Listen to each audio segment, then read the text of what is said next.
The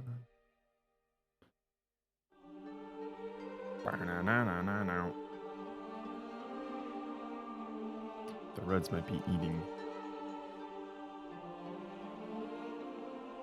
Fair enough.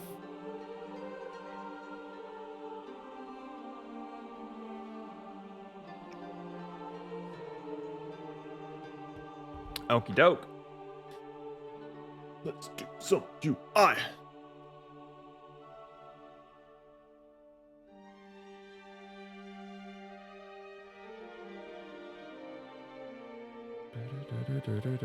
All right, so we left off at the end screen here.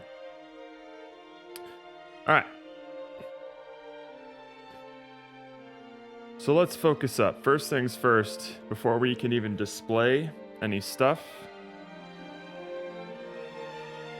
we need to format the timer that we're using to work for minutes, seconds, and milliseconds.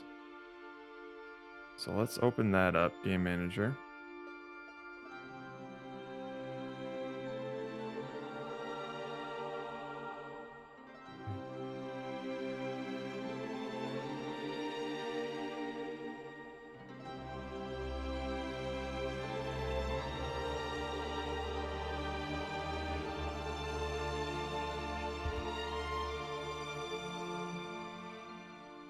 Okay. So we have our timer here, which is basically just counting up interval in seconds. So the timer is going to have the number of seconds total plus the number of milliseconds. Okay, so in that case then,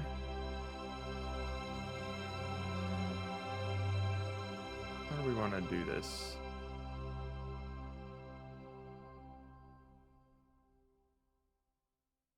You know what? How about this? How about we do something silly?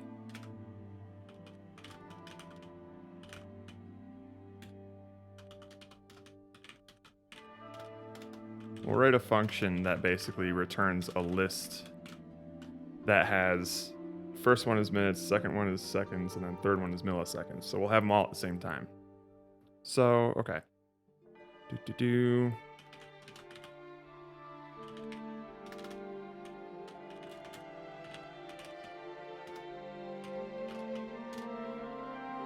So the first one is going to be minutes.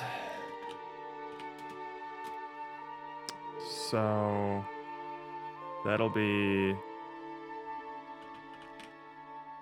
timer mod 60, right?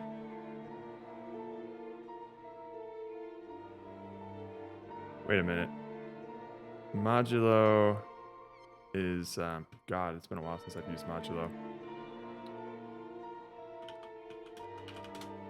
Does that return the remainder, or returns the remainder of assigned? Okay. So in that case, we don't want that. It's basically going to be the seconds divided by 60. Yeah.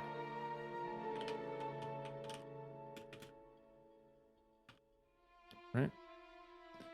And then rounded down, obviously.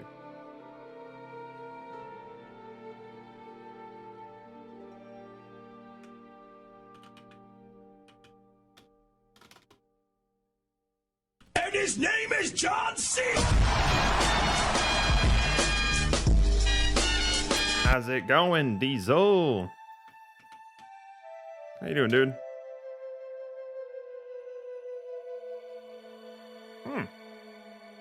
And Danny, what up? How y'all been since I'd last seen you, like, fuck, less than 12 hours ago? Yeah, I mean, I had woken up maybe like, at this point, maybe about an hour ago. So I'm still in the halfway point between consciousness, but I'll get there. I'll get there by doing some math, obviously. So that's the minutes value.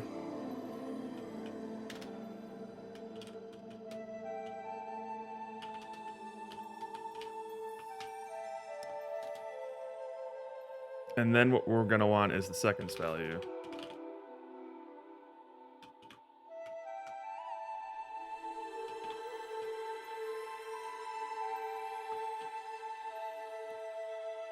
So that is going to be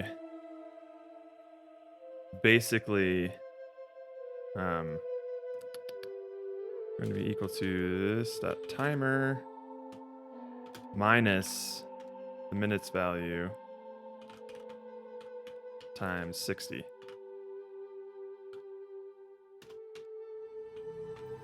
And this is also going to be rounded down to int. Right, that makes sense. It's the timer minus the number of minutes it has. That's how many seconds remain. Wait. Yes. I think this is right.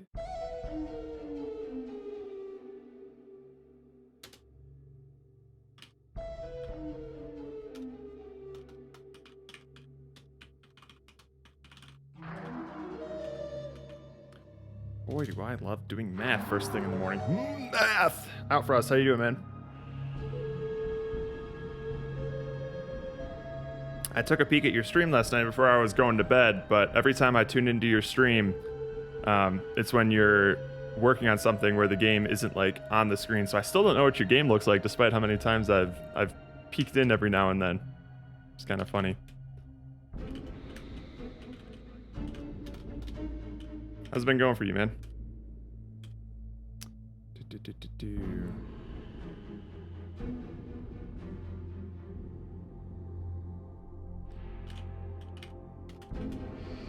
So it's just going to be the seconds thing again.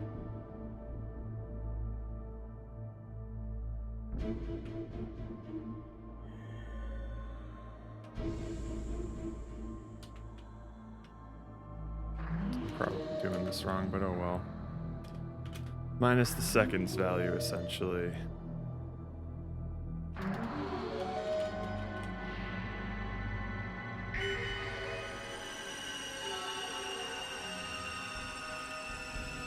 Floor to ints. It's going, just waking up. Man, I'm still not sure what your sleep schedule looks like. Because I know you're on the other side of the world. Are you like reverse cycling? Oh wait, no, I guess it's... What? Yeah, it's 6:45 p.m. What are you doing, man? Whew! Godspeed. Unless I'm just completely misremembering his... You know what? I'm not one to lecture at all. This is probably going to be a long stream for me as well. Generally, the Sunday stream is... Or the Sunday for Ludum Dare is... rough. But we're in a pretty good spot in terms of, like, there's nothing difficult left to... From an engineering perspective, there's nothing difficult left to figure out. It's all just, like, plugging away at menus, making sure things activate the way that they should. And that's just going to be a bunch of level design and then integrating assets and things.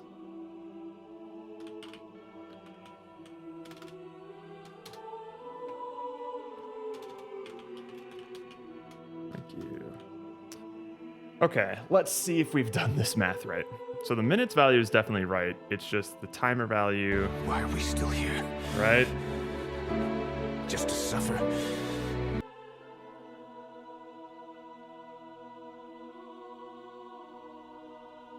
Okay. So we have... Is that right?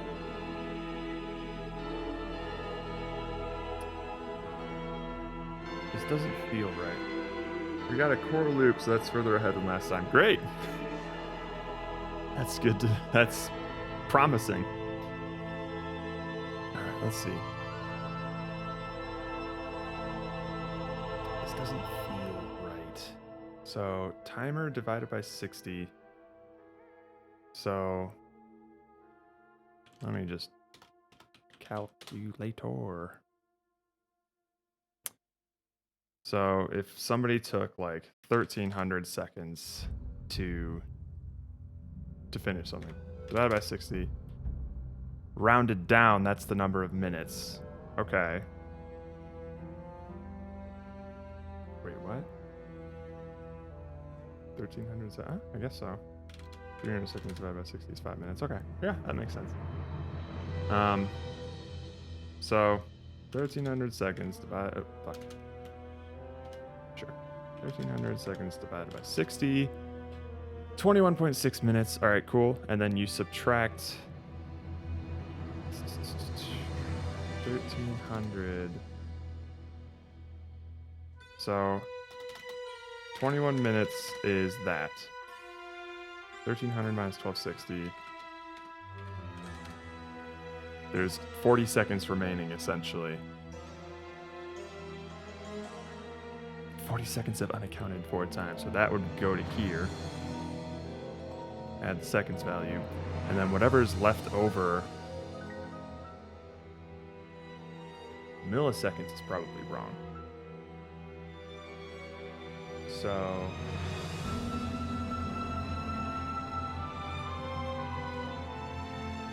Last time my game was done today, and I haven't even finished the game or started the UI. Oh lord. OG. Good luck, FOMO! UI is usually like the last thing that I try to work on as well. What's odd is Savior's been screaming at Blender less than usual. Hey! That's promising. That's called learning.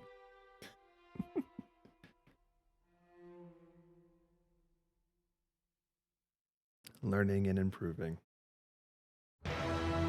Although you could pretty much say the same thing about like engineers as well. Like, oh, he's screaming at his screen less. There's a lot fewer expletives coming out of that door.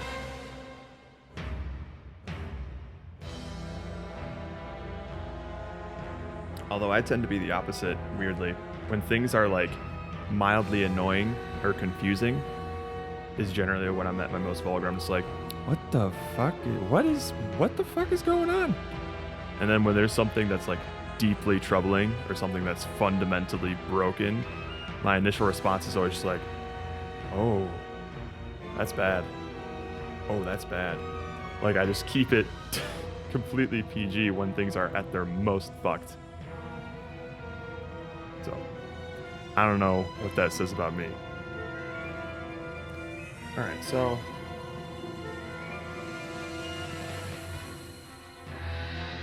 if the seconds value, or if the timer is in seconds, basically...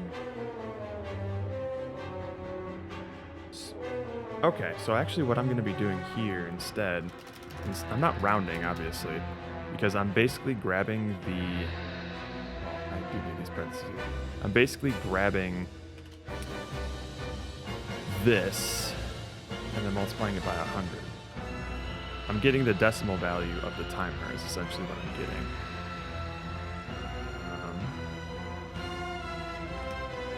Just cast into it.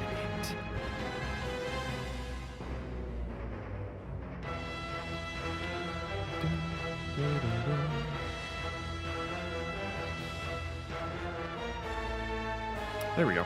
So that should be the milliseconds value. Because you're going to subtract all of the seconds from the minutes and the seconds value, which is going to leave you with the decimal ideally. Multiply that by 100. Right. Yep. Cast through it, and that's milliseconds. Cool. Yeah, it's just... Oh. Oh, no. That's usually how it goes for me. If something's just like... Like, that's kind of how we felt when we were testing keyboards for our game, because certain keyboards certain keyboards aren't able to hold as many keys as others. So when we discovered that, thankfully early on, my initial response was just like, oh crap, oh boy. All right, let's think about this then. Okay, so we got timer values. That's good. Basically, I'll be able to call this... Holy Lord. That's so loud. Okay. That's a little better. Oh, I can still hear myself. Boop. So we have timer values now. What we're going to do is use those to basically set up a timer. Okay. Let's see. Let's see if it works.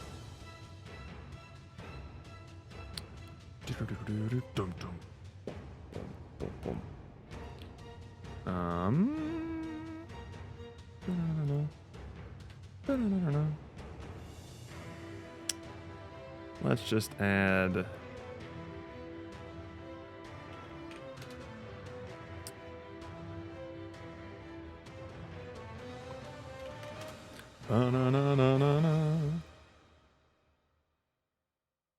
All right.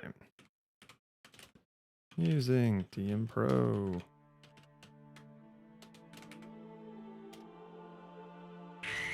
Whoop. Adios, Pomo. See, that's weird. He didn't use the @ sign and it worked just fine. So maybe it's when you're trying to nuke yourself and don't use the @ sign that they're game. And there's a so you try and nuke yourself and there's no @ sign. Maybe there's just a bug in that very specific situation.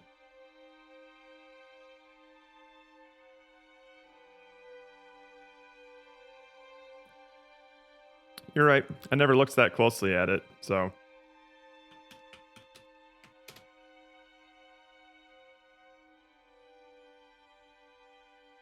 Yeah, I guess. Because I know I do, like.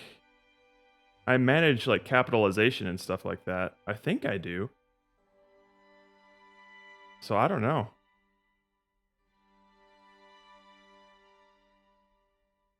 I'm not sure what's going on there, Pomo. Maybe nuking yourself just doesn't work. No, because Rook does it all the time. I don't know what's happening.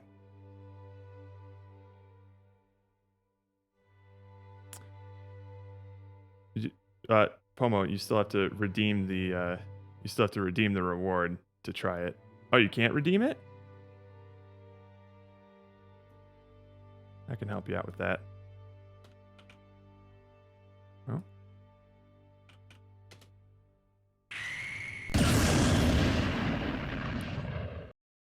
It is looking like we're gonna get it done on time. I just have to do a lot of annoying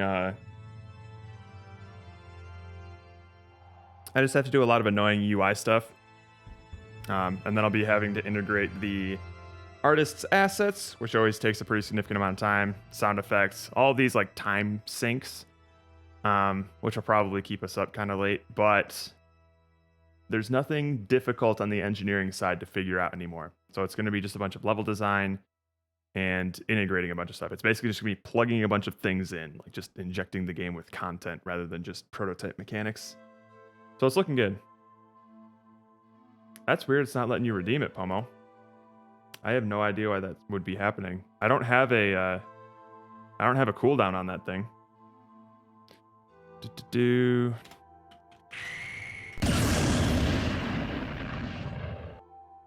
That's weird. That's weird.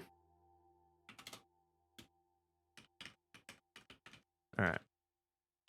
So basically what this is going to be is this.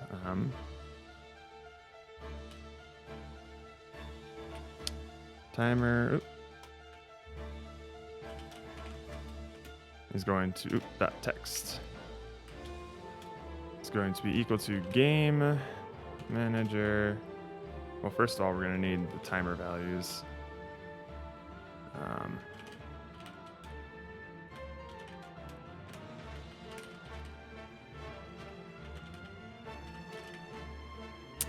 It's not public, is it?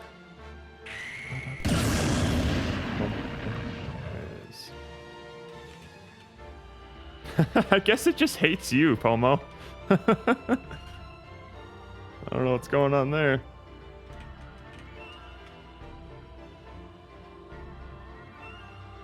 What? Oh, there is. Cabbage Gatekeeper's already nuked. Yeah, it might be a capitalization thing.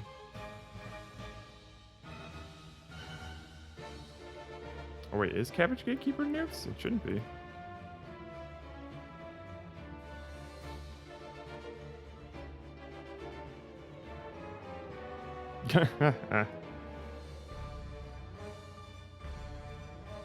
It must be a capitalization thing then.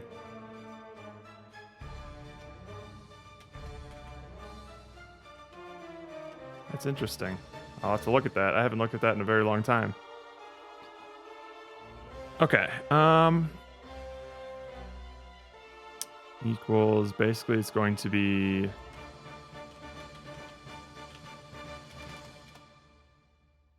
timer value 0 to string plus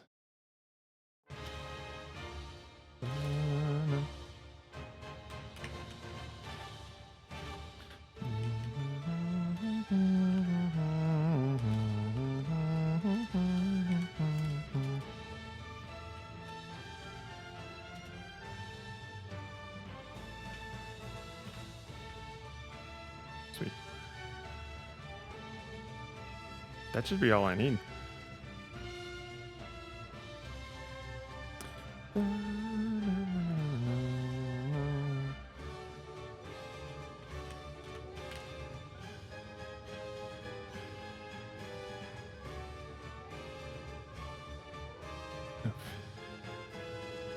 So let's just see what this does. Anchors.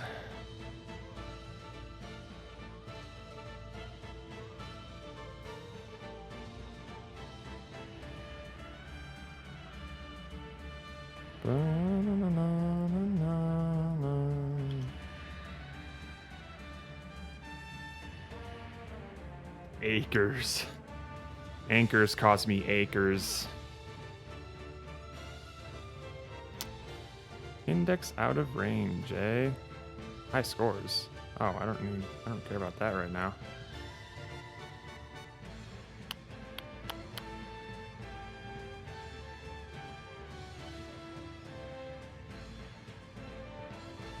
Alright, hang on. High scores 65. Oh. That probably kills everything, doesn't it? Fine, we'll go through the proper channels.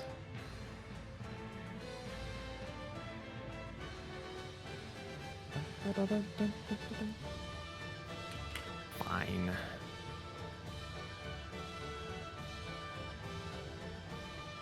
Oh. Oh, I put it in level 1, didn't I? Ugh.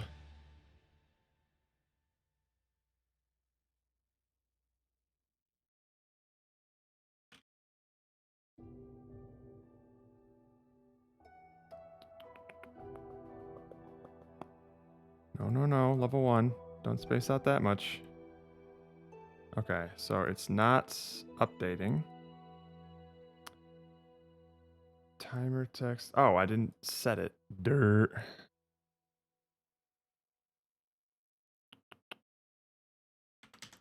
Timer. I don't even have the timer script on it. Ugh. Oh, what is it? Early morning? No, it's not even. It's noon. Oh God. There we go. Let's see if it works. Yeah, I feel. Oh, look at that.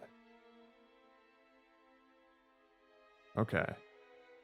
So it's kind of there, almost. What the fuck is this UI? This is programmer UI, Pomo.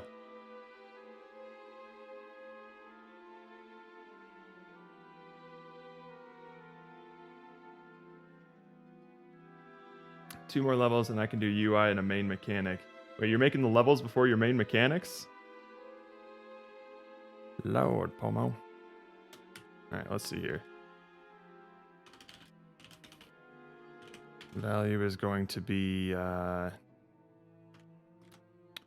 timer values at 0 is greater than 9. Then it's going to be just timer values 0. Otherwise, it's going to be 0 plus 0 to string. And then it's just going to be the same thing for seconds.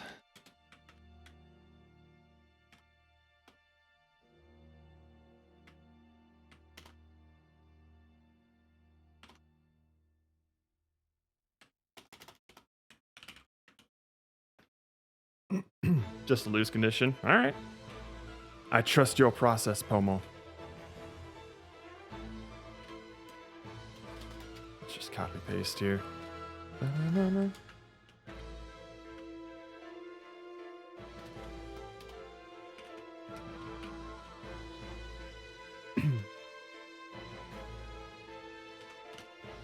So this way, I think the timer should stay. The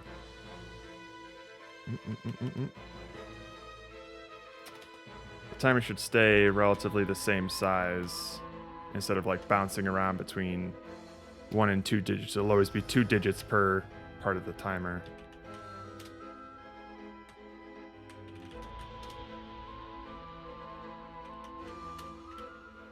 Okay. Let's see if that's the case. Nice. Look at that.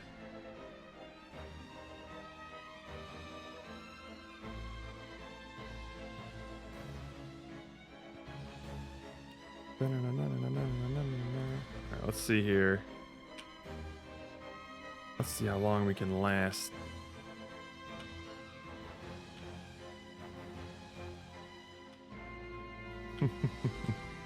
To be fair, the balloon is pretty fun to pop, Ninja.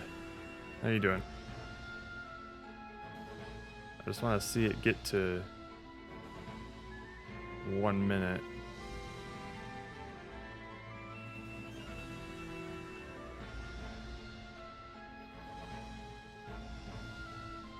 I mean, I guess I could hold it. There's no like out of bounds check or anything. Just gonna have to hold my hands on these keys for 30 seconds. Just want to make sure I'm doing my math right here.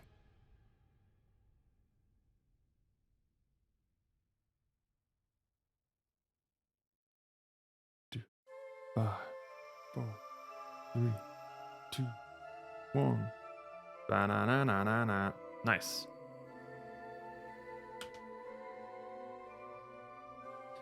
God forbid someone takes 10 minutes to finish one of our levels.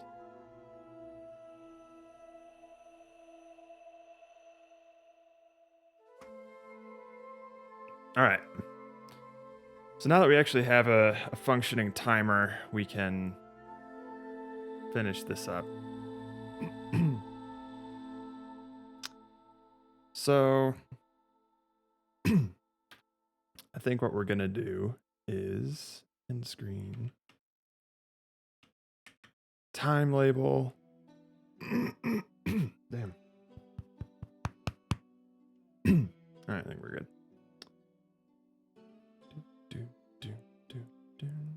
I guess we'll add a label here as a child.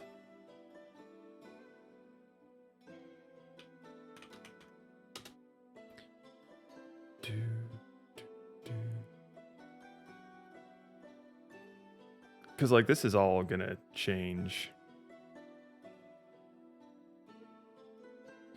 So there's no need for me to spend a bunch of time making it look nice and aligned. So that timer text is going to be there.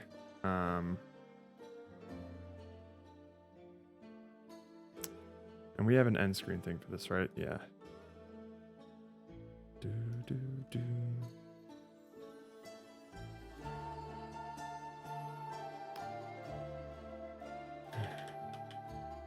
Ba, ba, ba, ba, ba, ba, ba.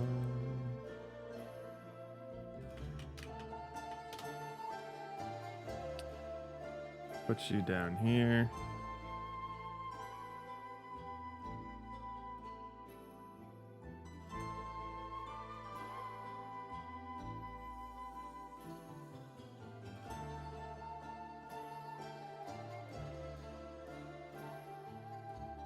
Okay.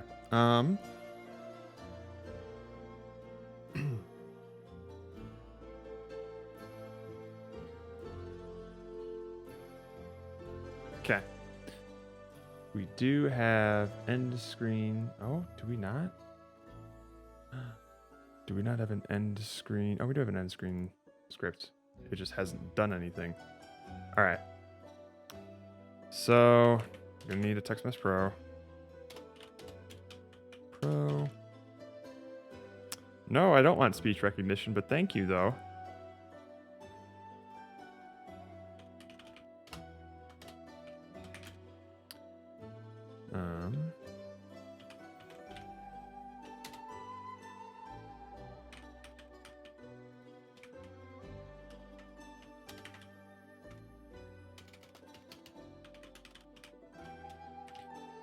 All right, so the end screen that we're setting up, let's make sure we have all the values here. Oh, we're gonna need to set up the...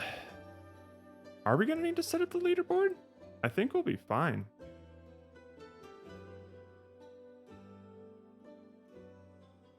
Wait, what even is this?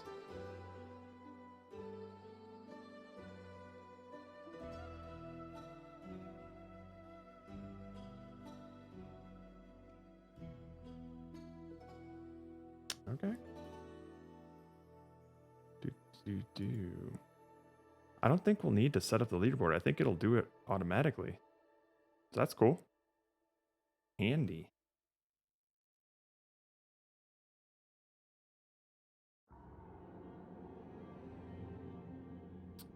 All right, and then so we'll also need text for Yo-ho. howdy ho. How's it going this morning? Not too bad. We have a timer now that probably keeps track of minutes, seconds, and milliseconds. Heck yeah. All I had to do was take a nap or a sleep to learn how to do math again.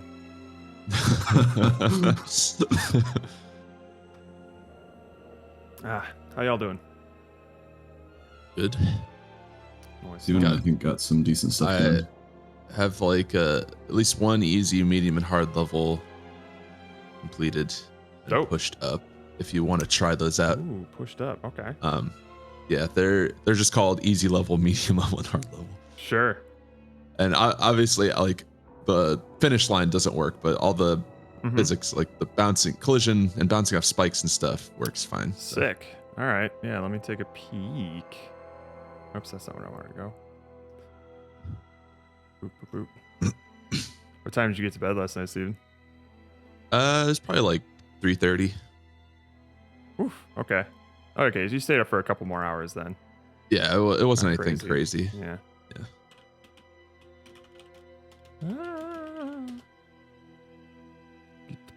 Uh-oh. Overwritten by Merge. What are you talking about? You probably have a scene called Level 1, yeah? No, Oh, okay. Then I didn't touch anything level 1 related. Interesting. Maybe Git's just yelling at me for safety reasons. Maybe. I did get like a lot of red things because I was moving stuff into different folders. I'm like, no, it's not Oh. deleted. It just moved. Gotcha. Yeah, it'll do that. Git pull origin main. Let's see what we got here. Conflict where? Oh, in the user settings? That's weird. I'll just take yours. Okay. It's probably the project settings for like lighting or something, maybe. Yeah. I don't remember.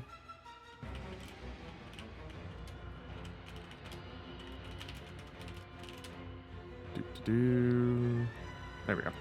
All right, let's see what we got here.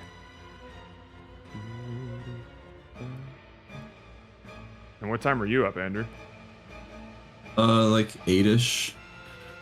Whoo! Damn, son. Not that early.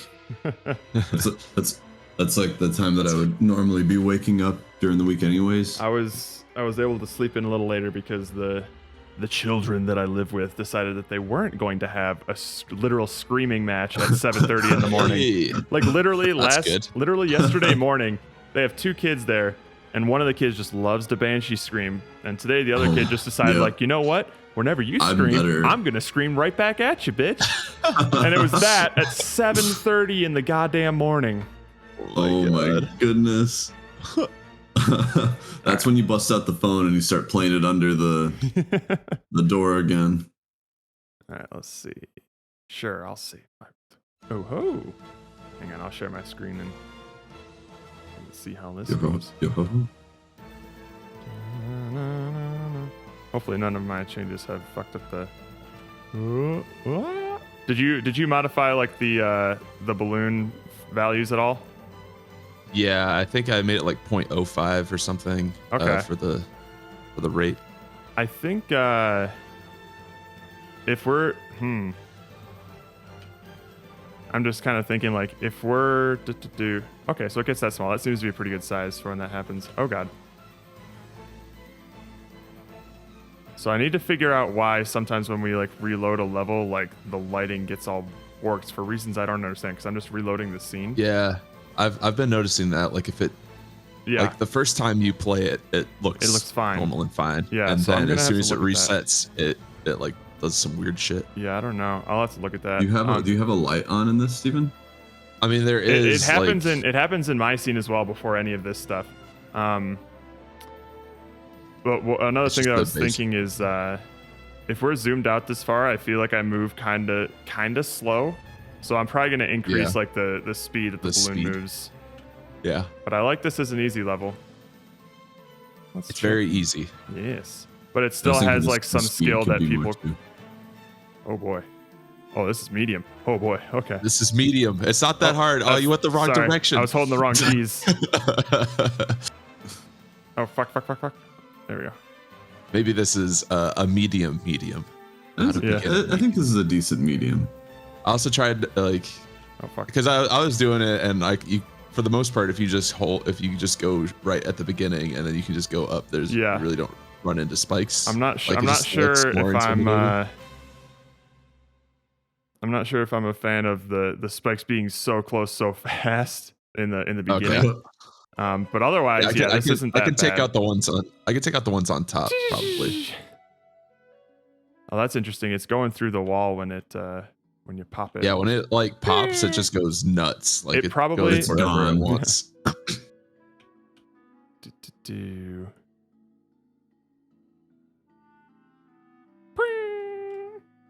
So we'll probably also have to move the colliders to be like. Okay, I guess they are kind of like on the point of the spikes. It's just like if you touch any part of the spike right now. Yeah. Okay. Because sometimes I think I can get like. Uh-oh.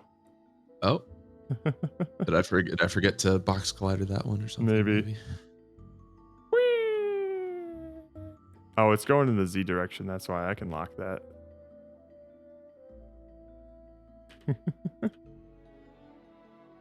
All right, I'm scared. I'm scared of what your hard level might be like. It's not that hard. Oh, can you make it through that gap? Eventually. And then if you're small to make it through it, you can make it to the top part as well. Oh! Go! Ah! Oh fuck! Oh, no. It is rotating in the Z. It definitely should not be doing that. Okay. You're just lost in space now. Yeah.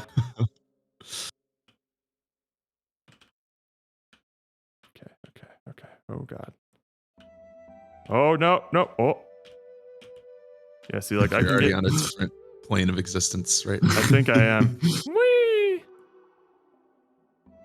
Yes, that. Yeah, because the spikes are just planes with the mesh collider on it because I didn't want to put a box collider on them and have them be larger than. Yeah, absolutely. Sure. Well, I guess I could do a skinny box collider, so it's just the middle part of the spike. But... Got it. Is it like even if you hit the side of a spike, you pop? Yeah. Right now. So what we can. Should we make it to where we just move colliders to be points at the end? Yeah, that's what I basically have on my scenes here. Is like, get this end screen out of here. So for this little hazard thing, the box collider is literally just the little nub at the end. A little nub at the end, yeah. So there's that. So we might have to painstakingly turn off those mesh colliders and add a box collider to all the points. Well, can we have a mesh collider just for just normal collision, and then also a box collider just for the hazard collision on the tip? Because I don't want people to just go through the middle. You're right. Yeah. Yes, as long as I can ensure that. So basically, I think all I need to do for the balloon is go into the rigid body, and then it has constraints of just like, don't move on the Z axis and don't rotate on the Z axis, and then ta-da, it shouldn't change the Z axis at all. Cool. Ideally, I hope that's the case. We'll see. But yeah. Otherwise, I can just like every frame just say like, hey, set the Z position and the Z rotation to 0 every single frame. And that way that'll never happen, but sure. So I'll just keep that there, and push that up, and then you can tell me. My question was for the spikes, like if there's just a box collider on the tip, if someone someone could go basically between the box collider but still be touching the spike essentially without like colliding with it. Right, yeah. So I'm fine with keeping that mesh collider there. My only issue is that the mesh colliders seem to have been causing the balloon to fly into the Z-axis. Oh, okay. Yeah.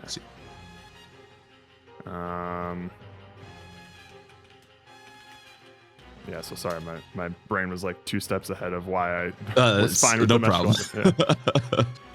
Yeah. Get push origin. All right, so let me know if the balloon still does that wacky shenanigans, and I can try and write a little bit of code to prevent that from happening. But that should hopefully do something, assuming that the constraints do what they're supposed to do.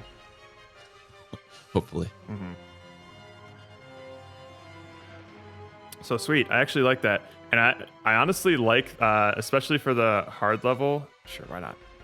That like, if you can find some way to hit the tip just right to go horizontal through there. Yeah. Like that's a speedrun strat where you can get there early. There. Yeah.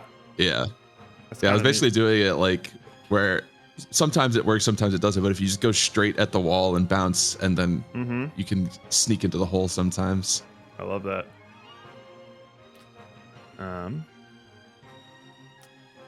That's what she said. Great. But yeah, so we also have a little game timer here. Well, this balloon actually looks really nice. Yeah. And it'll count up in seconds, milliseconds, and blah, blah, blah. It looks fine. Yeah, I definitely would love to see this thing just like Steven, if you experiment with just like making this thing crazy zippy.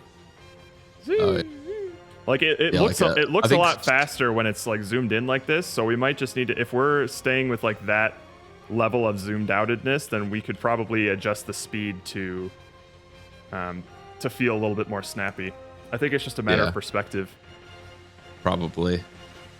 So yeah, I think speed would definitely make it a little more difficult too, but like hectic in a good way. Mm-hmm. Yeah, especially because in those earlier levels, if you can't die, like you're not popping, you just run out of air bouncing around. I think that's kind of fun and goofy to like figure out how to get control of the balloon. And also like for speedrunners, a level like this is kind of boring because like it's a lot of holding the same key and waiting, you know. Balloon. Yeah. Mm-hmm. So like if they can get this done in like a level 5 like this seconds. in like a second. I would want something like this to be like, if you know what you're doing, it's like, so you can barely kite, done. Like you're barely grazing these walls here and you're going right through it. Exactly. Yeah. That's what I want to see. I want it to be crazy zippy. Yeah. Oh, hang on. I think I noticed something. Maybe the box collider might be a little bit too big. Oh no, I think it's fine. I thought I was getting some. Oh, let me see here. Getting stuck. Oh. I was trying to see where the knot was in terms of like. I thought I did some white space or something. That might have just been my imagination though. Okay, cool. But I like these. These are good starters for sure. The theory of them is good. How long did they take you to make like individually? Like how long was the process of like designing the level versus like actually putting it to the scene? Like maybe 30 minutes. To make Wasn't a level? anything crazy. Okay. Yeah. Oh shit. Okay. But to make it and then test it, right? Like, yeah, because all I'm doing, I basically just I start with like a frame around it. Yeah. And I just throw a bunch of like cubes in there. I just have like a basic idea of kind of what I want, and then I just kind of make it nice fairly quickly, and then test it out, see if it's hard, and kind of move things around based on that. Yeah, like if you're not sideways on this one, you have to wait quite a while, but you can still make it. Damn it. Oh, fuck. Well, now you're not going to make it. No, I'm not gonna make it. It's rotating on Z again. Why?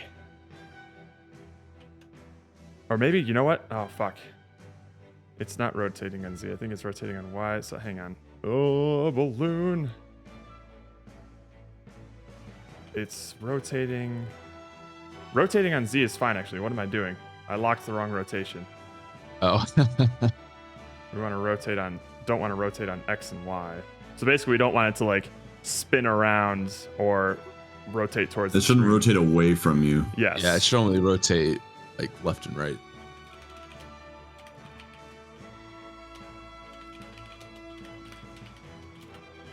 Whoops, wrong. Constraints. And I think like if once we get like the little string thing to work, if we can figure that out, I think it would look really cool too. Yeah. Yeah, string, and then see if you can like separate the nub of the balloon, so that when it scales, that like that nub stays the same, to make it feel like the balloon is shrinking and not just the whole thing is scaling down. Ooh, that might be tough.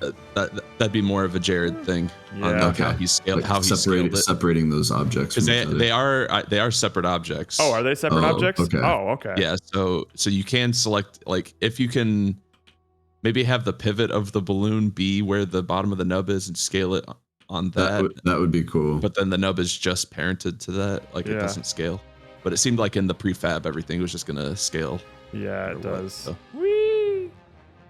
And then Steven, let's anticipate not having any lighting, unless you need the lighting for like fog stuff to work. If we have fog, I think there needs to be lighting. But right now it's just the built-in directional light in the scene. So I mean, we can always delete it and just everything's basically unlit right now. So now, yeah, because I like the idea of the balloon being like for now, something a little less like solid looking. Yeah. So now the balloon actually stays on the screen whenever it pops. So now, because that's kind of what I wanted, is I wanted it to like bounce all over the place of just like, hang on. Yeah, totally. Oh, Jesus. Oh! Yeah, instead of just flying off. Yeah. Something I was thinking, it'd be cool if, like a hard level, you could actually strategically use being popped somehow to get like a good score or something like that. You might be able to, or even to use it to make it through an area. Yeah, because here's the thing: when you die or when you get popped, you're technically still. I think you're technically still alive until your air runs out. Because like it's kind of cool. It's still draining. It's still draining air from the balloon. Yeah. And then it recognizes a death state once it's out of air. So yeah, we could do something like that. That's kind of cool. I would love to come up with some fun levels like that, or even just leaving it as an opportunity in levels that have spikes that you could use it to propel yourself if you know what you're doing. Like a speedrun strat. Yeah, because fuck. Yeah, I'd have to make it a little bit more consistent. Yeah, I don't know how consistent it is, but I definitely didn't design it to be consistent, but we could look into that. It's not the most important thing. Just an idea. I probably won't have a level where that's like the way to beat it. It could be like a cool speedrun strat, though. A manipulation if you figure it out. Yeah.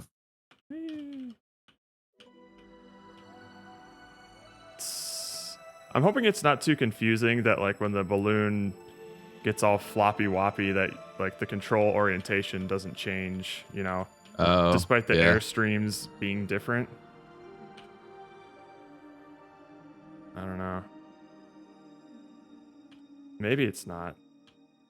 I mean, it's not confusing for me, but it's just because I know that it's not changing. But we're gonna have to play this out because all that really matters is what the player intuitively thinks is happening. So if they think that their controls should be in a certain direction, the balloon moves the way that they expect, then it doesn't really matter what direction it actually should be. Yeah. So this could work, I think. We'll just have to make sure that people don't find it confusing. So right now it's that like it's as if the balloon's not rotating. Correct. So Okay. the buttons that you have to hit to move the balloon in a certain direction are always the same, regardless of orientation. How hard would it be to see what it's like? I'm not sure if it would be that. I don't think it would be that hard. I can probably take a we don't need to crack at prioritize it, but I think I would like to see if that's a good challenge or a bad challenge. Yeah, I was thinking that as well. Okay. I'll probably, once I wrap up the end screen, I'll take a quick crack at it and see what it would take. I think it's just a matter of like orienting, because right now I think for that balloon physics, I just have a bunch of hard-coded vectors of like, this is the direction to push the balloon. So if I just incorporate these in a local space rather than a global space, like basically changing, hopefully like one value, I should be able to do something with that. So if it is that easy, then I'll just like real quick try and plug it in and experiment. But if I find it's more involved than that, I'll just take a gut check and see like, all right, how much work do I think it's going to be? And then if it ends up, it just becomes one of the things that we push into, like, we're done with everything else. Like, yeah. This is purely just to see if it affects gameplay. So yeah, I'm more than willing to experiment with that. Nice. And I would suggest, Andrew, that you try and playtest Steven's levels as well, just to see how the game feels for you and see if you have any feedback. Oh yeah, you can come try it right now if you want. I'll do that right now, actually. Is the build up in the folder? No, it's only new. I can make you a build. I mean, I guess. Let me just come over to Steven's. You can just come over here. That's fine. Because if I wanted to make a build, I'd also have to incorporate all of these levels into like the build itself. Yeah, not necessarily level select. Or just make a build for each one. Yeah. All right. So go for it. Play for you. Do you mind if I watch your screen, Steven? Oh, sure.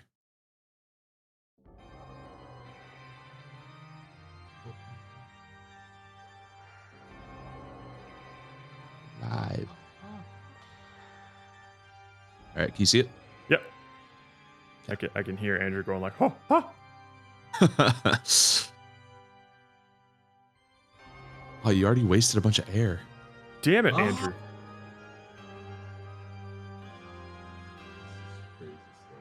He's just. It is slow, but. Boop. Yay. You did it. You completed easy level. Definitely, I would love to see just like some kind of like punishing acceleration, because I think you can learn your way around. The controls are so simple, you can definitely learn your way around it. I mean, that's the sort of perspective that I was looking for, because definitely of the three of us, you have the least amount of experience like working with these controls. So if you feel like they're pretty intuitive and straightforward, then we can probably push the. Yeah, because me and Jared have been like testing this and playing with it. Yeah. So it's second nature to us. So to see somebody with like a relatively newbie-ish perspective play it for the first time. Well, it's like one of those things where initially it seems hard, but then you're like, oh, I just press the direction for the direction I want to go. Yeah, that's why I kind of think it'd be interesting with bouncing. Sure. Yeah. To see what happens. Because it's so simple. I just hope it wouldn't make it too difficult where you can't control it at all. Right. So it's either the bounciness is maybe something, but I think more than anything, it's just the speed, like balloon accelerator. Well, let's try a harder level for Andrew. Yeah. So let's try medium level. Yeah, I'll take the spikes off from the top. I just wanted to be like, all right, you can't just sit there anymore. You have to move. It might be fine if once I change like the start game sequence. Right. Like you'll see the spikes before you're moving at them. Oh wow, first try there. You did it. Yeah, it's just very easy right now. Another thing that we can do, Steven, for a level like this is we could It's satisfying to know that like you're plugging and unplugging these holes and stuff. It's just like it needs to be a little bit more erratic. I need to feel like I'm mastering something. Sure. Another thing we could do with a level similar to this, Steven, is like rather than taking the long bend around, we could have like a channel in the middle of that block in the center that's just completely covered with spikes on either side. Oh yeah, I could do that. Maybe not for this level, but we could, or maybe yes, I don't know. It'd be nice to, when we can, incorporate some challenging alternative paths for like speedrunners and shit. Yeah. Just make a path with a lot of close spikes, but it's faster if you make it through there. Hard mode. Do it.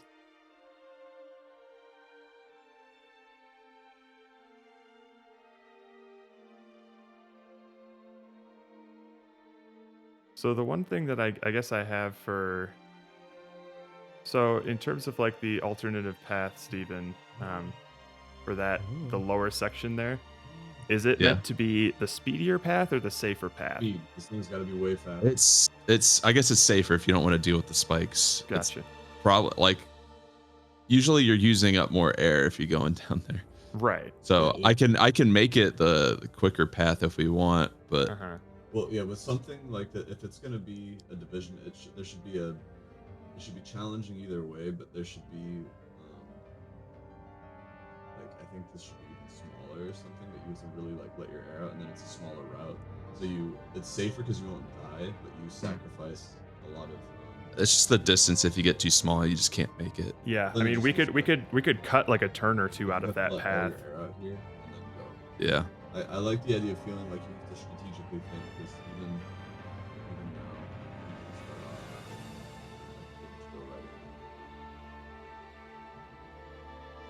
And like if you can get like a good bounce, then yes. I do like the fact that you could maybe like sneak in there at a size bigger than normal. Yeah, like you just need to be sideways to actually sneak in. That's Otherwise, a cool little thing. Yeah. So your feedback so far, Andrew, is like make it faster, yeah? Yes, he can't hear you, but I figured. Yes, essentially he wants it faster. Sure. Gotta be faster. Yeah. Gotta be faster, more erratic. Yeah, just more like harder to control probably. Fair enough. Right now it's just kind of like slow. It's more of just like you're just flying around with all the control, I guess. So it's fairly simple. Oh no! Why did that? Did you pull, Steven? I didn't pull before it, so I'm surprised we didn't see that until now. Yeah, I feel definitely faster, and I'm curious about like how erratic it is. Yeah. Is it possible to spin the balloon like if you only turn on one? You know what I mean? Oh, if you just turn on one, does it like spin the balloon?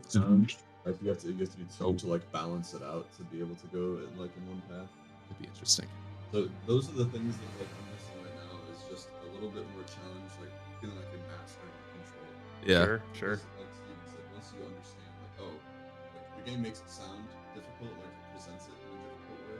Yeah. And as soon as you figure out that you're just moving in the direction of the keys, it's very, very easy. Okay. So it just sounds good. And that's why we playtest. Yes, sir. That's right.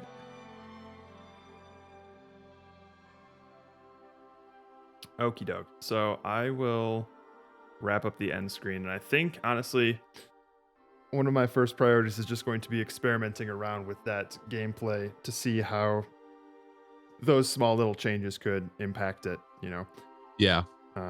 That's for sure. I don't know if Andrew. I think yeah, I'm back at my desk. So definitely a priority is just making it so that the balloon controls feel like something that you have to master. Sure. Like not in a challenging, like clunky way, but just it's right now that the thing that you unlock, like Steven said, is just, oh, this is just the direction. Like once you figure that out, it's almost like WASD controlling a character through a level, and then it's not a challenge anymore. Sure. But if you have to learn how to maneuver it and manipulate it and then use the mechanics to like benefit yourself. So that's why I think some of the rotation coming into play might actually be what we're missing. Yep. Definitely the speed and just the erraticism of it all. Absolutely. The eroticism? Yes. Nice. I definitely think this game needs more erotica. I agree. Jared did say we were a condom at one point. That's true. Yeah. And we're already starting off as a child, so it's like. so the story fit. Oh, this is on stream, isn't it? Oh,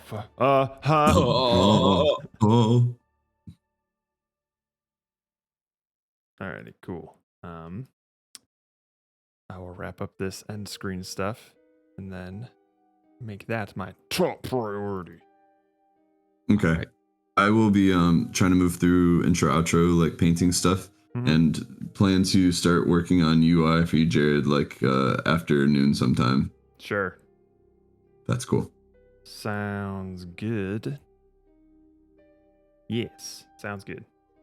Okay. Cool. Talk to y'all later. Peace.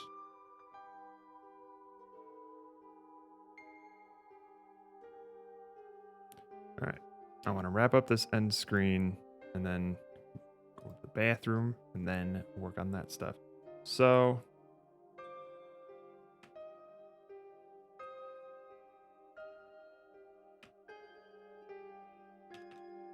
actually, no, we're going to go to the bathroom first. Be right back.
Okay. Give me my music back. Thank you.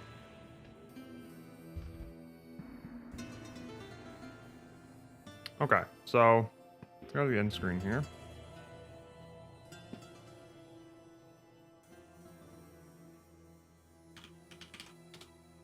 Basically, all the timer text is going to be is, well, we need the same things as the timer, essentially.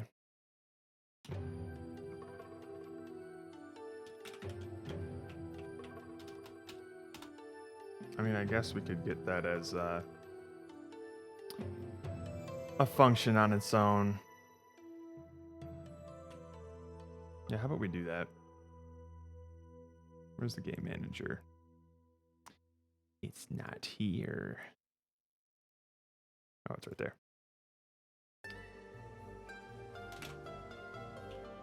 Hmm.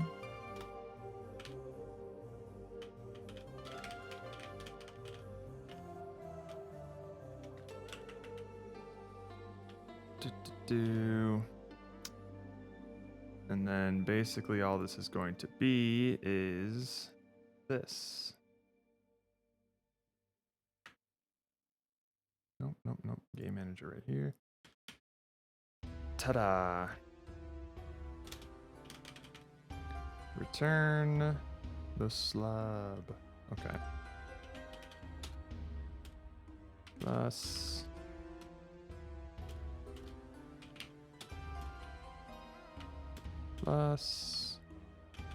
Oops.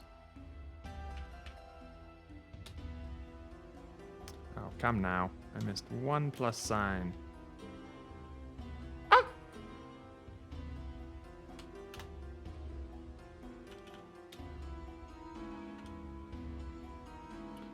I think that's it. So this will just be game manager instance get timer string. And that's it. Much handier. And then we can just do the same thing right here.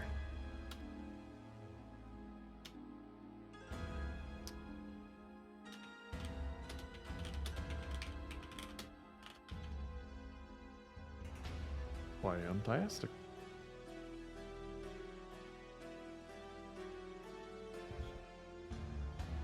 And then the air text.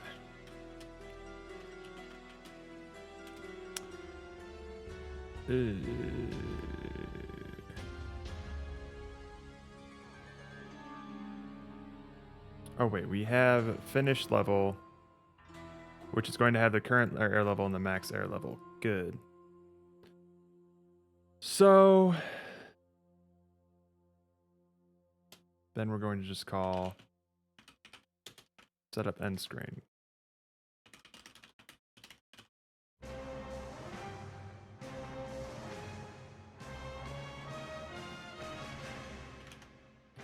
I think that's fine.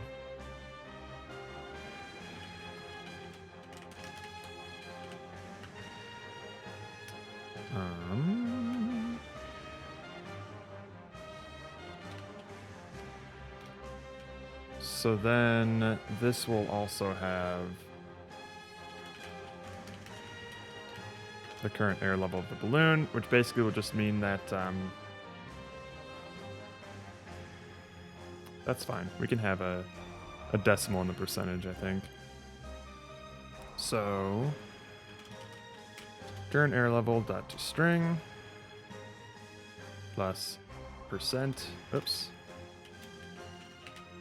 Percent remaining. Okay. And then we're also going to need score values here. So that's what I was doing before the Reds rudely interrupted me.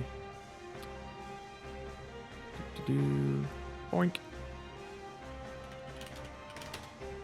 Gonna have a timer score here. Whee! I'm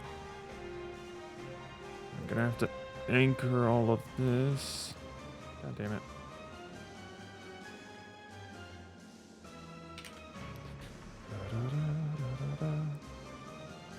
Or maybe I won't anchor it, and then I'll just anchor it once we have the final layout of the UI. I think that's what I'll do. as fuck anchoring.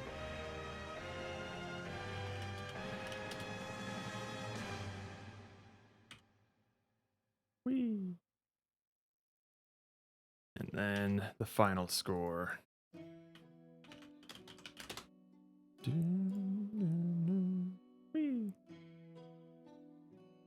It'll just be right here.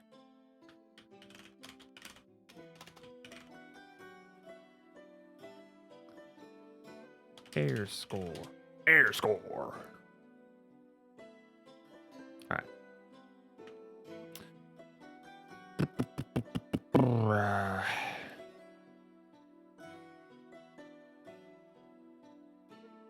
I think we can instantiate this rather than turning it on and off. Can we?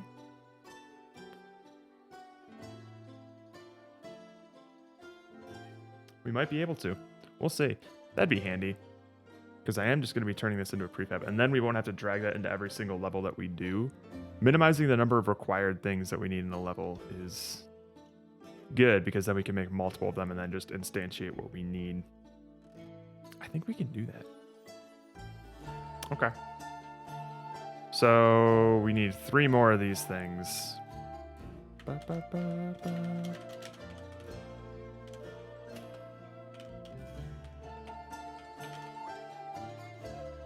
Do, do, do.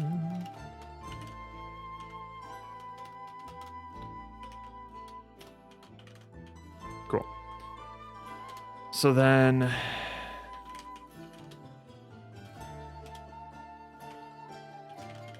the timer score is essentially going to be, do we have public access to the player's score? Oh, it's a local thing, so.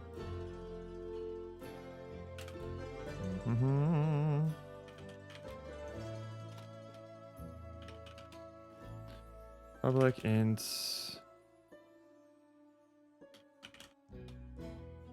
last completed level score. How about that?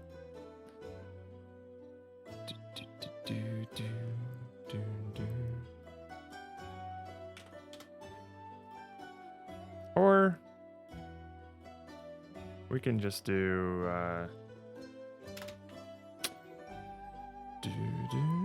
we'll just send it through here.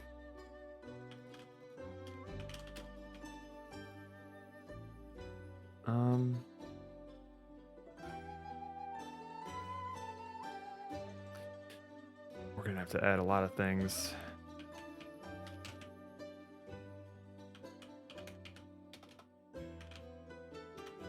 It's gonna be all of that. These are all ints, okay.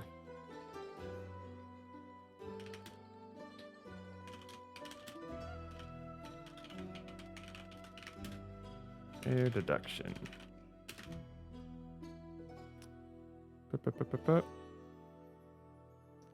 Is there a level yeet? A level yeet?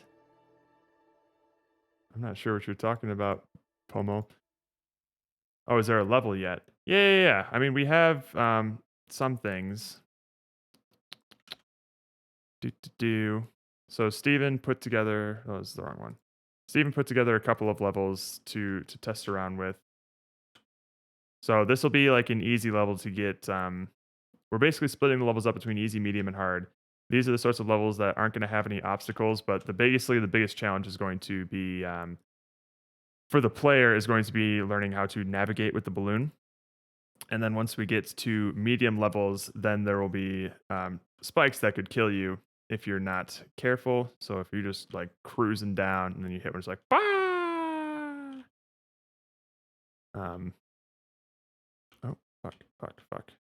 Otherwise, you can just go through this. Nice and easy. We don't have the finish colliders working yet, but I think my Shadow of the Colossus playlist just stopped. Okay. Ooh, we're going Disco Elysium, baby. Let's go. And then for harder levels, you're going to have much more tighter corridors, but also the ability to sometimes take some shortcuts if you are skilled enough, which I am not. So sometimes... that's a booty hole. Indeed. So you can like go through here, and we want to incorporate as many like alternative paths as we can for like speedrunners who want to like go through stuff like this. So these would be what like the sort of hard levels look like. But yeah.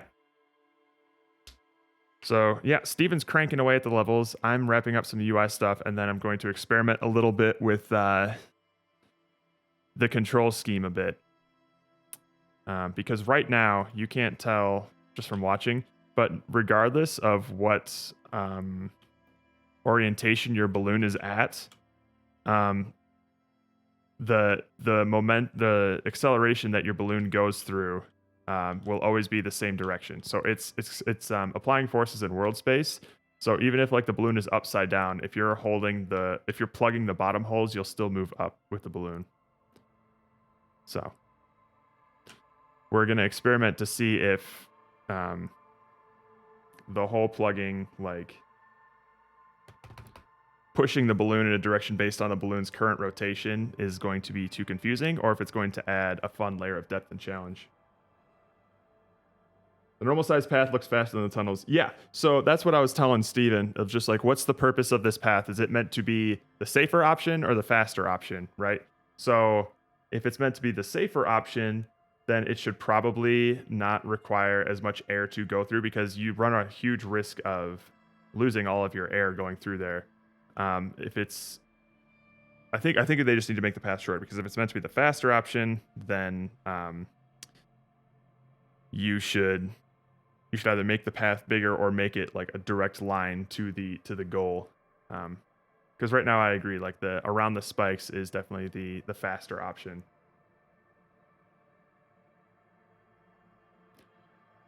Well, that's why we're playtesting. All right, back to business.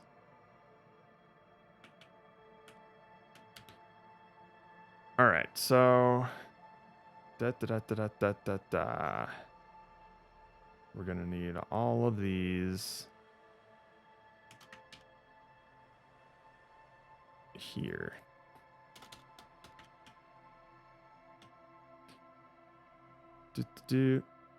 Yep, I might eventually, but I'm currently in the process of doing stuff right now. So the timer score is basically going to be the level score minus the time deduction to string. Oh, I still have the preview up. I don't need you right now. All right, so, okay.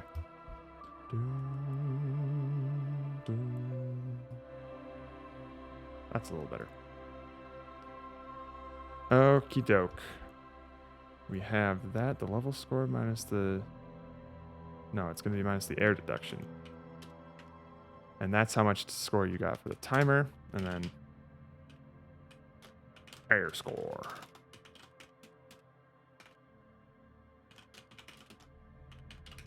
And that's how much you would get from that. And the total score is just going to be the level score. Level score. 2 string. Okay. So that'll be good there.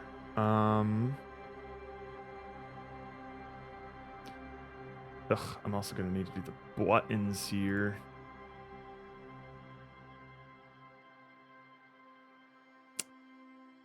And the screen.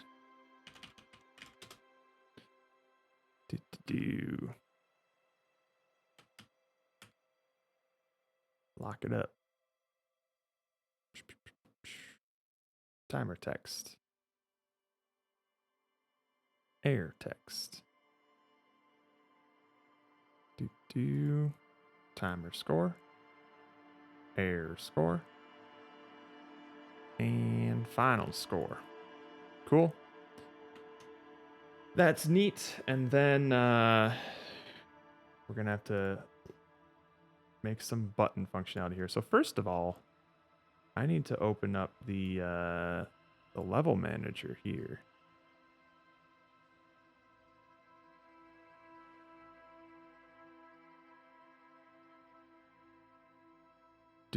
How do I need to keep track of the current level index, right? So that's something I'm going to need to do because they can technically do this in any order.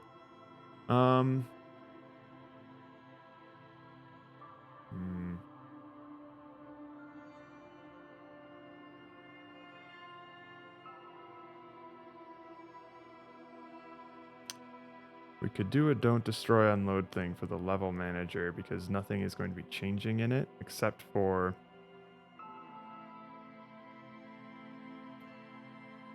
load levels into scene, create level cards, select level, set up level summary. Okay, yeah, that's what we'll do. We will have public int level index. And I think what we're going to need to do is have a level index on this thing.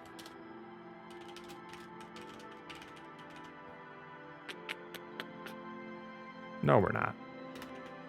Because we're going to be loading them all at the same time. So that's fine.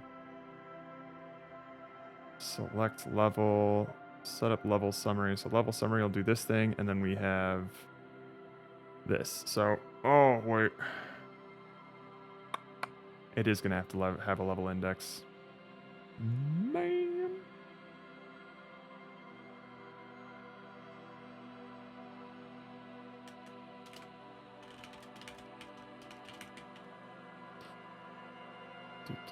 Level summary. When the play button is pressed,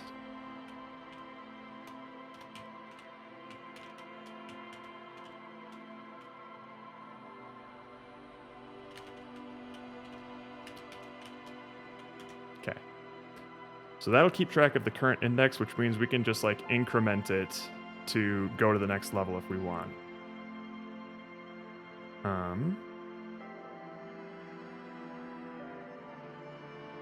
Cool.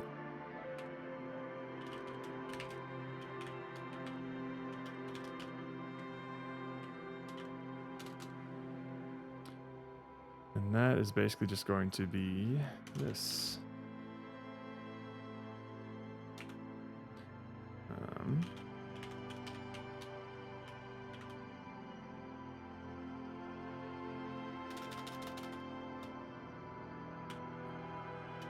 Level list. Level index. Cool.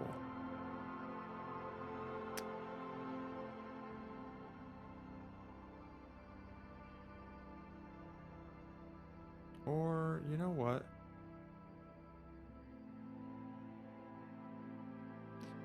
Hang on, how about this? We'll just do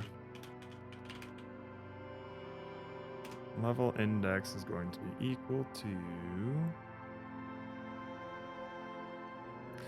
No, we don't know which one we're going to click. That's the thing.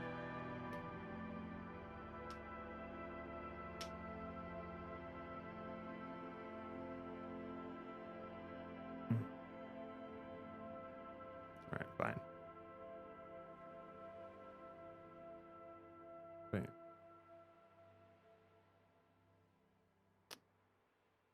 That scene name. There you go.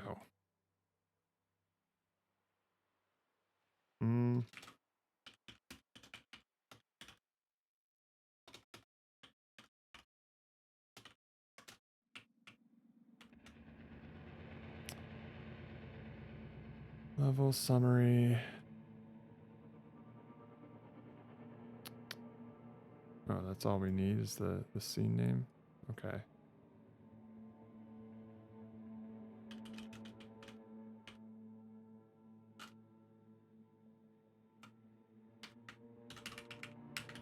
Ah.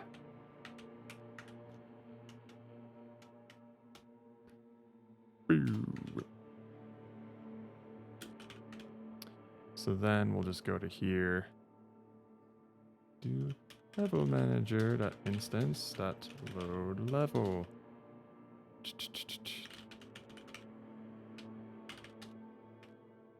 Bam. Easy peasy. And then I think with this, we don't need scene management. Cool. Get that out of here.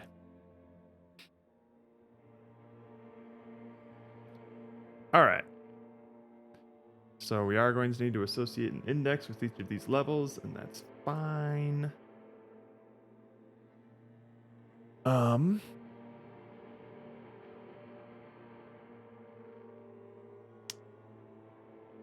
So for the end screen here, we have a couple of buttons that we need to program functionality for. Zip.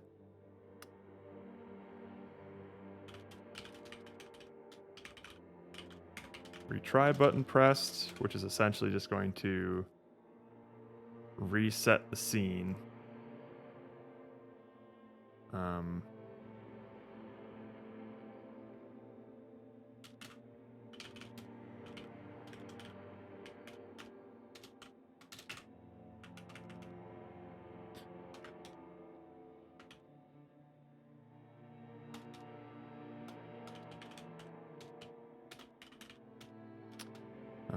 Active. Get active scene. Do I need to set active scene? No. So that'll basically just reload the level, and that'll be all we need for this. Bam. Next level. Public void. Next level. Button pressed. Yosh.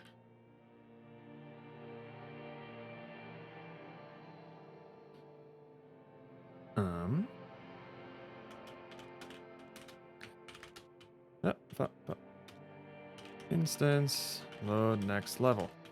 Easy enough. Level selects.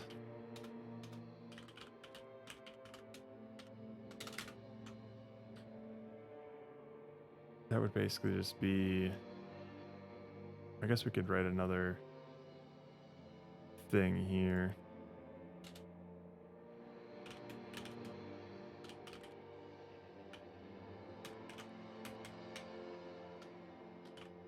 Return to level selects. And we'll just have to have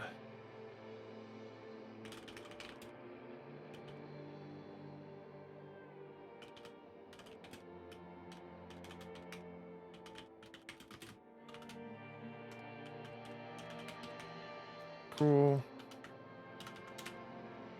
Boink.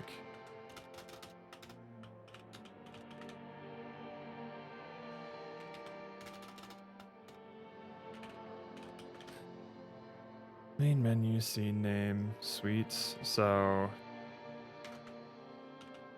because I want to keep the scene manager stuff in one place if possible. Taking care of logic while you've been up for 12 hours isn't fun. Yeah, it is not. I've gotten a little better at realizing of like when I'm in a state of mind of like, even if I figure this out, whatever code I write for it is not going to be good. So I tend to try and either step away from the computer or call it a day when I feel like that. But I still sometimes put myself in a bad spot.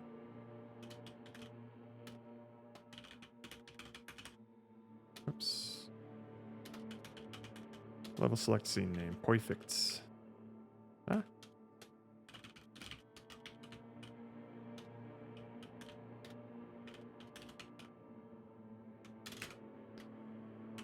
Do.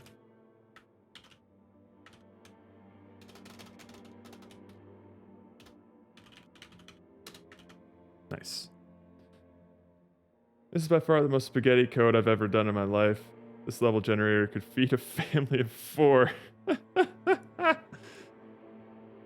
Oh Oh man, I've written my fair share of spaghetti code before. Thankfully, this has been pretty clean so far.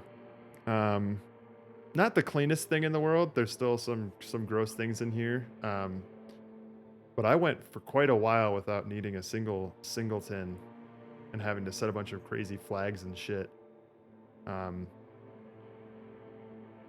Yeah, most of this game runs on like 2 scripts. And then the rest of the scripts that I've written have basically been for either the level select or UI menus, which is so annoying, but it's not too bad. Yeah, my balloon physics script is what? The biggest thing, probably like 260 lines of code. And then the key manager is basically just like what? Just input stuff. That's super easy.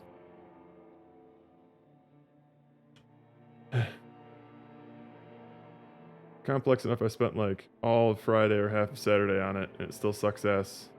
Went too far to change it. That's a classic. I hope you're able to get out of that hole, man. That's rough.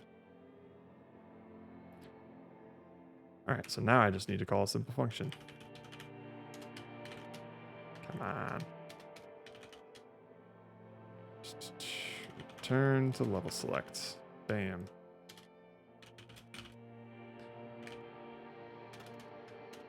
Quit that. To menu button pressed.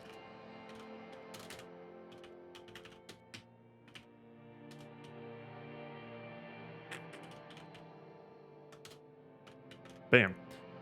So there's all the buttons there. Now let's just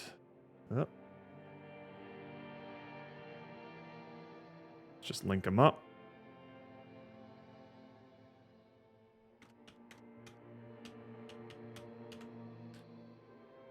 All right. Dig 'em up, bum, bum, dig 'em. Dig 'em up, bum, bum, ow. Retry button pressed.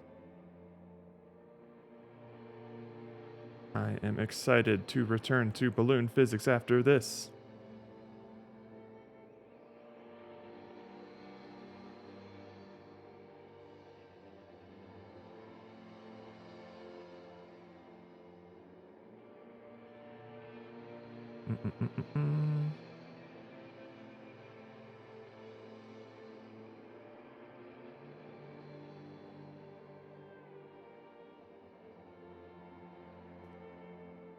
Boink.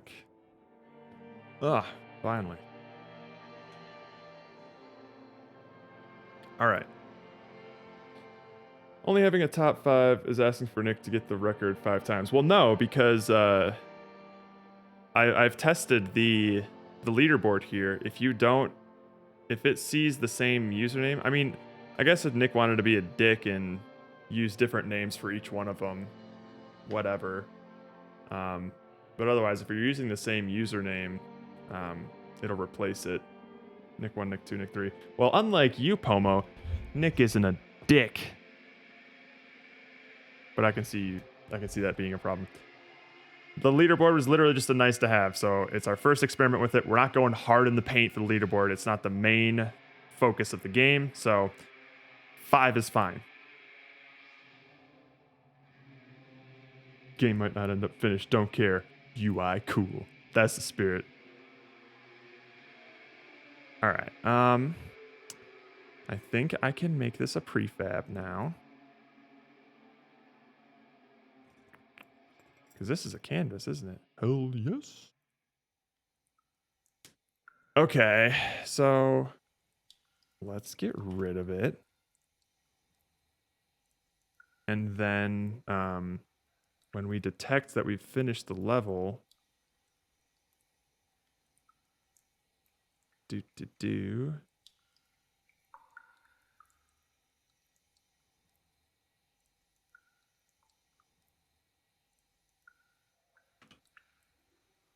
instead of doing end screen object set active, we're just gonna instantiate it.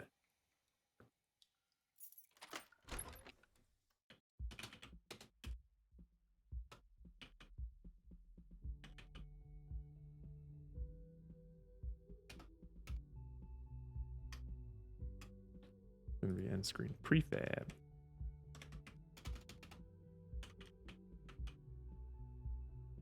All procedural animations, baby. I've been meaning to learn procedural animations. Those seem really cool.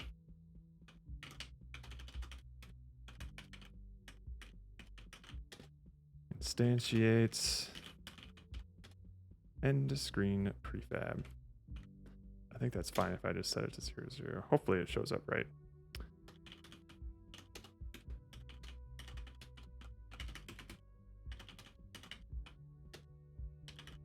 Components.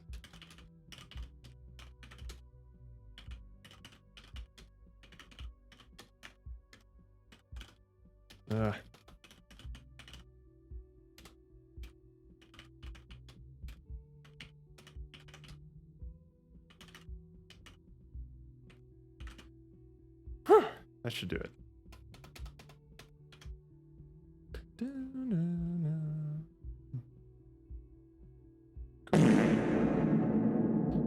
Passive J-code accumulator activate. I really need to start thinking of some high roller awards for people because y'all are getting too many points and I don't know what to do with them yet. Normal animations, but everything in code because I'm like that. That's generally how I've been as well. I've recently been confronted with a task at work where I had to learn how Unity animations work, so I'm a bit more familiar with that now. But before then, yeah, all of my stuff was all done in code. Golden Crown at 100k points.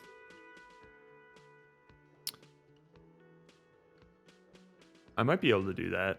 I mean, it would be similar logic to, yeah. It would be similar logic to like custom cabbages, but I could just create more like swag for the cabbages to like permanently equip when they... That might be a good idea. Womp womp. Yeah, the Ruds are pushing 6 figures at this point. I think it's 2 M's, I forget, or maybe that worked.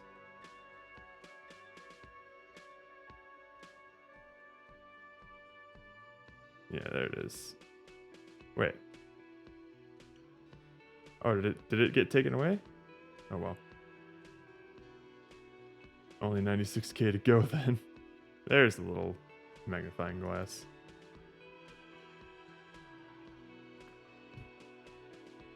That was a fun game to work on. I liked Cabbage Code.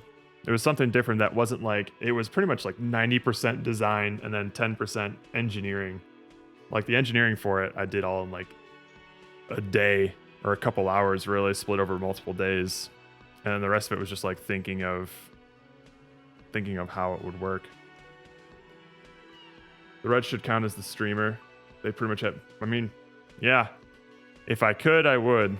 But unfortunately, they can only count as viewers. Okay. So set up end screen, we'll instantiate it, get the component, and set it up. Let's see if it works.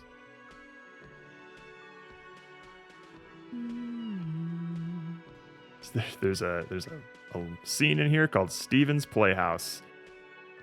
Oh my goodness. That's a playhouse, all right.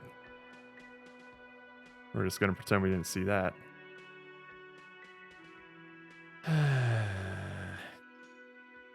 Yeah. I'm not creative enough to think of something right now. All right. Let's see.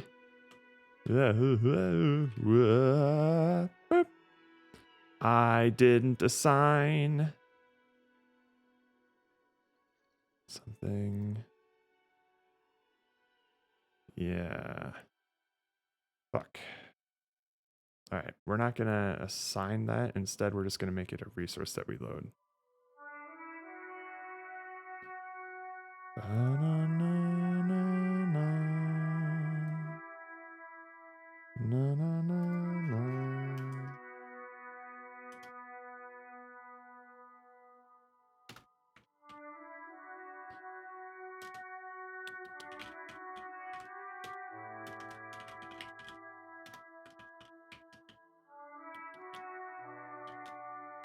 Oh, game object.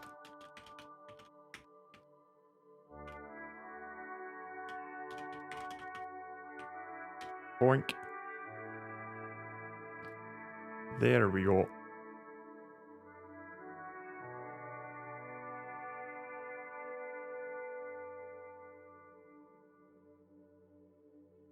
Don't balance the points for them. Sure. So I guess I just need to get a sense of what the pointage is for long-time viewers of the channel. Give me end screen. Yay! That's not what I want for air. Oh, fuck. Shit. Right. I need to actually end the game when that happens.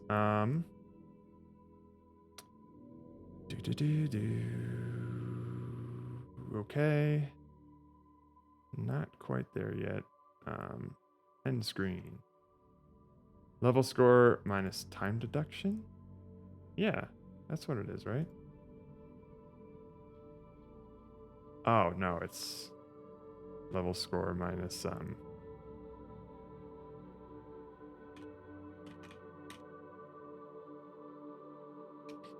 fuck. Wait. It's going to be level score minus the time score. Ugh. Ugh. Ugh. Ugh.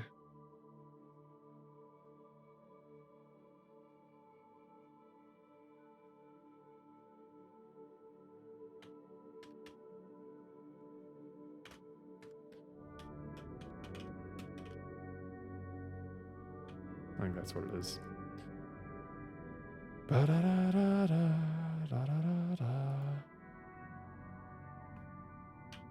Hmm.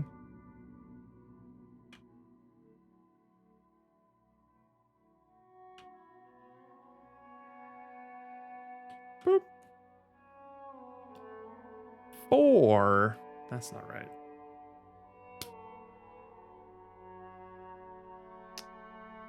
Do you have much left? Not really. Like, we're gonna experiment around with the physics a little bit more to see if we can make the gameplay more interesting. But all the core mechanics are there. Steven's cranking out levels that seem to work just fine. It's just gonna be a lot of little details here and there of just like stopping the game logic when the level complete screen is showing, and having a main menu incorporating all the assets and audio and stuff like that. But all of like the heavy lifting engineering logic is pretty much there.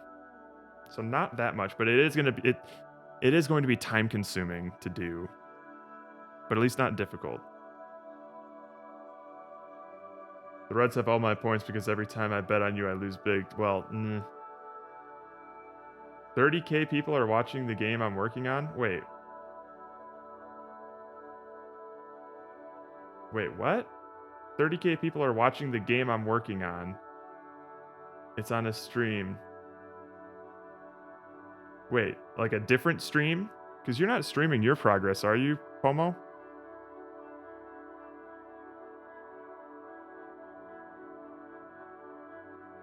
Like last I saw...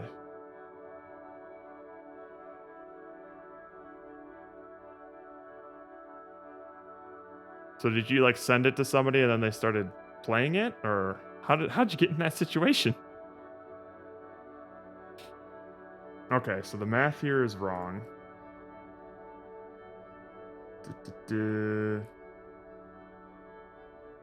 Oh, right. That's what it should be.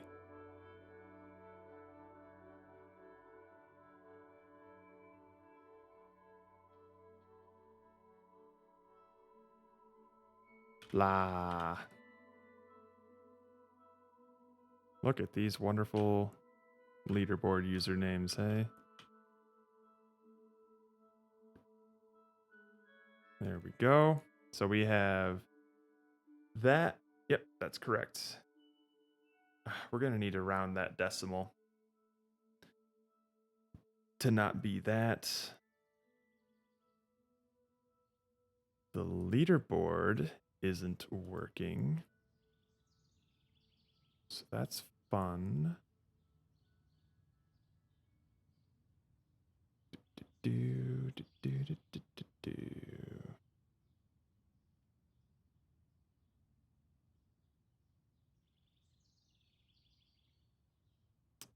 How to C# truncating decimals.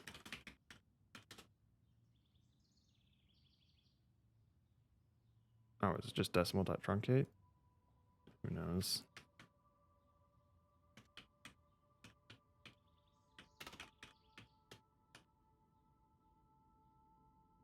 No. Truncate a float.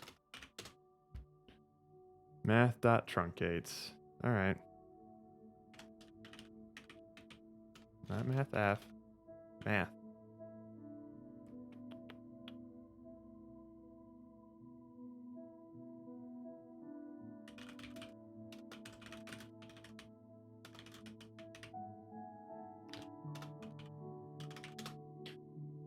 Round decimal to the nearest hundredth, please.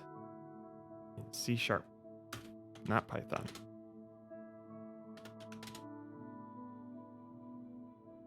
Math.round. Oh.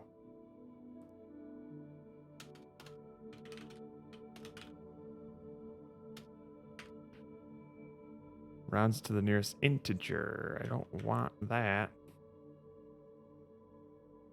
So we're just going to go math.round. Current air level, 2 decimal places. And then use that. There. That should be better.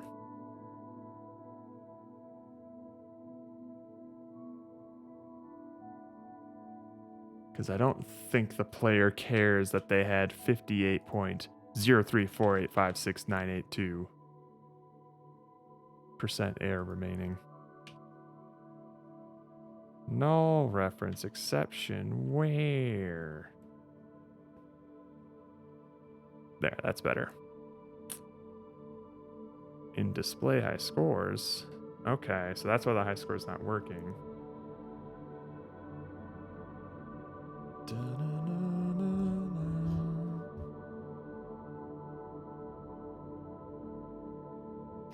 I was banking on those decimals to inform my speedrun routing, dude. I think you'll be fine, Chris. Oh, it's because all of these need... all these need to be put in there. Okay. Okay.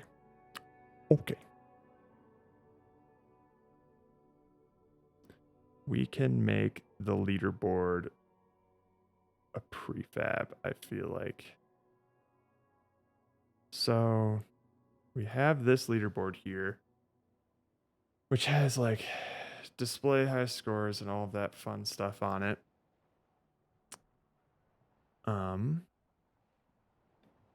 So if we... Oh, wait. Maybe I just forgot to... Let's get this out of here. We don't need this. But if we go to end screen... Leaderboard.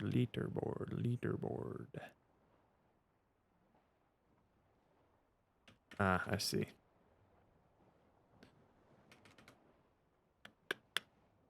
We'll just add the stuff here.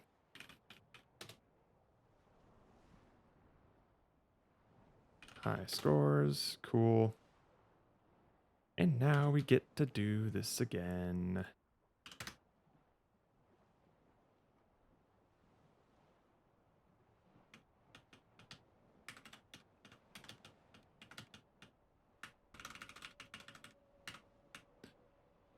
Zip. Lock it up. And let's go. Name 1. Name 2. Name 3. Name 4. Name 5. Score 1. Score 2. Score 3. Ah, Scored 4. Scored 5. Okay. And then I think I had a... No, these leaderboard entries are fine. They will do the thing that they're supposed to do. Okay, cool. All right. Back to this again. Oh, cancel. End screen we're good with. Sure, save level 1. See if I care.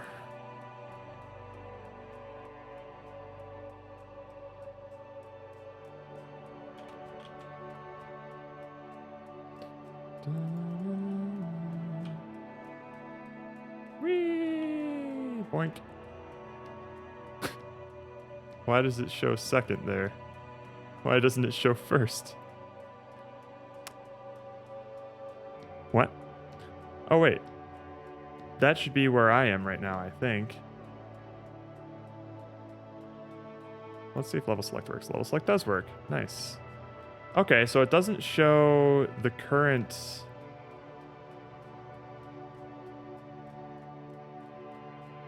the current score.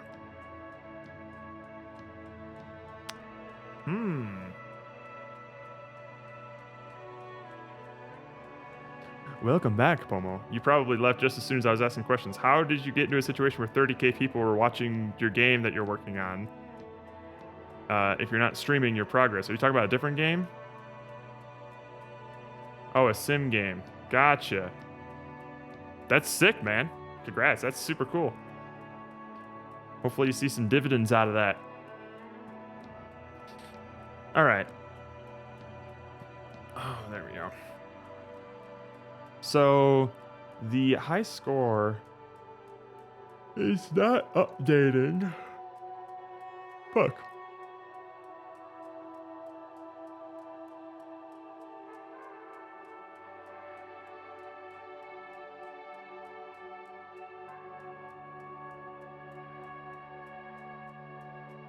Or at least it's not showing, like...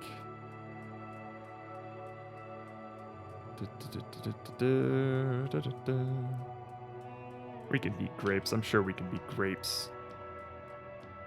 Bam.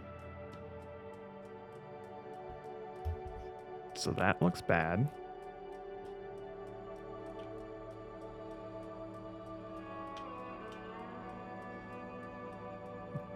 That all looks very bad. Okay. So what's going on there?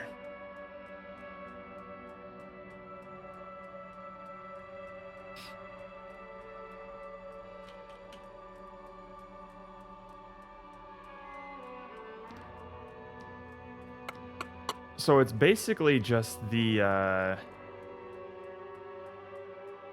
in-game leaderboard that's just throwing a fit. Let's see why. Just wish list, so I can keep an eye on it. Hell yeah. Yeah, Puma makes some cool stuff. Okay, let's see here.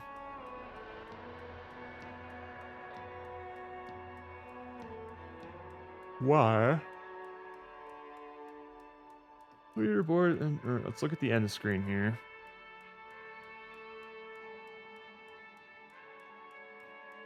The leaderboard itself has high scores, which we're setting the keys. Oh, no. Come on now, you know what I want. Don't be coy. Thank you. So we're setting the keys dynamically for the high score stuff.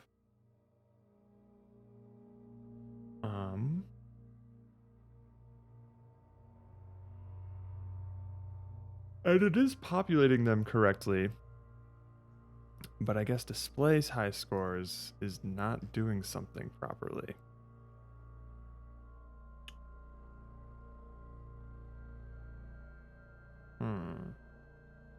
I wonder what it is. Is it not fetching then? Hang on.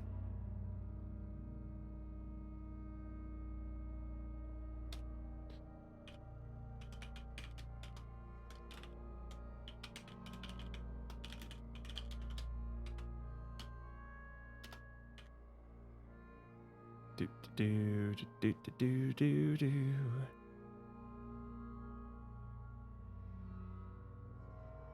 Ah.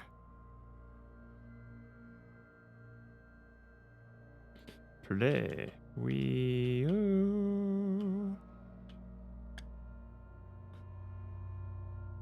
Okay, so what is going on here?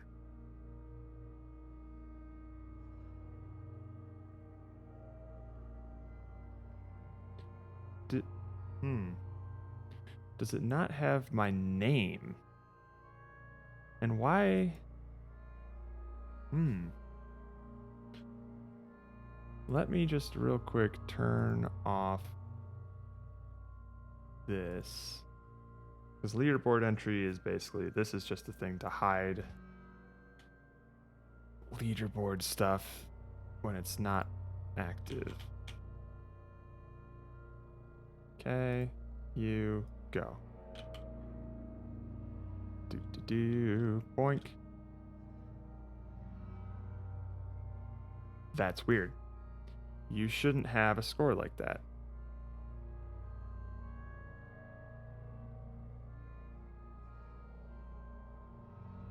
Oh, wait, fuck. All of these need to turn off. Boink.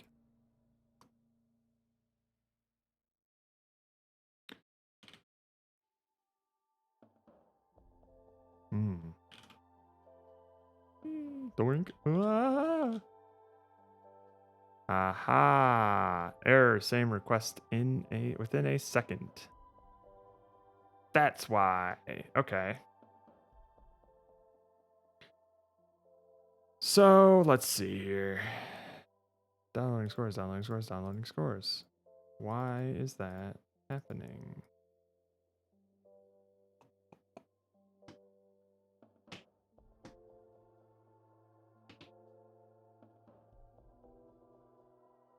Hang on.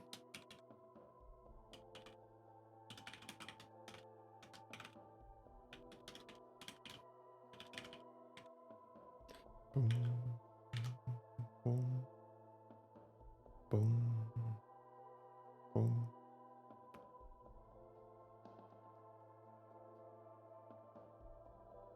Ba ba ba ba ba ba.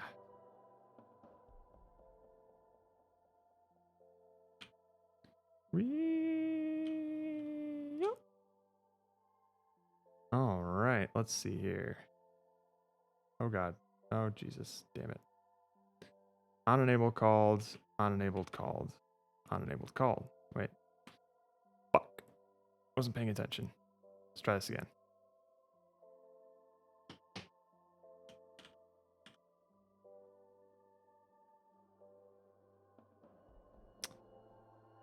Do. 2 unenabled calls right there. That's fine. Aha. So unenabled called was called twice. That's weird. Maybe I have 2 of these here.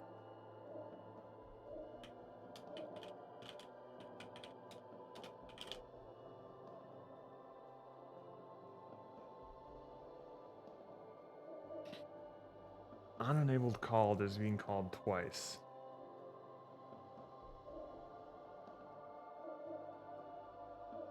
Hang on. Let's think this through again.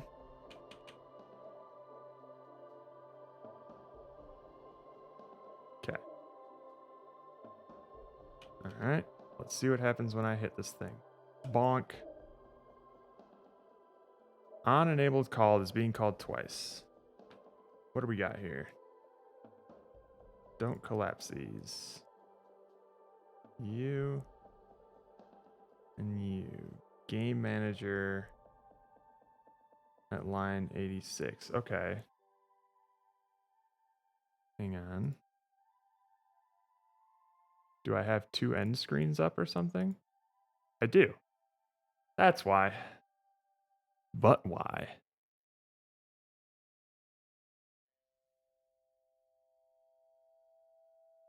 Finish level. gets called in one place. Here. On trigger entered is getting called twice. Do I have 2 finish lines or something? Hang on.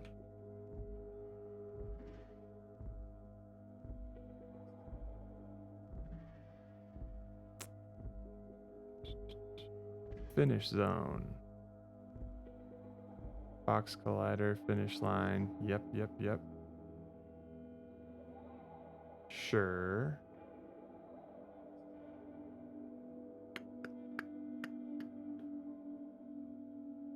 Uh-huh.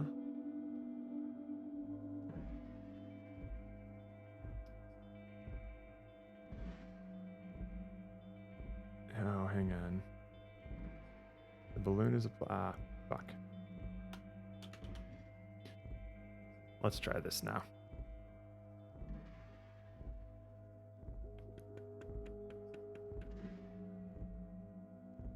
Login.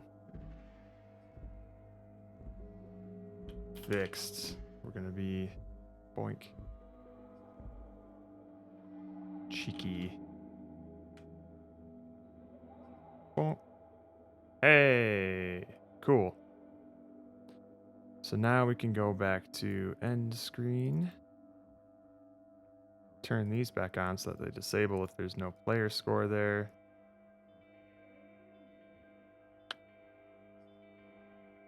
And then try this again. Boop. Nope, I want you. We pop. Bad.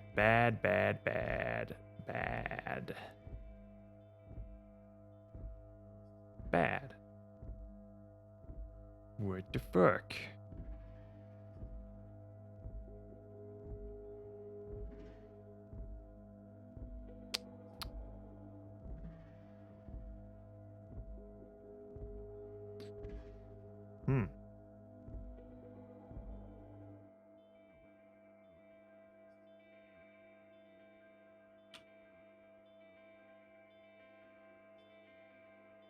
Why does this look like this?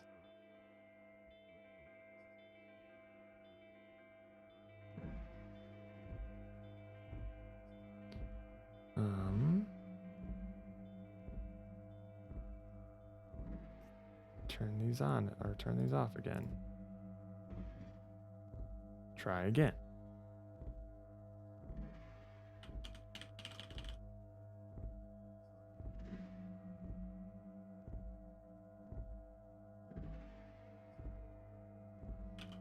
Are they still hiding?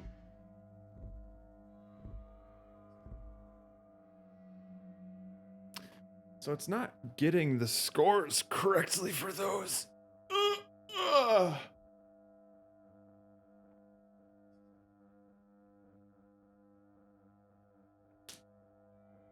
these things just borked? Let's see here. For level 4.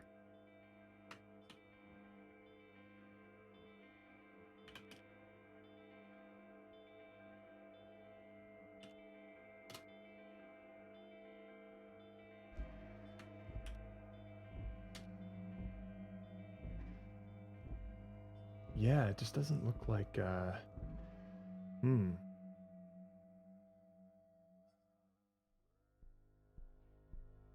Maybe it's just borked. Alright, let's see. I cleared the leaderboard.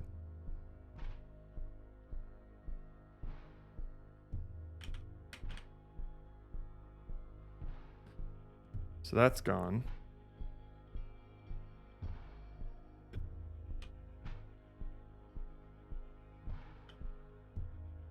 Okay. And then it didn't update the leaderboard.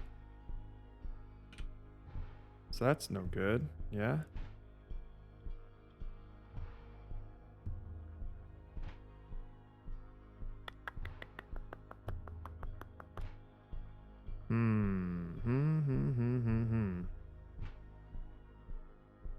Damn it.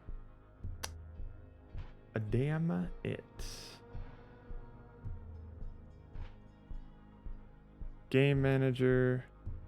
Level score is greater than previous. Oh.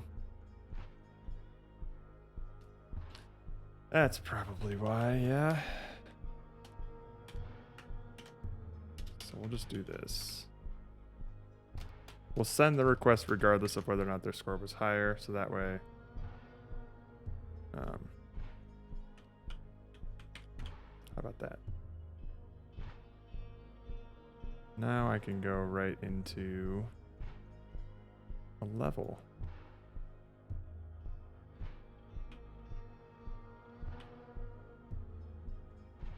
Boop. No, ref. Where?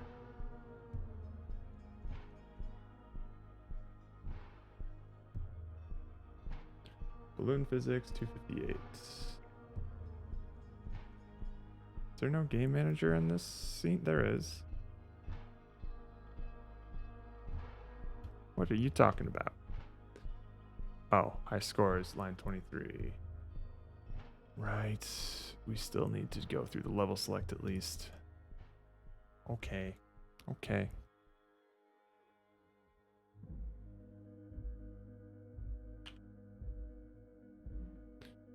Boop. Okay. Oh, no, hang on. The score is wrong. Why is the score wrong? I probably did not set these properly. End screen. Name.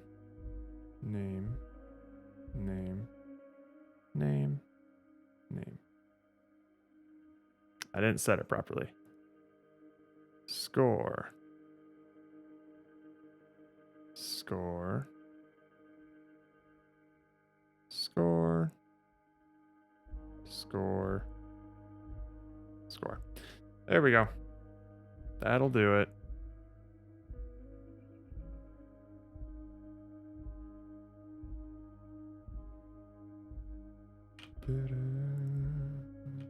Whoa. Why is it doing that? This is level 4. Hang on. Boink.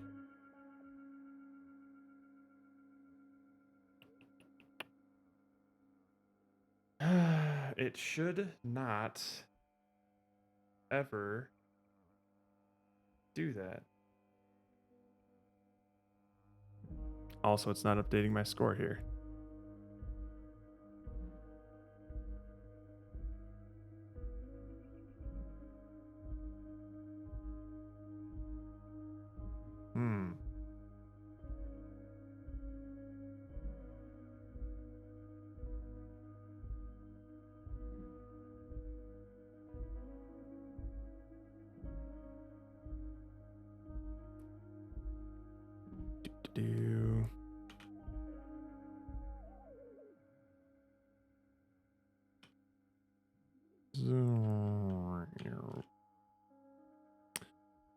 I think I know what's happening.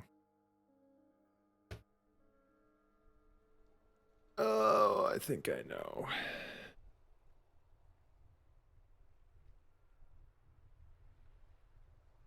Let's go to the end screen here.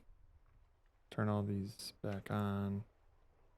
Because it looks garbage without it.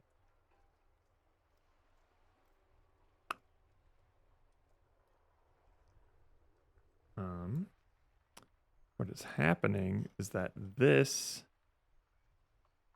gets called every 30 seconds. So if I somehow manage to hit it at the same time that unenabled gets hit, we fucked. So maybe what we're gonna do is just not do this. We're not going to have a real-time leaderboard. My scores. Bam. Maybe that'll fix things.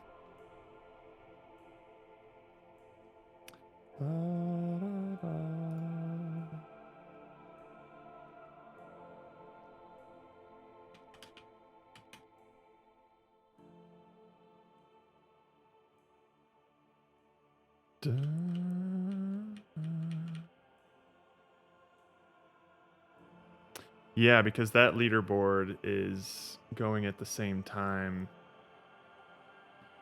Boink.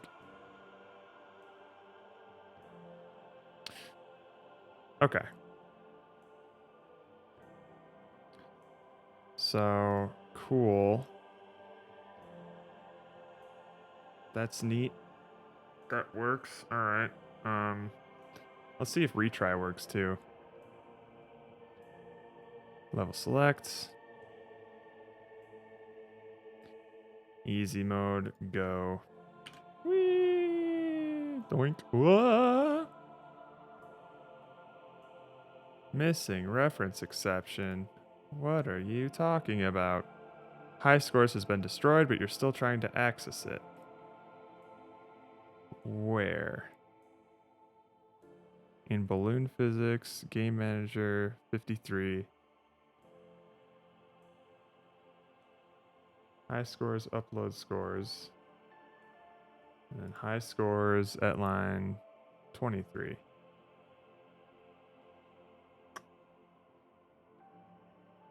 Imagine having a window in Unity that keeps reminding you how little time you have until LD end.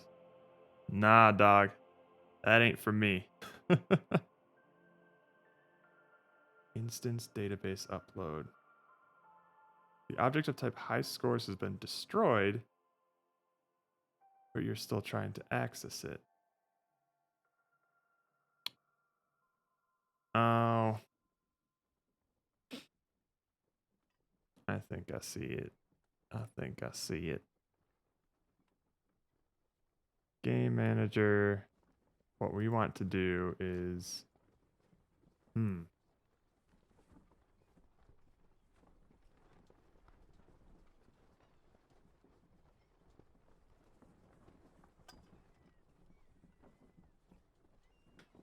We want to set up the end screen before we try and upload the score.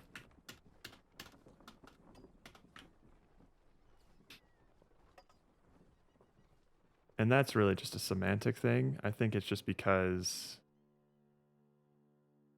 Hang on. Boink. Wait.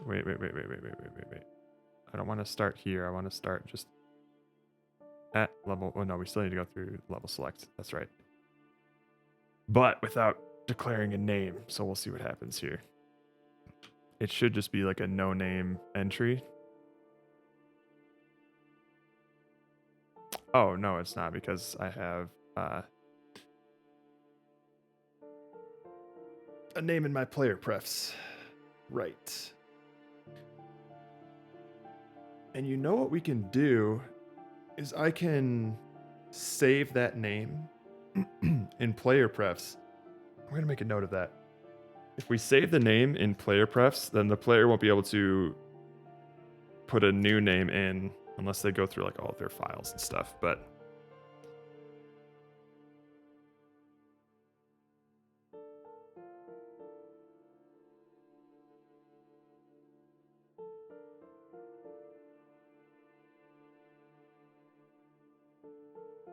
let's get login. So that way they won't have to type in their name every single time.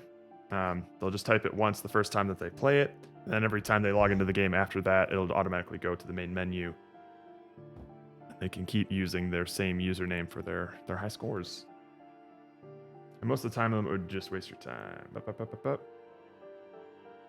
And it would keep displaying messages roasting you. Jesus Christ. Yeah, go ahead and do it, Pomo. It's just a game. So it's more about relieving friction for people who actually want to play the game. Honestly, I guess. If someone wants to cheese the leaderboard, then whatever. I'm not going to account for sad people who want to be top 5 in a leaderboard just to flex on like a dozen people. So If somebody wants to go through all that effort to do that, they're more than welcome to. I'm sure you could. Right, and that's what I'm saying, Pomo, is like most people aren't going to go to those lengths even if that vulnerability exists. So I'm not that worried about it.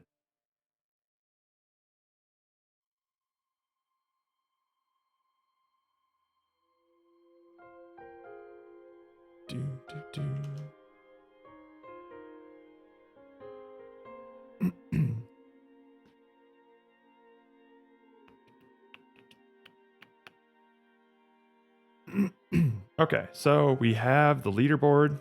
We have the buttons. All right, let me check. I forgot to check retry.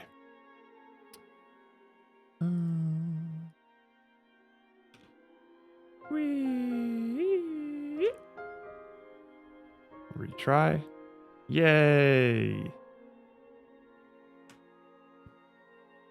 Retry. Doing. Cool. Next level. Level 2. Okay. Next level. Why did it do that error there?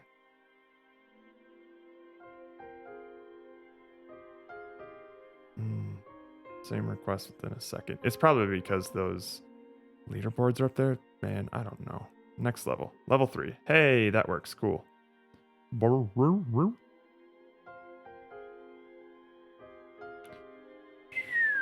Level 4. Boop. So.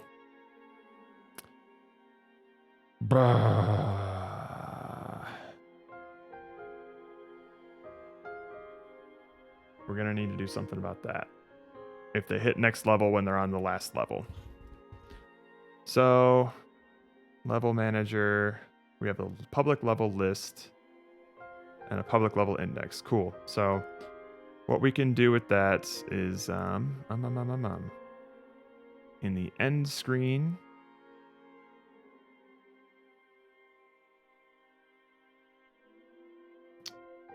we will basically have a reference to the button.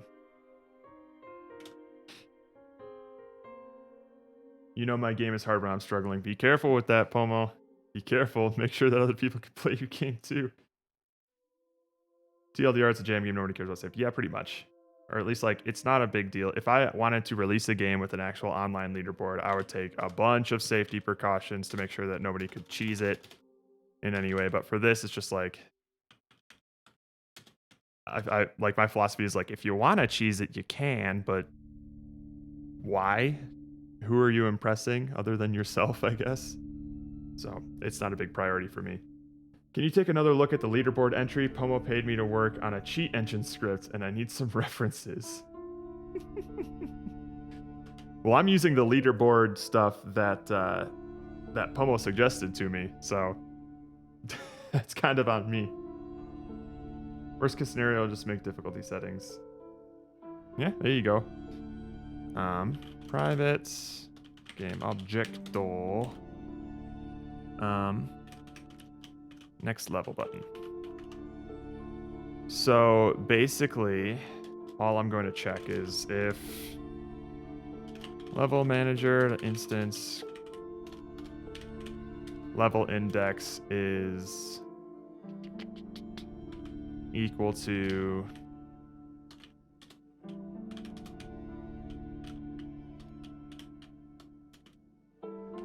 if it's the last index in the list, I'm just gonna set active false. We'll just turn off the next level button so they can't click it. Let's see if that works.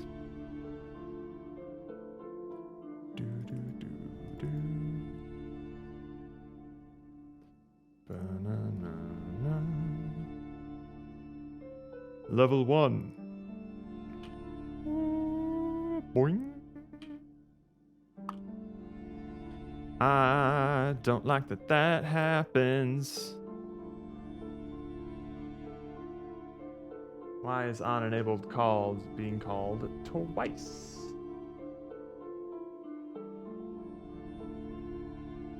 Because there's 2 end screens. Why are there 2 end screens? Why does that happen?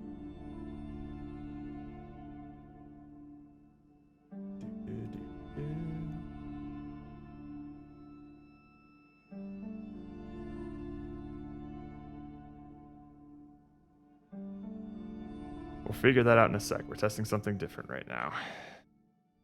Whee, boink. Next level, level 2. Whee, boink. Level 3.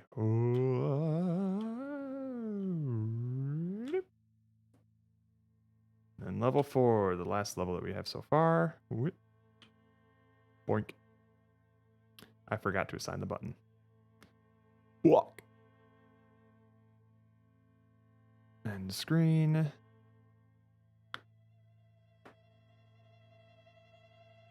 It isn't. Yep, there's his. Get out of here. Next level button. Boink. Yeah, see, it's always all these tiny little things that make UI annoying to work with. And it's not like you have anything all that interesting once you're done with it. It's just like, oh, good, the buttons do what a player would expect them to do. I'm going to need to look into this.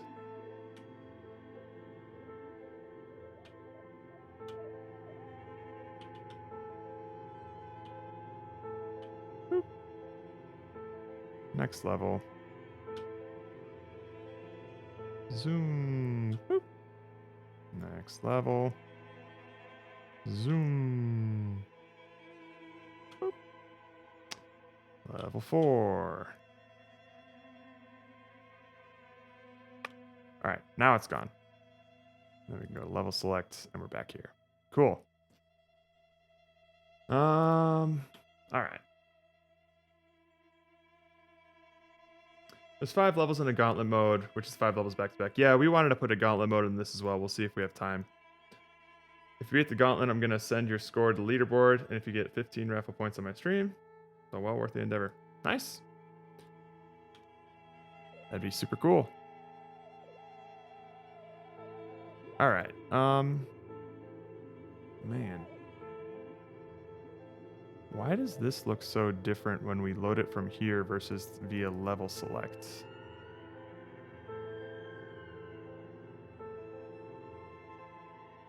Like the lights just turn off here. The lighting is completely different. What's going on with the balloon here?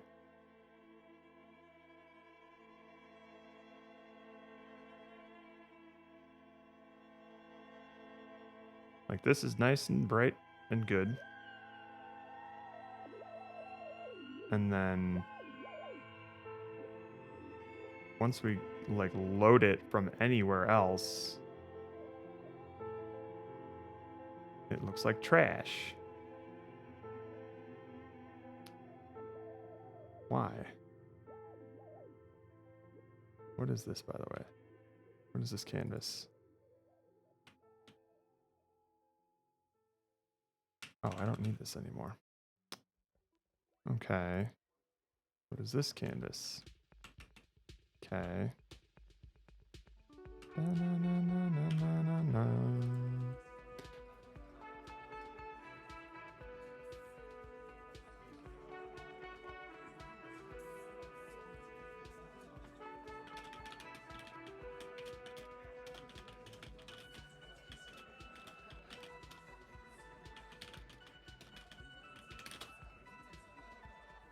Lights get darker when loading a scene. What's going on here? When you select a scene, Unity will automatically bake all the lights and render things, but when you open a scene while playing the game in the editor, Unity will not bake the lights and render them, fix the effects and all. This causes everything to stay dark. This only happens in editor. If you build your game, you'll see this will not happen. That's so weird.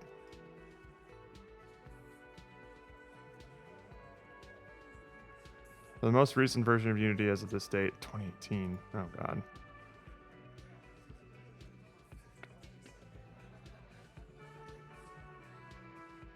Problem with the skybox loading between scenes. To fix it, go to a window, rendering lighting environment. You should see the source environment lighting section. Set the skybox by default. When I change this to color on all scenes. Okay. All right, let's try that.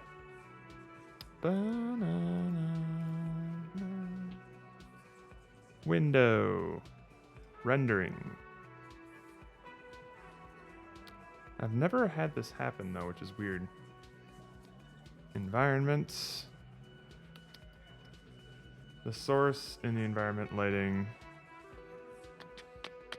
Skybox. We're gonna set its color. I don't know, man. Generate lighting.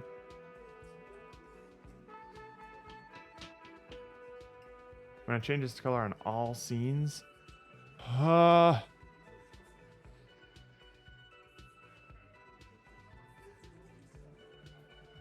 This is about removing the lighting contribution of the environment. Okay. Yeah, that's so weird. I guess I won't worry about it too much. Like, if the build actually works, I guess I should test that, right? That's so weird that it would even do that, man.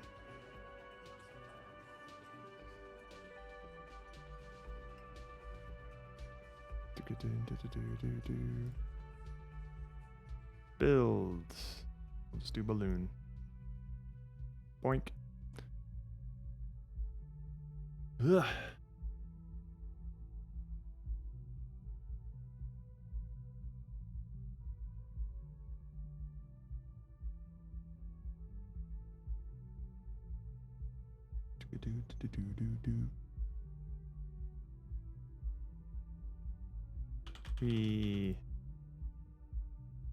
Alright.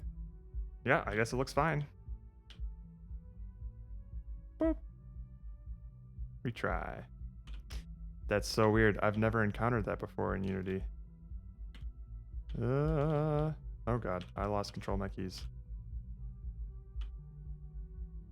Oh, missed it.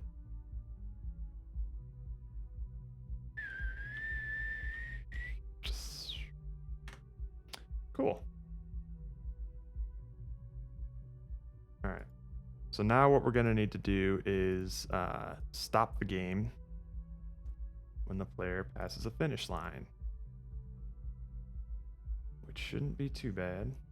So I have this bullshit thing where I perfectly connect two tunnels. The player still somehow magically hits the intersection. Yeah. I can believe it. I can believe it. That's annoying. Okay.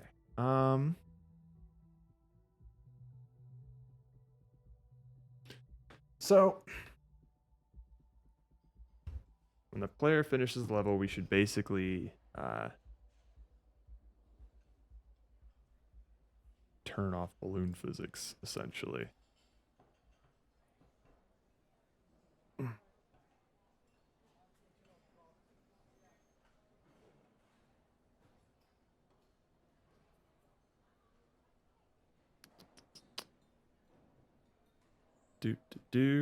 Where are we getting rid of air level? Right here.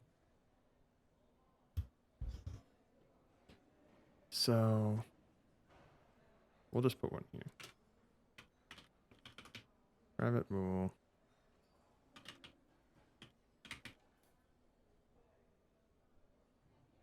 When you hit the finish zone, we'll change it. Okay.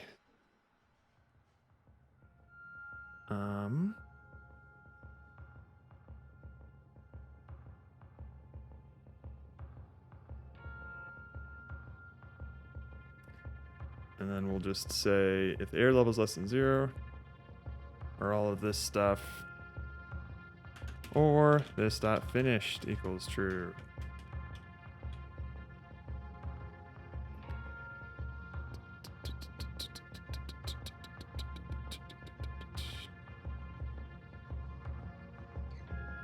Huh.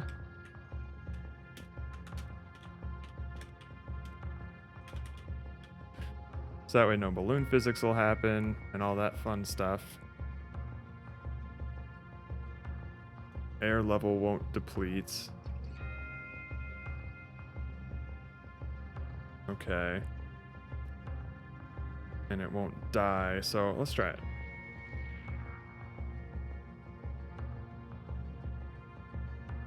An obvious circle there, so the player has to jump. I mean, it's all about solution finding, you know? That problem solving, baby. Alright, so now can I stay here forever? I think I can. Cool. And then if we hit retry, it'll all happen again. Whee! Boo! Why do you keep happening?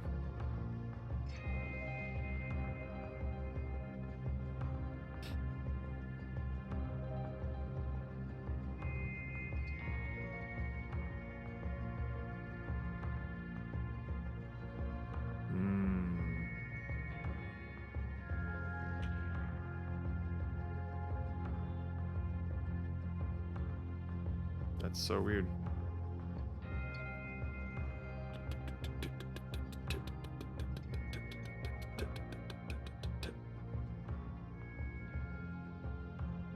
You know what we're gonna do? We're gonna do this. We're going to have a coroutine.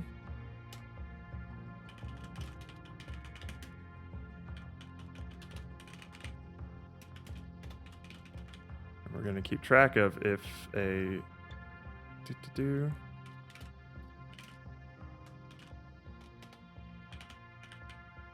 coroutine is not equal null, then do this thing. Oh boy.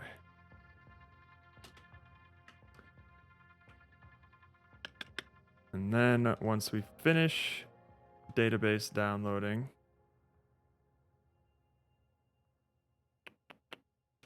yield return www yada yada yada yada yada. Once this is done, the download coroutine is going to go back to null. So that way we're never going to have multiple downloads happening at the same time. Hopefully that's fine. Who knows? I don't. Let's get rid of all these leaderboard things. Boink. Boink.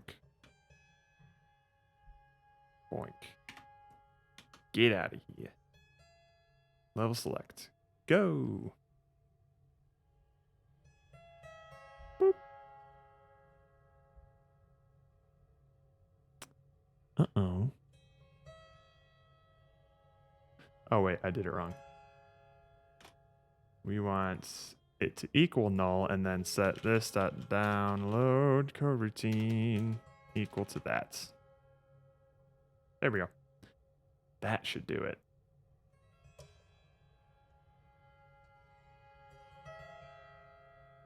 There we go. And now I should hopefully never see the multiple requests made at the same time error. I hope. Ah! Damn it. Error, same request within a second. Why?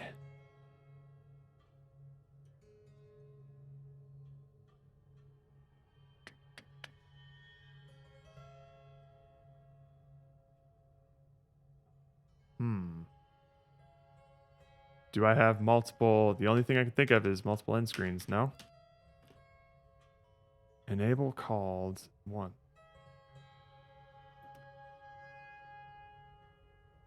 That's so weird. Hang on. Okay. And then we enable, do this. Okay.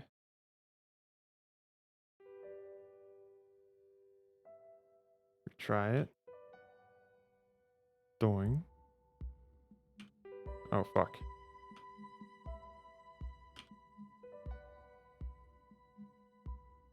It got called twice there. Hang on. I'm not destroying these end scenes. Oh, these end screens. Oh, that's Huh? If I keep replaying the same level over and over, doink.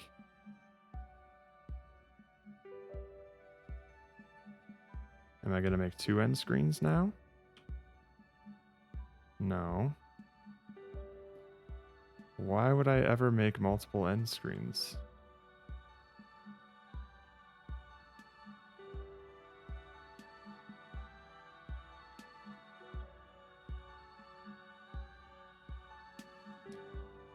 Is it just because it's triggering multiple times in the on trigger thing?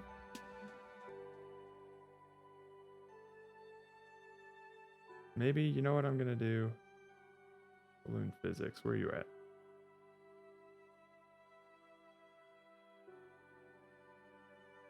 Let's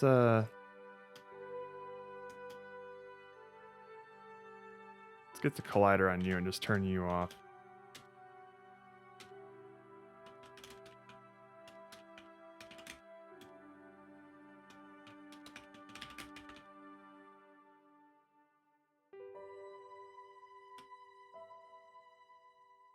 Or you know what?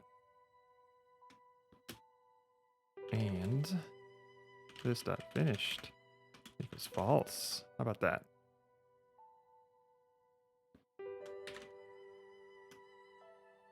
Instead of like turning off the collider. It can collide multiple times if it wants, but it'll only ever trigger that thing once. All right, let's give it a quick test. And then I want to move on to balloon physics.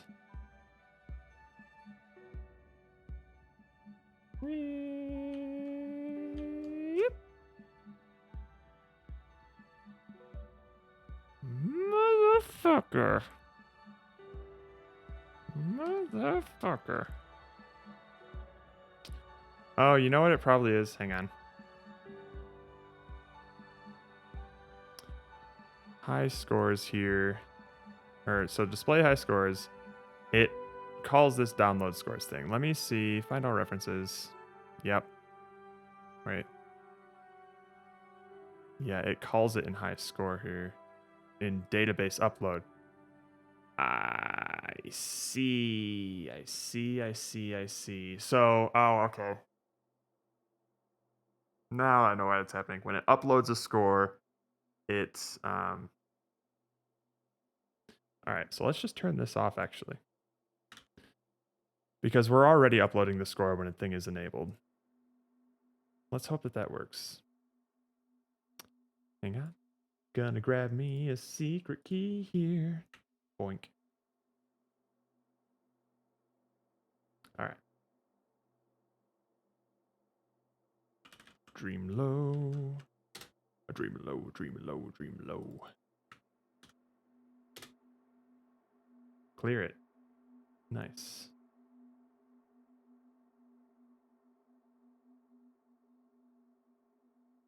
Okay. Whee. Cool. So now it's only ever going to, because it was when it would upload the score, it would make a request to download the scores. And then when this was enabled, it would do the same thing. So if if those both happened within a second, it would throw an error. But now that shouldn't happen. Wee. Fixed, maybe indeed. Wait. That's wrong. So when we go to the next level, level manager. When we go to the next level, we need to change the private and public keys of the leaderboard. So it's not a matter of just like level index and load next scene. So set up level summary, go to definition. This is where we do this here. Okay, so basically all we'll need to do here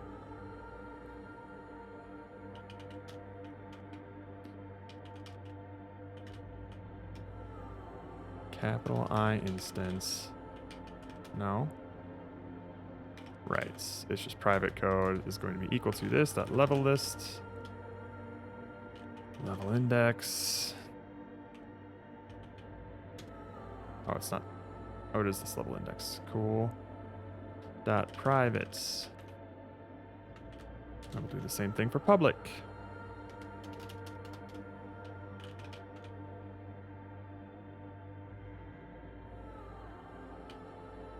Nice. So we're gonna need to make sure that we have to do that. Load level, load scene, okay. Okay. It's not the most elegant thing in the world, but it works.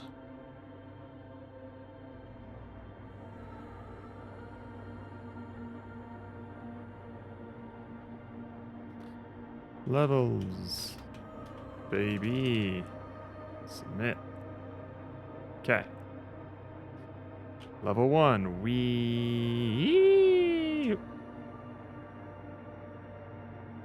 Did I not make the leaderboard? I definitely did. 9,600. I should be there. Ah!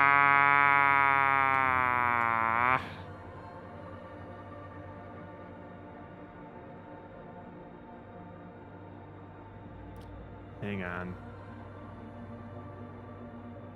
One sec. I need to undo the thing that I did earlier with the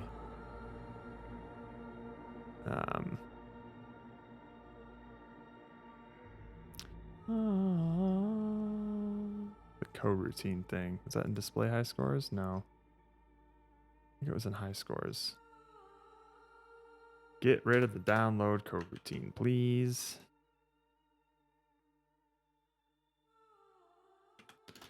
Just let it happen.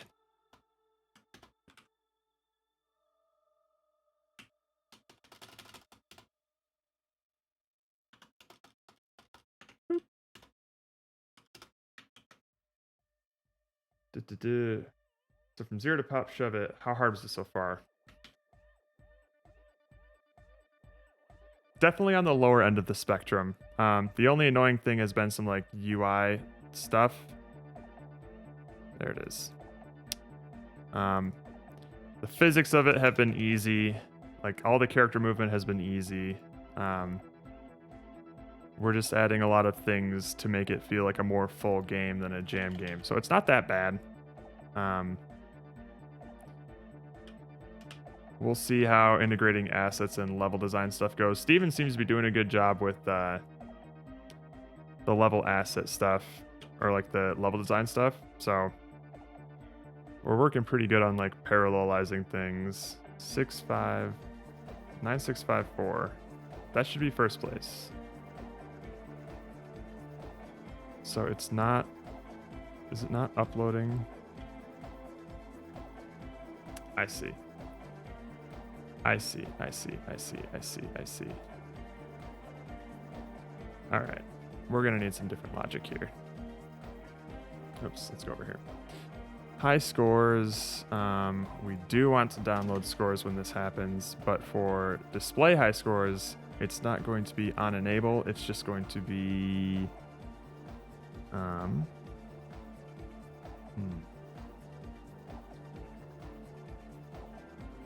do we want for this? I guess we can just do like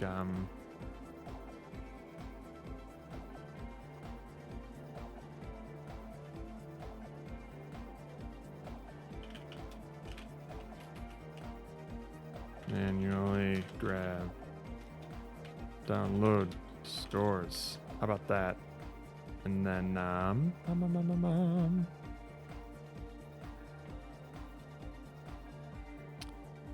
yeah, we're just gonna need to make a singleton out of this.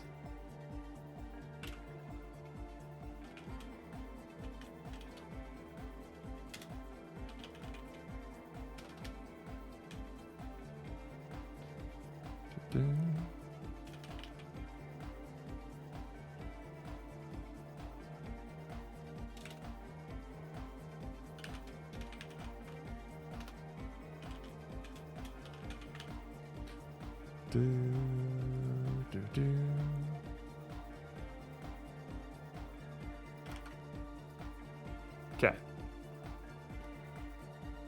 So now all we'll do is for level summary, Set up level summary. Yep. We'll just do display high scores, instance. Does it have to be public? Ugh.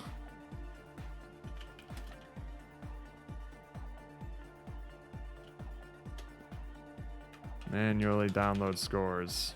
How about that? Happy? So that way this thing is never going to show on enable,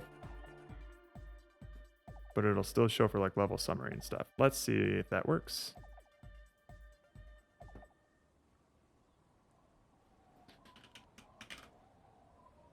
My name's high score. Null reference exception in level summary. What?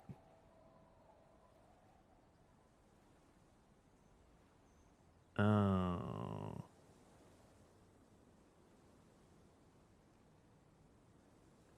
Mm-hmm.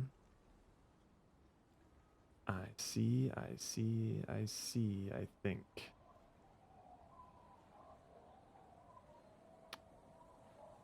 Because there is no...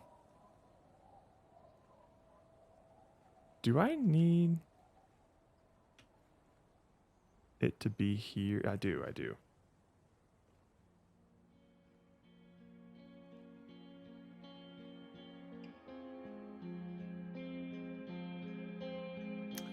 I guess I can't do that.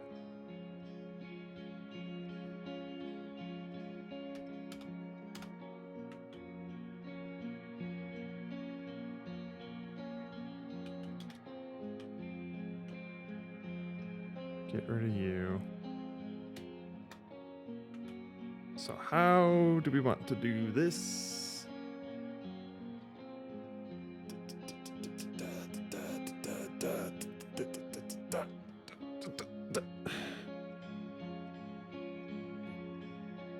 Download scores, right?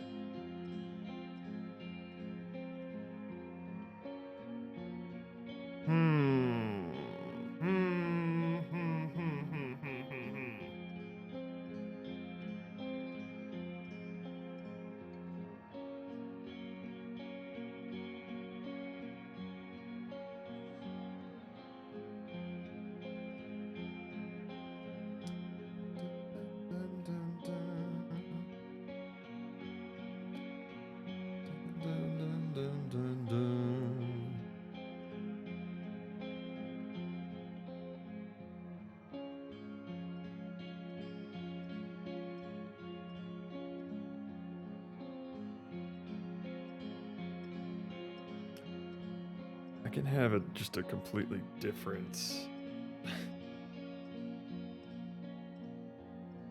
thing here.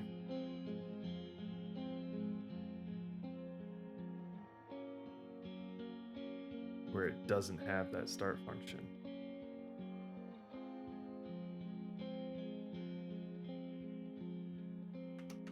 Fuck it.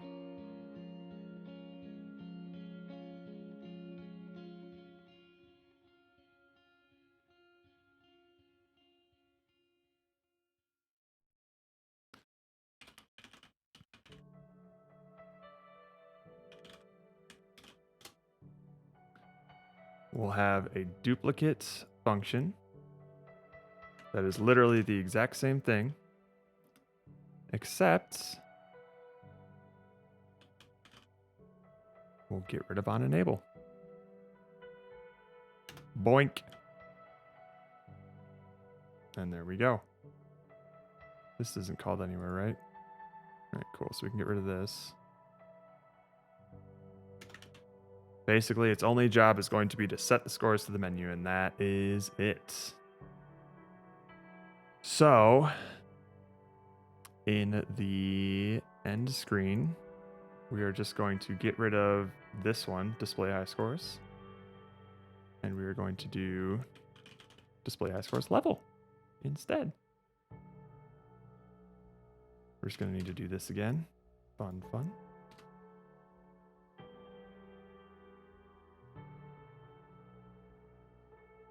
Okay. And then after this, I think I'm going to get some lunch.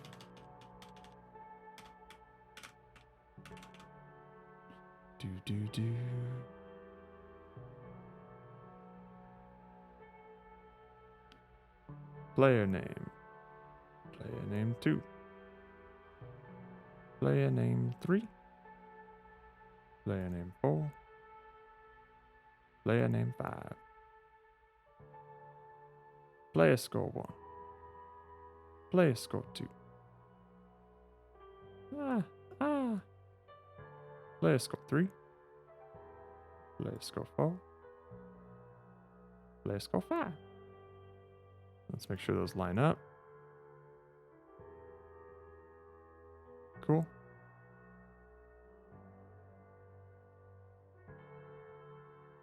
All right. So that works. Now let's test to see if it works.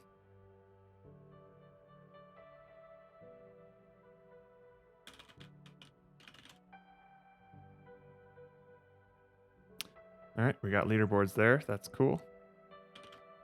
Let's see if we got leaderboards here. Doop. Null reference exception at line 52.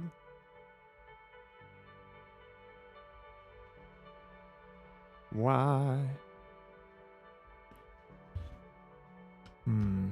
Object reference not set to an instance of an object. Line 52. That's here. Set scores to menu. Oh, my display. What's my display? Fuck. Fuck. That's why.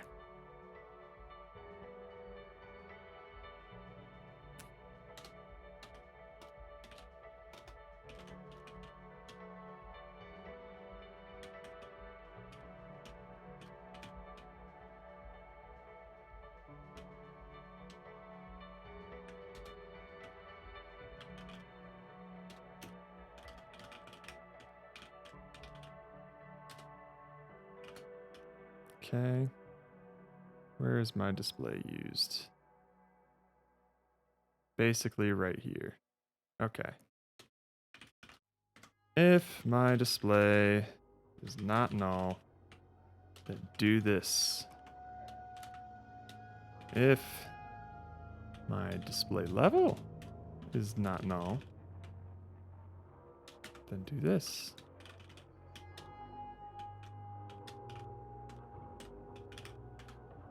The hoops I have to jump through for this leaderboard.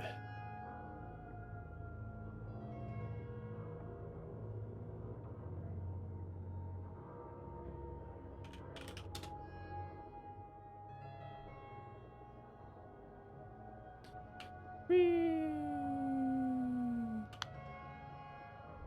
Yay! Let's go faster. That was not faster. Or I guess it was. 97.37. Okay.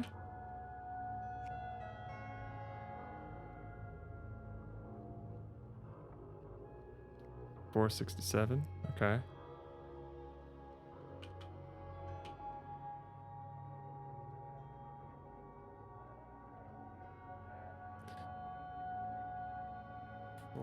Wait. Was that 467? 4 minutes 67 milliseconds, right? That's 4 minutes 55, 9:4:18. Cool. Is this scoring system working? 9656. Oh, it's not working right. Goddamn.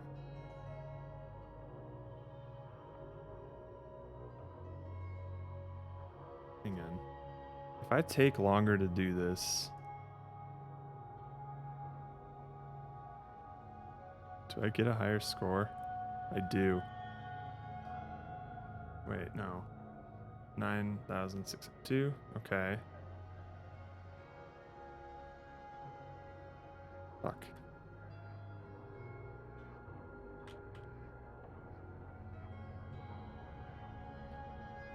Nine, 7, 3, 4, eh? Whoa. 9626 at 9391.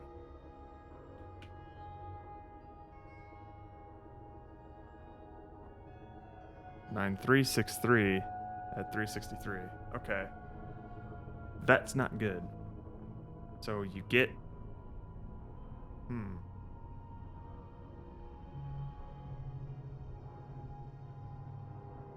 get more points by completing it slower. That's not correct. That is not correct.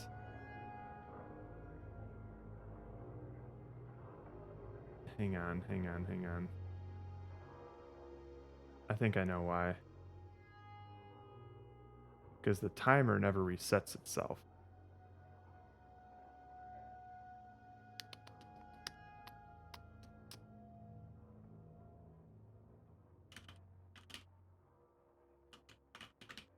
That's probably what it is. Let's try this again.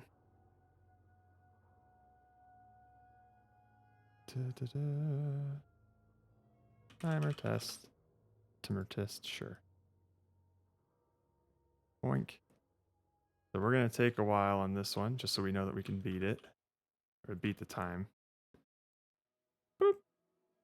8165 at 7 seconds.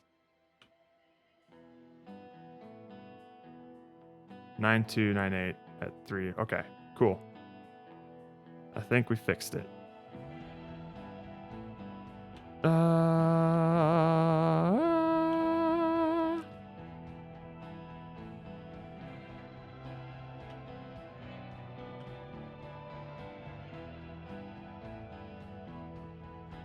Wow, that was a really tough one to beat, isn't it? Damn.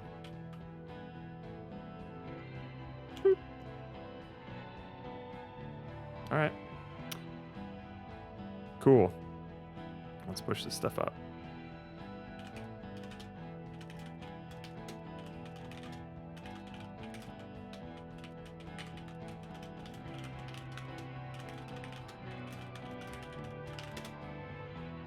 God damn it, I haven't been checking Discord. No, we're good. All right. Whew.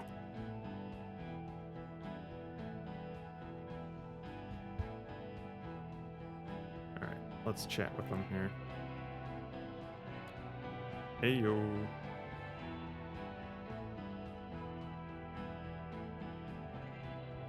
Yo. Hello. I'm probably gonna grab some lunch real quick. Just make a quick sandwich or something. No, it's good. The end screen stuff had a lot of things that I had to manage, particularly with the leaderboard, but that's all working now. Thick. So that's all there. We can go to the next level. We can retry the level, and all that fun stuff. Steven, I looked into why the level looks wonky when you like reset it and stuff like that. Yeah. I had never encountered it before, but it's apparently just an in Unity editor thing. I looked up the answer for it online, and basically it's just like when you build it, it looks fine, and I confirmed that. But sometimes the lighting looks fucked in Unity when you like reload the level, which is mad annoying. That's I mean, whatever. It's fine. So it's just weird that there's like no like everything's unlit. So it doesn't make sense why it gets fucked up. it's yeah. So it's not catastrophic in any sense. It's just a weird quirk, which again I'd never encountered before, but that's fine. Yeah. So yeah, I'm gonna pop out. Go get your lunch, like boy. Get some lunch, and then I'll be back. How are things going with you guys? Going smooth. Trying out some more levels and stuff, and maybe when you come back from lunch, I can kind of get opinions on things or something. Sure.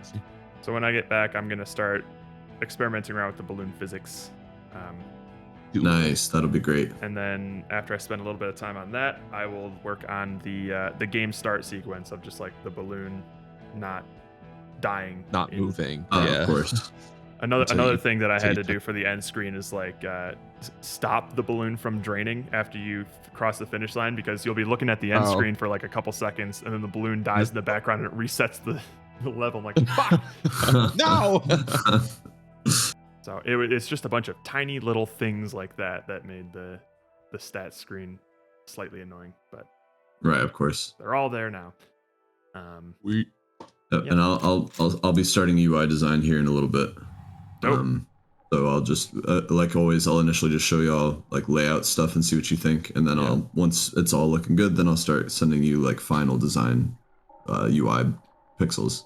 Sweet. Do you have anything you want to show for the cutscenes or whatever you're working on? Yeah, I can show you all this stuff.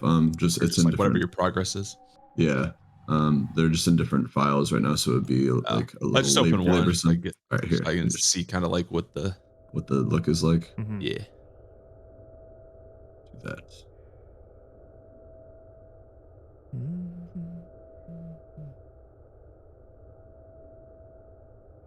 The more complex ones. Looking. You see my screen? Yeah. Yeah, so I have it to where these things can like animate separately, even like the fingers. Oh, look at that. And like the wings and things like that. Very cool. So I'll be able to just add like little bits of movement to this. You know, the things leaving. So not crazy, but really like simple and keeping it a bit loose. Yeah, I feel like an animation style like that will actually lend itself pretty well to the aesthetic, you know? I agree. I think so too. Just like it's simple, kind of like papery. Like it's got these. The only thing that I didn't do is like make them extremely what is it, like tight edged, like they're feathery edged. I kind of like it. Yeah. Just to separate it. So this is all going decent. I like these that are just like really me of Japan. I know. Well, yeah, it's basically just the rising sun. A Japanese. The balloon of the rising sun. And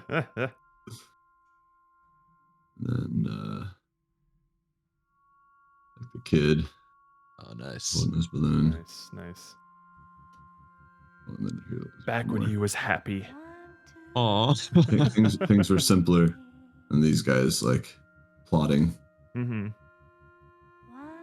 Damn crows, get away from that kid. Like the crows from Dumbo. Exactly. Then they caw. And they start swirling. Oh shit. And then like I'll bring these streaks in and then like black it out to get to this. Nice. And then the final thing for this intro. It's just sad balloon. I like it. That's great. Airplane just runs it should be neat. It'll be good to do the audio to this will make it really nice. Oh yeah, for sure. Like, imagine like flapping of wings, like raven caws, and then of course just music as well. It's gonna be pretty nice. Very cool. Very cool. So I'm on the outro stuff right now, and trying to get like bugs in the light and stuff like that. So as soon as I'm done with just like painting the layers, I'm gonna stop and then pause this and then go to UI because the animating is kind of chill. It just takes some time. Okay. So I feel better moving that to later in the day and then getting some of the more crucial game stuff done first. Sounds good. Cool. So everything's going good. Nice. All right, I'll be back. All right, eat your lunch. Got it. Peace.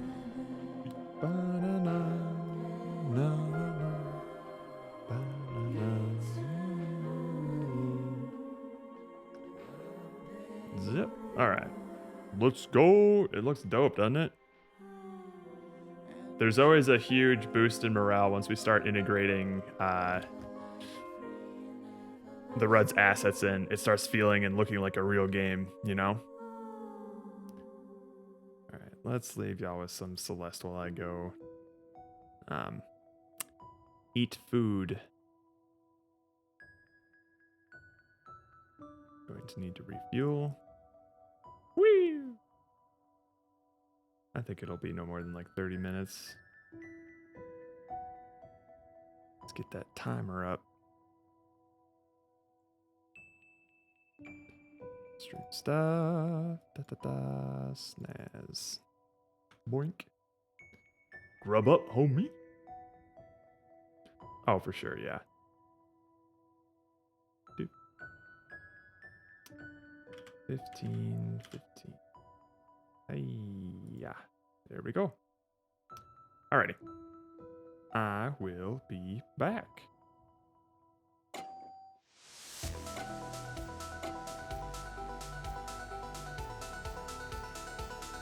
here.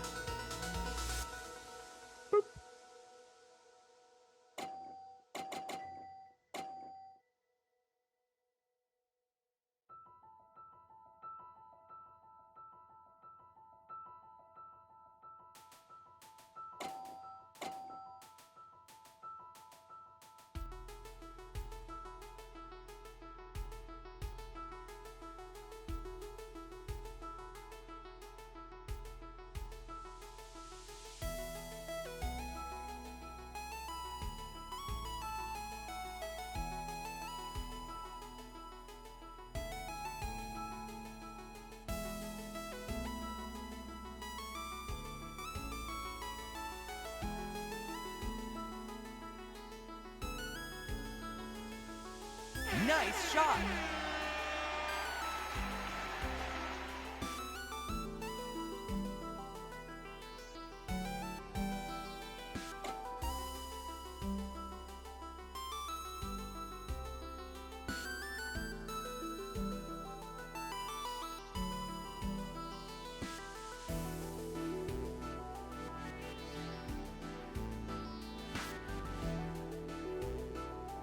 Nice shot!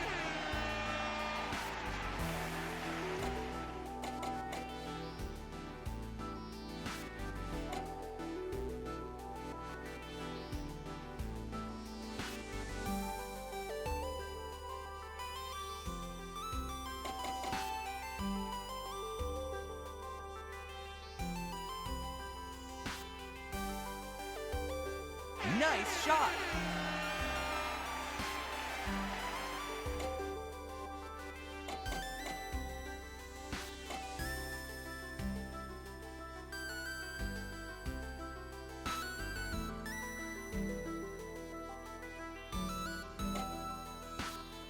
Nice shot!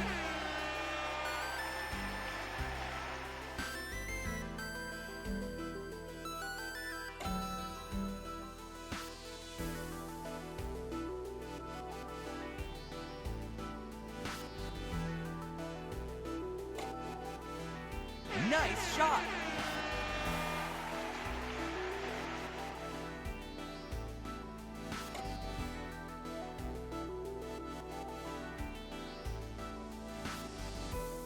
Nice shot!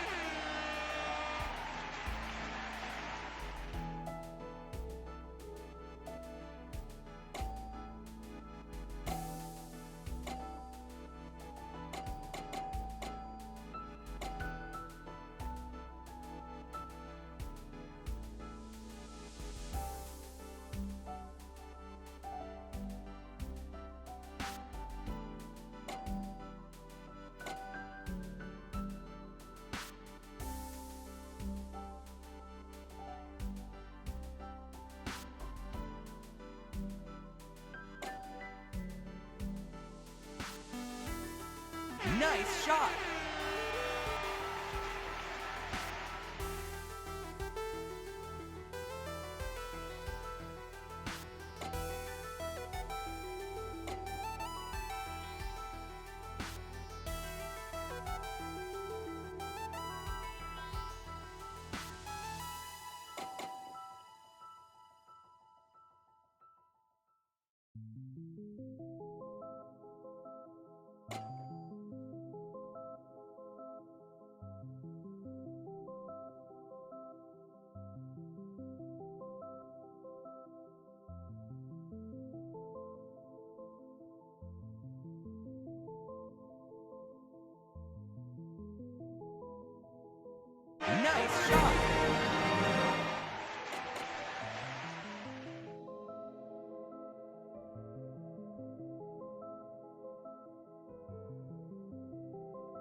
Nice shot.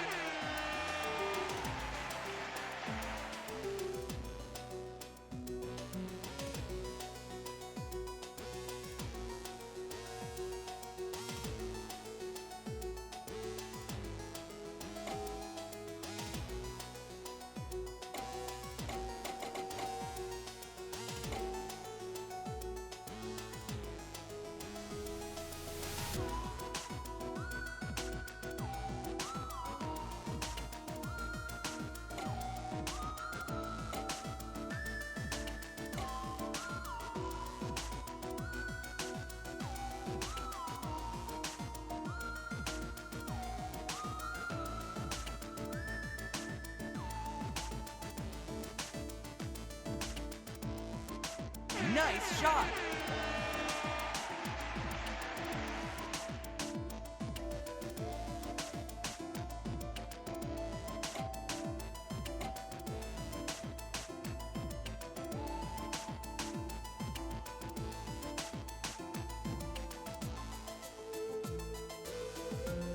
Nice shot.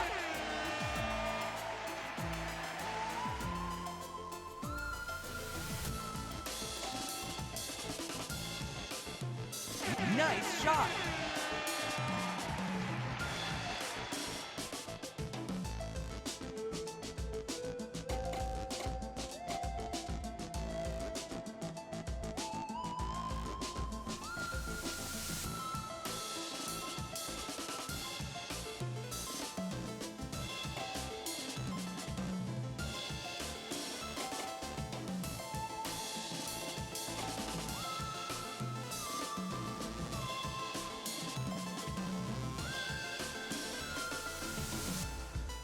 Nice shot.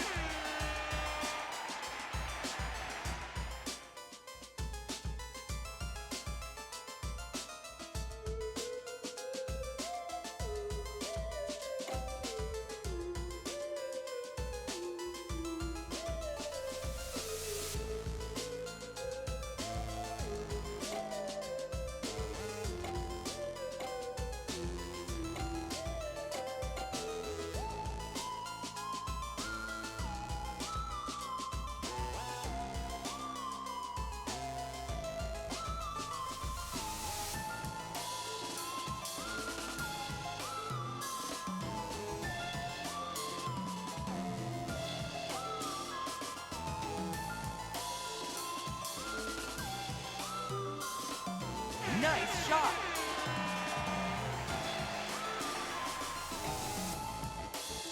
Nice shot.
Nice shot.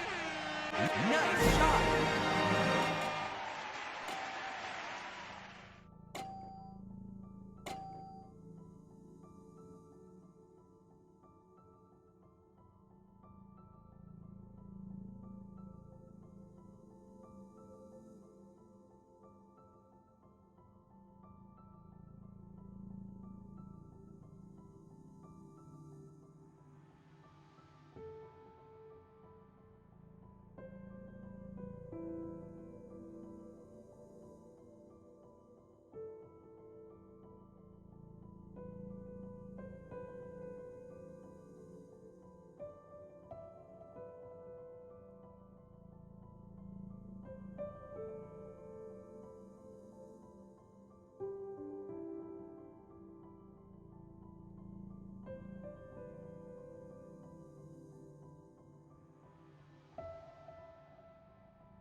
And we're back.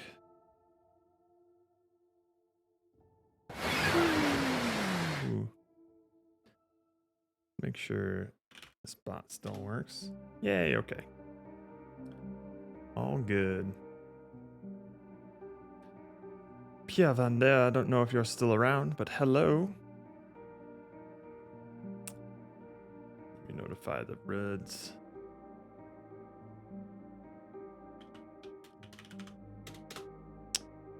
All right. So now, hi. How's it going, dude? I've been seeing your updates on the LD page. Your game's looking pretty sweet. How's it going? It's going pretty good. I wish I had more interesting things to show, but a lot of it is very much programmery assets. So we have a little thing here of just enter your name for any sort of leaderboards that you're going to be a part of. And we're going to have a level select screen here that you'll be able to scroll through. Each of these are going to have their own leaderboards with your own local score as well, a name and like an image and stuff. So each of these levels will have their own leaderboard. You'll hit play and you'll go to it. We have gameplay, so we have all of like the mechanics and things down here. I spent a lot of time working on the end screen here, which none of this is scaled or anything like that because I'm just waiting for all of the assets from the artists. But it'll update the leaderboard. We have a score breakdown and all that fun stuff. Back to level select. So a lot of functionality in that regard. One of our artists is currently doing some level design stuff as well. So we have some, those are the wrong keys. We have some levels like an easy, medium, hard level. This is an example of an easy one. Something more on the medium side. Boink.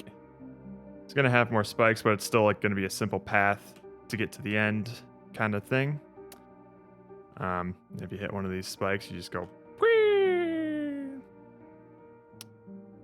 And then hard is something where we hope to incorporate like some shortcuts here and there for like anybody who's interested in like speed running or min-maxing the game or whatever. So you'll have paths like this that you could go through if you want to spend more time on air than or spend more of your resources with air than on the time it takes to do it, because you'll be evaluated based on how much air is remaining and how long it took you to do these things. So yeah, we got a bunch of stuff like that. I'm not sure if you're aware of what the art style is going to be looking like, but it's going to be taking place in like pages of a diary. Thank you. I didn't see that. So, it's going to be like pages of a diary sort of thing. And it's going to have like this silhouetted aesthetic so that we can maximize the number of levels that we can create. It gives us a lot more creative freedom in that regard. Andrew, our 2D artist, is working on some opening and ending cutscenes. Yeah, I really like it too. It's going to be very neat. So I'm really looking forward to putting this all together. Very artsy indeed. Yes. It's pretty different from our usual fare, but I have full faith in the Reds that we'll be able to pull it off for sure. How's your stuff go, man? How much time is left in the jam or the compo? 3 hours. So I'm sure you're pretty much done at this point.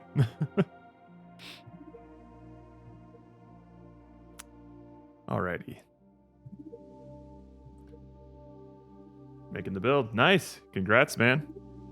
I'll keep my eye out on it because I've been seeing the GIFs you've been posting. It's been looking pretty cool. I don't know how you're able to pump out such high quality assets and also make a game and everything on your own. That's insane to me. Okay, so now we're going to be messing with balloon physics a little bit to see if we can make the balloon a bit more fun. Any news from the Reds? Nope, cool.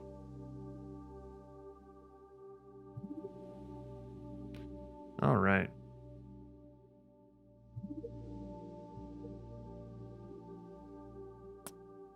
Balloon physics is what we want. So right now, even when the balloon rotates, we're pushing it in world space, essentially. So even if the balloon is upside down, opening up the channels that would push the balloon up will still push it up. And that does make things easier, but it also probably makes things a little more boring. So we're going to have to see. I don't need you here. We're going to have to see if we can apply directional force on the balloon based on its rotation. Do.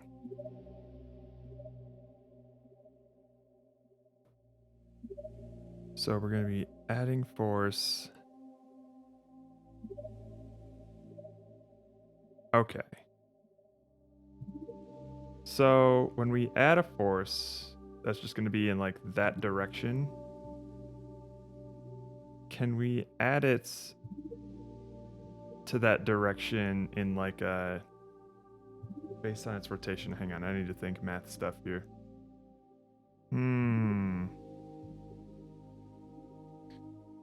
A handy dandy notebook.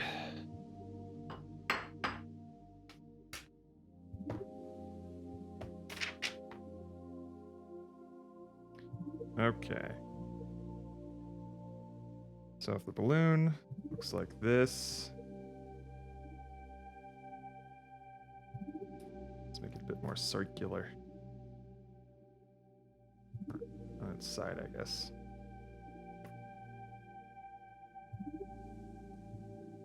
And we apply a force like this, right? So it looks like that. We're applying that force down, but we're applying it that way. So basically we just get a so we'll know the rotation of the balloon. Let me open up a level here.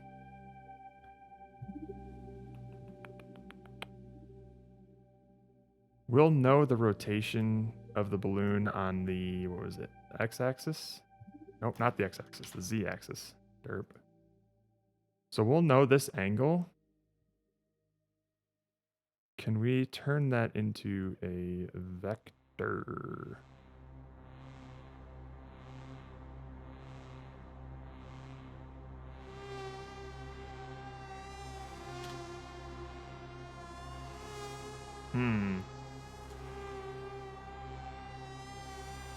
How would we do that?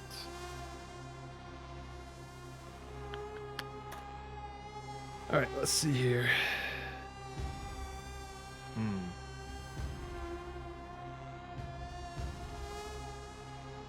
So we're applying a force here.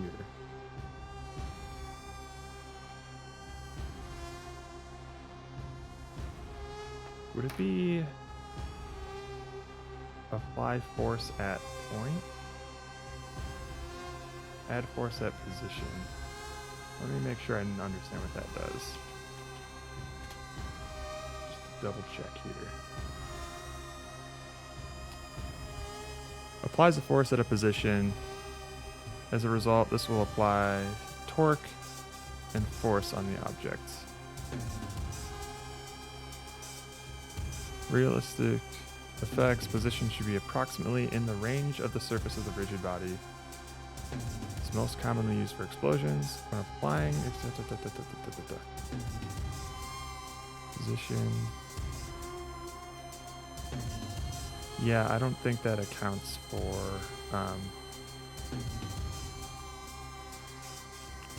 rotation though.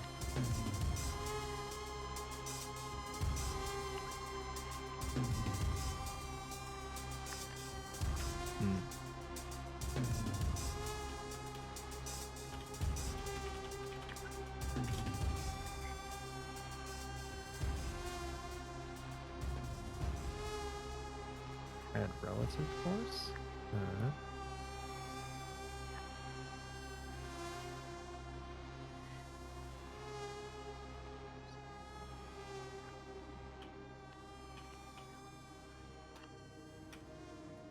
If you change add force to add relative force, it will apply the force on the axis relative to the objects in your coordinate system. Okay. Add relative force.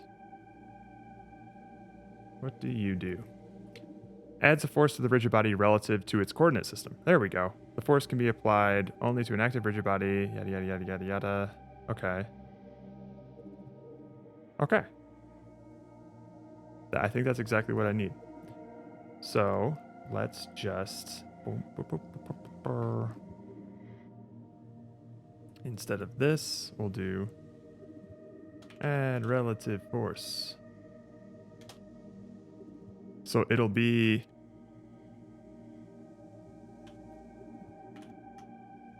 Oof, I think this is all I need to do.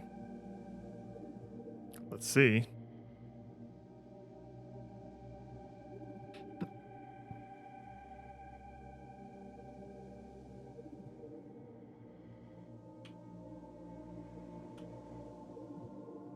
Uh-huh. Okay. All right. Yeah, that's what it is. So, oh God.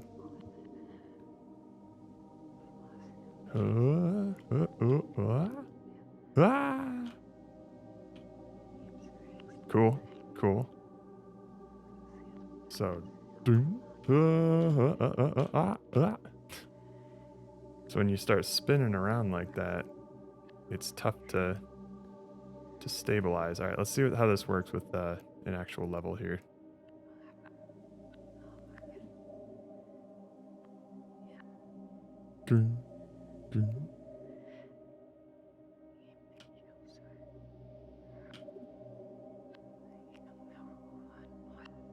Oh, Jesus. Oh, jeez. Go, go, go. Okay. Let's try it again. Let's hit a thing. Go.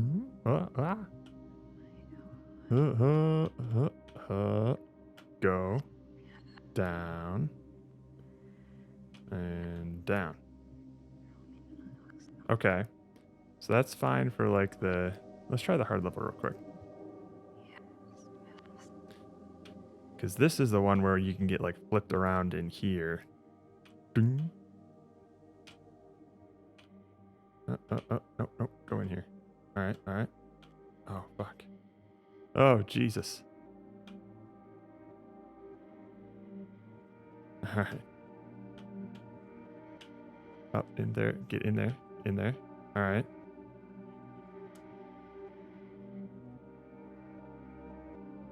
So it does flip around a bit much.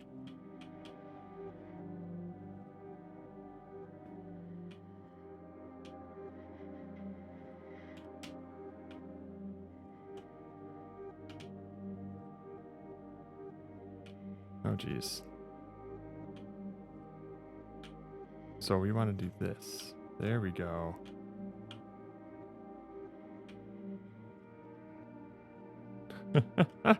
It is kind of fun. I do think the balloon flops around a bit too much, though.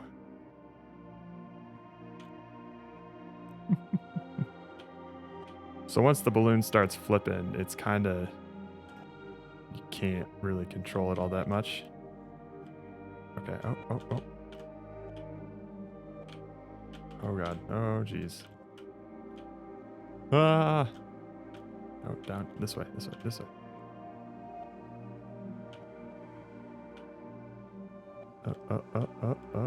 Okay. Oh, fuck. Nope. Yeah, I can't even get in that hole.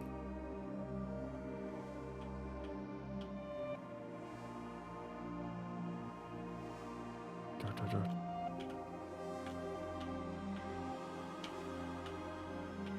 Oh my God.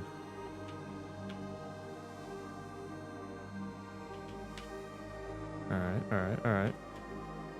Okay, down. There we go. Okay.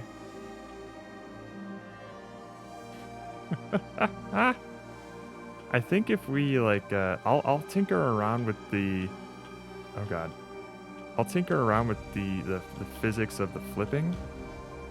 But I do like the chaoticness of this, and it does feel like something you could learn. And also, we might want to increase the amount of air that the player has as well, or at least decrease the the decay time, you know?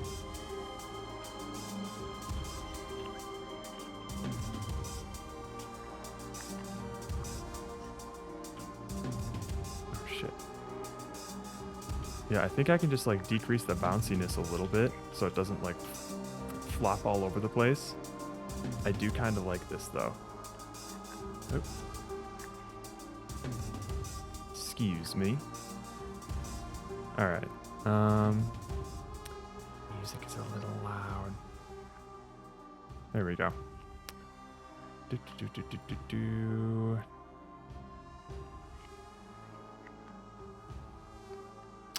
All right, let's go to the balloon, or more the physic material. How about that? And then I want to change 0.08. Oh, you barely changed it then. All right. Let's try that.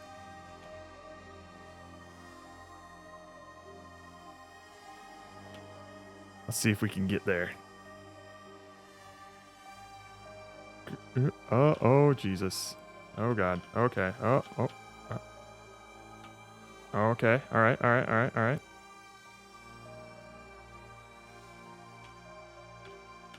Go. Okay. Up to Daisy. Oh, we can make it. Oh, no.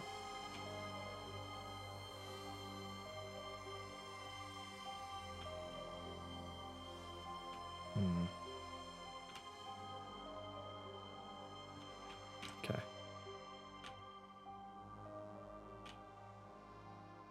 Oh, man. We're losing it.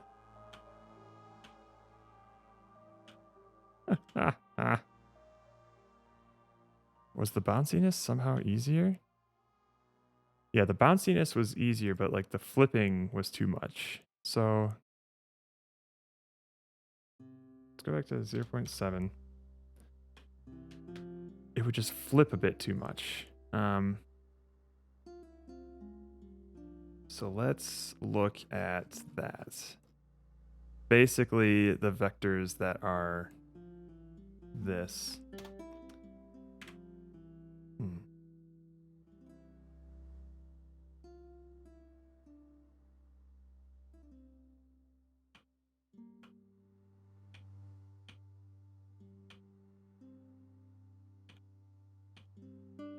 Come on, you can do it.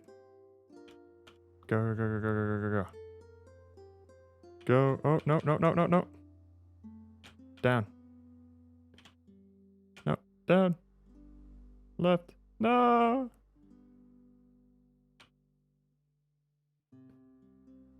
Is this even, let me check here. Yeah, okay.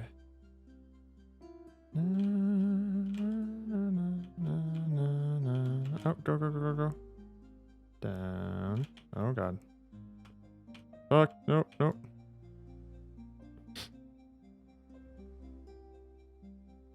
Dude, this guy in the circus today looked like, what? You calling me a circus fool? How you doing, Dr. Dactyl? I was gifted a sub to you last night.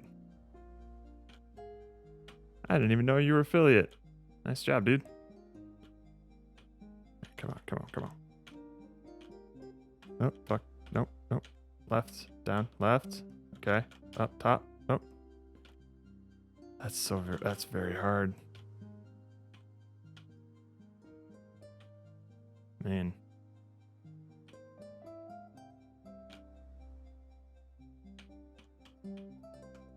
Ah, no.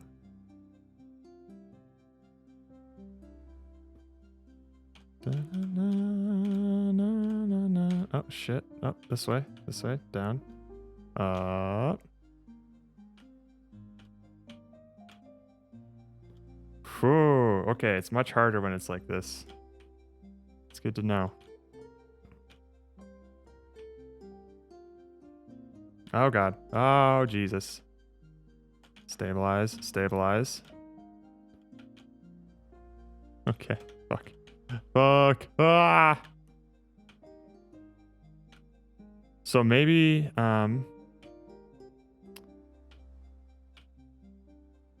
maybe if these do add a little bit of torque, it could help to stabilize, because otherwise there's no real way to stabilize the balloon, right? Once it starts flipping, you're at the whims of the lift and gravity of the knot torque. Oh god. Ah! All right, so let's figure that out. Fix your keyboard issue yet? Well, we found 4 keys that seem to work universally on the keyboards that we have. So that's what we're kind of doing, Danny. Bet us slapping balls and some tile or something. Hey, yeah, congrats. Put me in, coach. Not yet. Because the controls aren't in a place where I would want them to be yet.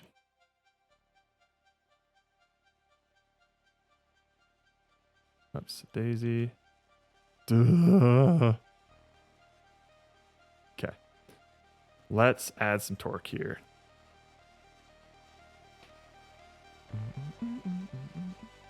Right? Oh, it's so frustrating that it even happens, you know? And it happens so inconsistently across keyboards. Okay. I don't need you anymore.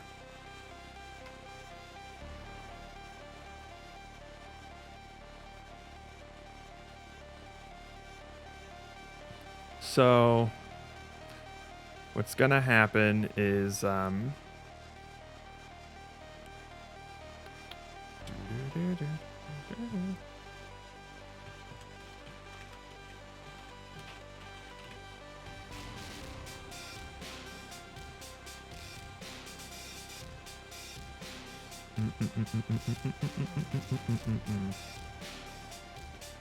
it'll be like the torque magnitude will be like, I don't know, 2. That might be too much.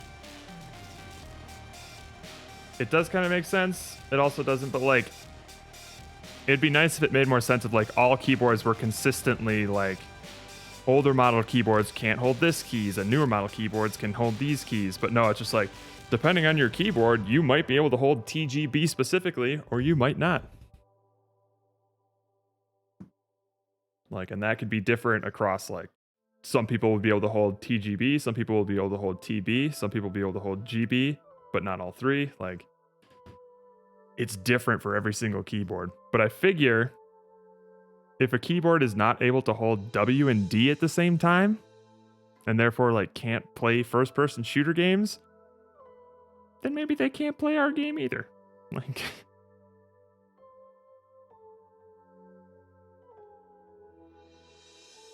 I think we'd have to be okay with that if that were the case. And then we just have to hope that they can hold O and K at the same time, which is a little less reliable, but it's the best we got.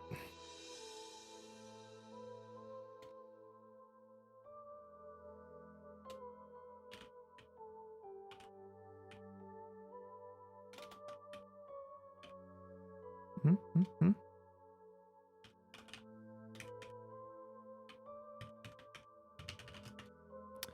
All right, so now let's add a force on the upper part of the balloon. Do.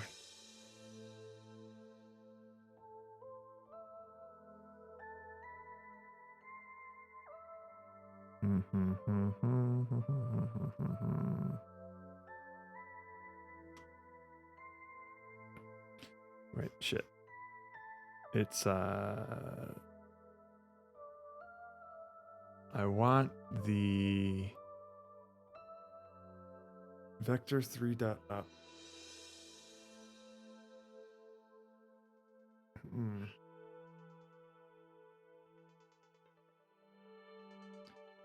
This game is for elite keyboards only. Yeah, because my keyboard can squash down as many keys as it wants. Doesn't matter.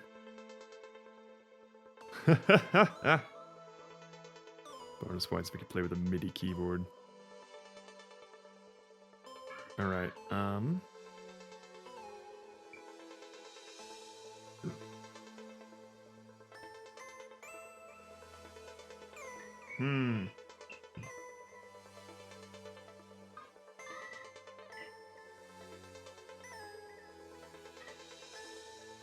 Sorry, I'm getting a little distracted here.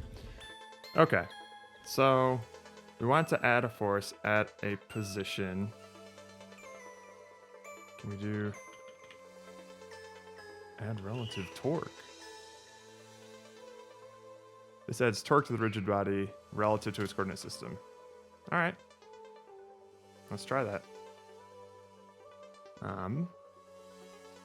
So this will be right times torque magnitude. This is probably going to be huge. This is probably going to be unplayable. But let's try it. Dun, dun, dun. Ah! Let's try it at a safer place.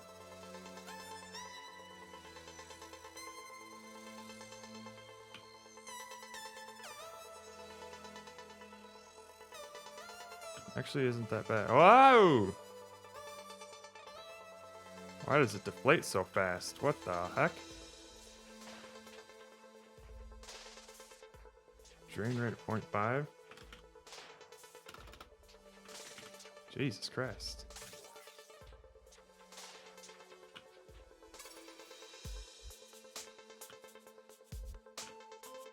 Okay.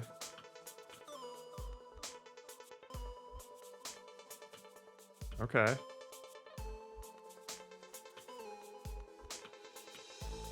Whee! So that's not that bad. Let's try it on the upper right as well. In the other direction.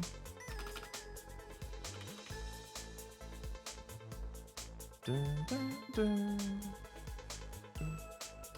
Did have an idea, but it's probably too late to implement, but I think it would be helpful to have like a countdown at the beginning so you have time to get your fingers on keys. That is exactly what I'm going to be exactly what I'm going to be doing after I fiddle around with the balloon physics a bit.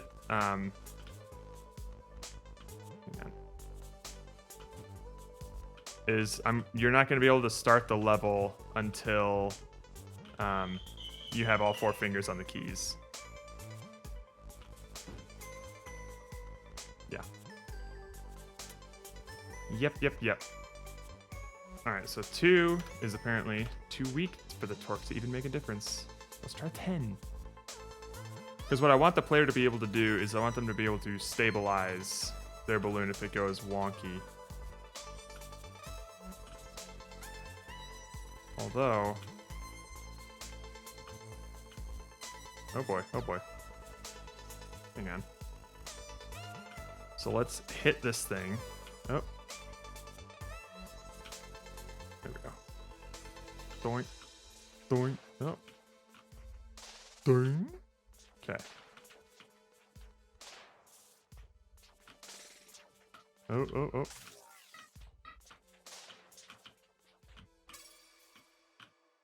Okay.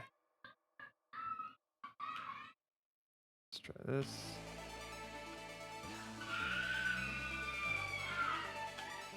Get me up here.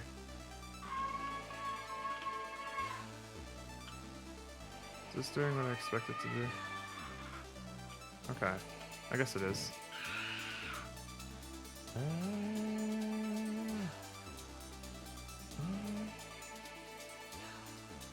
Maybe I don't want relative torque. Maybe I just want add torque. I have never messed with torque before, so let's see. Very smart. I'm sure you said that when I was... Well, we... Only occasionally have we probably said stuff like that. Oh, God.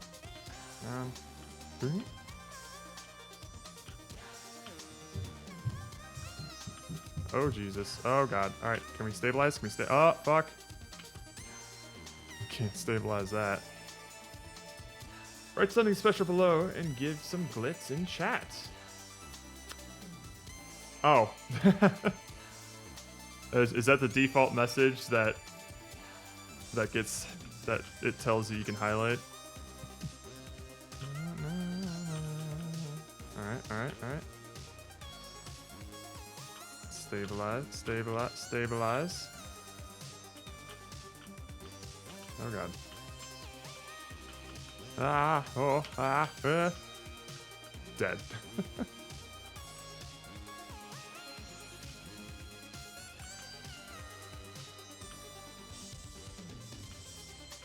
Alright. Ding.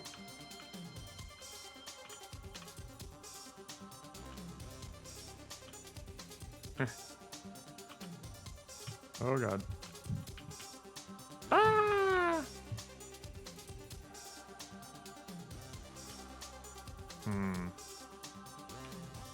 Maybe instead of applying a relative force, well, add force at position. Ah! Yeah.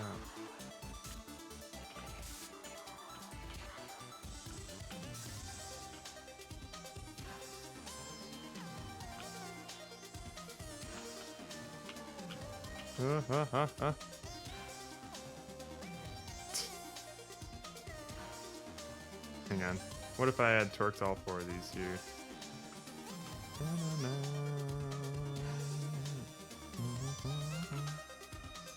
So add torque. This is going to be lower lefts. So I'm going to want to add it to the right. And then the lower right, I want to add torque to the left. Cool. I don't know what I'm doing. That was some really Apollo 13 stuff right there. Good lord. Like, it might be okay if the balloon sometimes gets to a state where, like, oh, this thing, I just can't stabilize it at all. Because you just bumped into too many things. Yeah.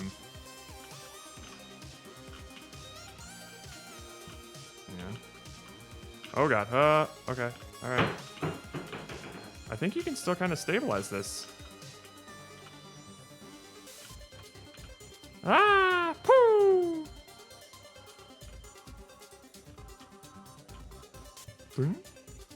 Oh god. Oh Jesus. Oh fuck. Oh god. That's gone. Ah! Like what happens? Oh, I shouldn't. I just should hit restart. Fuck. What happens if like you hit this thing and you go spinning freestyle? Can if you hold this down, can it stabilize? Wait a minute. How would you stop it spinning like that? You would push it in the other direction. So if it's spinning this way, you would turn on the right thrusters. Okay. Let's try that.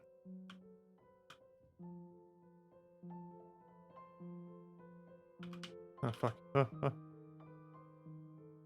Let's up the torque to 100 instead of 10.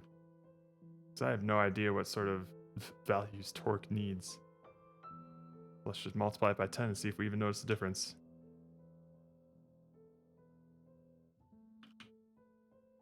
Oh yeah, there's a difference. Fuck.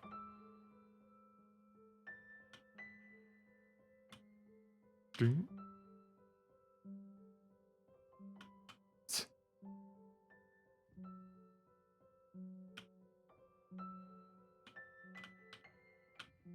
Ah, boy.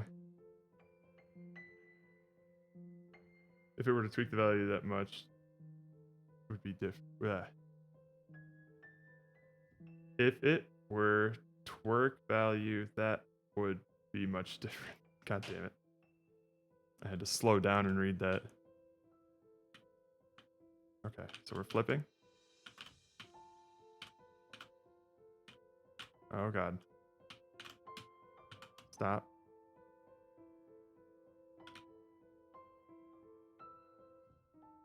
We might be able to make this work.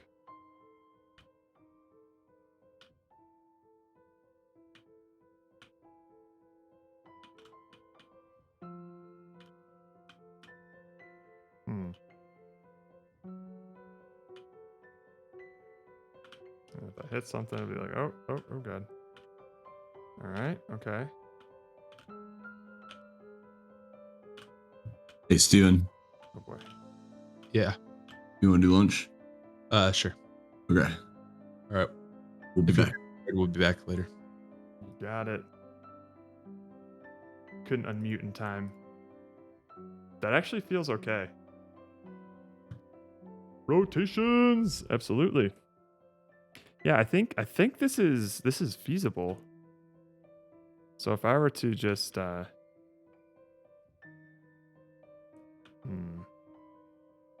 this doesn't do anything when it's just like this, but once I start flipping around, then it you can sort of stabilize.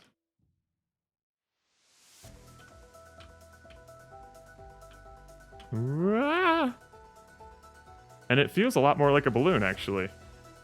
Let's keep upping that torque value, see what happens. Also, how's it going, Afterlife? How you been? Since I last saw you, like, less than 24 hours ago. Oh, God.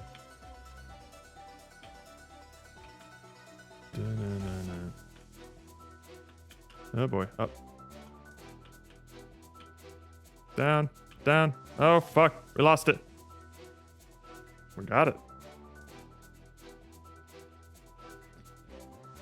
Oh, right. I don't have the level selecting here. Okay. I would like the balloon to have some torque added to it when it was... Oh, God. Stabilize, stabilize. Oh, my God. I almost did it. Da, da, da, da. Da, da, da. Oh, God.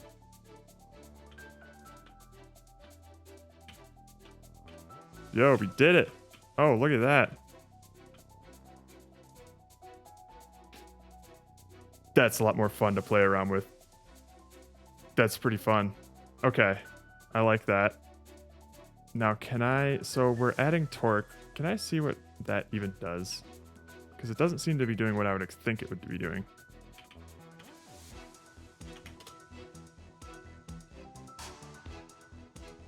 Adds torque to the rigid body. Force can be applied, yada, yada, yada. The effects of torque applied to this function are accumulated at the time of call. Physics system applies effects during the next simulation, yada, yada, yada.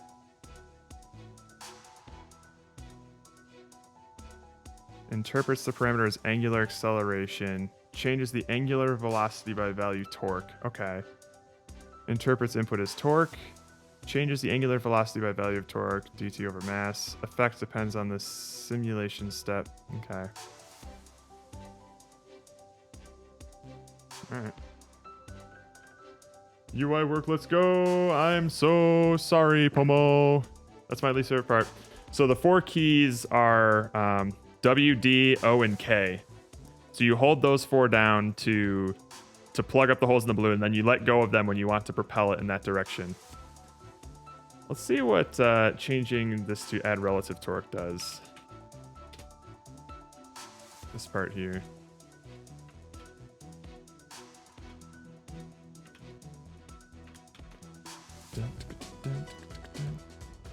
This is probably going to spin it wildly out of control because I have some enormous values that we're working with here. No, it doesn't do anything, actually. Okay.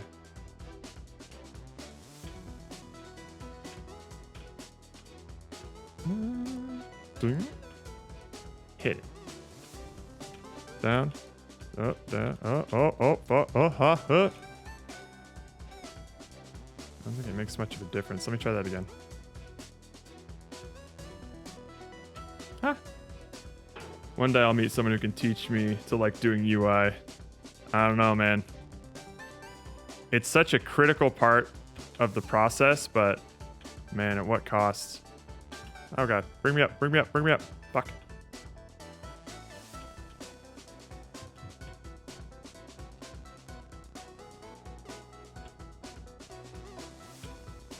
God.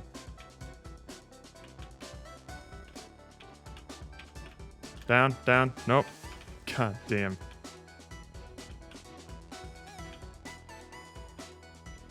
Ah!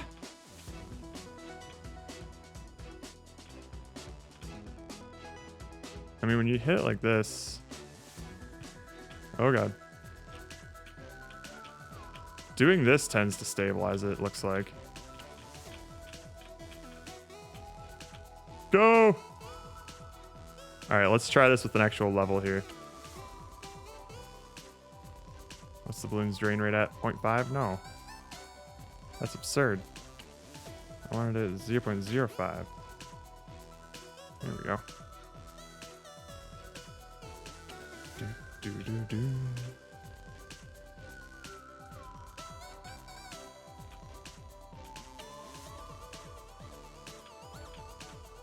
Ah!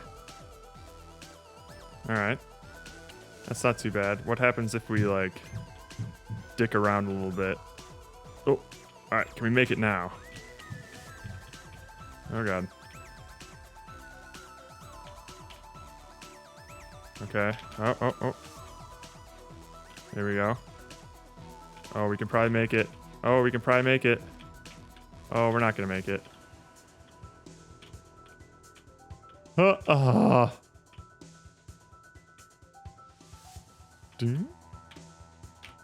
Down, over, up.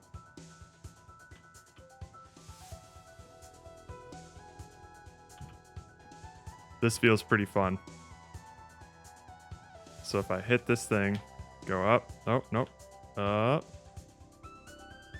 Okay. Oh, God. No, no, no. Go, go, go.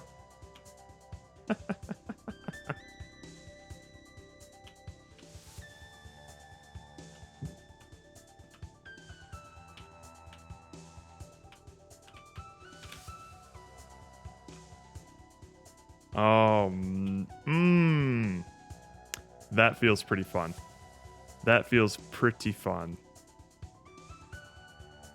That's definitely better than what we've had before. Let's try medium here.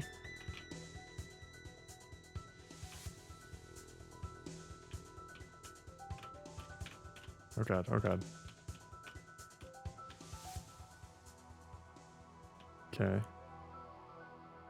That's pretty fine. Okay. I would still like to apply some sort of torque to, We'll see. We'll see. Can I even get in here is the thing. Oh, God. Oh, oh, oh. Nice, nice, nice, nice. Down, down, down. Oh, God. Right this way. This way. No, down. No. Oh, fuck.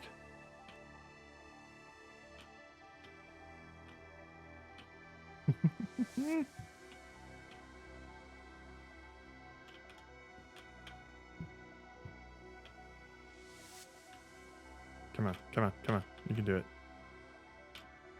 Go. Down. Oh, man.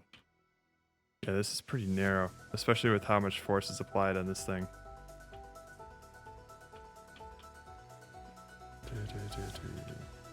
Oh, God. Oh, God. No, this way, this way. No, no, no. Up, up, up, up, up. No, up. Oh, jeez. Hard indeed. But not impossible, I don't think. Oh, God.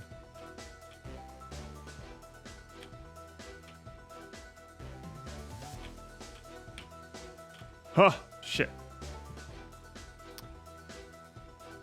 If you help all the holes, if you hold all the holes, do you drop? No. If you hold all the holes, so we're a helium balloon. So if you hold all the holes, you float up.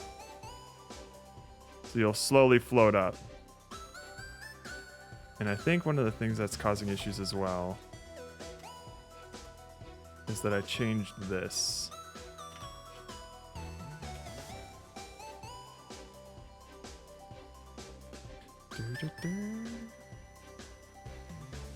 Yes, yes it does. Ah!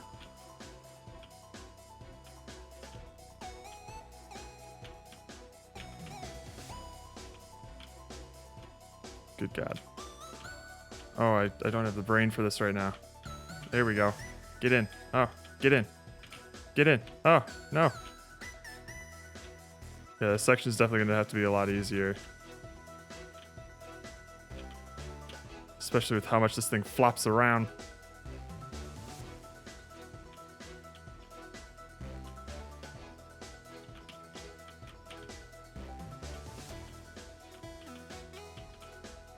Okay, okay. Oh! Almost died there. Yeah, I'm not even sure this tiny section's possible.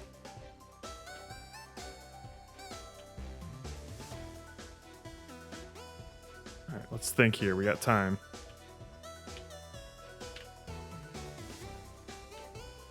Okay. Shit. Don't panic.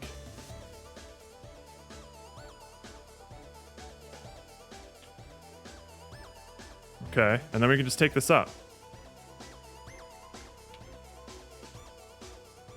There we go. Nice. It is possible then. It might still be too hard, but I forgot about the fact that, like, when you hold it down like that, you have time to think, you know?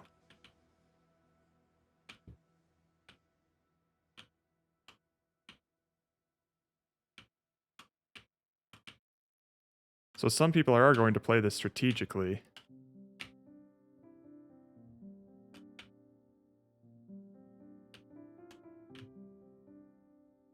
Oh no. Nope, this way. Yeah, I'm not gonna make this.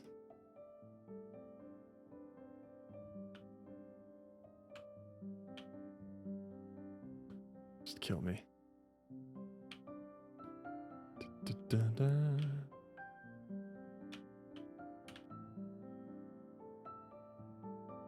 Get in there. This is still definitely like a not very optimal path though, because it's definitely not like easier and it's not quicker. So it's like basically we'd have to make something worth their while if they came down here.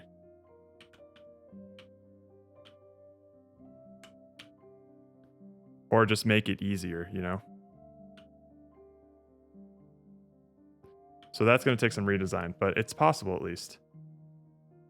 That's a lot of fun. I know collectibles, but then we'd have to code in like probably a UI menu for like, oh, here's all the collectibles you got, and we'd have to track that, and I just don't want to add that, you know? We haven't designed any other levels yet, Pomo. This is a test level. This isn't making it into the game. We test it, we tweak it, we iterate. That's how level design works. Seeing you struggle with your game makes me not feel bad for struggling with mine. How about more helium to get bigger again? Yep, we considered that as well. That's something that we could put in there. But if you're getting, yeah, if you're getting scored based on the time and how much air you have left in your balloon when you finish, and the time is the more important measurement of the score, then helium might not be a rewarding enough reward. Because at best, it'll get you like a couple hundred points in the grand scheme of like the several thousand that you get from the time. So it's just going to be one of those things where we're just going to have to tweak the levels to make sure that if there is an alternative path, it serves a purpose, right? Because right now, the only thing that would motivate a player to go through this path is to see if they can. But they're going to get an objectively worse score if they try. So, yeah, we'll fiddle around with that. But I mean, the thing that I'm mostly pleased with right now with this experiment is that the relative velocity of the balloon is definitely a fun thing to mess around with.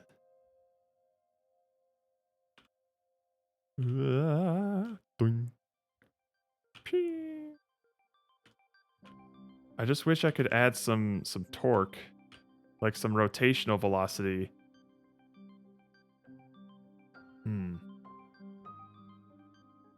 I mean, I guess that's what like add force at position is doing.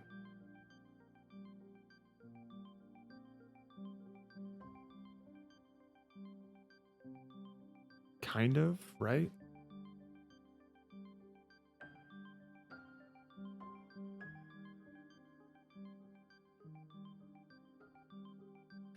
Let me experiment with that. First, let me commit this because I like how it is.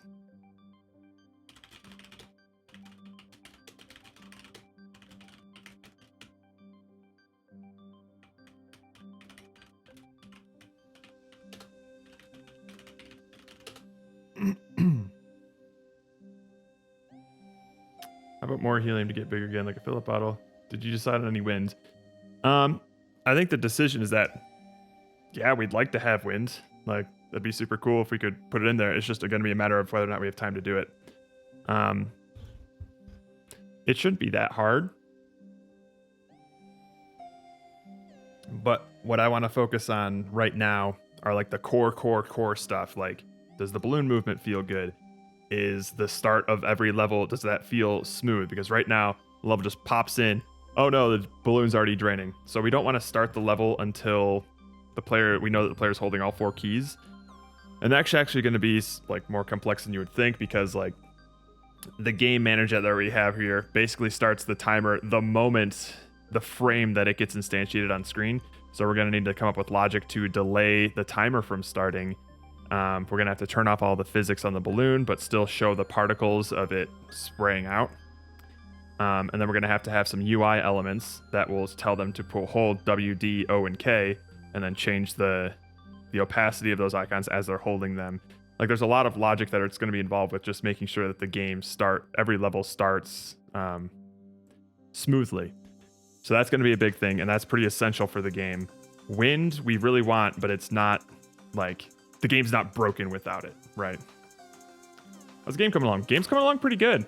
I just tweaked the physics of the balloon a little bit more. So now we have a much more chaotic one, especially when you like bump into something and start flipping around. You have to like kind of stabilize yourself, because the direction of your air jets are actually going to determine which direction you go. Whereas before, it didn't matter what the orientation of the balloon was, as long as you were holding the jets that would... Like, okay, so W, D, and O and K are the keys that you use for each of these corners, like W, O, D, K. Like, those are the jets. And those will push you in those specific directions when the balloon is oriented like this, right? It used to be that even if the balloon was flipped, those same keys would propel you in that direction. So now I've changed it to where, like, if the balloon is flipped or like moving around, like the direction that the balloon is facing when you let go of those holes is the direction it's going to travel. So you're going to have to like stabilize yourself if you want to go in the direction that you want, which is actually a lot more chaotic and a lot more fun to play around with. I'll say that. So now one last thing that I want to try and do before I call this done is I want to see if I can apply like a torque to the balloon if it's like stationary and you're holding down, like, say the top left hole is open and it's pushing the balloon down. I want it to like kind of tilt it too, you know? So let's see what I can do with that. Yeah, otherwise it's going good.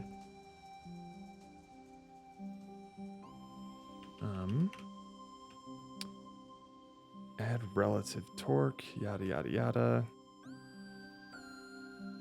I mean, unless I can just like, it's 200, now it's 2,000.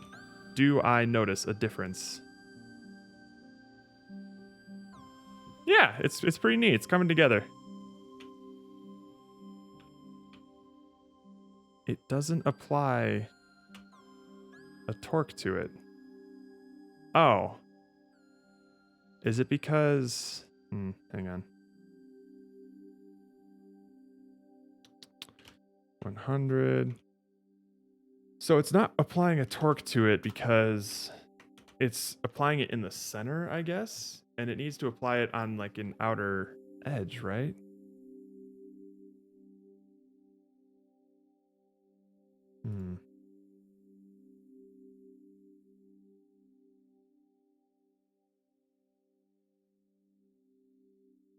Horizontal, transform up. Wait.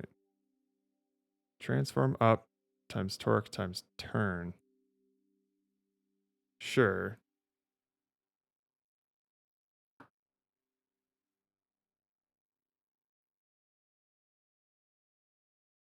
Rotate an object around its Y upward axis in response to... Oh, okay.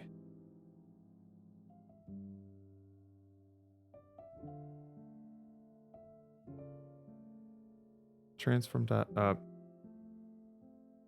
That's a vector. Hang on. Hang on.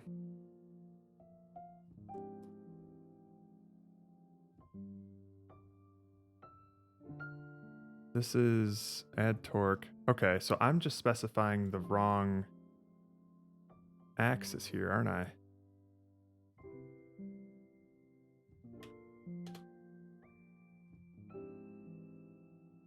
Oh boy.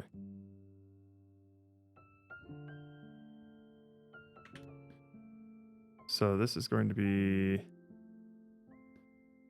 Upper left is going to do that, and then lower left... Oh boy, oh boy, oh boy. I'm not applying torque properly. That's why it's not doing anything. Okay, so... Now... Yeah, that's what I fucking thought. So it's going the opposite direction that I would want it to. In that case, we'll do this. And now we'll turn this off from 200 to like 1. One tip with the name selection screen. Even though I had volume settings at game, most people just lowered it on the windows instead of getting through the name screen to lower the volume. So now I have a global volume slider on my name selection as well. Yeah, we'll see if we have time for that. I'll probably do something like that. Okay, so that's a little much. I like it, but it's a little much. It's half it.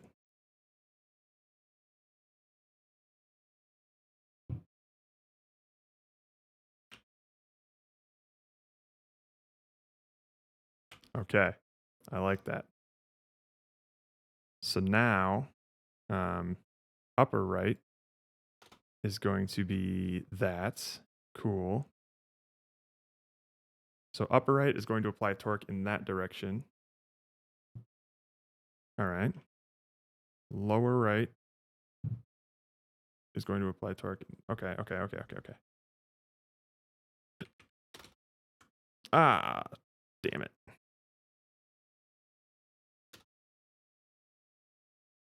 This way.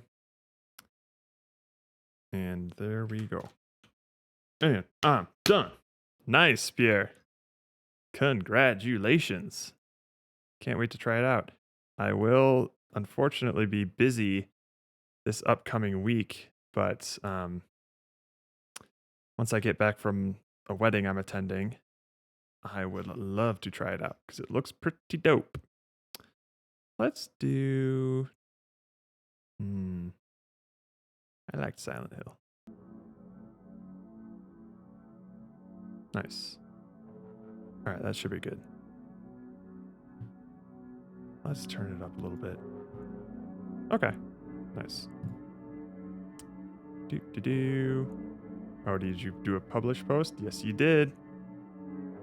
You'll leave this world, but not without a fight. Dude, the visuals that you're able to put into this is insane. Especially just doing this all by yourself. Fucking nuts, man. Yeah, this is my playlist. It's just, I wonder if I can... It's just a bunch of game jam tunes. It's just a bunch of video game music, just because I know, generally video game music is pretty copyright free.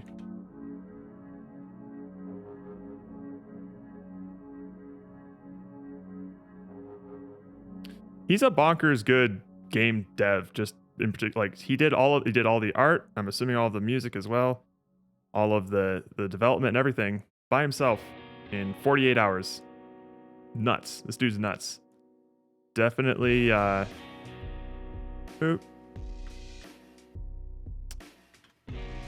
Definitely check out his stuff. He's done a lot of great submissions. Okay.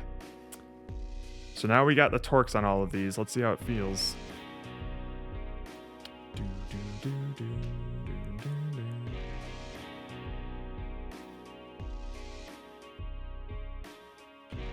Oh god.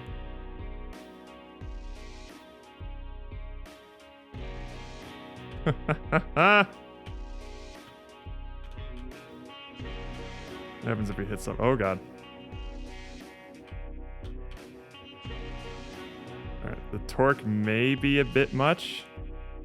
Yeah, that's a bit much. So let's change it to like 0.1.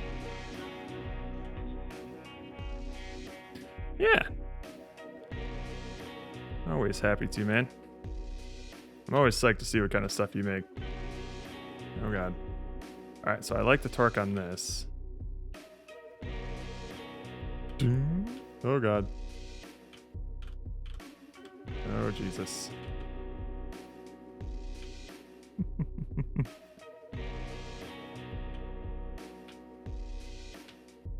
Ah! Ah! No!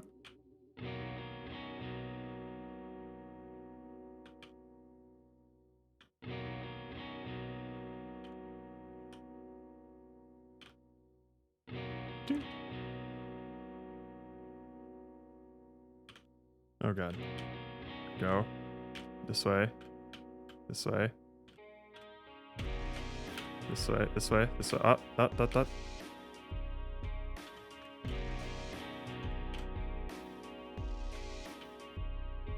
Damn it. Go. Nice. This is fun to play around with. I like this.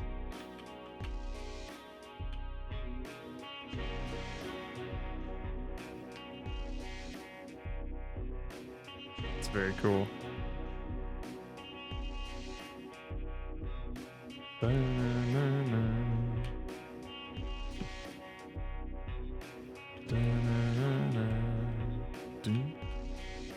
Get in there. Get in there. Get in. There you go. Oh, there you go. There you go.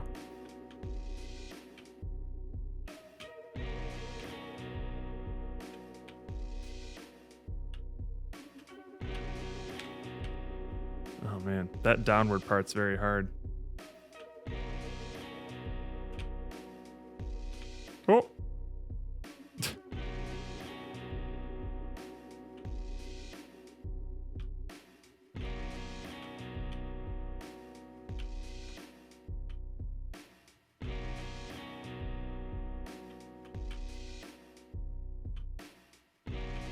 Oh.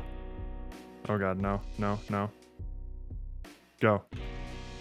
Nice. Let's up the torque just a little bit.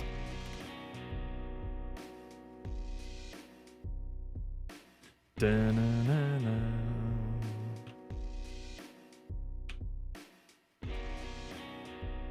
Oops.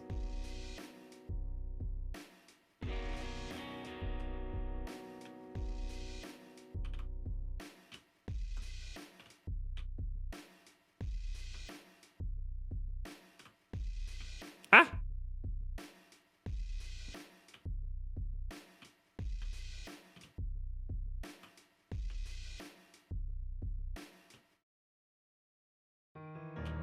Not to toot my own horn, but goddamn does this thing feel like a balloon.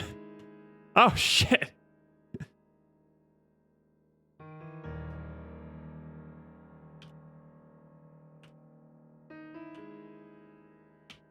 God damn, I can make it. I know I can.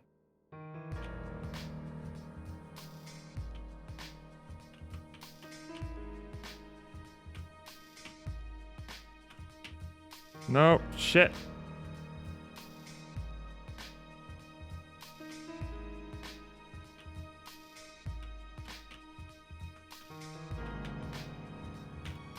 There we go. There we go. Oh god.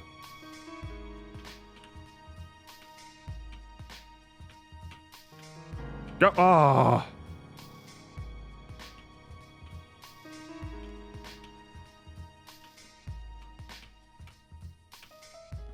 Oh god. No, no, no, no, no. Alright, the torque may be a bit much here. Oh. Ah! Alright, let's try that. Let's lower the torque just a little bit. Is this final look of the level? No. This is a, it's gonna kind of look like this in terms of color scheme, but the level looks are actually gonna be more along the lines of like a diary page like this. So there's gonna be a frame around it. There's gonna be a timer written in like writer's font in one of the corners. So it's gonna be like burned pages of a diary, and there's actually gonna be like a background to it. Yeah, so layout, not layout, but graphic wise. Yeah, so no, we're gonna be, this is pre-artist assets essentially. Actual balloon gameplay, indeed. Yeah, I'm really excited. Oh, F.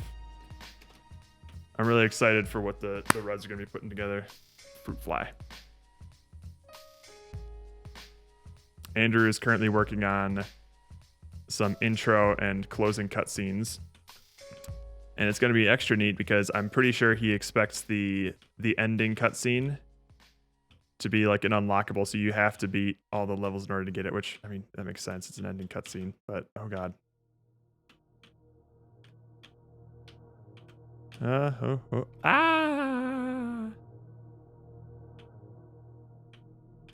Just want to know that I can beat a level in my game.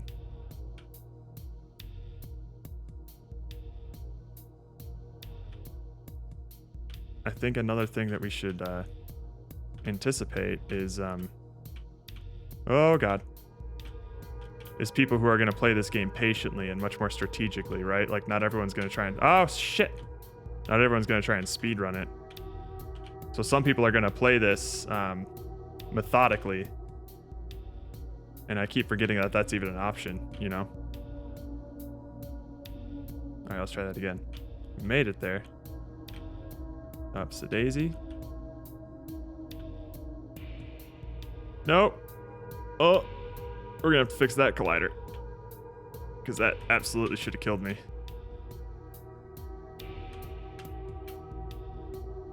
Nice, nice, nice. Oh, you can absolutely get better at this. I like this. I like this a lot. That's so cool. That makes a world of difference. What are these editor settings that keep getting changed every single time I do something? Recently used, that's it? Editor, oh, the editor user settings. We shouldn't, why do these keep getting pushed? That's so weird. Let me take a look at that.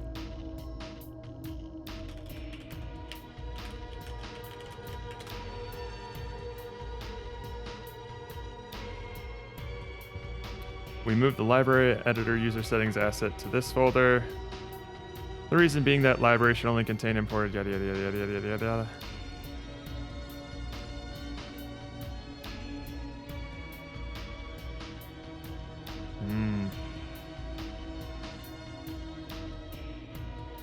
So should the user settings folder be excluded from source code? According to documentation, yes, user settings folder should be excluded from version control.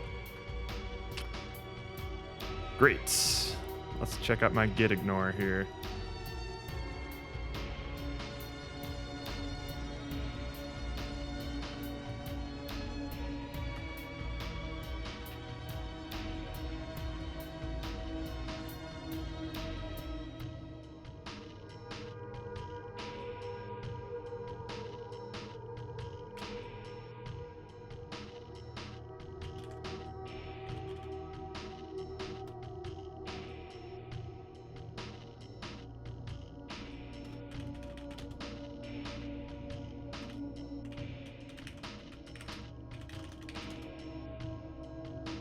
That didn't do anything. Good God, good God. It does, doesn't it?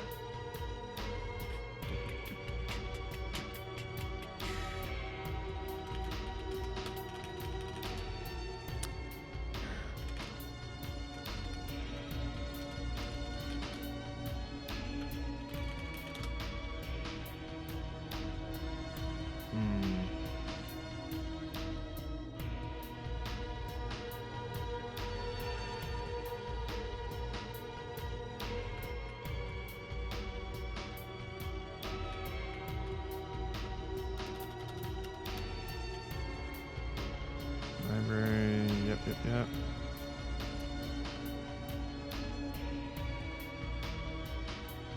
User settings.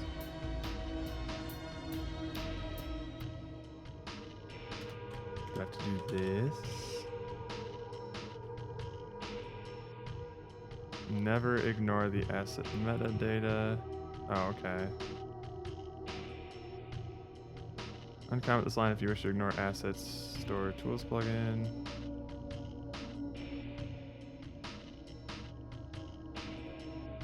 Yeah, this should work, right? Just like adding this, user settings.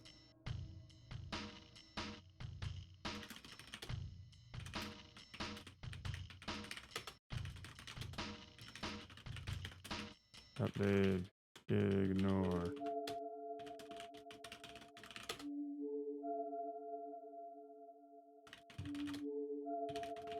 Whatever. Real balloon physics.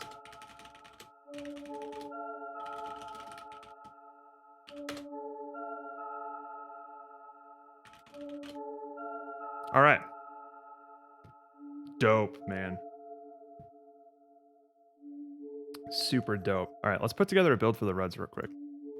So these, I don't really want to.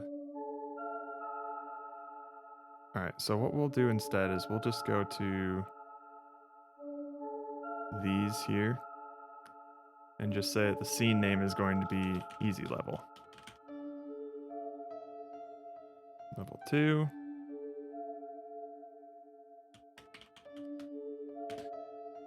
Medium level, and then level 3 is going to be hard level. And we're also going to have to label these here.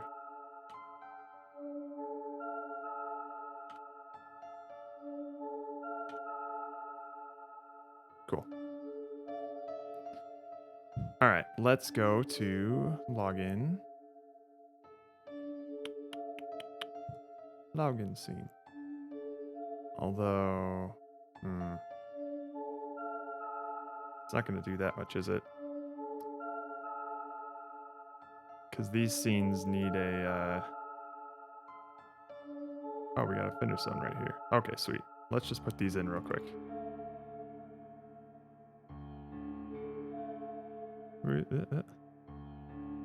Let's not do that yet until I can actually see the level. Thank you. What is this? Oh, okay. This will be a trigger, and it'll just be finish line. It's Mr. Finish Line. Medium level. You're right here.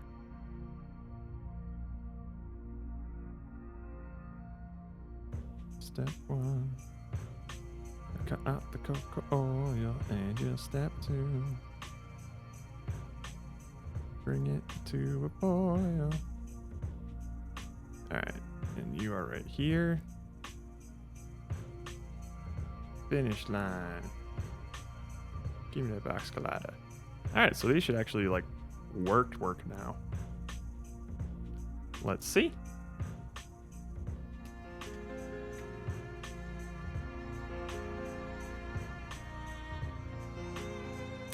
I haven't added those scenes to the build settings. Easy, hard, medium level. Go. Okay. Now can I, please, Daddy?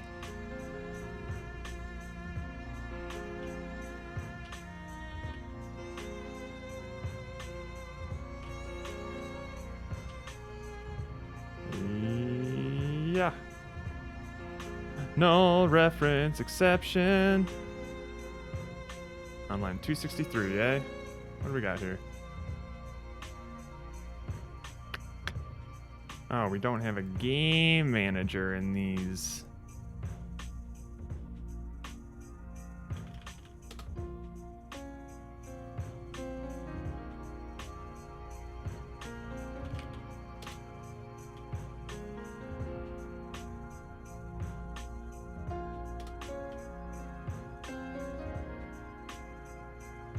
these tiny little things I need to remember.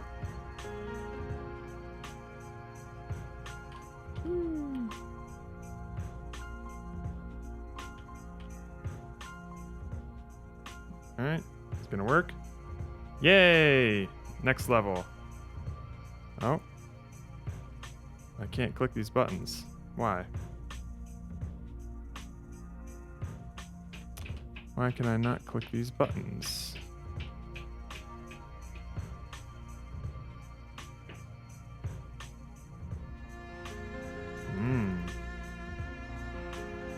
Okay. Let's try this again.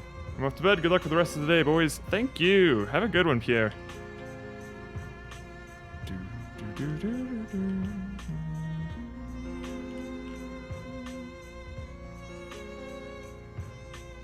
Boink.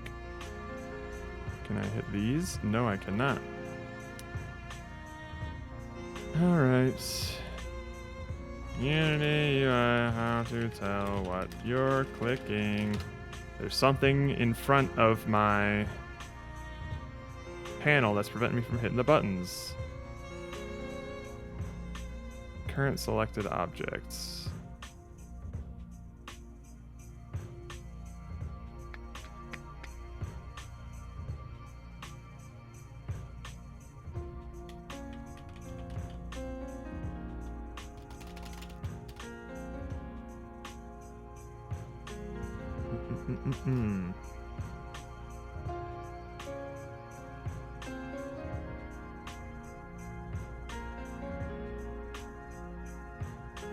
There is an easier way to do this, I remember. Check if clicked UI or game objects.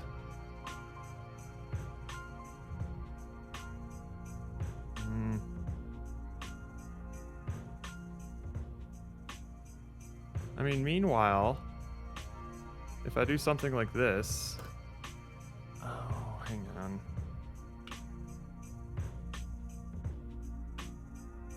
Null ref, that's fine.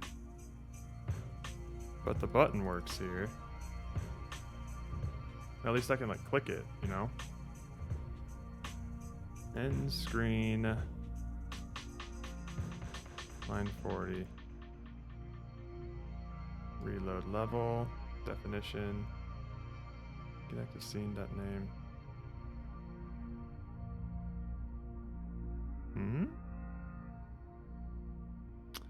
Right, because I didn't go through the level selector. Right, that's fine. That's fine. But I can click these, you know? I can click those buttons, whereas here, I cannot.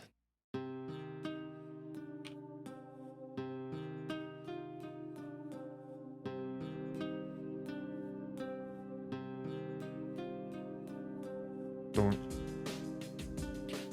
Oh, because I hit a null ref here.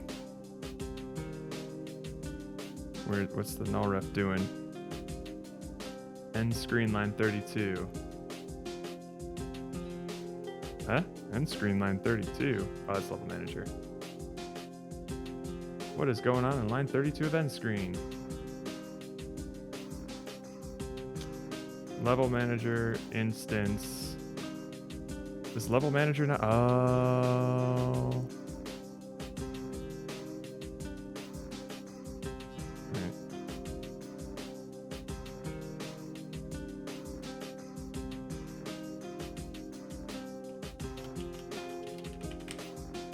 There is no level manager. What are you saying here? End screen, line 32. The level manager doesn't have an instance? Or the level list? What are you talking about? What are you talking about? Maybe because I didn't go through level select. Ugh.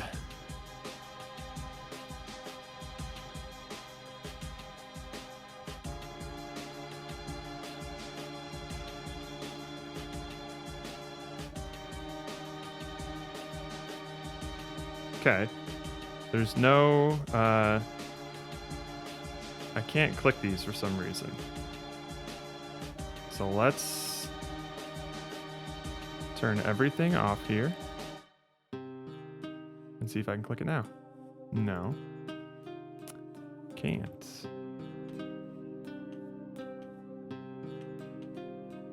Is this active?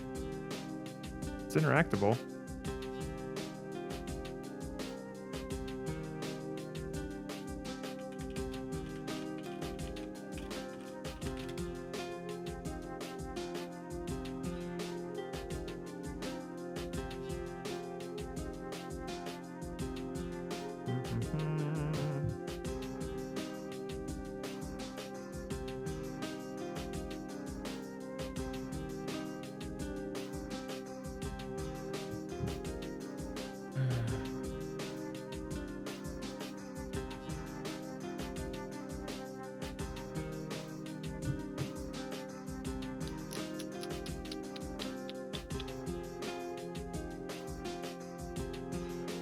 Okay, fine.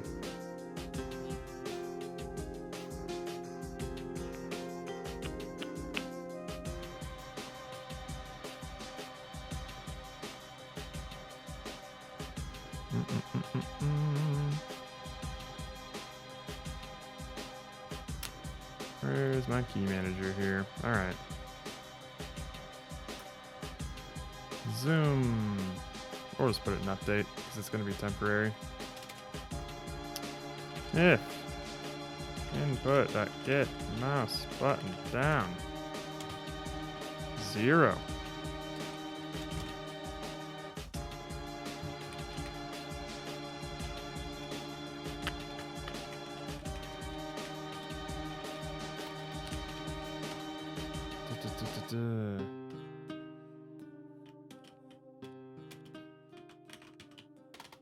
Main screen points to Ray.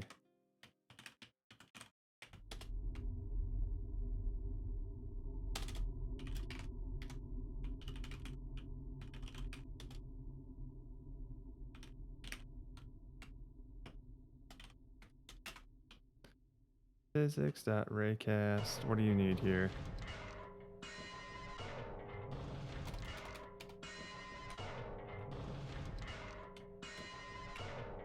Oh.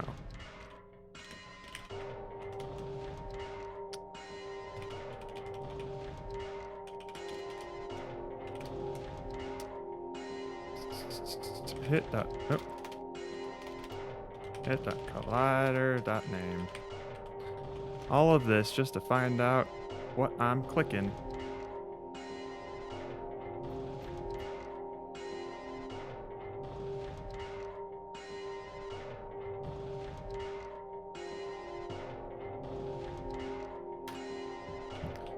Go, little balloon boy, go.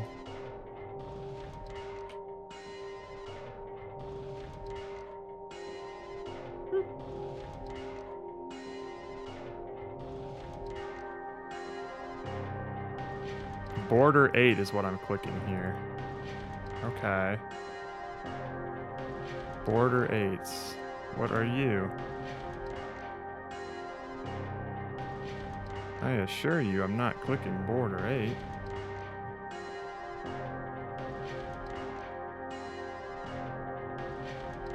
I shouldn't be able to click border 8s.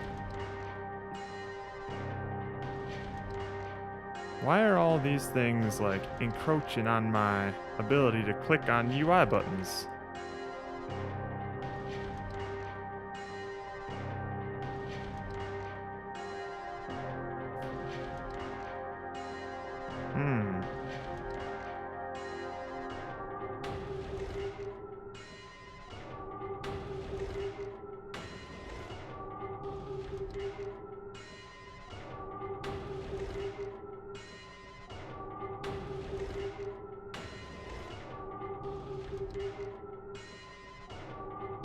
Wow.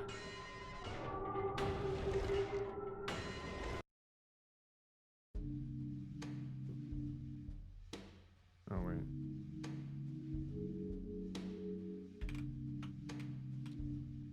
Sure.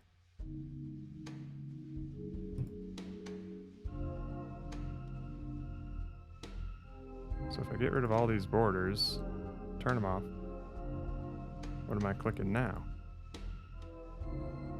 Nothing.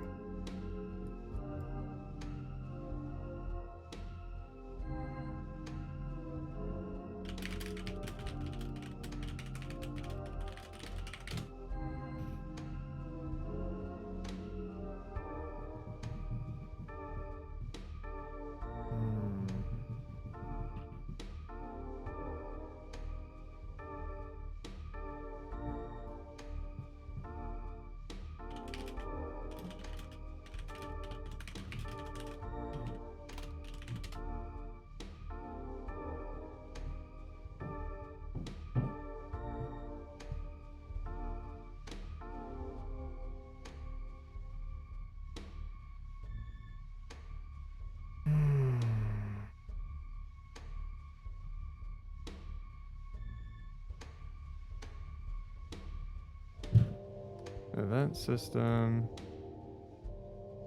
Go to debug. All right.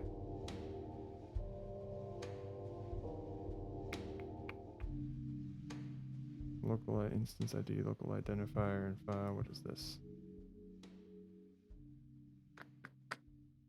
First select. Okay, let's try this.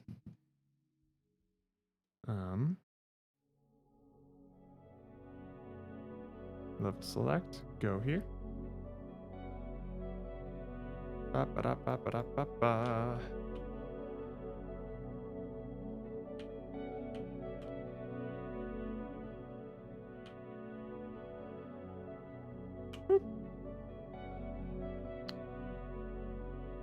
Well, that looks awful. Okay. Event. Oh, there is no event system. That's why. That's why I can't hit him.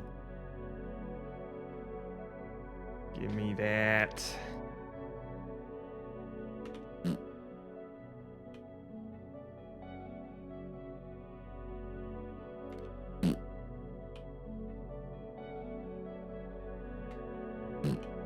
All right. I'm about to do something I've never done in any Ludum Dare. You absolute monster! How could you attempt something so bold?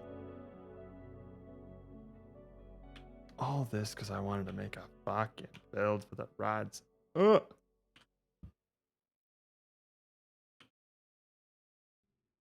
Boop. Can I do it now? Yay!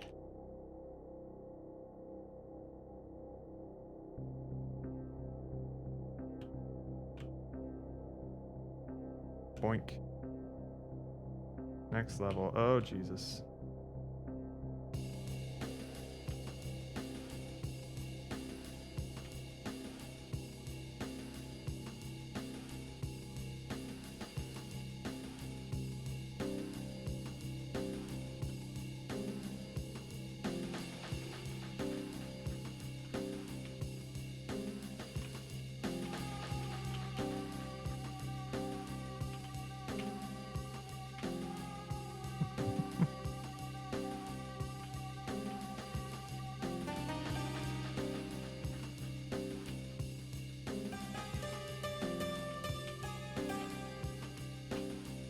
Okay. Oh God. Oh Jesus. We did it. And then level 4. Alright, cool.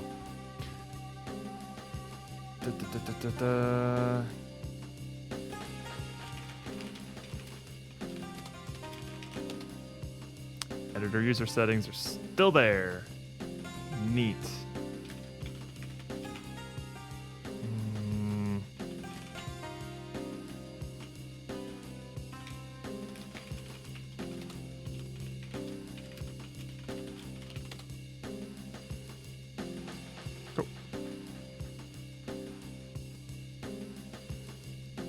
Build it up, build it.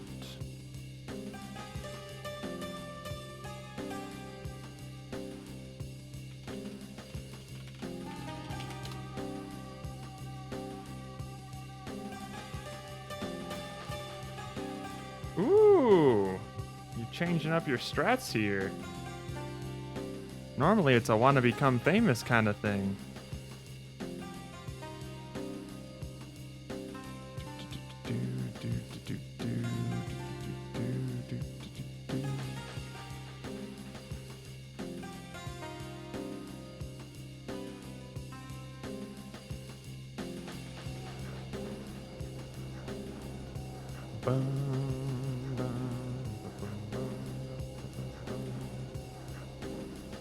Alright, let's upload this up.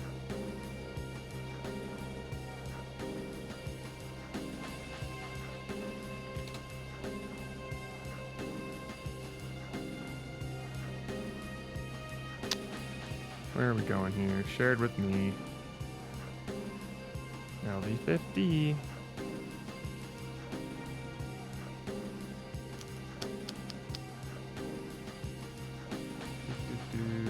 New balloon physics. There we go. Oh, get out of here. New balloon physics. But I want to know where to get the best followers, primes, and viewers. That's fair. No, I understand. You know what? Yeah, you make a good point. I'll unban that guy.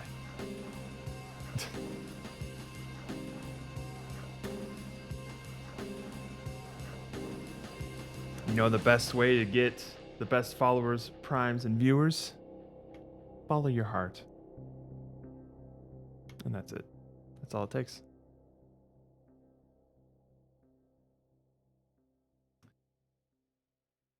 All right, new balloon physics is up. Cool beans. The red's back. Who knows? Probably. We back. Cool. All right. I probably want their opinion on this now then. Hey, yo, Reds.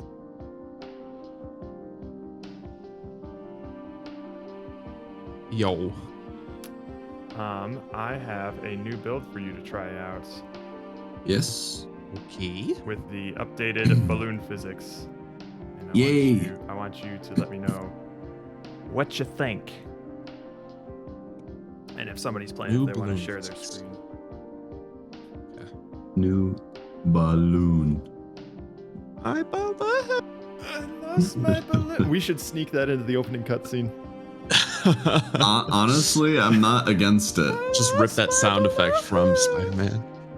I'm gonna find that in the edit and see if it works, because I'm definitely down to try it.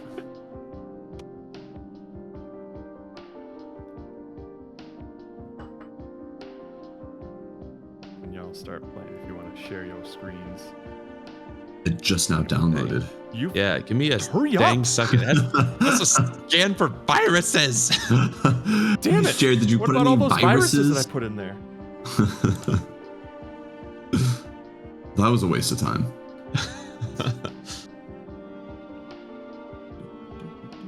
So Steven's levels should be levels 1, 2, and 3 on the level select screen right now. Cool. Yeah. Yeah, Well, I guess Andrew, if you want to share your screen, because I've played with these levels more than anyone else. Yeah. Mhm. Yes. Well, I might be able to see. I guess not with at the new same physics. time. I forget. Can I see multiple streams at once if I'm just in the? I'm not sure. Shoot. What is it? Screen. Okay, hopefully you see the game here. I do. I'm looking. Ah! Easy. Lay. Cool.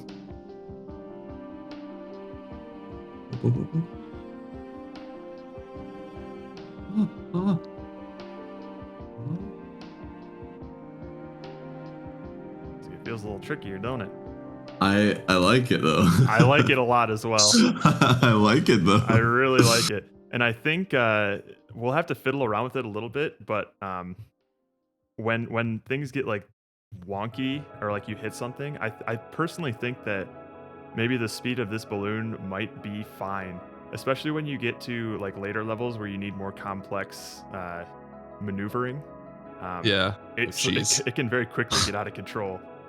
As soon as you bounce, you're just like there are ways to stabilize. If you alternate between the top thrusters and the bottom thrusters, you can generally stabilize when you're like flipping around. Oh, that's cool. So there's ways that you can like learn this. Beat the hard level. Yeah, this feels like something that you have to kind of learn, which is nice. And you do get better at it as well. So like I've been playing around with cool. it. That's good. And as far as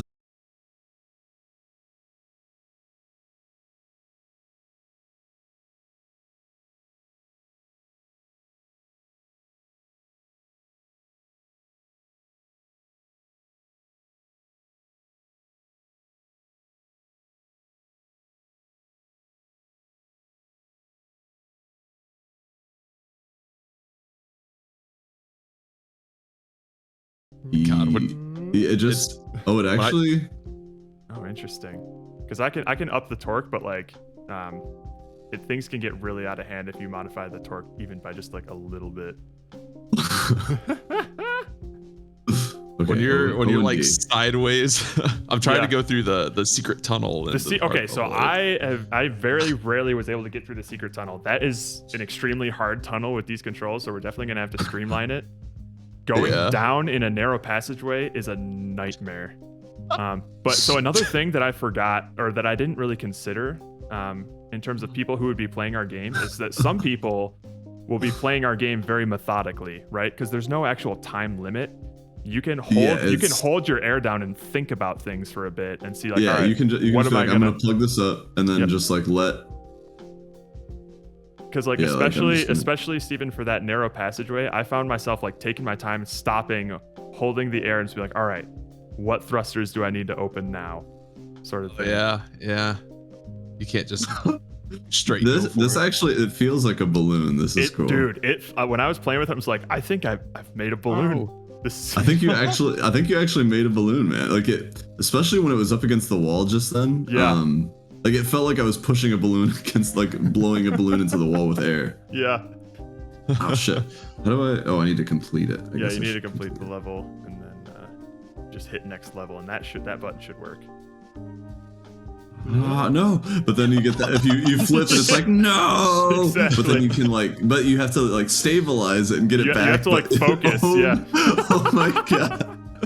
But this is something that you can improve with. It's not like you hit a wall and now you're fucked kind of thing. Like you maybe if you're starting out, that'll be the case, but you can still learn. And it feels really good to like turn the right thrusters on. It's like, oh yes, that's what I want to do. Yeah. Go. Okay. Well, I like the speed of everything too. Oh no, you hit restart again, Andrew. Well, I hit next level. What? Did you? Yeah, hold on. We're gonna try that again. I swear I hit next level. Here. All right, we're good. Bloop. Look, next level. Okay. But I hit that same button. My cursor was in the same place. Oh, interesting. That's proof. Oh boy. Yeah. It changes quite a bit now that your balloon like tips and bobs around every now and then. Oh my god. Ah! You're holding so many jets open. Oh, that's a good point. Yeah, like forget that like part of the thing. Oh shit. You forget that you gotta hold onto the air tube. Mm-hmm. Do we need? Well, no. I was gonna say, do you need to like have an indicator to like your air level? But that's what the size of the balloon is for. Yeah. Bustin plus Buster. I love it, Steven. I saw you on the leaderboard. Bustin'. Buster. This is actually this sequence right here is pretty hard, going through those spikes in the top. If you don't know what you're doing, it gets out of control fast. I can do it pretty easily if I don't make any mistakes. Like I'm not sideways. Don't hit a wall. Don't be bumping. Oh god. But stabilize. No, are you gonna make it? No. Oh shit. Oh, I'm dead. Get me in there. Yes. On death. On death. You got your corpse over the finish line. Yeah. Nice. Although when it does that, it doesn't. It restarts immediately. It doesn't stay on. Come on. Like the end. Oh really? Okay. Yeah. I can look at that. Because I know we do want people to be able to die and win. Yep. Oh, Andrew. I don't know how I missed that. Oh, there. Damn. Yeah, I quite like the balloon physics, Jared. Mm-hmm. I like him as well. I just wanted to get y'all's opinion on it because I was having fun with them. It's like I'm enjoying myself. There's definitely a skill to this. Mm-hmm. Yeah, and you seem to be learning now. Let's just don't. If you hit one, oh jeez. I'm glad that there is like punishment for hitting the wall besides death. Yeah. Because if you keep it level, oh no. See, for that part, I alternate between W and D to like get a semi-straight line down the path. Yeah. I hold down O and K. Oh, except if you're flipping around like that. If you're flipping around, it doesn't work as much. You're done once you're flipped. But I like that. I'm really glad that you programmed it to actually mess with you a little bit. Oh, Andrew. No! I was so close. One thing I like about that alternate path, Steven, is that once you get to like the bottom right corner, you can technically just hold all your holes and float all the way up. Oh, that's good. But going down there is probably a little bit too brutal. You got it, Andrew. Okay. You got it. Here we go. Here we go. There you go. Baby. And then it's just secret level. Yeah. Because Steven, we only have 3 levels right now. Oh, infinite. Okay. Oh, I can back. Yeah, like if you just hit. It definitely requires a lot more thought. Yeah. than just you're just walking around as a balloon. It's more than just like. It's cool. It actually feels like air is coming out. Dude, I and like when you start intentionally being able to turn on the right thrusters to like maintain forward momentum, even when you're like flopping around, spinning around, it feels good. Yeah. Or like you can sort of use this this area as like a sort of like training ground to like learn how to stabilize and stuff. Of just like, all right, how do I fucking stay here? It took me a while to learn how to do it. Whenever you we're gonna try and put a string on the balloon, Dalvis.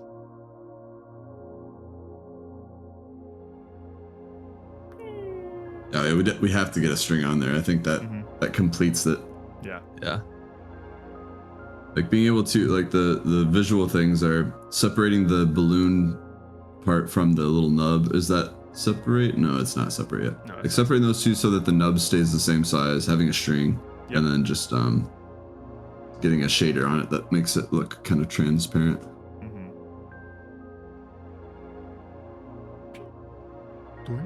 Yeah. Good luck. Yeah. Especially in this area where like you can go off screen. It's just like good luck trying to figure out how to. Yeah. Okay. Nice and easy. Easy. The quit to menu doesn't work. Because we don't have a menu. Well, like hit level select instead. Level select. Yeah, level select. Perfect. But once we have a main menu, then it'll go to menu. That's already like plugged in there. The level select is great. Isn't it? It's so nice. And if you grab it and drag, you can see that it'll be scrollable. Oh, hell yeah. So. Oh, that's sick. Yep. I was just saying to Steven, like, what if we end up with like more levels and we have to scroll? This is awesome. Dude, I spent a bunch of time on UI just to make sure that it will just automatically do whatever when we add new stuff. So that's why it took so fucking long. Well, I appreciate it because this is awesome, man. Yep. And then we have different leaderboards for different levels and blah blah, and it has your local highest score, obviously. Yeah, just opening this up and seeing like your score and then what it's like and then the name of the level and then the image of the level. It's cool. Like it feels. So what were you thinking for the image? It feels of the like level? A multiplayer online thing. Did you want the image of the level just to be like a map of what the level is, just in a smaller screen, or did you want it to be like some sort of unique asset? It'll probably if it can if be anything, either or. it'll That's probably mostly just be a style thing. Yeah. It'll probably be, if not just like an image of the level, like a representation of the shape or a representation of like what the like main objective of that level is. Yeah, because we can. Like when I see the Mario Maker ones, I don't mind actually having an image of the level. Yeah, because I think it could be neat. Could be in terms of like asset creation. Image of the level would obviously be the easiest thing to do because you just open the level and then print screen, right? But I would just ask that in case it was something that you hadn't thought about that sounded interesting. I have no preference. Well, so I'm getting into the level, like the UI stuff right now, so I'm going to be playing with this and seeing what it feels like, because I could also do, if not like just a shrunken down image of a screen grab, like just the open space that you have to navigate, and it's just that as a graphic. These images are 16:9 aspect ratio, so just whatever you decide to do, keep even better. Yeah. That's certainly easy to manage. Because I can also. I was showing Pierre some of the levels, so that's what the name I picked. Nice. Freaking burger eaters. Because I can also do like a transparent PNG and in 16:9 ratio, and then like if for some reason I don't want to fill that space. Sure. Yeah. Yep. So. This is quite delightful. Absolutely. Very cool. Super nice. It definitely feels like we have a game. Please add cheat codes. Keep those dev images and little icons. it definitely feels a lot more like a toy now, though, in terms of just like it's fun just to play around with the balloon in an open space and bump against walls and shit. It is, yes. Like the core thing is fun.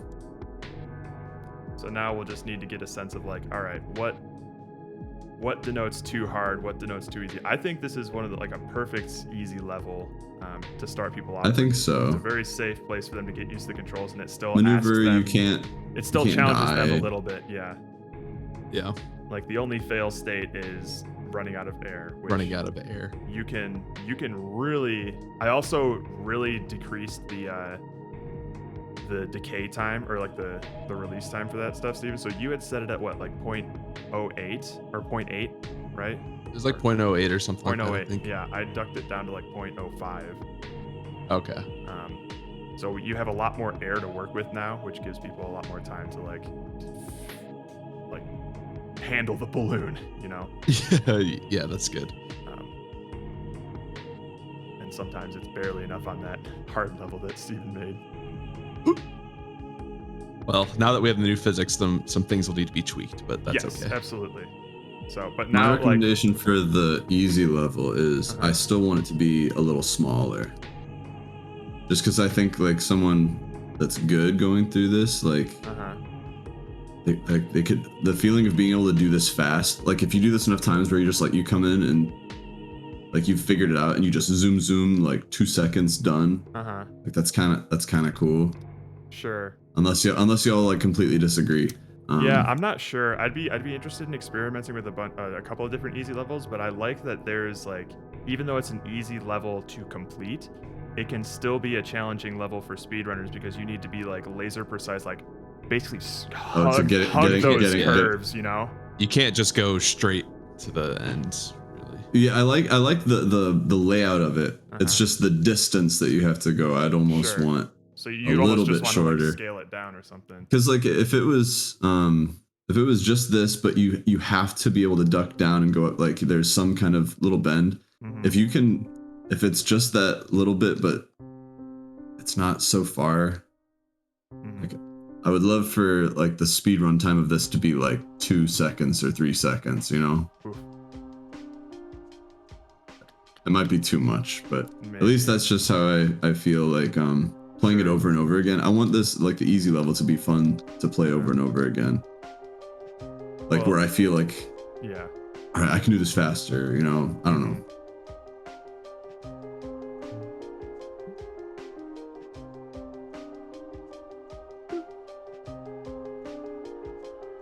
You're not even making. Just throwing it out there. But I think, I'm quite a fan of the balloon physics. Yes. And boy.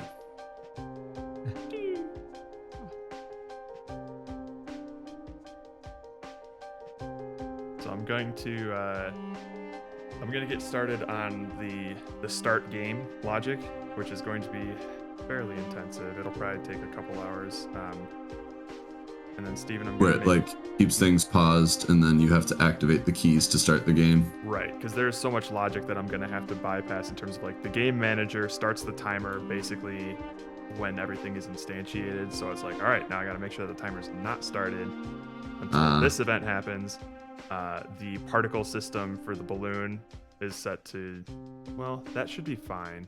The particles are separate from the actual draining of the air, so that actually should be okay. But there's a lot of things that I might need to look into, and things that could break because maybe the game expects things to be working a certain way all the time.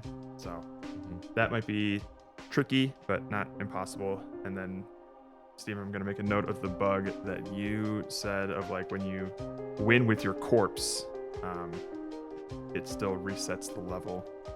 Yeah, like the level screen pops up, but just not for long. It just goes away pretty quickly. And then another thing that I would like to do as like a nice bit of polish is when the player types in their name, it'll save it to the player preferences on the PC. And then what I want to do, like as an additional check on the login screen, is like if the player closes the game and then opens it back up again, before it shows them the login screen, it looks to see if they already have a username saved, and then it'll just bypass the login screen and go right to the gameplay. Right to the level select. And that way, like, for the most part, unless the person like goes into their files and like deletes their player preferences, they can't like change their name and get another high score on the leaderboard. Or if you have someone like Nick who, you know, maybe misspells his name the second time and now there's two different Nick people on the leaderboard and stuff like that. It just gets rid of any possibility of something like that, you know? Yeah, having to type the same username in every single time. So. Yeah, I think that's a very good point. And it would be a quick thing too. But yeah, so that's what I have on my plate. How are things going on y'all's end? I will be showing y'all UI in a bit. Like I started to do some little concept art for the UI, like the basic runs of them. So I'm gonna go through like the whole thing and just do like a pass at everything, and then share with y'all and see what y'all think. We'll talk about it, and if you're cool with it or whatever changes, I'll just start making final ones to pass off to you. Nice.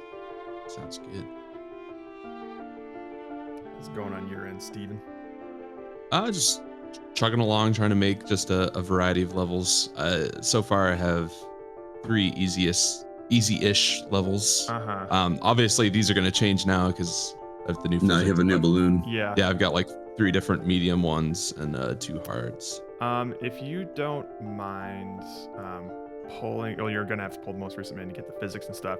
You might get some conflicts with level, easy level, medium level, and hard level, because there's some required things that need to be in every level in order for them to fit within the game. Okay. So I'll just stash my changes then. For those 3 levels. Discard my for just the basic first levels of medium, easy, and hard. Yeah. All right, that's fine. I'll just discard my changes for those then. And then, so the things that need to be there in terms of like, hang on. Okay, so hang on, I'll share my screen real quick just to let you know what needs be done. No. So, in the easy level here, just as an example, we have. Where is it? Order 10. So the finish line here. Yes. It needs the component finish line. Finish line script. And then you need to drag in the collider for that. And you're also going to need to turn that collider into a trigger. Okay. So that's what makes the finish line work.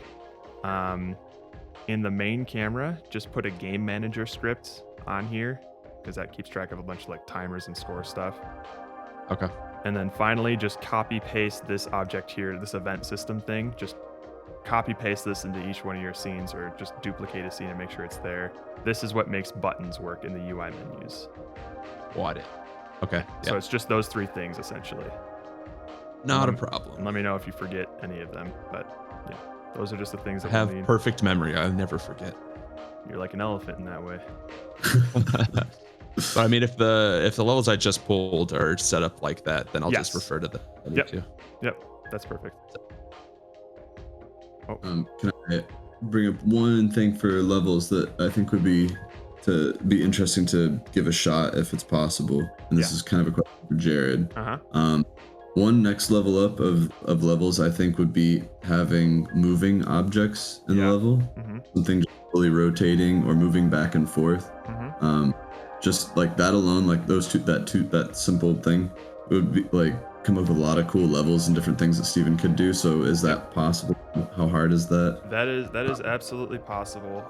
If you just throw me like a 3D model that has like wide enough colliders, unlike the planes that Steven's been having trouble with, you just give me that, and then tell me what you want to do. Like if it's just simple things, just like rotating or moving left and right. The physics will take care of the rest. It doesn't require any additional programming. The balloon will bounce off of it and yada yada yada. Sweet. So I think it would be pretty cool. A very nice addition. Yeah, I think it'd be pretty cool if we had like a level that was just one giant windmill or something, Yeah, and you have to follow around and like not get hit or something. Or like navigate through, like you take the windmill to access a different portion of the level, and then you go through a portion of the level, and then you're back in the windmill, and the windmill is like the centerpiece, right? So that'd be cool. Stuff like that. But yeah, we can absolutely put in some like simple moving objects. Rotating is probably going to be the easiest. Moving back and forth will be a little bit more complex, just because I would have to define like the extent how far it's going, the speed of it, when does it change and stuff like that. But it's not going to be that difficult. As far as the interactions that it has with the balloon, no additional coding would be needed to get that to work. Sweet. Yeah. So I am all for that. If we can. Nice. Yeah, I'd love to see some of that in our levels if we have time. Yeah. But yeah. And then the only other idea is, and we probably don't have time for this, is being able to affect the world with the balloon. That is significant. That's definitely like far off, and we probably can't do it. But I think it would make for a good like full game kind of thing. But programming that kind of stuff is essentially like making another balloon. Like I have to make the physics for it. Okay. Like so I would love. I think that would be awesome. I think that would put this game into like retail territory. But I'm not sure if we have time for it. Yeah, I definitely understand that. But yeah, and also I can try and see like later if I have time, or if I just desperately want to be doing something else in the middle of my tasks. I can probably try and throw together like a quick wind object or something and see how hard that would be. That would be dope. Yeah. Dude. But first things first, I want to get that. I want to make all the levels start the same and be not confusing for the player. For sure. That's a good priority to have. Sounds like a plan. Sweet. Be back in a bit. All right. Peace. I'm going to go use the bathroom. All right, I'll be right back.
think that when you beat the game, that the balloon needs to be grabbed by Pennywise, and then this game is really just the origin story for Pennywise's balloon.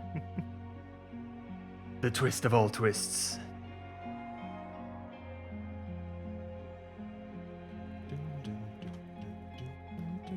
Oh, we're back to Disco Elysium. Okay.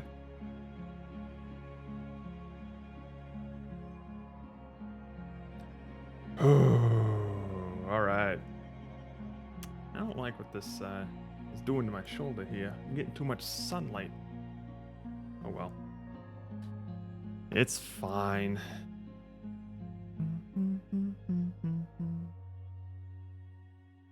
God, the bottom part of the screen is just a mess with the cabbages and the characters. I didn't think it would clash that hard. Oh well. Okay. You suck.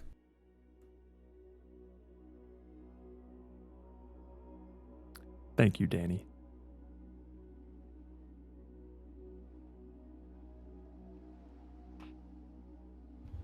Okay. So now let's figure out how we want to do this. All right, so already I have an idea of a nice to have is that you zoom in on the balloon and then you see the keys, it's leaking, and you hold it. And then once you hold it, it zooms back out. That would be so cool. But let's just start with the game logic of freezing the game state first, playing the particles, and then not starting the timer until you hold all of them down and then game starts. So what we're going to need is a flag in the game manager. Whoosh.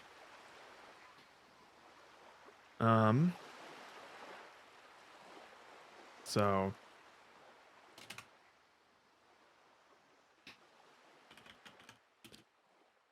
cool. Pre-game completes. It'll be something like that. So the pre-game is going to be the state where everything's frozen, and the player has to hold those keys first. Public pre-game completes is false.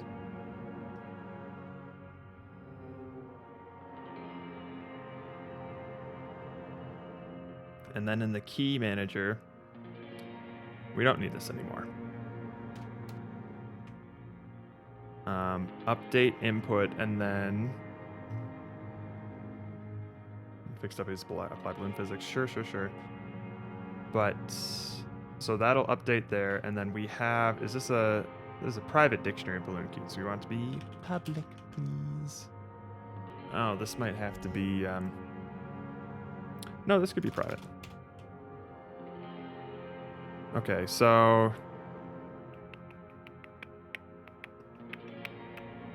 and then in game manager, this is going to have to be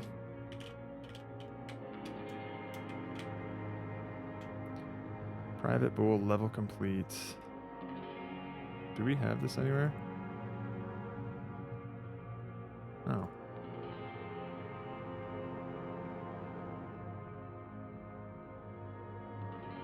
So we might not need this actually.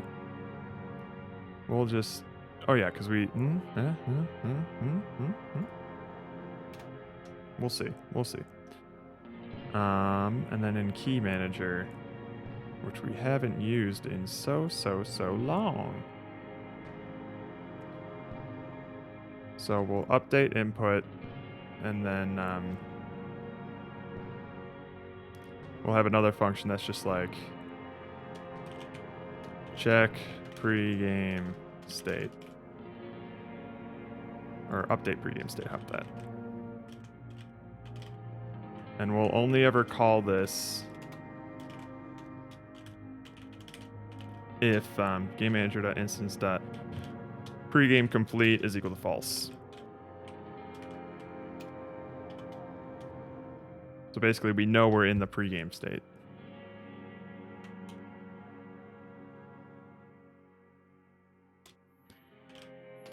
Void.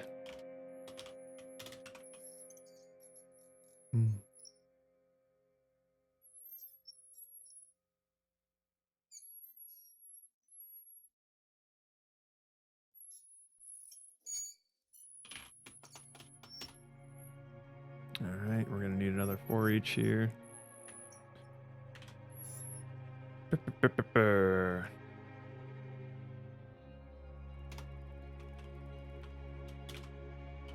All keys held is false.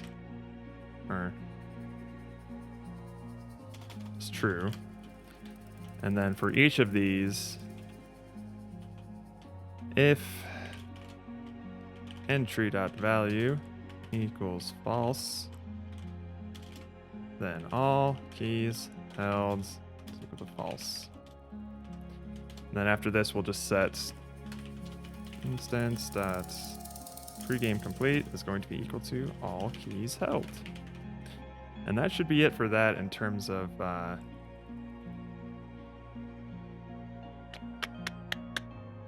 that, I think.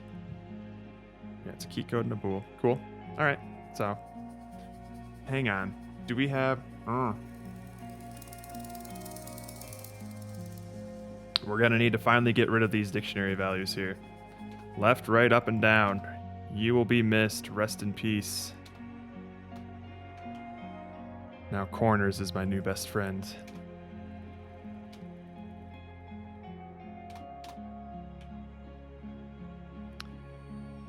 Alright, gonna get rid of you. And you. This is the thing that I wanted to avoid doing early on, just in case we changed our minds, I didn't want to have to retype all this stuff. But now that we definitely know we're not using it, and especially now that it's going to make certain things difficult, because now that these are keys, or were keys in the dictionary, and I'm going to be iterating through the dictionary to make sure that all of them are pressed, we can't have ones that the player's not supposed to press.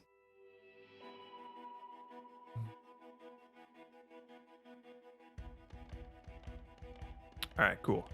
There might probably still be some things in balloon physics. Yep. All right. What are you doing, step bro? I'm doing my best.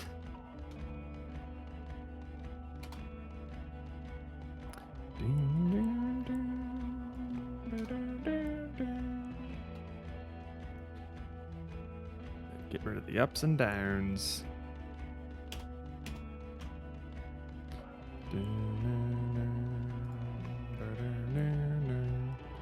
All right, cool.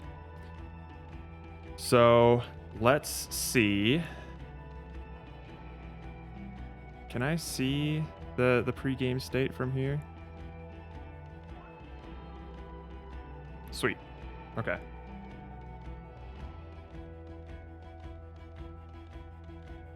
So let's do some preliminary things first. Game manager. Nope, I want key manager. This one. In fixed update, essentially. If instance pregame completes is equal to true, then apply balloon physics and stuff like that.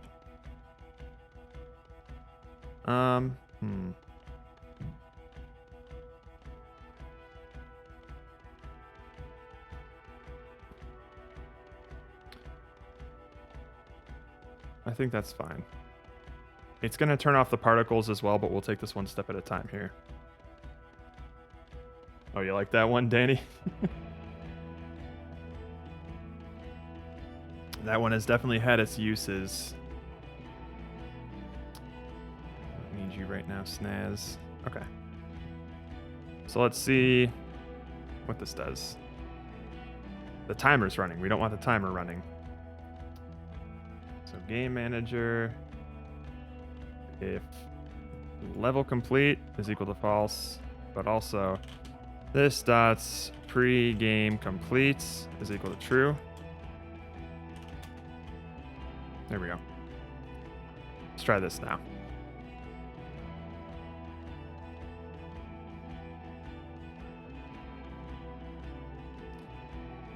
All right. Nothing's moving. We're good. W, D, O, K. All right. All right. Boink. And now let's retry it. Right. All right, we got to go through level select.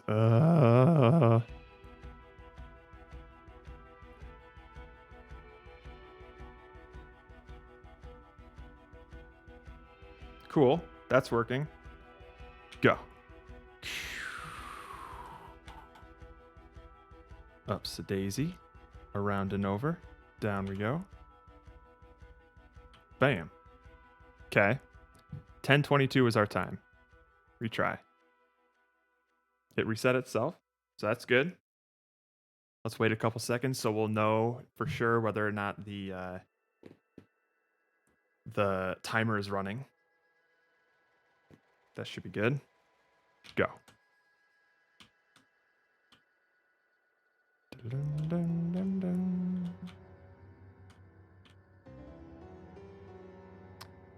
9:46. Nice. All right, so the timer resets itself. The air resets itself. It just stays there. Nice. Okay. So cool. Now we just need some UI elements, or we're gonna need to have the particles be spraying out, right? And some UI elements that say how to plug the holes up.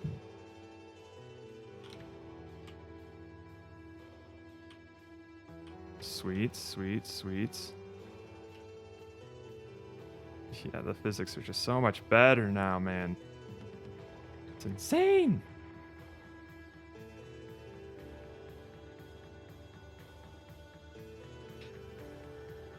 Nine 477. The burger eater wins again. Next level. Another thing that would be nice is if we could navigate everything with keyboard. That would be super nice. I don't think we're gonna get to that though.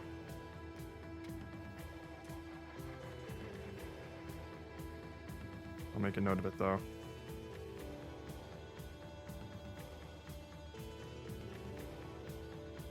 All right.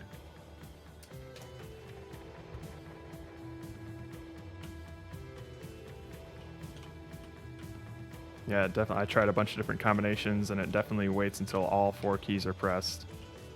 Oh dear. Oh god. Oh shit. Oh my lord. Come on. You can do it. Down. You can do this. Holy shit. Can we make it? Oh! That's fun. Well, some of the levels have heat vents that blow out air. That's one thing that we really want to do. God tier spike dodge. And then I choked, man. I choked. So we want to add wind of some sort, Dalbus. I think that would be a great simple thing to add a lot of depth to our games. But before I do that, I want to focus to make sure that like we have a full completed game. It's the top of priorities of things that I want to do, but in terms of things that I need to do to finish this game, shit. There's a lot of stuff that I need to work on first. Never mind. I know. Okay, so next up, I want to shoot the particles out in the pregame state. So we're going to go to Key Manager here. So this applies balloon physics.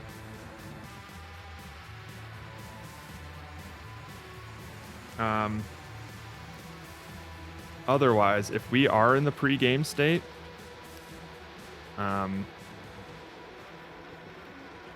this dot apply tutorial or apply pre-game particles, I guess that's what we'll call it.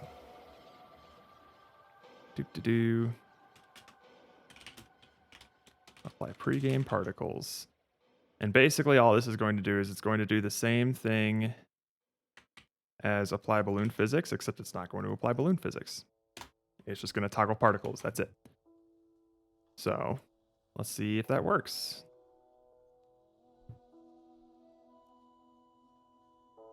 One tiny little step at a time, just to make sure that I'm getting all of the flags set properly. Okay, particles are going. We're definitely going to need to make those particles flashier. And then that plugs that up. That plugs that up. Those get plugged up. Go. All right. Cool. So, oh God. Oh, okay. One of the things I'm a little concerned about with how zoomed out that this thing is maybe the player's not going to be able to see the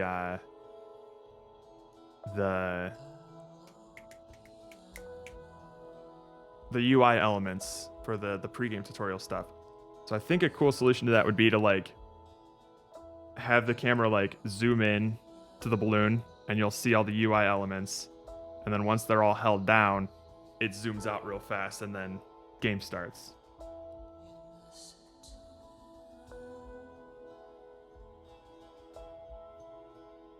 Well, I don't think we're going to have UI elements when the game's actually playing Dalbus. Because I think that'll start to make the screen look pretty cluttered. I don't know, though.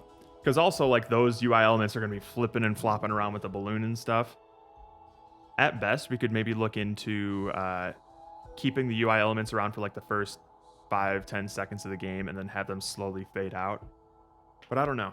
At the very least, though, as, like, a sort of tutorial thing, we need to show the player that these 4 keys need to be held, because you're gonna have the player get to like even the easiest level. They get to this screen, they see this. If you haven't been following this development, what the hell do? You try the arrow keys. I guess you could try WASD and you'll see that plugs some, but you're like, what would you use to plug the others, right? So like you need to tell the players it's WDOK. Those are not intuitive buttons, but they're very necessary for the game. So we're going to need to have UI elements of some way to tell the player, like, hey, these are the keys you need to worry about, because otherwise you won't figure it out. I would often go there. Oh, sing it, Harry. To the tiny church there. The smallest church in San. If some of y'all haven't played Disco Elysium yet, go play Disco Elysium. This is a scene where you get up on stage and do karaoke. And like a lot of things with like D&D or any sort of like role-playing games, you have to like roll for success, right? And this is what plays when you succeed at karaoke, like you have a high drama stat or whatever, and you're singing a bunch. And then, hang on. I'll show you what happens when you fail. If you don't want to know what happens when you fail, feel free to mute the stream for like the next 2 minutes. In that tiny yard there. But I failed, and it was great. So this is what it sort of sounds like, right?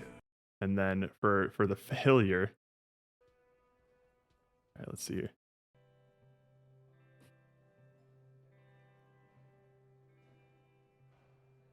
Clear your throat. All right, here we go.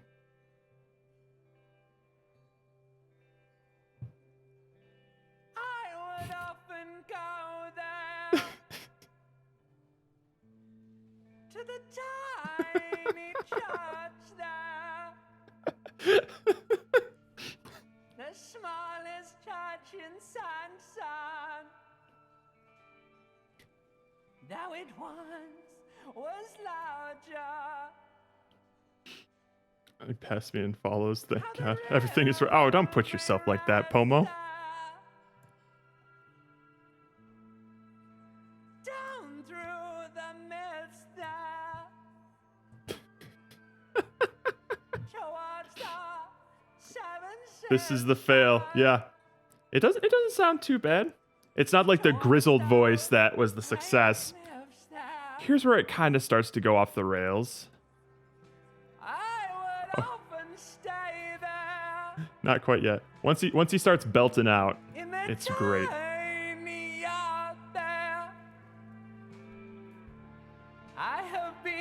Oh, I appreciate that, Pomo.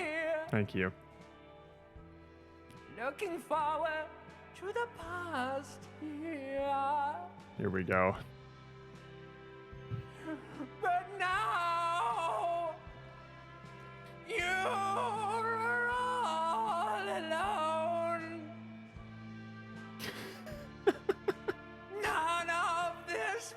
waters.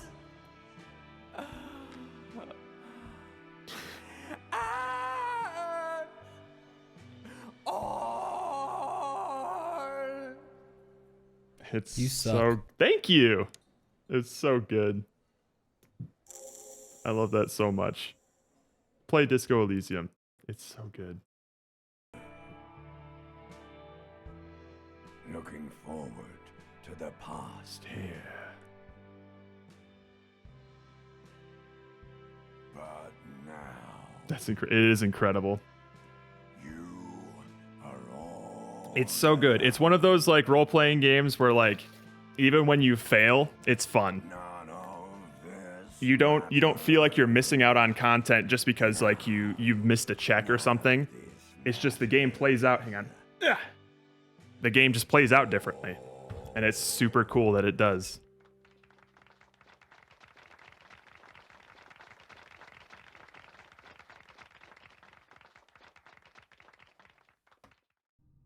Okay. It is a very reedy game though, so if that's not your thing, just be prepared for that. It's pretty much all voice acted though, so it's not like you're reading all that much. But it's very much a text heavy game. But it's so good. Okay, so I want to do the camera zoom in. I think that would be super cool.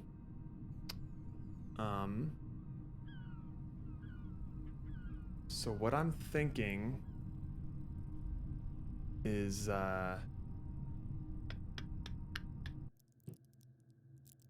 how would I know where exactly to zoom in? So okay, so basically what I can do is I can find the X and Y coordinate of the balloon itself. Right? So the balloon is at -22, 1, and 0. Okay. So we could do -22.1 and 1.4, right?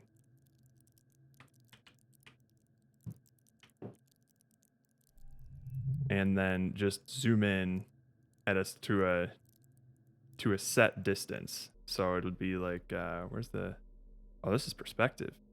Ooh, so we just move the Z in then to like -4 always. So it'll always be the same. Okay.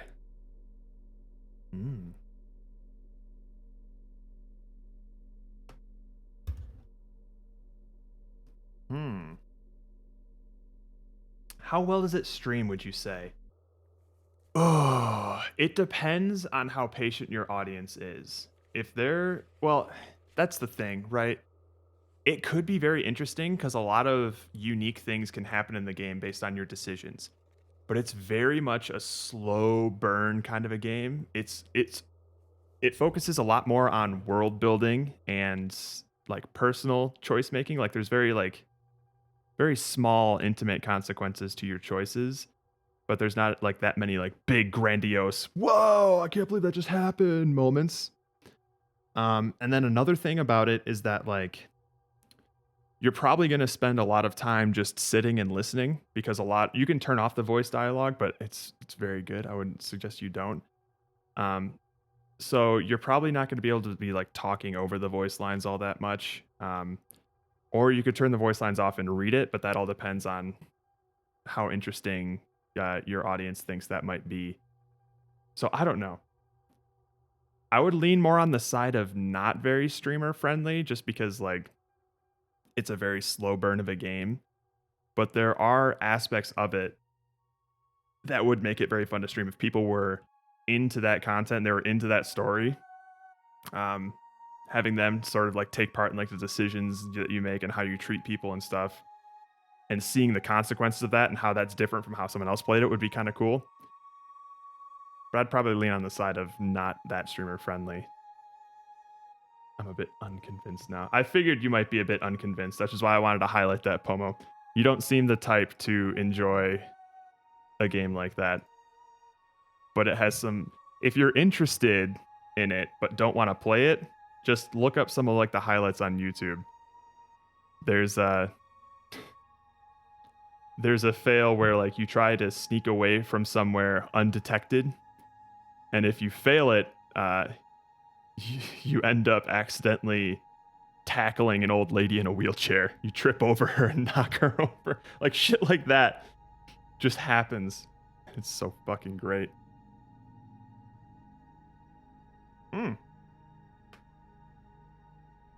It is a big commitment. I mean, like, you could try it. You could try it out on stream, see how people feel about it. And if they're not feeling it, then worst case scenario, you have a bomb-ass game to play in your own time. I'm assuming if you have your own time to play just games in your free time. I'm not sure what your game habit schedule looks like. So yeah, if your community's been expressing interest, then maybe, but I guess it's your call to make if you know what kind of game you're getting into, you know? Okay. All right, so that's what we're gonna do there. We're going to have like a pre-game manager, or we can even have it be like okay, we can put it on the balloon actually. So we're gonna have to put some sort of like in-world canvas on the balloon.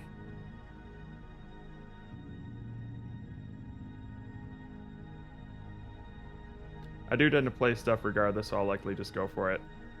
I would highly recommend it. I think you, of all people, would enjoy it. Oh! I caught the end of your stream yesterday. You're playing Devotion this week, dude? I'm so excited if you are. That's such a good game.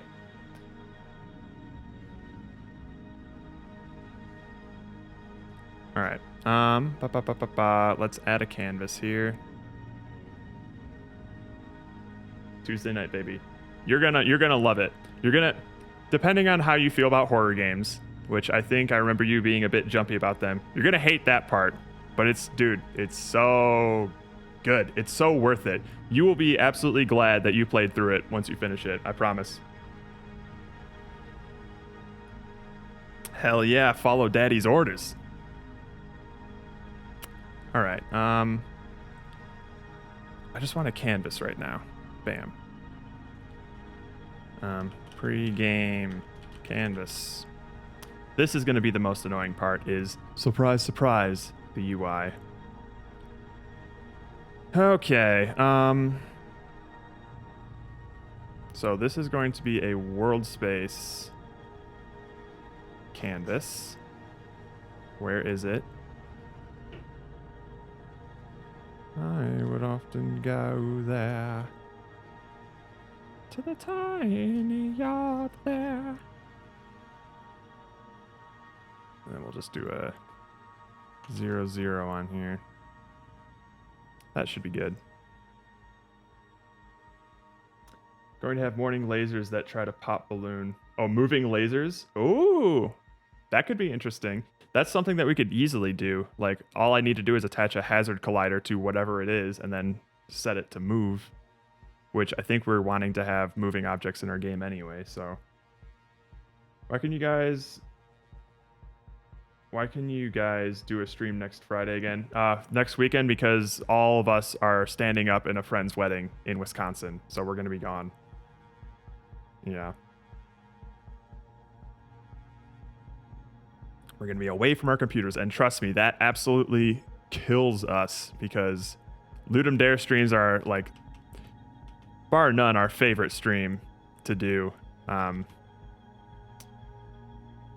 So they're just such a fun time, but we just can't do it that first week.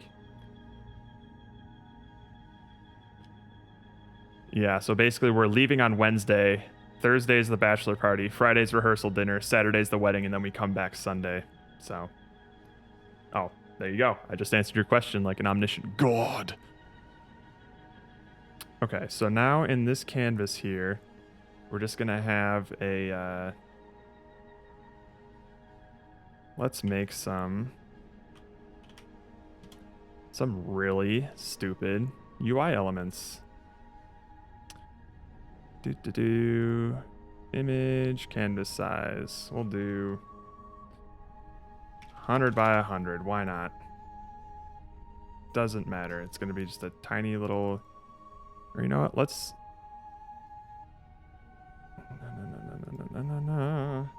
500 by 500. Let's get bold. Let's get, you know, adventurous. All right. It's just going to be... We'll make it a dark blue background. Why not? What could possibly go wrong? That's too bright of a dark background. That should be fine. It's all temporary anyway. Who cares? Okay. And then we're just going to add a piece of text. And it's just going to be a big fat old W. Whee! Bam. There's our UI asset.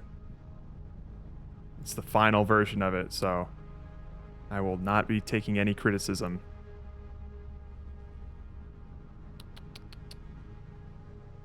Assets. No, we don't need resources. This is temp assets. Perfect. That's exactly where I want it to be. W. Bam. And now D. Perfectly center. I'm a god.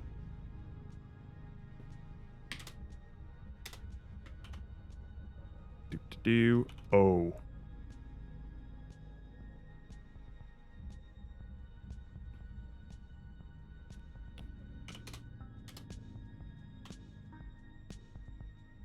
K.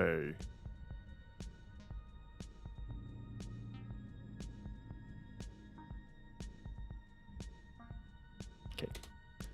All right. We got all of our UI assets. We don't need temp balloon anymore. Get out of here. DKOW. They will be sprites. Apply. All right. So now we're going to need to put these on the pregame canvas. UI, add an image. Preferably a much smaller image than that, please.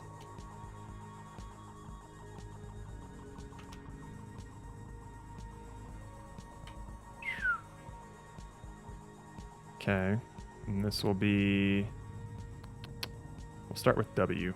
Bam. All right. Whee.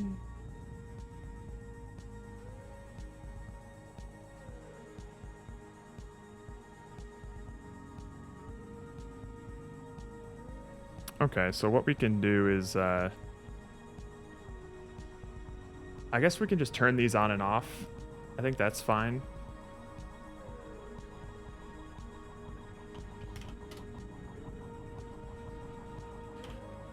For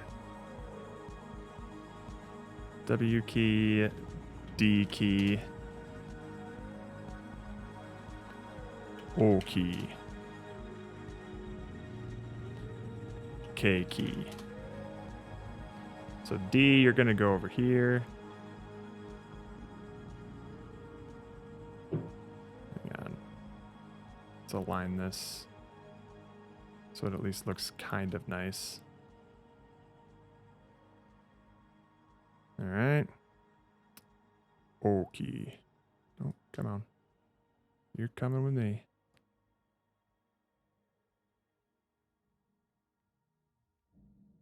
O. K key.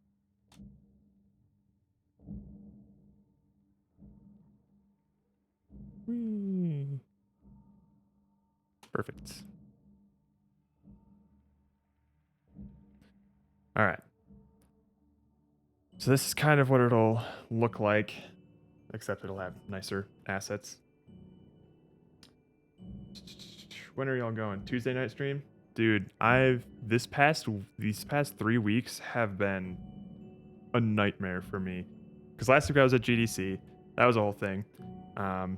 This weekend I'm doing this. Next weekend I'm going to the wedding, which basically means I'm still in school right now. So that basically means that I just have like 2 weeks less time to complete 3 weeks worth of work. So I have been killing myself just to have enough free time for this weekend to happen. But it also means I have work and 3 different meetings and an assignment due on Monday, tomorrow. And then a bunch of stuff to contribute to my games team, I need to incorporate Wii Remote Infrared into our game by Tuesday.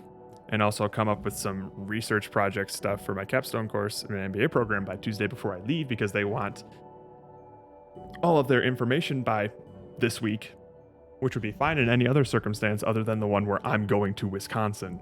So unfortunately, no, a Tuesday night stream probably will not happen. I'm fighting for my fucking life out here, man. Okay. So, this is good.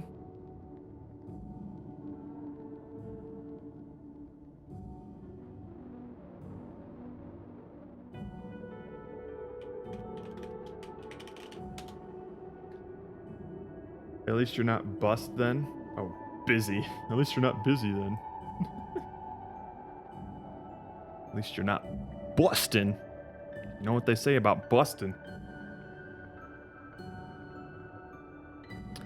Busting makes me feel good. Alright, so we're just gonna have the pregame tutorial here. Bustin' makes me feel good.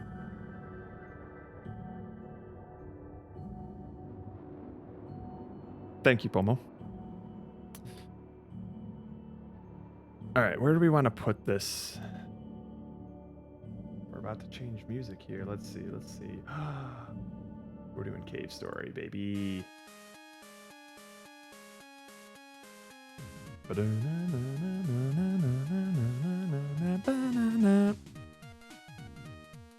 Alright. Okay. So where do we want to put this pregame canvas? Because we're going to need references to all of those things.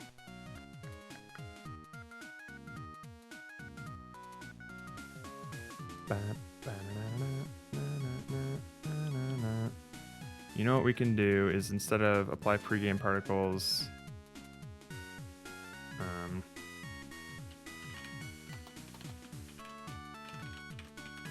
handle pregame states. How about that? So this will handle the particles, but it'll also handle what things show up here. So you know what? We can honestly just have, like, I guess we can just set these as game objects, can't we? Like, we can just... What are you yelling at me about? Does not contain a definition for handle pregame states. It does. It's right here. Oh, I didn't save it. Derp. So what we're going to do is we're just going to have 4 images right here. Why not? Or just game objects, essentially.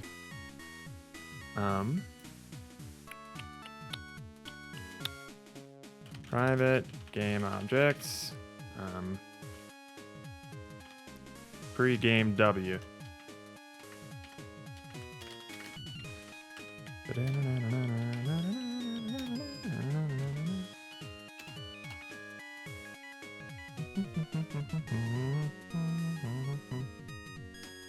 Okay, so handle pregame states.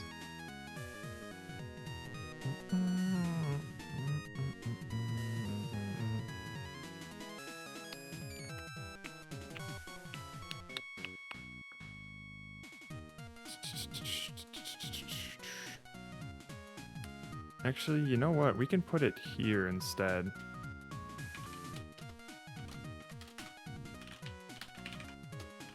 Because nothing that's happening in handle pregame states has anything to do with physics, so it doesn't need to be in fixed update. Okay. So...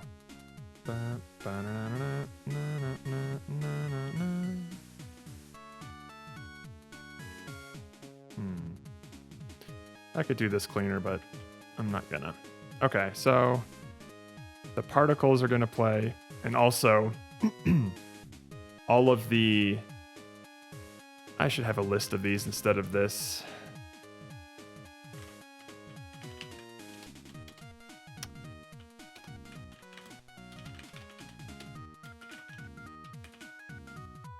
Right?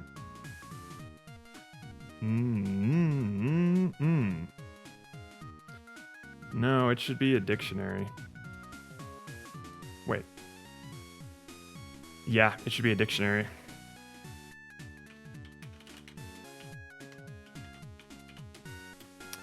Key code, and then game objects. So what we're gonna need to do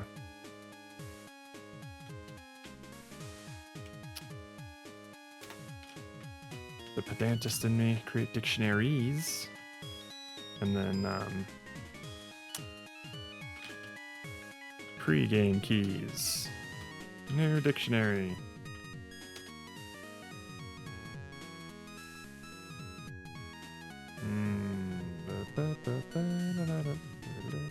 Lower left, upper right, upper left. All right, cool. So what we're gonna do here, this is gonna be a little messy, but that's fine. Although, I guess we'll still need both. Fine.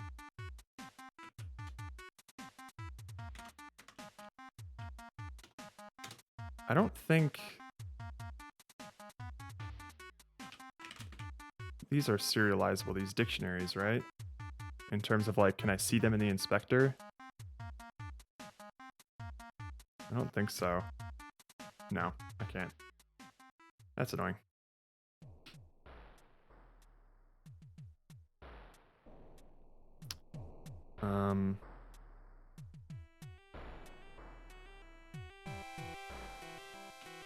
So we'll just do this.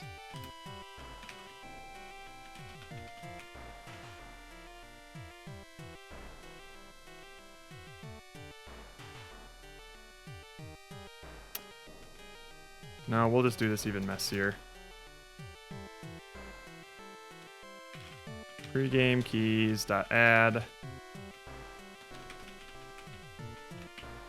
just gonna find it. Oh, an object called W key with upper left as the key code. This is horrendous to do on any big game project, because if anybody on your team decides for whatever perfectly valid reason to change the name of an object in a scene, it should not have massive ramifications on the rest of your game like this does. But considering the fact that this is just going to be a very small game with a small team and I'm the only one touching the code, and we don't really plan to expand on this more in the future, it probably is not that big a deal. It still kills me a little bit inside, but this is an easy way to get something done fast. This is the difference between like fast, get it done fast, and get it done well, in terms of like, if I were to spend more time on this to make sure that it's foolproof for anybody who touches the code, it's not going to break anything, the amount of time that I would have to spend to do that versus just doing this right now and moving on to the next thing, those are the kind of trade-offs that you have to like think about. Oh yeah, I kind of want to make a full version of my game for Steam. Yeah, that's the thing, is like, if we ever want to expand on something like this, usually like the way prototyping generally works is like, you make the prototype work and prove that it's fun, and then you scrap it all and rebuild it in a way that like you can easily expand on it later. The only time that I disagree with that, Pomo, is when I know it's going to be like a big system that everything counts on. So I want to make it as versatile as possible to make it as like, there's a trade-off of like, you spend a lot of time on this big important center thing, and then that suddenly makes everything else that you do in the future 10 times easier. So investing that little time to write some code well has saved me so much time later down the line. But that's the only try. Oh, I tried that. Oh. I spent a day and a half on a level generator, but it still ended up a piece of shit. I'm so sorry to hear that, man. I like how this O key just looks like it says, okay. Okay. All right. Handle pregame states. So if it's open, then this pregame keys at entry.key, because they're going to have the same keys. Active is going to be true. Otherwise, if the the key is being held down, then we'll turn it off. All right. Let's see if that works. And it's not going to require any massive changes to the balloon prefab other than adding these keys, which is good. Da-na-na-na. All right. Let's see if it works here. Is passable. Oh. Uh-oh. What happened?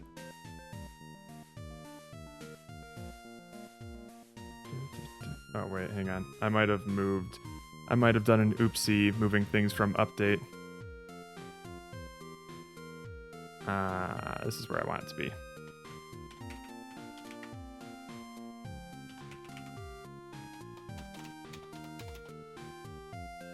There we go.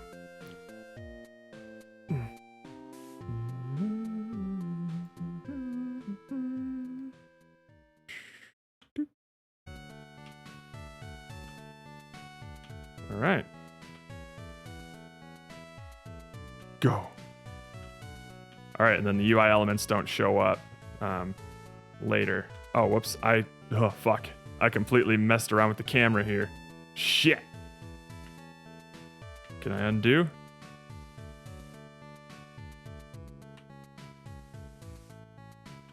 I think I can get there. Sweet.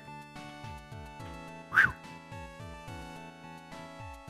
Let's make sure this all still works.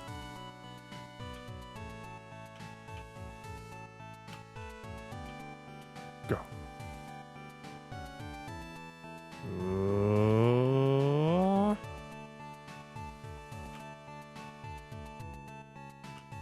The balloon physics feel so much better, man.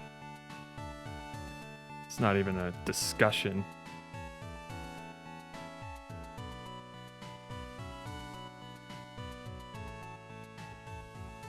I get the feeling you might enjoy this game, Pomo. It's the perfect amount of like chaos and like skill base. Like this is definitely a mechanic that you can master and get really good at, but it's gonna take a while to do. And there's no like obvious way to cheese it either. I think you and Nick might have your work cut out for you for that leaderboard. And you're gonna get a head start too, because guess who's also going to that wedding in Wisconsin this weekend?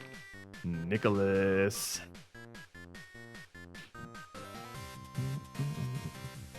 Okay, so now what I want to do is fuck around with the pregame camera. So let's see here. Update pregame state. Or no, handle pregame states. Shit. Here.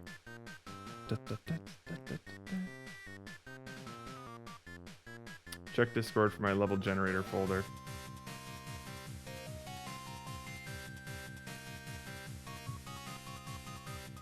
Oh my god. Good lord, man.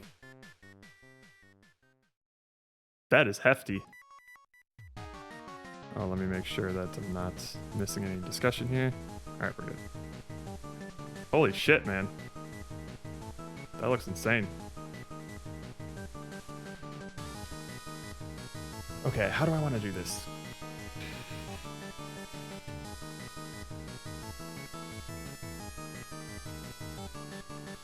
I think I want to do this in a separate script.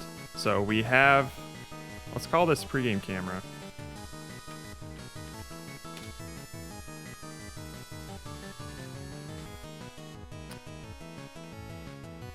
Pregame camera.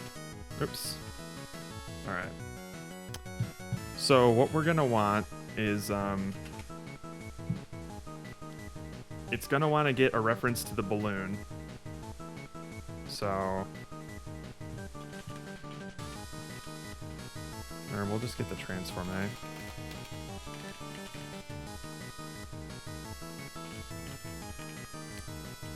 And it's going to get that just by doing this. Another game object find, not great, but whatever. Oops. Balloon transform. is going to be equal to game object that finds an object called balloon dot transform. There we go. So we'll know exactly where it is. And then what we're going to do is beep, beep. How are we going to do this?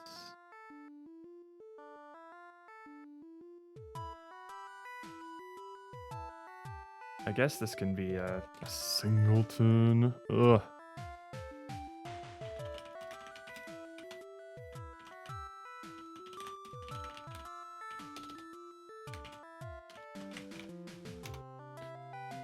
Instance equals this.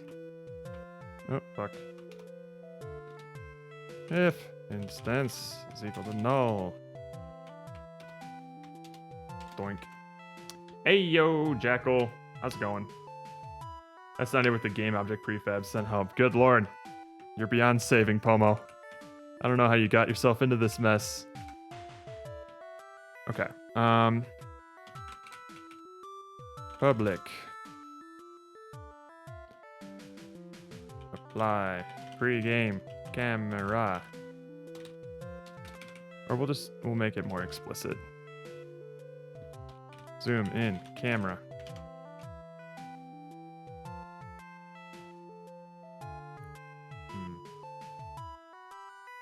Do we want it to do that every time? Let's see. Because I don't want it to be jarring, you know? I think if we do it fast enough, we can try it out.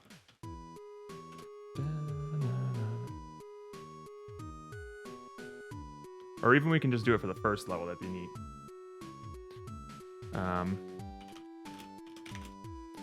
Private floats. Zoom speed.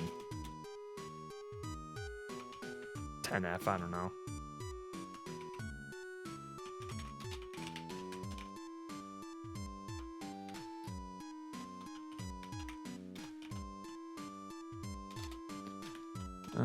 Enumerator, not enumerable.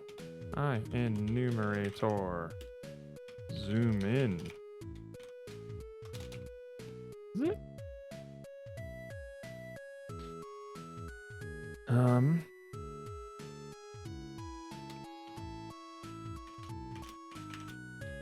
Target Z position is going to be equal to -4.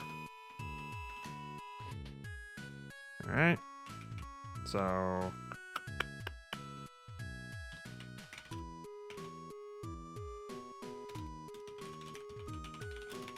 target position is going to be new, vector 3. And we want the balloon transforms position at X. And then it's transfer the position at Y. And then we'll set our Z, target Z position. So this is going to be the position that we are going to be interpolating towards.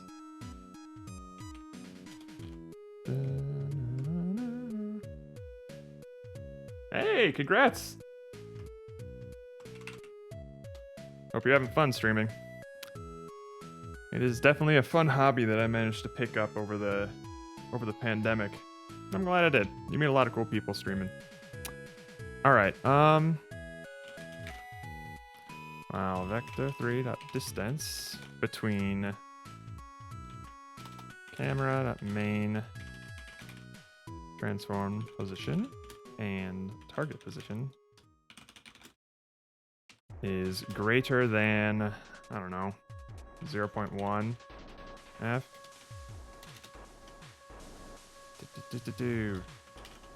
Main transform position is going to be equal to lerp.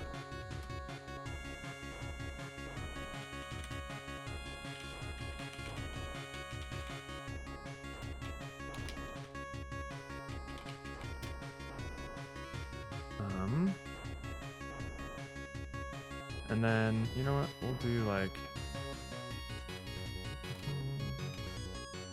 0.7F. How about that?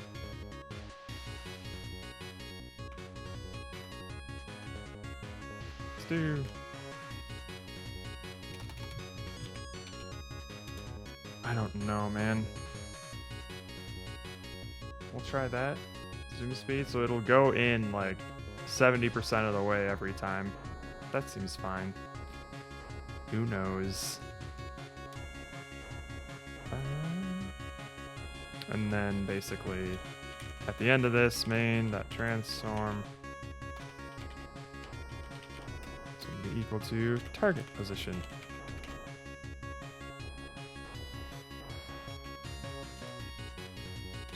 Yield, return, no. You happy now? There we go.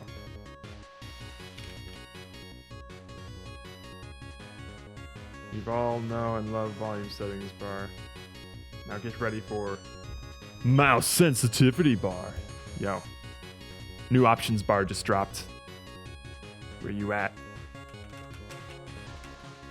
Okay. Zoom in camera. Cool, cool, cool, cool, cool, cool, cool.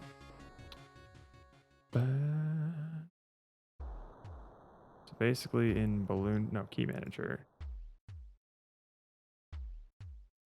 Basically, I guess we could do it in start actually for the pregame camera. We can just do this.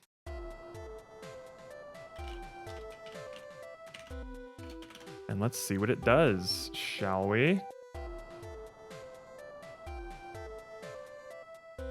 Is it going to work first try or not? Let's find out. It probably will not.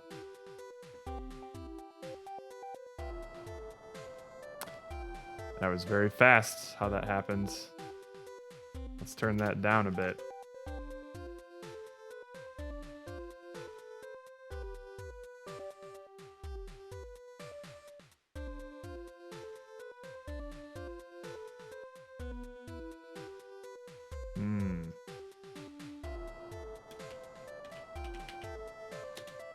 Let's do this a different way here.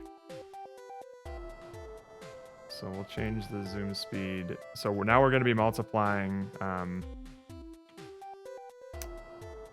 going to be multiplying the zoom speed by fixed delta time so that it's not frame rate dependent. But that also means that we will be upping this to like, I don't know, 10?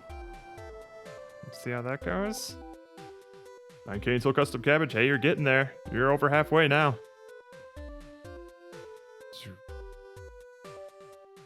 Didn't look that bad.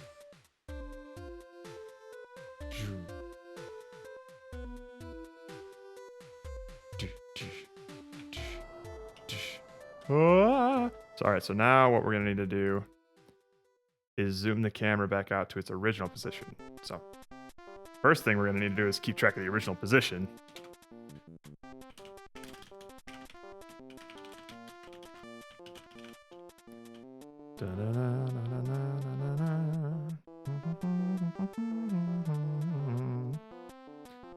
All right.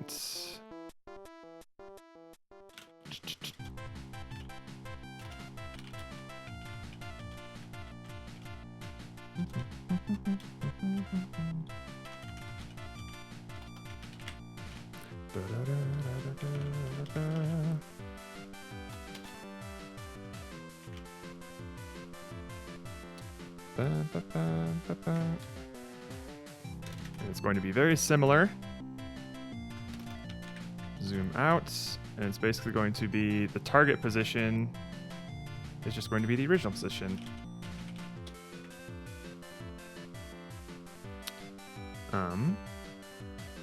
This is still fine, but what we want to do here is, oh no, this is all fine. I think that's all we do. So now we're going to need to call this though. So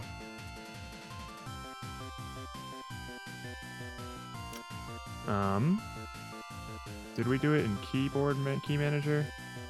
Where's a place where we can like update pregame states? Pregame complete, I'll get that. Yep. Okay, I think we can do it here. Zoom out camera. Sweet. I'm gonna set up my PNG while listening to my beautiful cabbage voice. The beautiful cabbage voices. I thank you. Just the one voice for now. The Reds are off doing their own artsy-fartsy things. Oh, I can't wait to see the cutscenes that Andrew's been working on. Those are gonna look dope. Oh, Jesus. Oh, whoops. Oopsie doodles. I fucked up.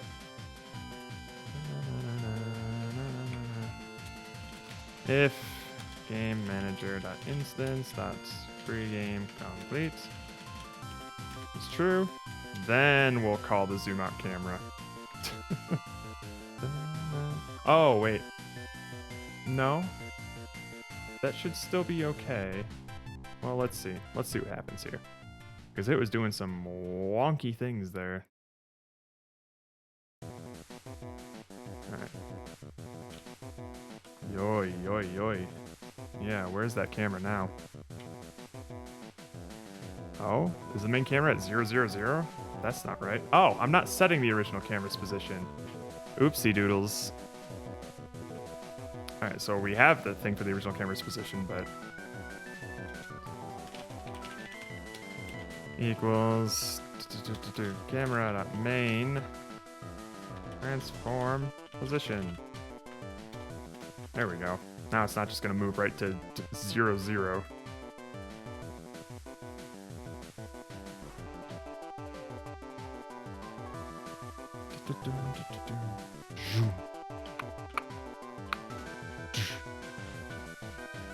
All right.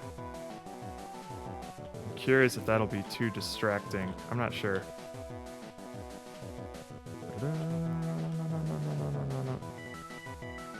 Oh, right. All right, let's go through level select. Let's do this right.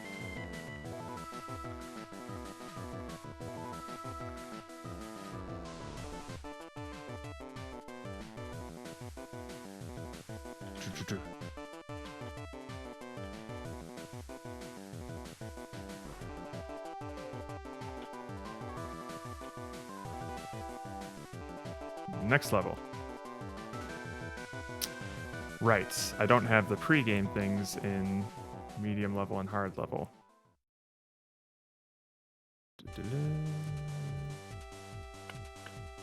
Maybe... I think I can put this on balloon. That way we don't have to make a bunch of scene changes, you know? So let's take this off of here. And then let's just put it on the balloon prefab since we're already making changes to it. It's not the greatest place to put it, but...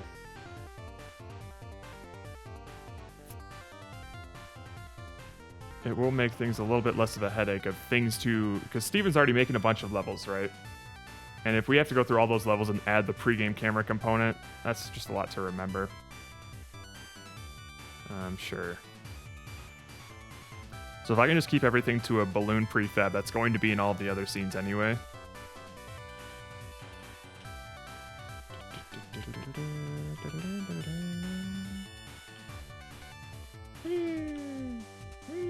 Go. Next level. Sit.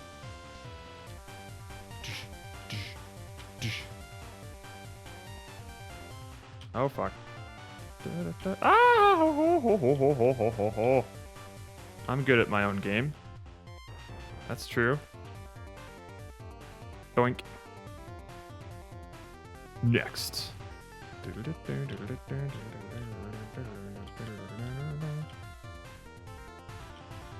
Oh dear. Oh no. No. So it's gonna be really cool if we... oh god. Oh!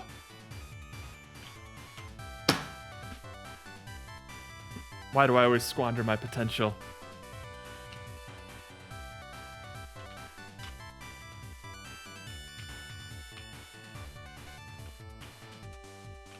Oh god. Alright. Damn! That's a tricky spike.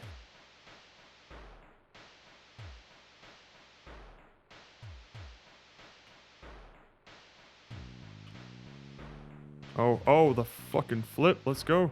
Oh, shit.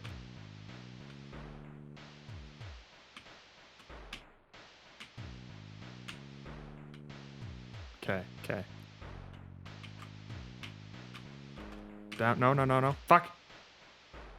Any plan? Yeah, absolutely. Like we're gonna want. I'm not gonna want it to be default pink shader particles. Fuck. But I generally leave the RUDs to experiment around with those. This is literally just like programmer art right now, and I also want to try and find a way to add a string to the balloon. Oh. Hang on. That's a good thing to note there. The camera fucked out for a sec. Oh wait, I think I know why. So if I get hit by spikes and I'm still holding the keys. Oh, come on.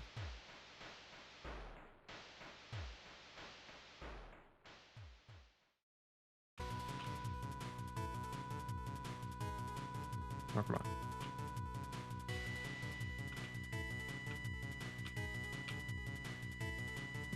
Yeah. The camera doesn't necessarily go all the way. Why is that?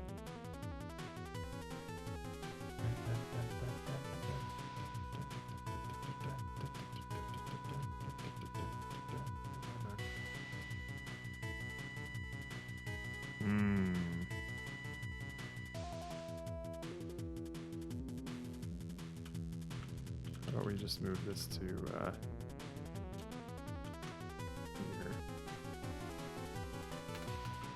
Well, also before I get a handle on this, let's get the Red's opinion, hey?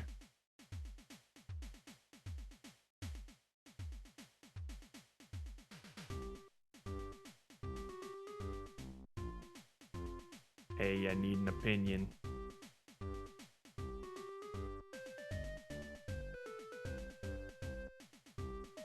Yes.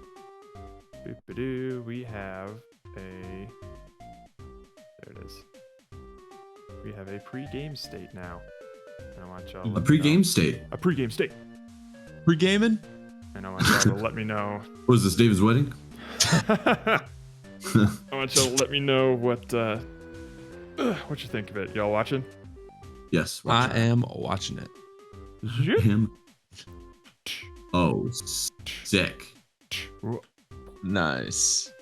I actually thought like a zoom in might be cool. Yeah, that was what I was mostly looking for your opinion on, is like the zoom in itself. I was like, it's going to be really hard for people to see the UI elements if they're like small and next to the balloon and stuff.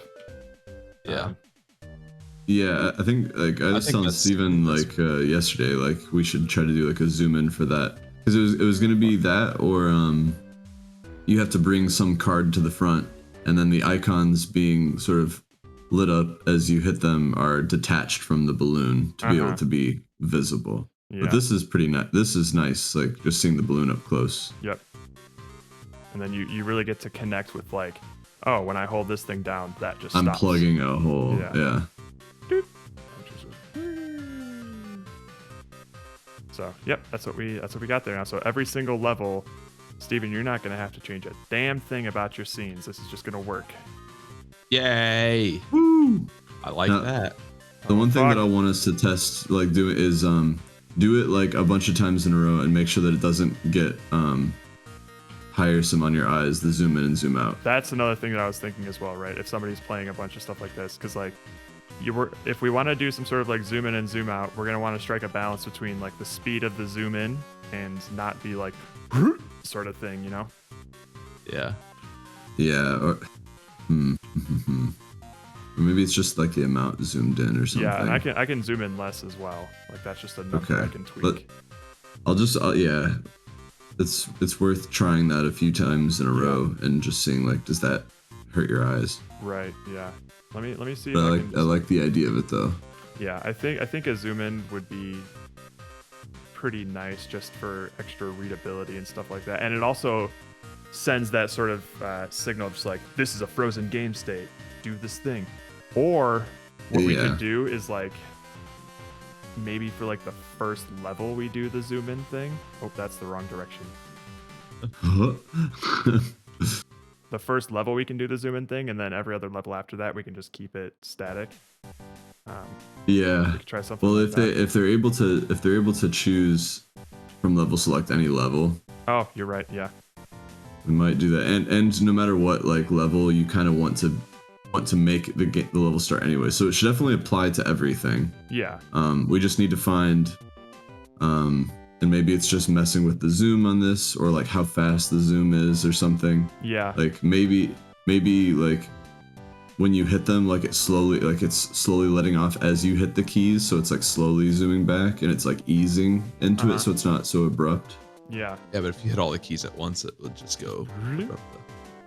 But I feel like most people, like once you do it once, you're just gonna hold all the keys at the beginning of each level.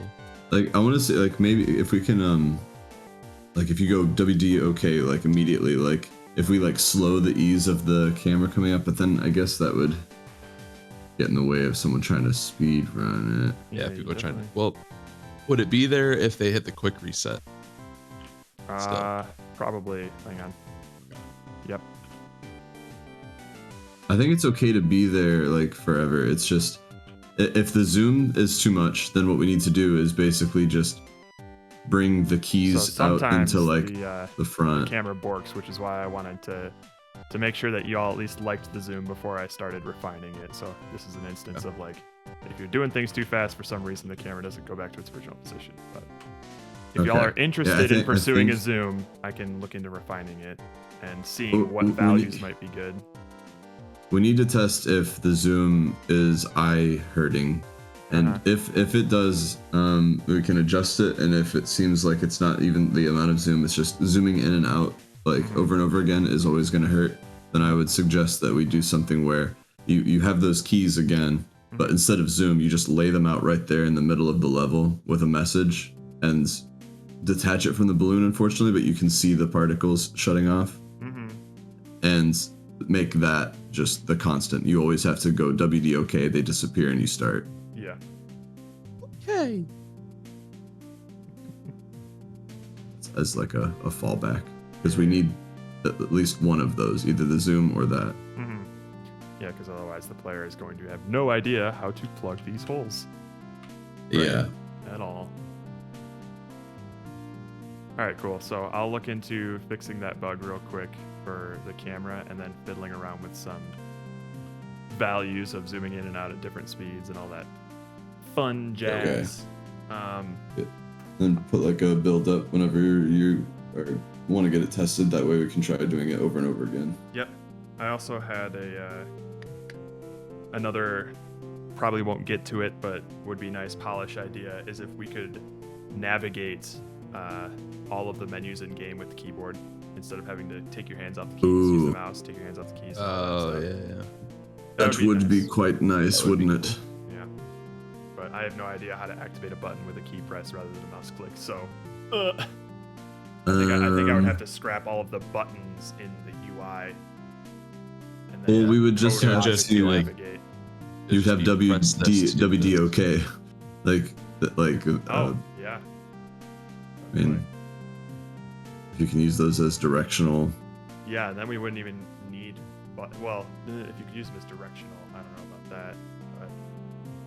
But the only problem is, well, I wouldn't want to. When you get to level select, you'll have more than 4 options. So exactly, yeah. So you'll definitely. I'd have to code my own navigation logic for that, which would be a nightmare. Now that I think about it, so. Yeah, I feel like if we're gonna have to move your fingers off of WDOK to do any menu stuff anyways, we might as well just use the mouse. What we could do, depending on how we want to organize the end screen, is since there are 4 buttons on this end screen here, we could map them to button presses if we want. Like as an additional thing, or instead of clicking? Like instead of clicking. So if we orient retry next level select and quit to menu to orient relatively to I think we could definitely do that, and you just say like retry and then also have like a W in there. I think that'd be fine. So that could be one way to just like, because once the player clicks a level, more often than not they'll probably be staying, like going through the levels sequentially. Yeah, so being able to keep your hands in that state. Yeah, and if they want to go to level select, then I think that's a reasonable thing to like, oh, I have to scroll through these. Yeah. Because this is a completely different screen, right? A completely different like game state. Absolutely. Yeah. So I would be fine if you. I'm fine with the buttons still being there, but if we think that it would be more ergonomic to have a result screen that can map to those 4 buttons but doesn't look super cluttered, I'd be fine with that as well. Yeah.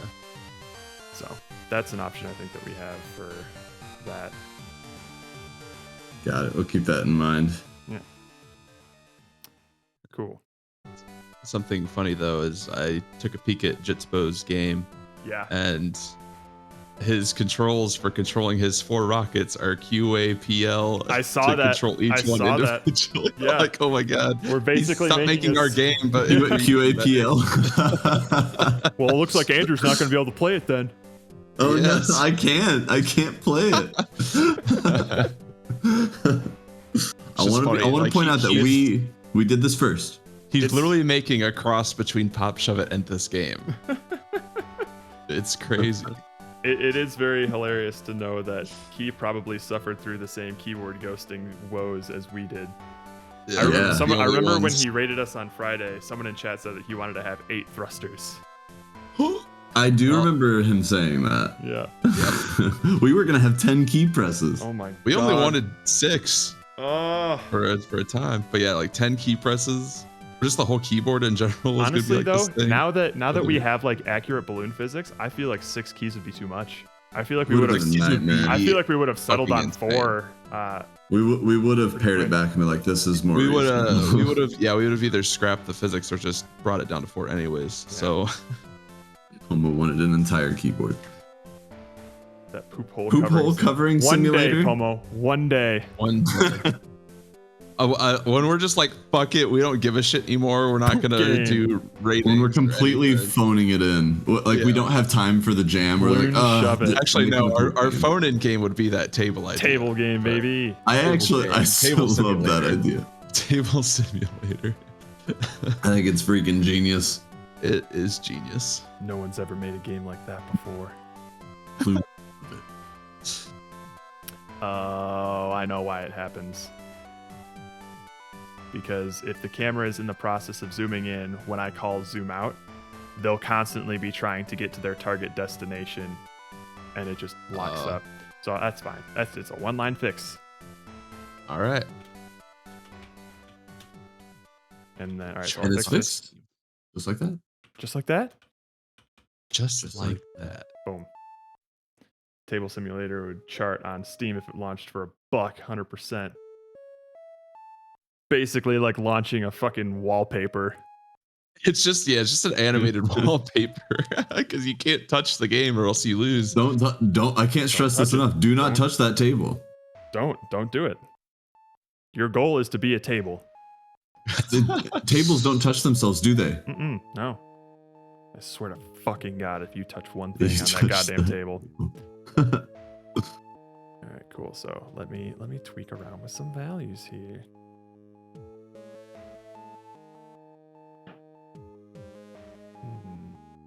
All right, I'm going back to mute. Good. And I'll send y'all a build when I'm done so you can like test it out. Thank you, baby. Bye.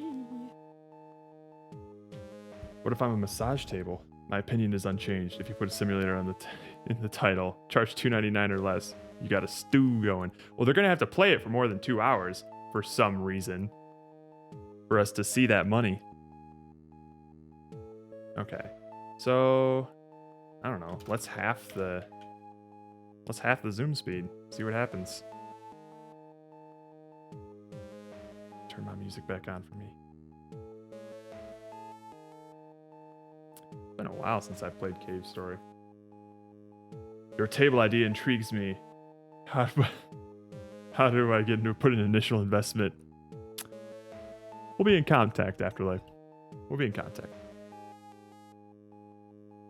Dude.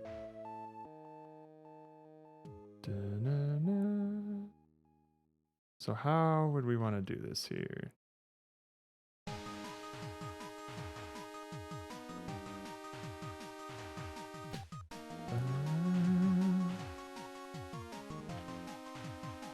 We could also have it start, like we don't need to have a zoom in if we don't want.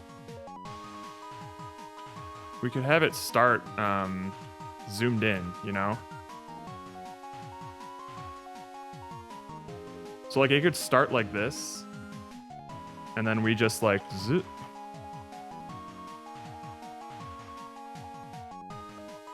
Ah!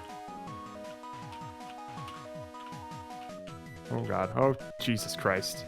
It's always that spike. Let's try that. Let's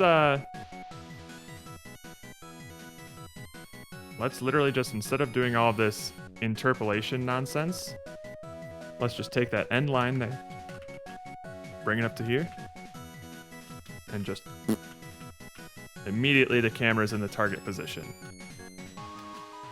And let's just see how that feels.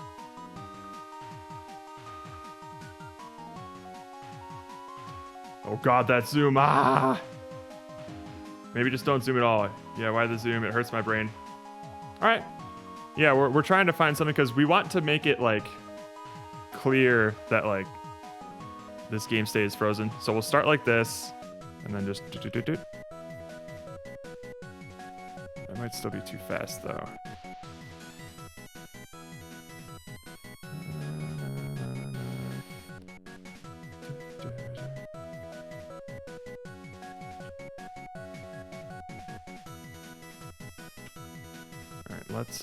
Let's slow that zoom down a bit.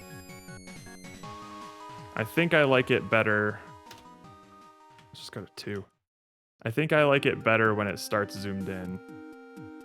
I don't think there's not much benefit to actually zooming in. Oh, this is my favorite track of the game.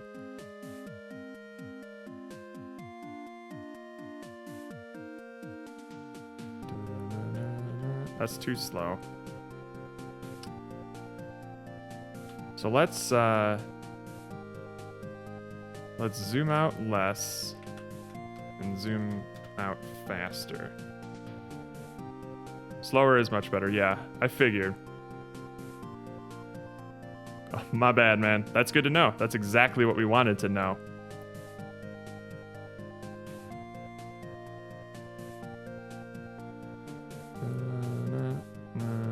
But we also don't want to do it too slow because, like, we don't want it to feel sluggish for speedrunners, you know? This seems like an okay speed. And it's not going that far away anymore. Oh god, oh god, oh Jesus. Go. Next level.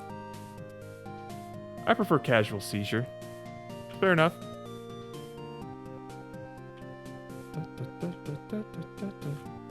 Ah.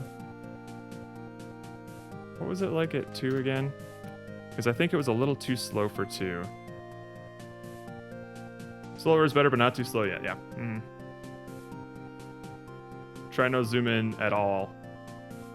Well, that's what we have. Or, well, sure. Hang on.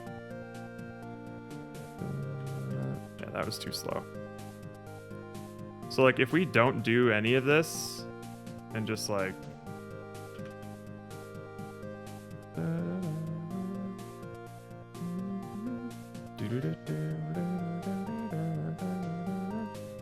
So if it was like this, I don't know, I think it looks kind of lame.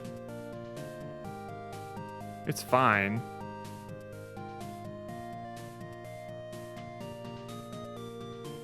But also, like, you gotta think readability in terms of, like, are people gonna be able to see these? I guess they'll be able to see them, especially if we make them bigger, but we don't want it to look too cluttered. I think do the zoom only on the first level. I think you might be right.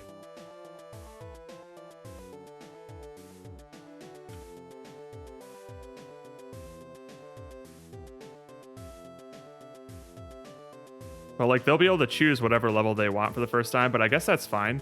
Like, as long as they understand that first instance. So let's. So okay. I want to think here.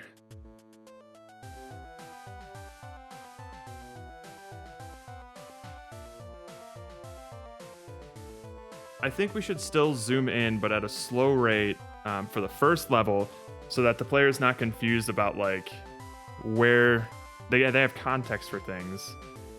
So let's try.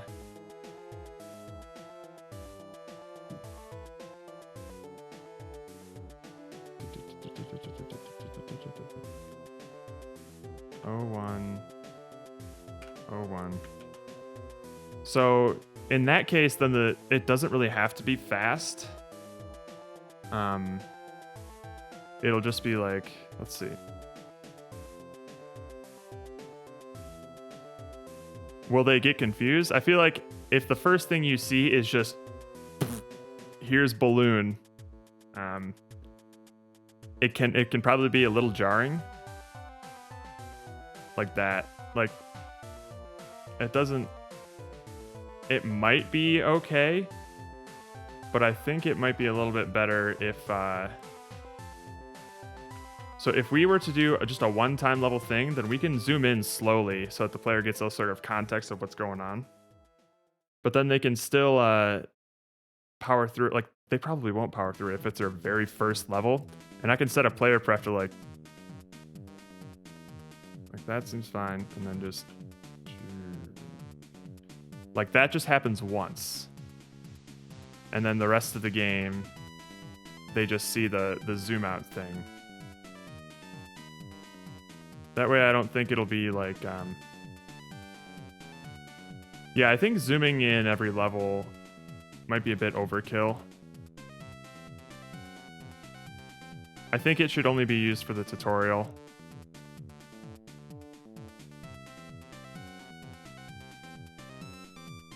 Because like by now, like, yeah, I get it. I need to, like, what purpose does it serve other than teaching the player how to, oh god, how to play.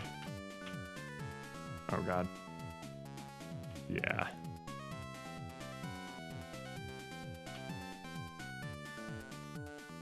Oh god, especially if it happens on death. Yeah, that's a no-go. Whee! Yeah. I don't think that's gonna fly. So we'll add in some first level logic here.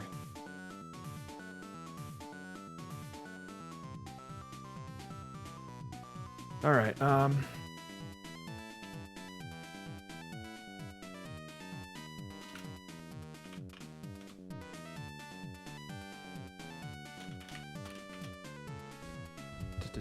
Let me just check something real quick.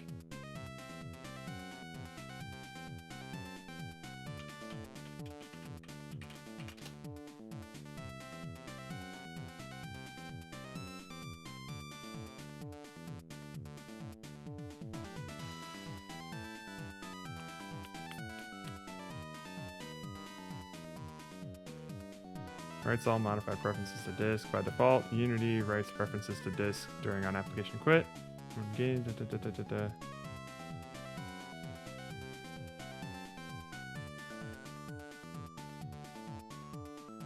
function will write to disk, potentially causing a small hiccup, therefore is not recommended to call during actual gameplay. There's no need to call this function manually inside on application quit. Yada yada yada yada yada. So I might need to call playerprefs.save at some point on well, we'll see. WebGL, I don't know. We'll see. Okay. Get int, I guess.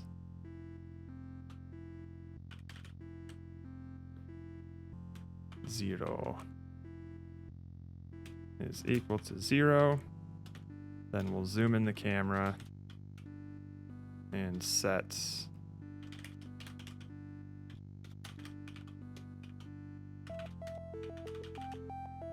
tutorial 1. There we go. So this will only ever happen on the first time that the player plays one level, and then literally never again, even if they close the game and open it up again.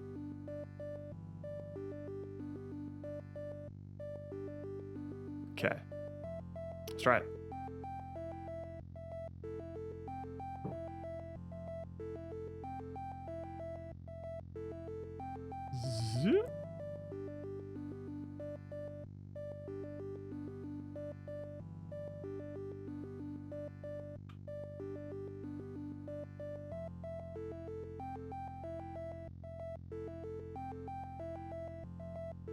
And then it just stays up here now.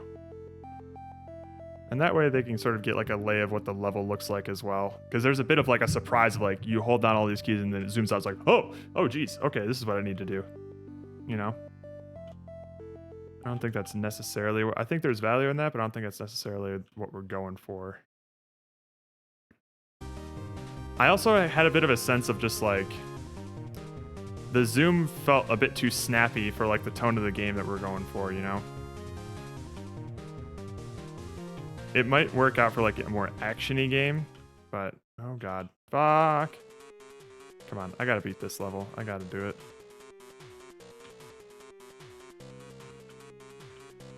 Oh god.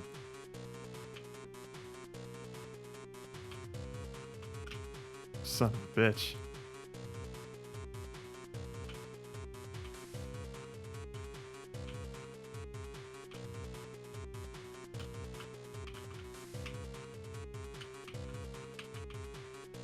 Oh god, oh god, oh god. Killed it. Killed it.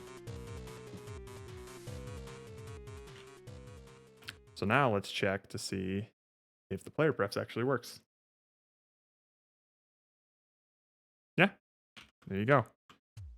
So now it'll just never zoom in again.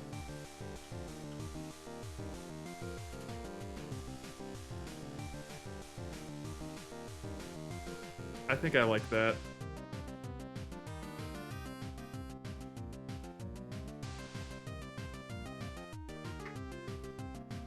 Okay. Well, that game state's there. That's cool.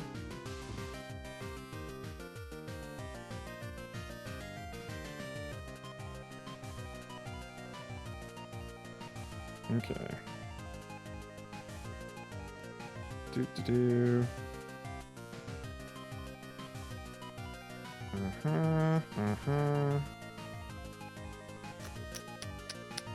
Okay. Woof. Let me grab some water. I'll be right back. Zip.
All right.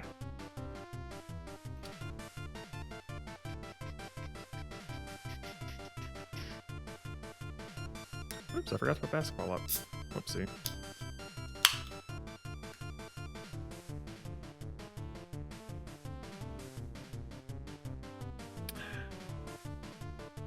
Do a quick check to make sure this is still working.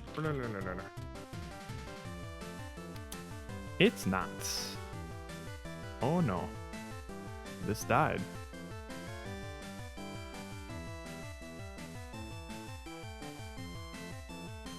It's been happening a lot recently.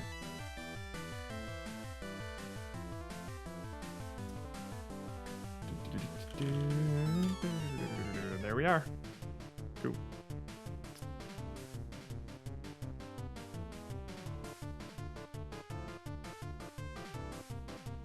Okay.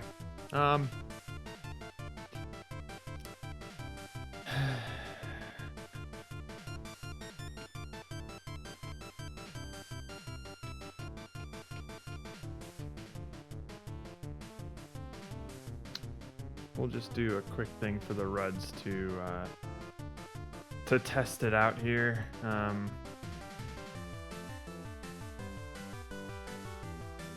Maybe like on application quit.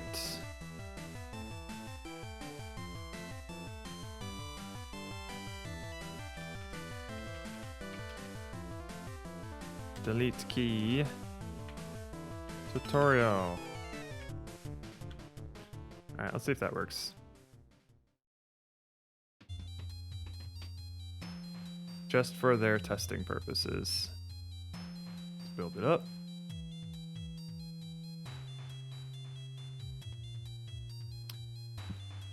Ludum. So we'll build this one. Because I know Andrew's going to want to see what it looks like when we zoom in every time. We'll try a couple of things for him.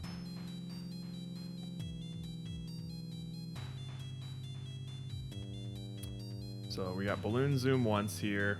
We'll try to do, I think it was 3 that we wanted to do there. And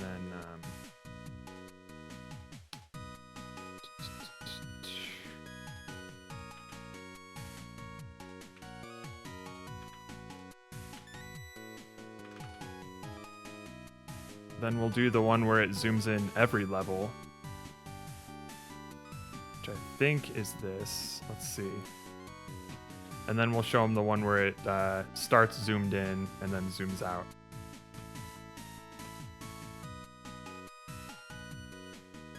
Zoom in. And that's a nice slow one. Like, that's probably about as slow as we can afford to do. A good middle ground between the two. The next level, it'll zoom in again and do the same thing. Okay. So that's another build.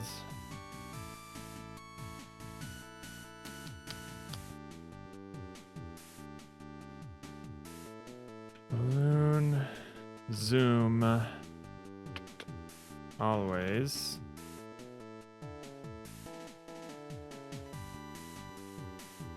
This one. And then we'll do the version where it starts zoomed in and then zooms out. Yes, I know.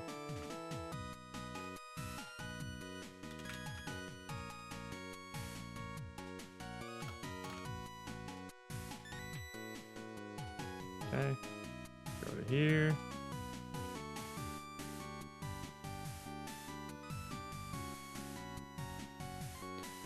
Balloon, zoom, out. How about that?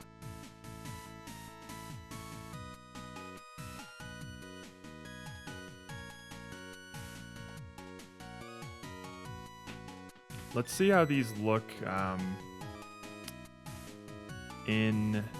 Oh, balloon zoom out, balloon zoom always, and then balloon zoom...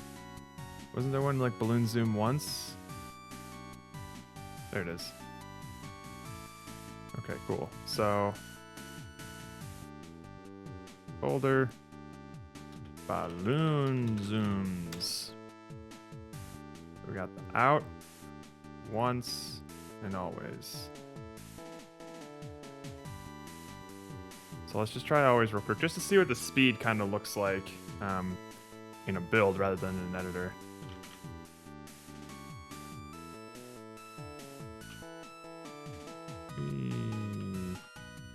That's pretty fast. Oh.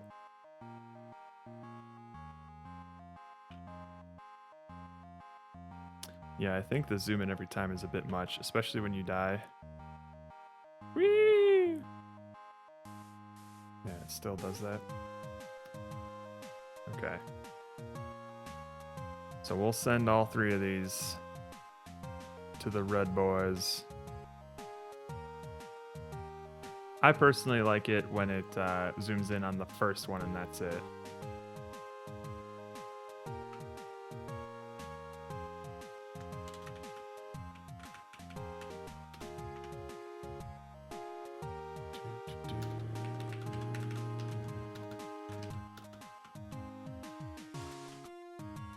Okay. Build it up there. All right. Go to the drive folder, whatever that is. I guess I haven't uploaded anything recently. Woo!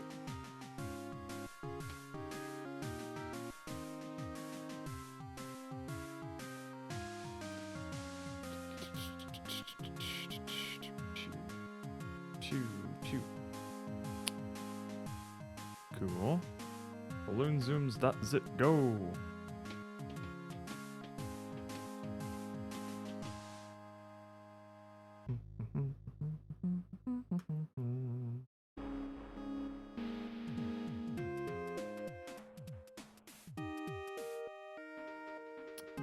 Alrighty. I will ping them once that is done, and then we can get their opinions on that. And then there's a couple of bug fixes I need to make. One in terms of winning with the corpse, so it doesn't reset the game. And we'll see if I can simply add some wind. The only problem that I have with wind is the visibility of it, you know?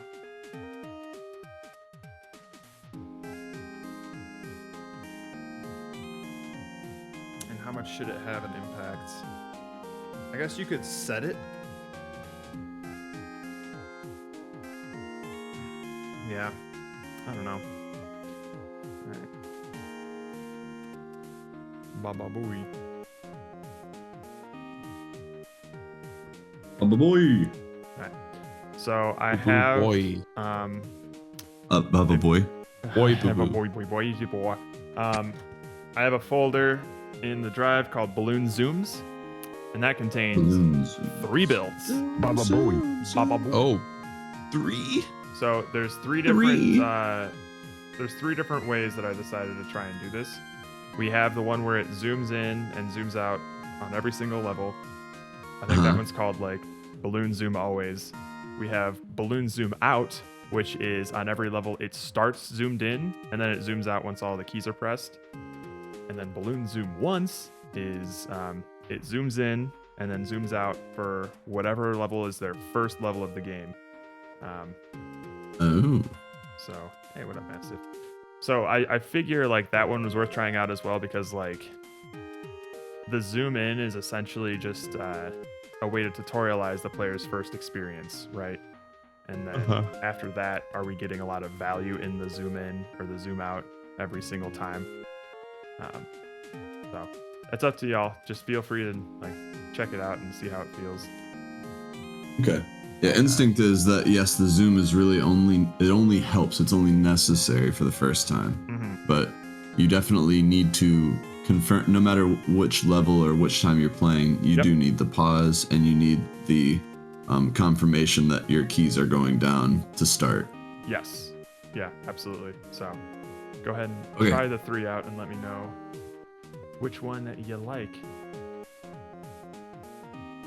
Are they in the drive? Yes, just called Balloon Zooms.zip. Oh, zooms. Because there's multiple ones.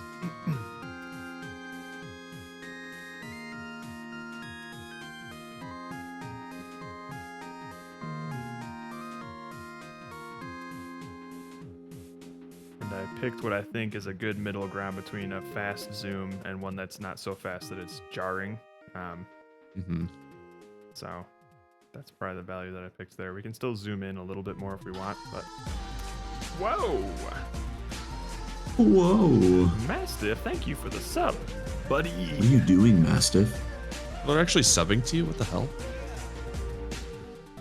I'll try you out and tell you that I like it. Just trying to be helpful to anyone subbing. Gotti M. Don't. Gotti M.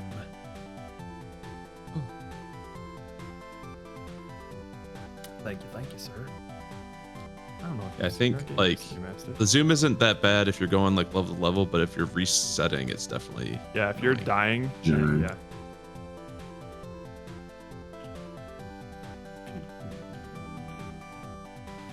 Like I think after an initial zoom in, like we can still have the keys there for them, but we don't need to zoom in on it. Like they'll know what they need at to that press, point, like, at that point they should know, and they can still kind of read it, but like the first time they see it, we should make it super clear. Like, hey, these are the keys you need to press, and that's what I think the zoom in can do. But otherwise, I think they'll get the gist at that point. Now, since people can technically play levels out of order, are we just saying screw the people who don't play the first level first? Oh, it's gonna trigger for whatever level they decide to play first. Their first level of the game, it will do the zoom in thing. Okay, that's cool. I like that. So I mean, I was gonna say screw those people, but And I can even set it if we want to be like, this player, if they download our game, will only ever see the tutorial once, and even if they close out of the game and open it up again, they'll never see that zoom in again. Nice. So we can do that if we want to. I feel like that's not as necessary. Like if you're coming back to the game, reopening it, it's like it's fine. This may not be something that like we've gotten to yet, but the collision on the needles is not great. Right. Yep. It's super. It's inconsistent. It's going to be a matter of just moving those whatever colliders Steven's using. Are you still using mesh colliders for that, Steven, or are we actually? I put box colliders on the tips. Perfect. Yeah. So. Okay. That's on Steven's build though. That's not on mine. I haven't changed anything since that first build. So. Gotcha. Yeah. Okay, that's why. Got it. Okay.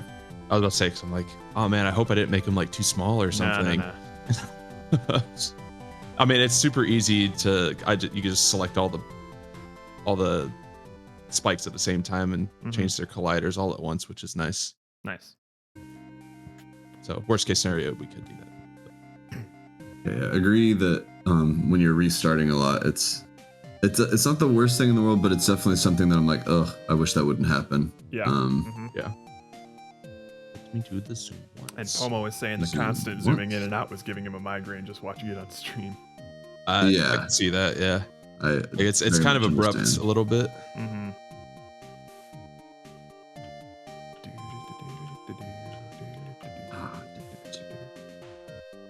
Man, I tell you, I really have to focus to beat the level 3 that Steven made. Every time I play, I'm just like, come on. Well, it's supposed to be hard, I guess. You did a good job. I do still think that we'll want to, did you change the path? I changed the path on the bottom. It's more straightforward because I do agree that going down in a small space is tough, very difficult. You flip so easily when you do that. It's way too easy to flip. Like it'd be fine if it was like going up because you could just float up and it's whatever. But yeah, so it's more of just like a straight and up thing. Nice. But I think I made the gap a little smaller so you can't go in as early. Gotcha. Yeah, we can test it out. Yeah, it's just kind of a matter of how we want to balance that. Yeah, I think it looks okay, like when you start a level and it's not zoomed in. Yeah, I actually don't mind that. Yeah. Like as soon as I tested it, I was like, this actually isn't that bad. That's kind of what I was imagining it being at the beginning anyways. So I kind of like that first time you play Zoom. Yeah. So you get that like immediate context, like, oh, I'm plugging these holes. Yeah. And then when you come back, just like, hey, this is just here. So you, like, first of all, like the game won't start till you're there. Yeah. Because there's been plenty of times where I'm like, all right, WSOK, and I'm like, why isn't it working? So so when the game is telling you like, no, you got to make sure you get the right keys before you start. I think that's pretty nice. Yeah. So okay. Cool. So far, so good. Like I think the once. Sweet. Sounds good. In that case, then the pregame state is pretty much done. Sick. Let me find that MVP doc again. Do you want to have any kind of like messages like on that first time it zooms? Or do you think it's enough just to have the keys and then it's like, oh yeah, like. Oh, I think it's more than enough to just have the keys. Yeah, okay. I don't think we need any like tutorial text. Yeah, people will press them. I like that you don't need it. Yeah. Yeah, honestly, I don't think we're even going to need to worry about a tutorial for this game. Do you think? I don't think this is the tutorial that I'm doing right now. Yeah. Yeah, just play the easy level and I think it's pretty straightforward. Like there's literally just we tell you the 4 keys that you need to worry about, and if they just let go of one of them, they'll understand immediately how to play. You know? Right. Where? Level is the secret it's level. Play it to learn it kind of a thing. Mm-hmm. Hang on, I need to find that MVP doc again. For some reason, it's not in my drive. I weirdly still think it can be faster. We can tweak that. Yeah. Even on the hard levels, like you think it's too slow? Yeah. Okay. Yeah. Well, because I think hard should be like hard.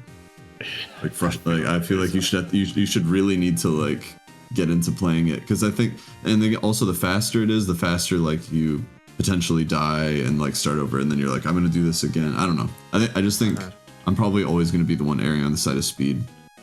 Where the fuck is this? Do you guys have the doc open somewhere?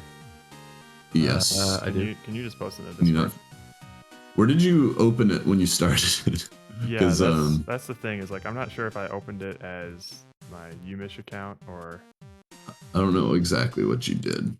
Daddies. It's right, because right now it's like anyone on the internet with this link can edit. You opened up like a Google Doc outside of being signed in or something. Yeah, seems like it. Is that why we are all anonymous? Did you already share it with him, Steven? I got it. I put it in the general Hangout chat. Oh, perfect. That everyone can see. So we'll just have anyone. Yeah, anyone can access this. Like literally, if you accidentally put that in, what a way to bait people into joining the Discord. Yeah. Don't want to mess up our list of to do things. I got first place on the secret level, guys. Oh wow! Did you? The fucking debug level. I'm number 1 butthole queen. Butthole queen is your name? Yeah. If you do a space in there, it adds a plus, so it's butthole plus queen. Oh, that's why I was saying like queen. Buster plus Bustin. Yeah, but the name was Bustin or Busted Buster or something. I'm like, where'd you get the plus from? Yeah, that's why. That's funny. Well, at least the leaderboard API just handles that automatically. That'd suck if that would just break the leaderboard if somebody just put a space it just like in. doesn't work at all. It's like, oh. Doesn't work. No leaderboard. Butthole queen. Excellent. All right. Let me look at this booty hole. Girl, that's a booty hole. Blue and particle shut down respectively. So, okay.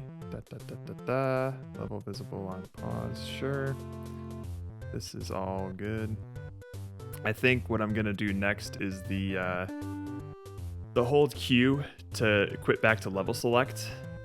Yeah, that would be good. We got the timer. We'll start thing. Strike through. So if you can't beat a level right now, you're just stuck in it. You can't even close the game, sucker. Yeah. Yep. Girl, that's a booty now. Girl, beat the level if you want to stop playing. All right, we got the complete level end screen. I haven't crossed things off of this list in a very long time. I'm doing everything now. Okay. I'm getting so much done. Mm-hmm. So, fuck. We have notes. We have notes for like showing a message on screen for beginning a level and running out of air and dying and stuff. Do we still want things like that? I think maybe audio can also kind of handle that. I would still like a fade in between, so it's not like a. Oh, Yeah.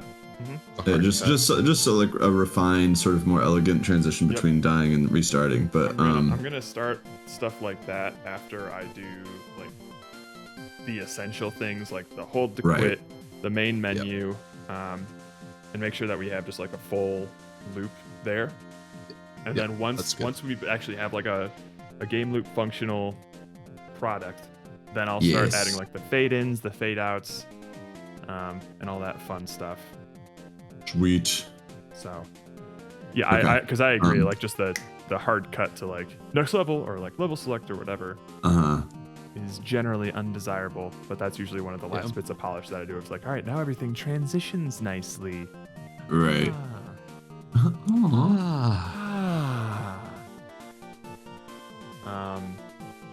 Cool. But otherwise, yeah.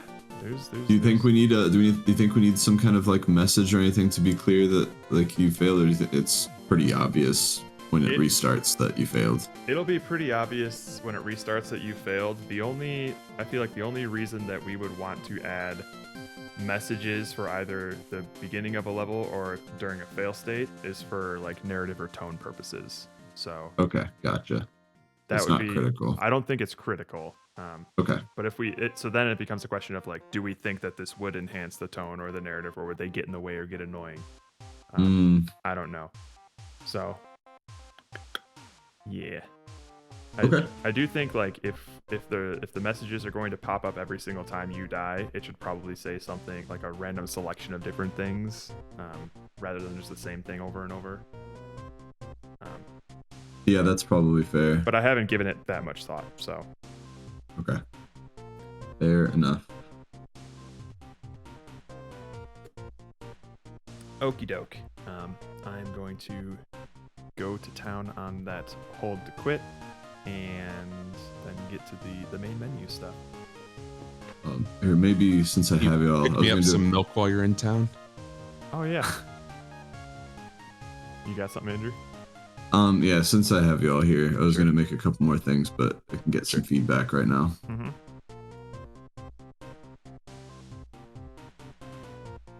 Oh no, the ending. Huh. You'll see my screen. I'm seeing it. Okay. A couple of things. In general, like the kind of like layout, I'd like to feel kind of like papery. Like you're writing the diary, maybe even some like ripped edges or something. Yeah. And use this sort of like written font for stuff like this. Yeah. And it'd be cool if we could make this like fit some sort of like reason for typing in, but I'm also cool if it's just like put your name here. And then for title screen, like the same, like it could have some like faded out print, like stuff typed back here, then the title. Yeah. And then it can either be like buttons, like a sort of like faded button behind it, or it can do like different button states where like you hover and it does like a little scribble, and we can have like a scribble audio, and then when you click it, it could go red or something like that. And then the title could be like the one thing sticking out of the text that is legible or something like that. Sure. Cool. So a couple options for that, but they're meant to stay like kind of papery and simple. And then the level select, I have a few options that I'm looking at. I tried that like outline thing. It looks kind of dopey to me. I don't like it. Sure. So we'll probably be going with either screenshots from it or just no image at all and just have like the title. Okay. Yeah. I'm cool to like have the image of it. I don't mind that. Image of it's fine. I think it's fine, yeah. And then I played with a couple different things for like the difficulty. I think bringing some icons in could be neat, but the only reason to have an icon would be if we're gonna like measure out stars or something for difficulty. I could bring in icons for like clock or profile or something just to like cheese this up, but none of it's really necessary. It would just be there to make it feel like UI elements. Sure. So I can play with that if y'all are interested in bringing some icons in, but for the most part, just think about like fonts. Like, do we keep using the scribble font and for everything, or do we use like a really legible font for like your high score, and then do like a mix of the both, or just go all in one way or the other? I think we should at least have a legible font for like the score. Yeah, that's what I was kind of thinking, and then like that might even be have a different amount of contrast, so it really pops out. So like you see this tab with your I like score the on one it. that's currently in the middle of the screen right now. This one here. Yeah. So, and again, the stars, like you might even imagine those just not being there. Right. If you would be okay with that. I like the whole top part being like the kind of handwritten scribble, and then the bottom is just informational. Yeah. Okay. I kind of agree. Jared, how do you feel about what sorts of things are themed and what sorts of things are meant to be legible? Yeah. No, I agree with Steven with that stuff. I just had one quick question. Yes. So the thing that's currently displaying on each of the level cards is the total score that the player earned on the level, not like the time that they completed it. Which would you prefer? Would you want like the total score there, or would you want like the time? Because like the error that they have is also part of the final score that they get at the end. Yeah. So Score rather than difficulty. Okay. That's a good point, Chris. I personally, I feel like most people are going to be concerned with how fast they did things. Sure. Yeah. So I go like that's the only reason why I bring it up is like this is the information that we're currently displaying. Would you prefer? I think it's clean to just be able to show like numbers like this. Like if it was just 800 something, like that, it's clean. And I wouldn't mind it, but if I'm imagining being in the place of a player, and the thing that matters to me most is probably the time that I did it in. Sure. Maybe. But if it's like the score on the leaderboard is gonna be yeah. So maybe it's worth just putting whatever shows on the leaderboard so we're consistent. You know what? Yeah. Let's be consistent. Let's if the leaderboard shows a score that's that uses the component of time and air together to form a number, let's use that and stick with that. Yeah. Okay. Yeah. How am I getting this score again? Because I'm also thinking like, hang on, let me check something real quick. I don't know how feasible this is. It's probably possible, but how much work it would be. Let me just see. Oh, okay. So what would be neat is if we were to display where's the Discord? If we were to display the score on the level card like this, but when they open it up in the level summary thing, it will display their time and air remaining records. Oh. As well so as like show different information. So it'll still have the score, but it'll have like the breakdown of the score of like time, air, score. Right. But that might make the bigger card. That might make things pretty cluttered though, because like at least hang on, I'll share my screen real quick so we can get a sense. Okay. What's on the big leaderboard? Yeah. Screen. Unity, go live. Like I'm okay with there being a decent amount of information. Like typically with this stuff, it just makes it more interesting. Sure. So this is what it looks like right now. So we would have to be, in terms of extra things that we would have to fit here, we'd have to fit the timestamp, the air remaining, and the scores associated with those, as well as like the total score. So right, we would just have to be creative with how we organize that stuff on here, right? Would you show that for each player, each standing, or is that just for your score? Just for your score. So you can see your personal record. We can fit that. Okay. I'll play with that and then we'll see what we think. Like, do we like that amount of information or do we like it to be minimal? But I definitely think we can fit it if that's what you mean. So it's just a matter of can you program that in? Yeah, I'd have to look into it. I think we can, because we're saving at least the players' top scores and the player preferences, which is basically how we preserve it through sessions and things like that. So yes. I'm also cool to leave it out and just say, again, like the consistency is the leaderboard score, so that's the thing that you always see. I think it would be cool to have the time and the air there, because then somebody can open that level to be like, Oh man, I could have done much better on air on that. Like, I beat this thing pretty fast, but damn, I only had like 15% air left. Right. Yeah. I also think that's cool information. So if we already are tracking it, it'd be great to snag it and throw it in here. Yeah. And then I also kind of like that we don't show that for the leaderboards, because you'll see someone in first place, like, how the fuck did he get like this? Yeah, exactly. How do you do that? So yeah, I'll look into that. Like when Pomo is wondering how Nick is first and everything. Dude, next level. Get that score.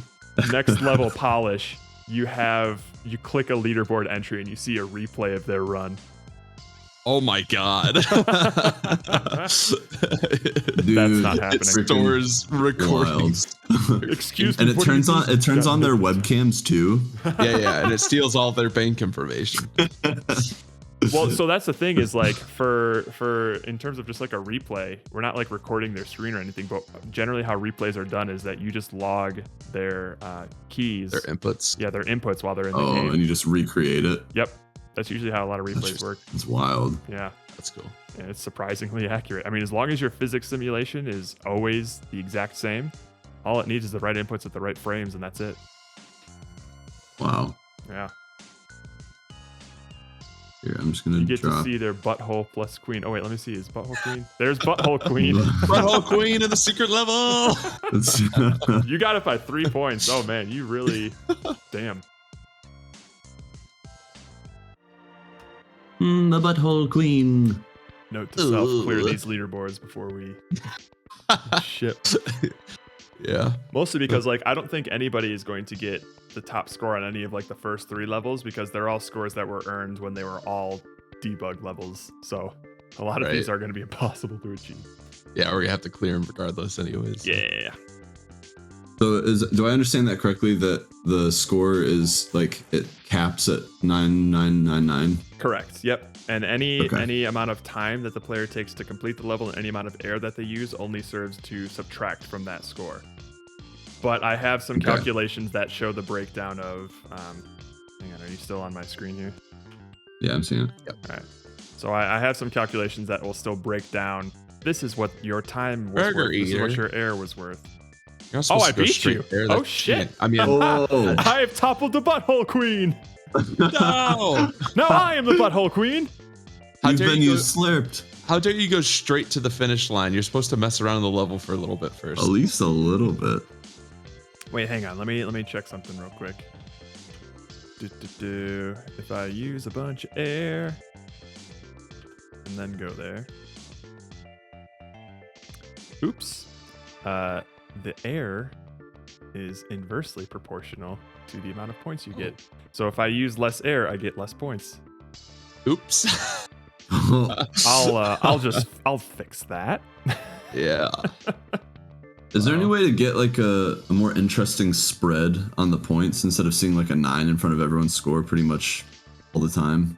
Yeah, absolutely. I can just change. I don't know what I can just change how much the multipliers the are. score decays with time. Okay. You know.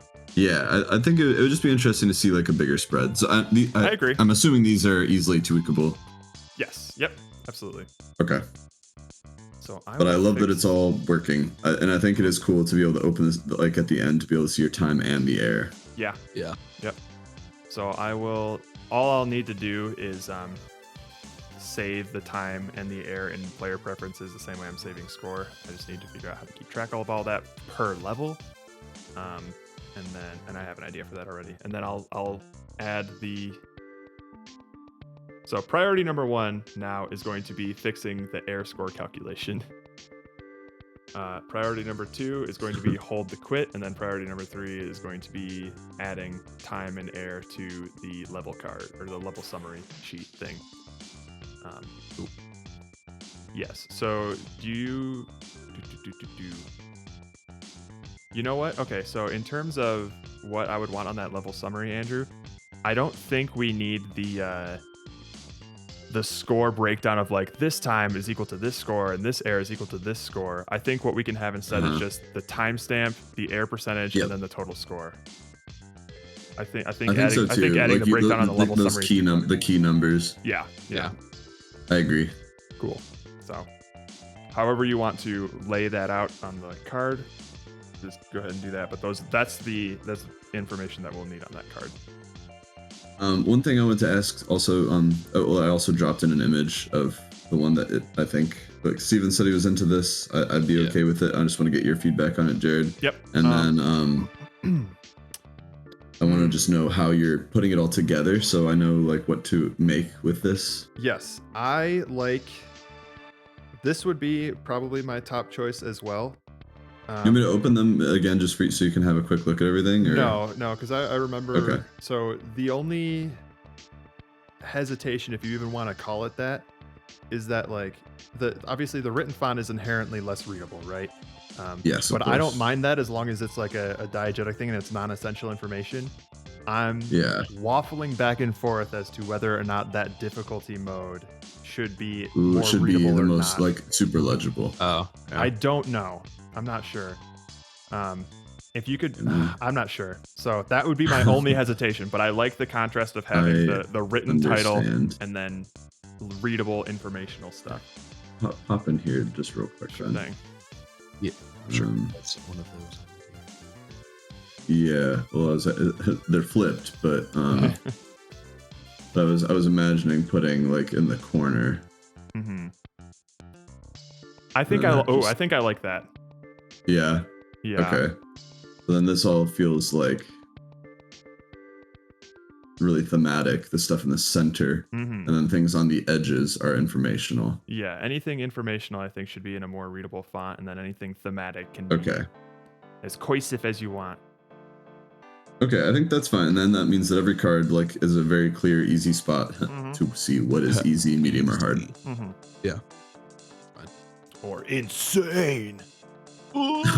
Insane mode. Are we just gonna do easy, medium, hard, or is there gonna be any other? We can have as many. We'll have to figure that out, like just based on what we think we should label them by the end, probably. Yeah. Insane. Because some hards are harder than other hards. Some harder than other mediums. And it would be nice if we had some sort of like icon to delineate, like this is an 8 out of 10 hard level, but that's actually a lot of logic to implement. So yeah, no, like I can come up with some things, but is it worth the time that we would spend doing that? I would say just instead of just coming up with a word. Let's keep it simple. For this I think that's fine. Because honestly, does it really like? When you have ideas like that, you ask yourself the question, do I want this or do I want a gauntlet mode? Like, I do want a gauntlet mode because I like the idea of having unlockables and then having like those you can see something like credits, but then this other thing's like, what is this other thing? Yeah, you know. Yeah. What if gauntlet mode you share air between levels so you see how many levels you can beat? And then we have like air pickup. Well, no, you have air pickups. So like you have to strategically get those things. Yeah, unlike the harder spots. Oh man, that sounds cool. Actually, fuck. Now we got collectibles. Well, the collectibles won't be that hard at all. It's just like collide with refilling it the air thing. But the tricky thing would be designing places to put those collectibles, right? Which I guess wouldn't be that bad, but it wouldn't be that bad. Like probably balancing it and all that fun stuff, making sure it's possible to do and all that. Right. So make sure that it's not the easier path to go instead of the harder path. Well, sometimes it should be the easier path because then it might not be possible. That's true. But I would love to experiment around with that if we have time. But that would be cool. Yes. But first things first, let's get everything else done. Yes. Before we start getting excited about future things. Cool. Okay. I am off to work then. All right. Goody. Bye bye. Bye. All right. So that's not right with air. Let's figure out. I just saw as I was talking to them the herbs soundtrack turned on, baby. Let's go. All right. Oh, Jared, sorry. One quick question. What's up? Did you say that these cards are going to act as buttons? Yes. So we're going to click them, and then they're going to open up the summary page. Does that mean that there can be button states? So right now, the button states on them is that like they just darken a little bit when you click them. But yes, there can be button states. Okay. So the thing is like, in terms of button states, we can have like a color fade, or we can have like, we can swap the background sprite, but we're not going to be able to swap everything on the card, you know? Right. Because it's populating it as well. Yeah. So we can do a sprite swap for like the back image, or we can do like a color fade when we touch it. Can we have like is there a hover state as well? Let me check. Like there can be, I think. Ideally there would be. I would love to see a hover state. And it doesn't have to be a lot. Just like this, being able to like drag my mouse around and get hover states would be beautiful. It could even just like be like an outline around it that like comes up. I think there can be a hover state. Hang on, let me double check something here. White. Okay. Oh shit. Nope. And then this is. All right. Let me double check because I think right now the hover state and the normal state are the same color. So let me just change that real quick and see if that's the case.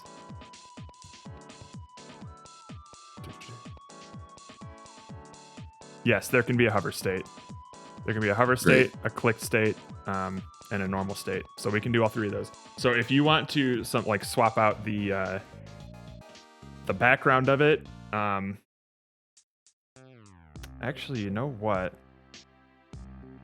Is there any way, and this like, if we could do it, to do anything scale wise, so like it pops out or pushes down or anything like that? No, I don't think so, because the grid that these are on require all of them to be the same size. What we might also be able to do is I can put a button that's on a just an empty image and put it in front of the cards instead, so that like we can put something on top of these buttons, you know? So like if you hover over it, like maybe the level image gets circled or something. So we can do things on the front, like we can put things basically on top of the level card for button states, or we can change the background of it, or we can change the color of the background. Yeah, it might be nice to like the click state is the darkened state. Yeah. And that the hover state is like if we end up doing like pen circling of the thing that you want. And then it could like that could be a nice circle and then click whenever you actually click it. Sure. But you said that would basically just be another PNG just on top of the button. Yeah, so if we wanted to like darken it on click, we would just have like a semi-transparent PNG that we would. So basically how it would work is we'd have an empty image for the normal state. Yes. An empty, like a transparent image with like a circle on it for the hover state. And then a semi-transparent, just like a semi-transparent black or whatever color we want it to be for the click state. And so those would be the and then three the whole states. thing goes dark. Okay. Yeah. So if we want to do something like that, but I would need an asset from you for all three of those. Okay. Okie dokie. Because we can't mix like sprite changes and color change stuff in one button. So I would need all three of the sprites from you to swap between those. Okay, I understand. Okay, yeah. One of the things I'll do is just concept the hover, normal, and click state before we keep going. And also, am I constricted to a resolution for this button, like the size of it, or if I give you a different resolution, would it just squeeze? And you said there's like a grid, so yeah. If there is a specific size, can you just give me those sizes? I'm not sure. I don't think there's a specific resolution that you need, but in terms of like aspect ratio, God, I can't say. So let's see. The level card itself, or no. Let me go back to level select. Go to the grid.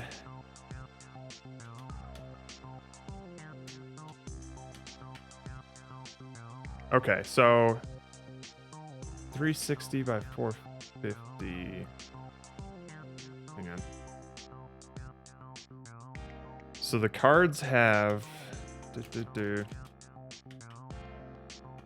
these dimensions, but that's not necessarily their resolution. If you wanted to use those dimensions as like a way to, as a sort of like aspect ratio of some sort, I'm not exactly sure how to calculate aspect ratios, but like those are the dimensions of it. Okay. And anything that has those same dimensions, I can just scale no problem. Okay, that's good to know. Mm-hmm. But ultimately, it will end up this size in the game. Yes. Okay. But it's okay if I give you things that are bigger. It's honestly probably ideal if you give me things bigger, so they'll look nicer when they're shrunk down. Yeah. Mm-hmm. Yep, I can definitely do that. Cool. All right, that should be good. Thank you. Sweet. Bye-bye. Bye. All right. Air score system. EA Sports, what do you want about Jackal? Okay. Air score. Let's go to that thing. It's in Game Manager, I think. Yep. All right. So I think we just calculated it slightly wrong.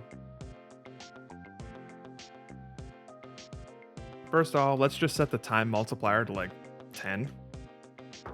Just multiply by 10 so not everyone's getting like 9,000s. It is in the game, but this is EA Games. It's in the herbs. Sims in the City. Okay. So max air level minus current air level times the air multiplier. So let's see here.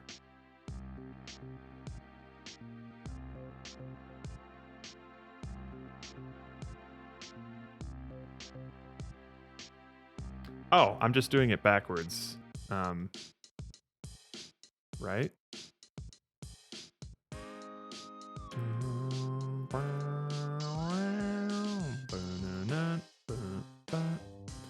Okay, so max air level minus current air level gets you the amount of air that you used. That gets turned into the air that gets multiplied by the air multiplier to find out how much you get deducted. Okay. Oh. Wait, no. So that makes sense, right?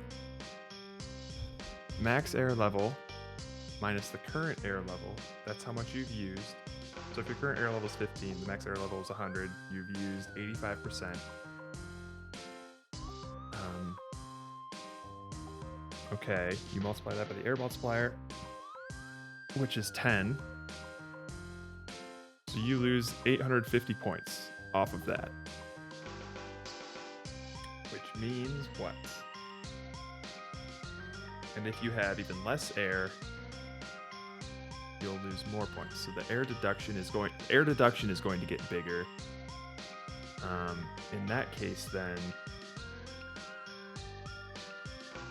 okay.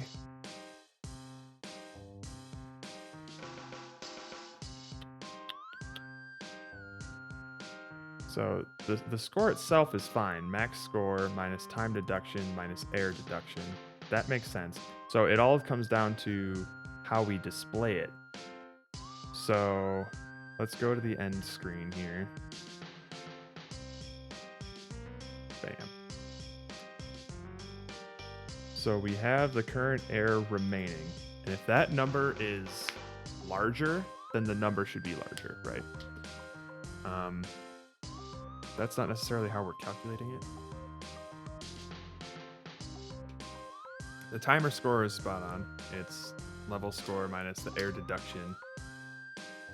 Yep. Cool. Air score text. So the air score is going to be...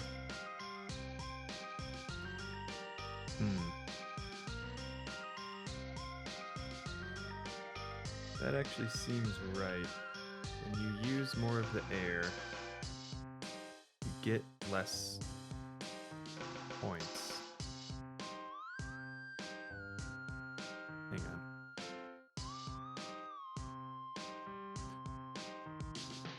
on. Oh yeah, the air deduction is just like fuck.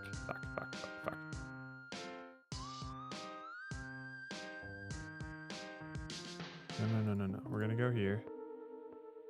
And we are going to use a bunch of air. Okay. And then we're gonna go here. 721 points from 27% of air remaining. And then we 178 points for that much air remaining. That's not good. Okay.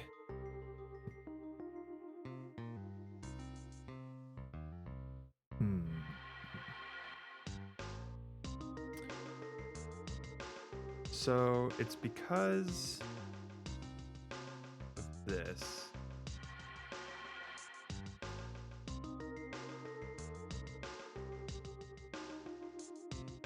Timer score is the total level score minus the air deduction. That's the timer score. Yeah. And then how much we get from air is nebulous. So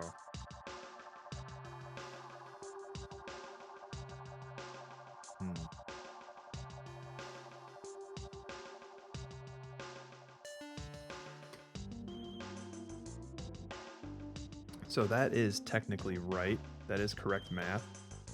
Because it goes out to that score. So maybe instead of current air level, it's going to be percent used. So you'll get less.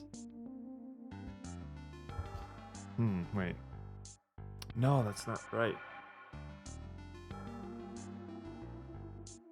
Because if you have a smaller amount of rain, you get a smaller there. Yeah.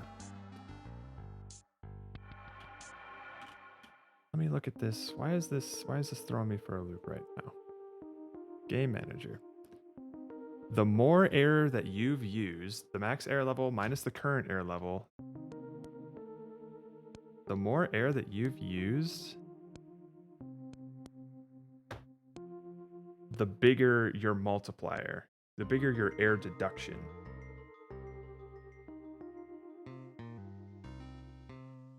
So what is, okay. So the bigger your air deduction. So 9,999 minus the time deduction minus the air deduction is going to be your level score. Right. So, okay, hang on.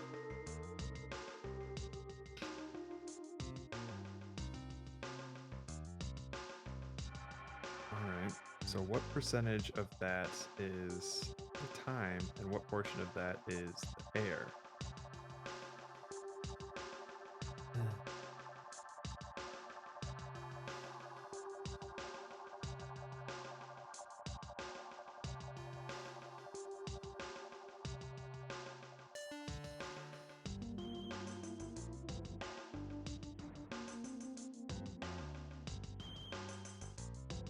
I might be calculating these wrong for the end screen just as itself.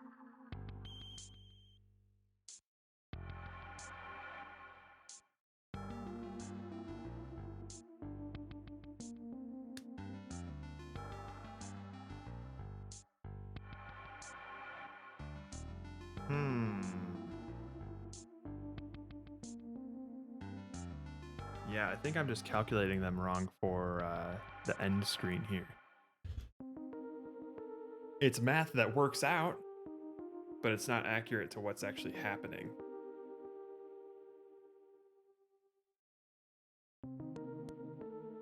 So you subtract that much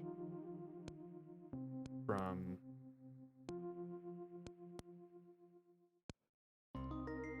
9,999. Subtract the time deduction, and that's your time for okay. So how about this?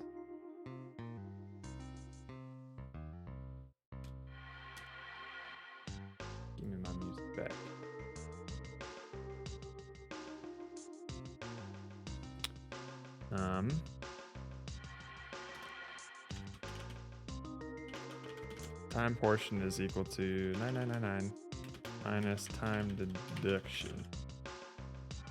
So that's how much points. That's how many points that they got for the time portion of it, and then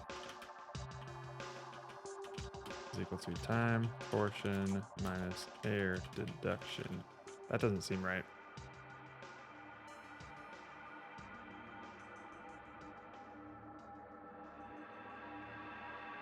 Because both of these numbers are too big. Because 9,999 minus the time deduction is bigger than the level score itself.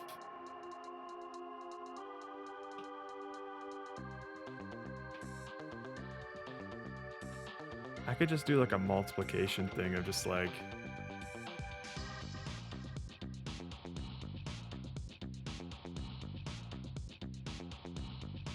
this is your portion for time, this is your portion for air, right?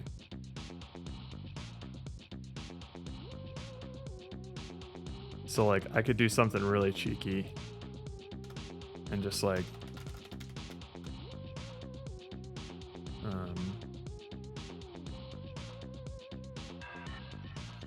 and I think that's what I'm gonna do. Just like air multiplier is gonna be 5, time multiplier is gonna be 10. Or no. Air multiplier is gonna be 15. Why not? So what we're gonna do here is just, they're both divisible by 5. So if I take 75% of it, oh wait, hang on. Does that work? So like,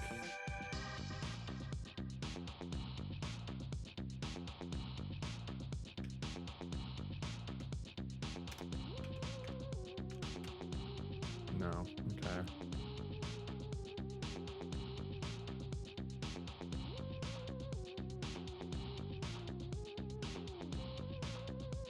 Okay.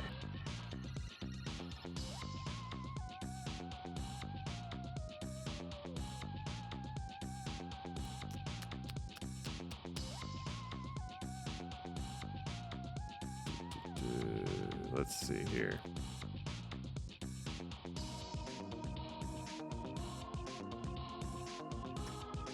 How do we want to do this?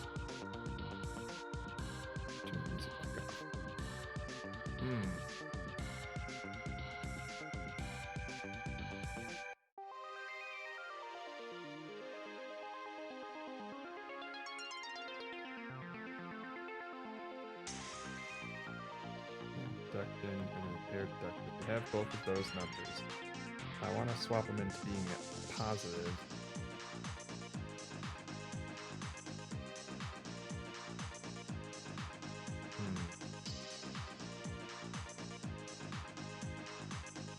So if I just swap them from like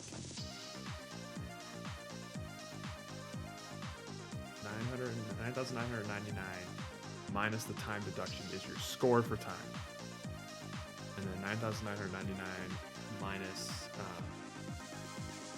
the air deduction is your score for air. Yeah, let's try that.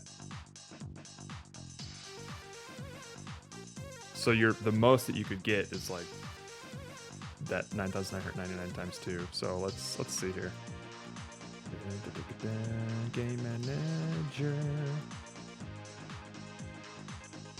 Okay, so the level score is actually going to be max score minus time deduction plus max score minus air deduction. I think that makes sense.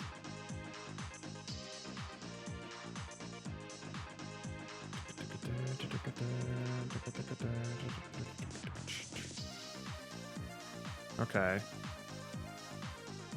And then what we'll do for setup end screen is we won't do time deduction. We'll just do This, that. Oh, fuck. Max score minus time deduction.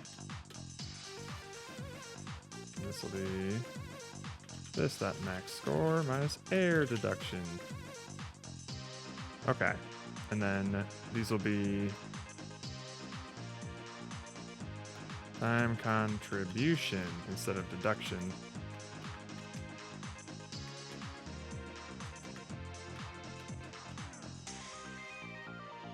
Oops.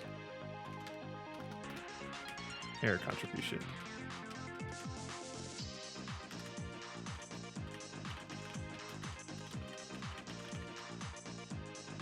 And then in the end screen, time contribution, air contribution. Okay. So the timer score text is just going to be time contribution to string, and then air contribution to string. That might make more sense.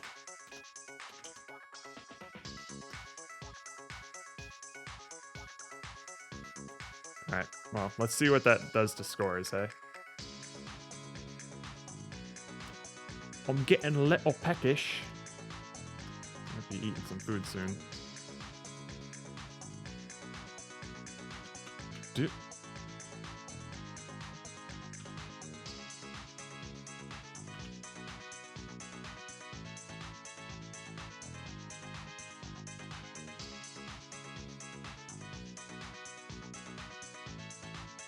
Okay.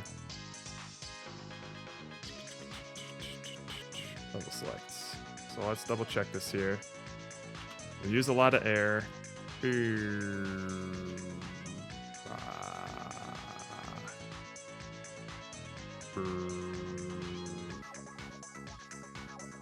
So we got 8,698 with that much remaining. And then if we just go full force here. Oh, fuck. So we got much more for that much remaining. All right, so we really should ratchet up the amount of air that we lose, or like that multiplier. I think it was lying when it said I had 13% left.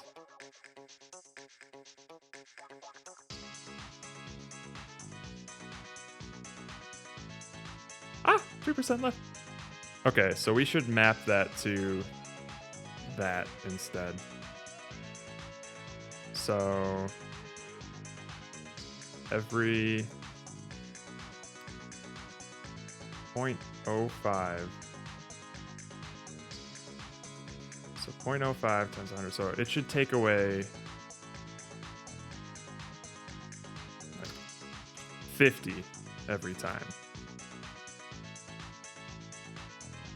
If it loses 0.05, multiply that by 100. No, that's 5. Well, we'll see. Let's see how this goes.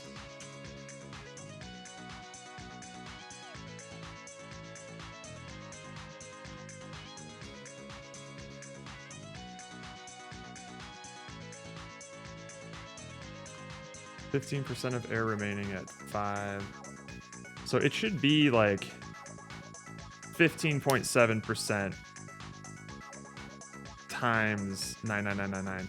Okay, how about that? How about that? Yes. Also, let me double check that Steven hasn't changed like the total air in the balloon. It should stay at 100. Okay, cool. So that's a little easier. Instead of doing this air multiplier thing, let's just say that it's the current air level times score.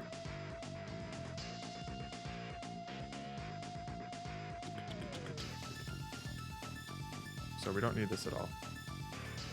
This is just that max score times current air level. Get out of here.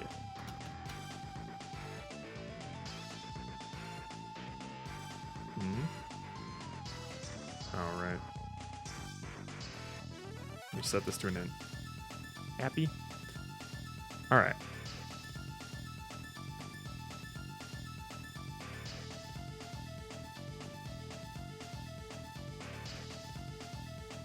Current air level. Sweet. Get an int. It's fine. And then as for the time deduction, this is going to need to go like fast. So let's see here. Because these aren't meant to be more than like beaten in a minute or two. So I guess we are setting a max time on these things, aren't we?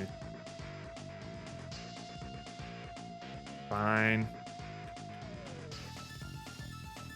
Divided by 3. What am I doing? So, this is going to be depleting at 50 frames a second. So, 9999 divided by 50. So 199 seconds? Is that 200 seconds essentially?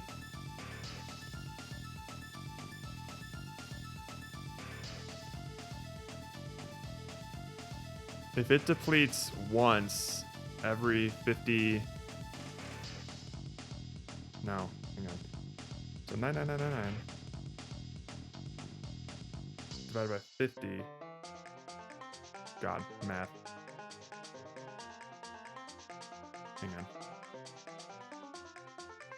If I want a level to last 2 minutes, which is a pretty long time for one of these levels, how much should I be depleting every frame? If every frame lasts 0.2 seconds, then... Okay. Want me to do... Yeah, so... 0.2 seconds. So... That's going to be 5 times a second. So this is going to happen 5 times a second. Okay. And there's how many seconds in 2 minutes? 120. So there's 120 oh, Jesus. 120 seconds. Right. In that.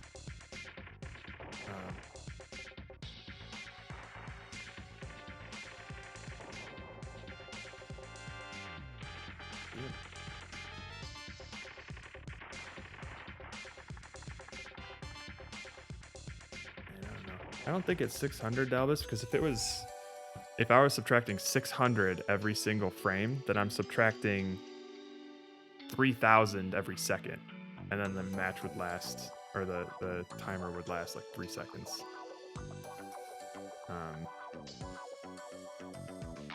So it's 120 seconds. For every second, it should deplete. Wait, 9999 divided by 120 is 83. Okay, and then that. So it should be depleting 83 a second? Okay. If it's depleting 83 a second. Wait. No, that's what I want actually. So we'll just do like 80 a second. And then that should relatively map to that. So I don't want them to necessarily get a negative amount. So if time deduction is less than 0, just set it to 0.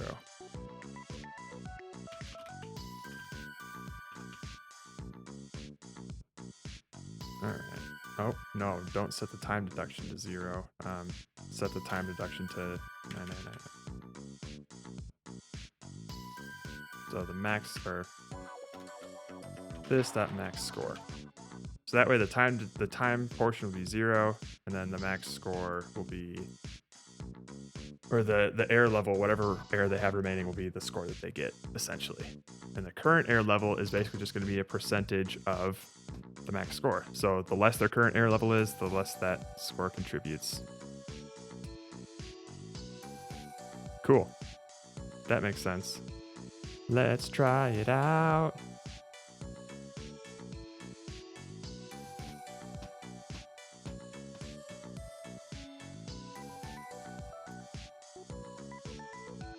All right, so let's, whoa, use up a bunch of air. Oh, I'm so clumsy. What am I going to do? Whoa. That's a big ass air contribution you got there, buddy. How did that happen? That's not right. Oh, right. Because I'm basically multiplying max score by the current air level, but it's not. I'm viewing it as a percentage, but it's not actually a percent right now. Oops.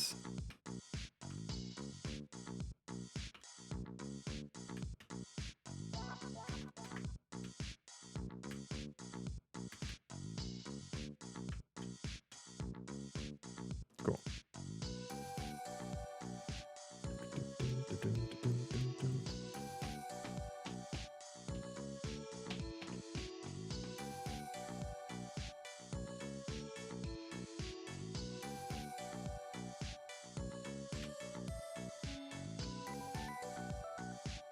So your air level is actually going to be fairly important. There we go. We'll add like 2,000-ish to it. And then the timer.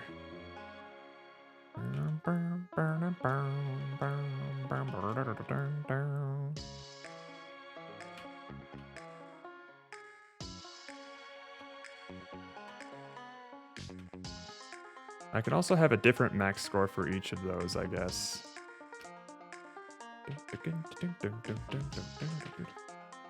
So let's do that.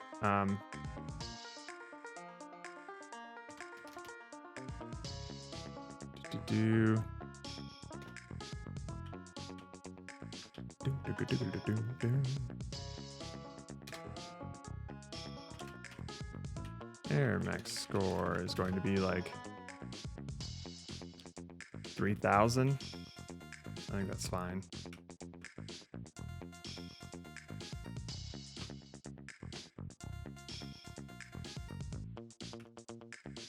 Or you know what? Okay. If we want the max to be 9,999, let's actually 6,000.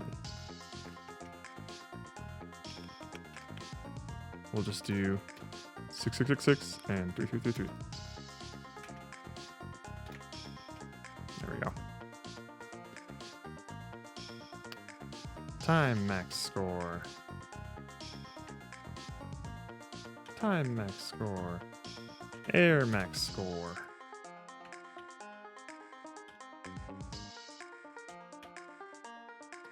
Off topic, what fonts are you using?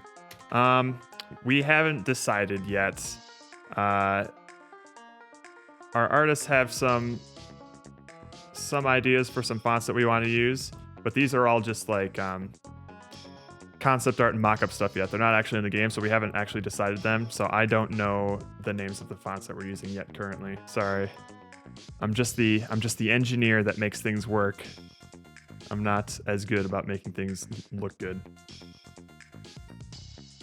Oh, what you got, Roka? All right, let's check these scores out.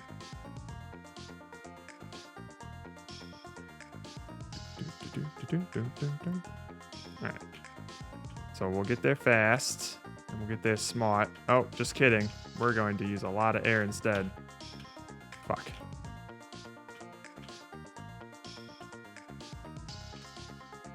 Alright. 8940 in 5 seconds. Cool. Oh, fuck.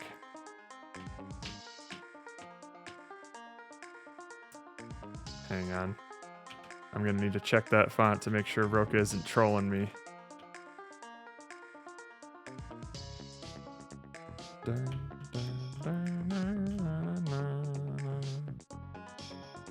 Nice. Oh, I fucking love this song.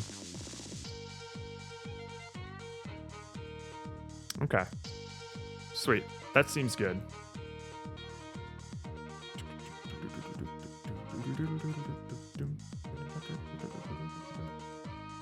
Balloon shader. Balloon shader. That's not a bad idea.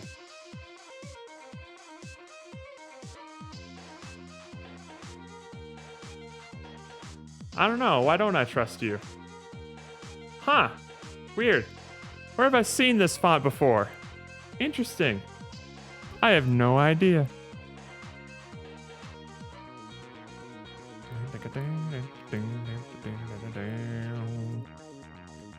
I mean, it does actually have a writerly look to it. But this is the font that you used for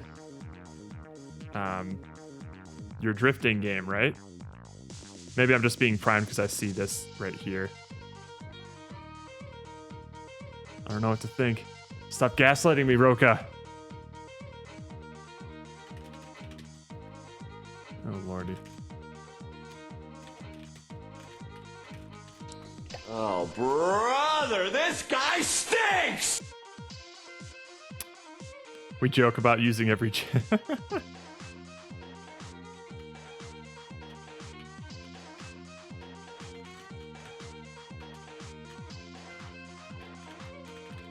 name.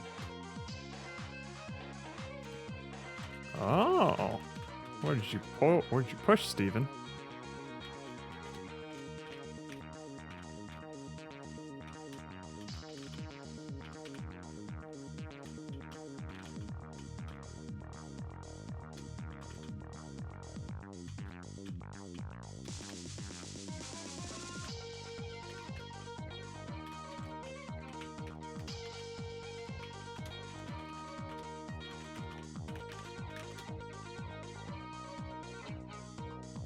Okay.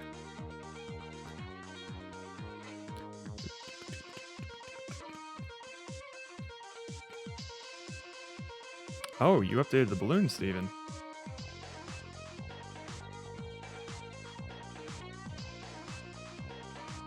Oh, look at you.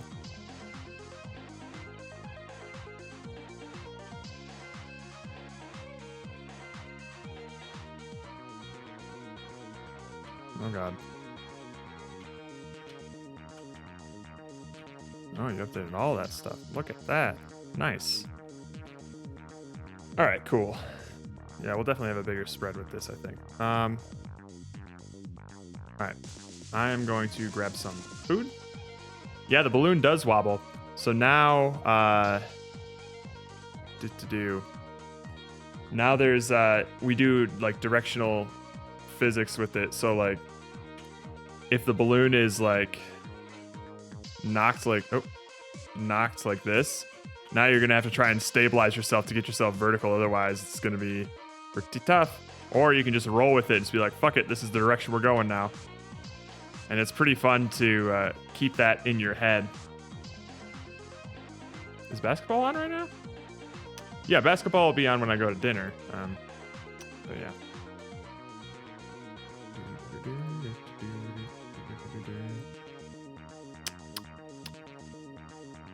Wait, what the fuck? Wait, were you typing backwards? I've seen somebody who's done that before, but I have no idea how they did that. That's dope. Cool. I'm scared. You weren't typing backwards, you were just speaking Welsh. Alright. I think the last person I saw do that did it accidentally as well, and they didn't know how to turn it off.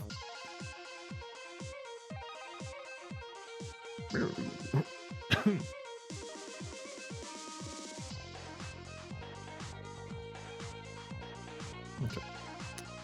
Don't care about any of that. All right.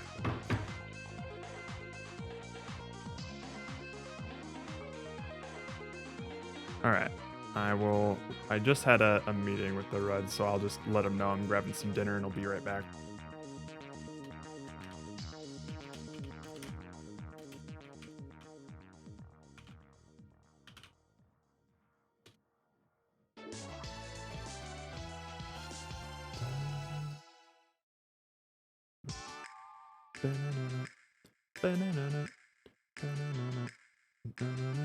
Okay.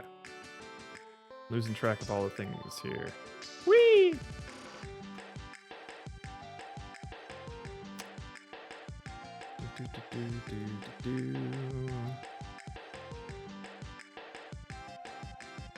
Where the hell is there? It is. Get my timer open. Nice shot. Nice shot. Nice shot.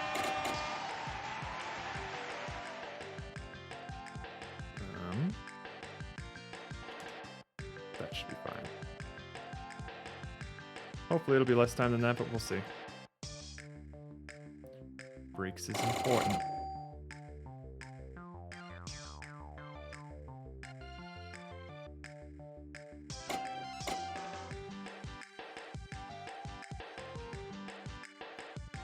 Alright, I'll be back.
Nice shot. Nice shot. Nice shot.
Nice shot.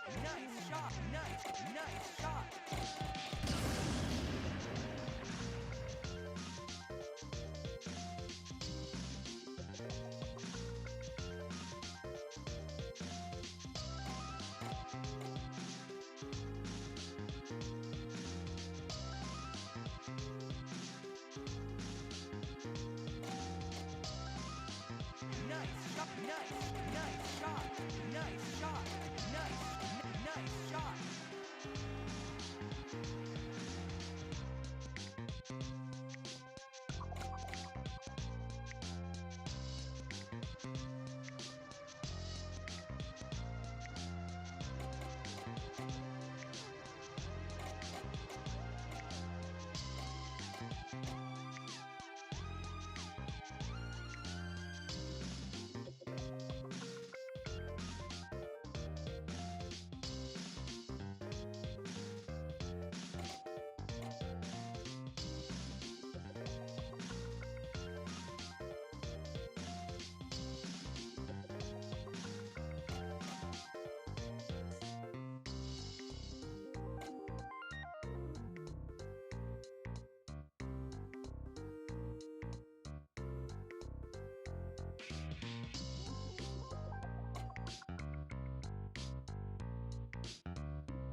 Nice shot. Nice shot. Nice shot. Nice shot. Nice shot.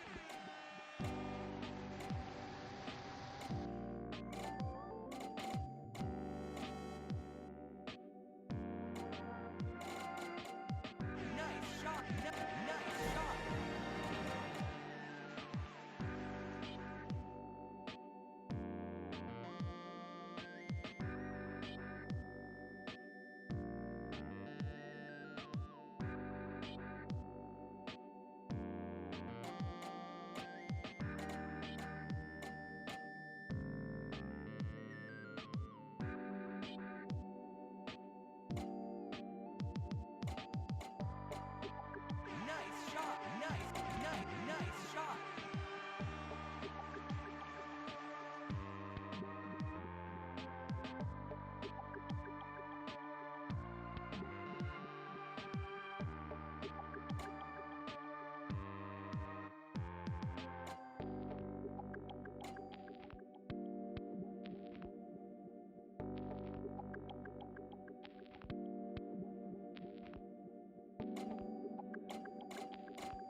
Nice shot. Nice shot.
Nice shot. Nice shot.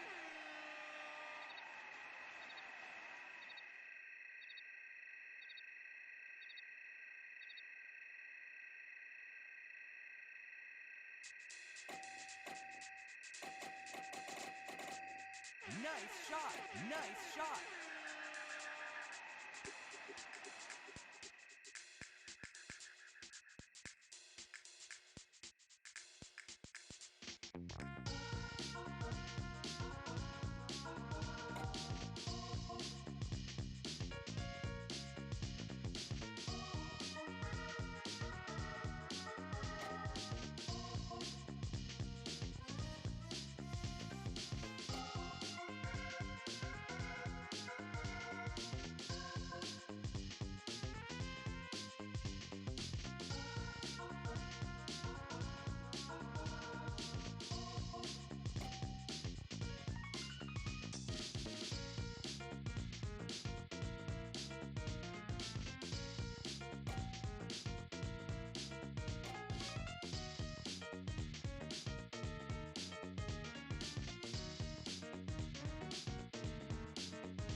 Surprise, motherfucker.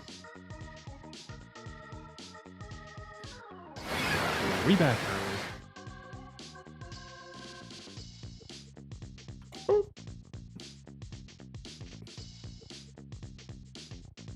Why?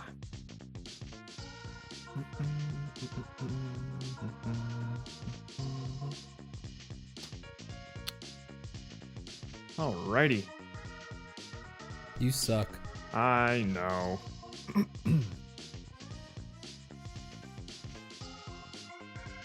Sorry, I cut your b-ball time by like 4 minutes. And then turned off right as you shot. Oops.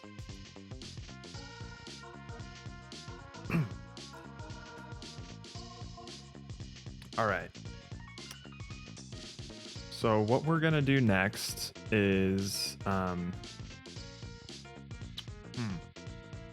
we have the score figured out. Hold to quit is gonna be something. So let's do hold to quit real quick.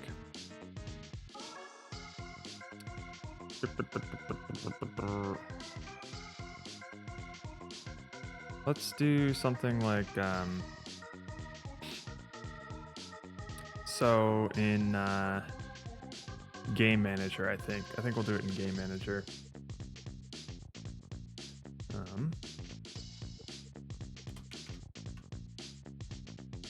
We'll just have like a coroutine here. Quitting coroutine. That's going to be equal to null. And then basically what we're going to do in update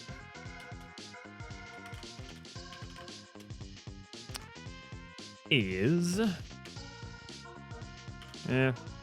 input.get key.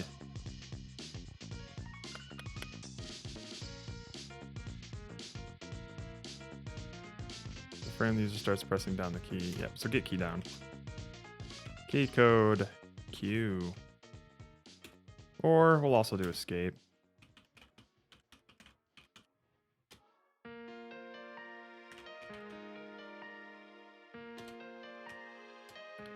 So it can be either or.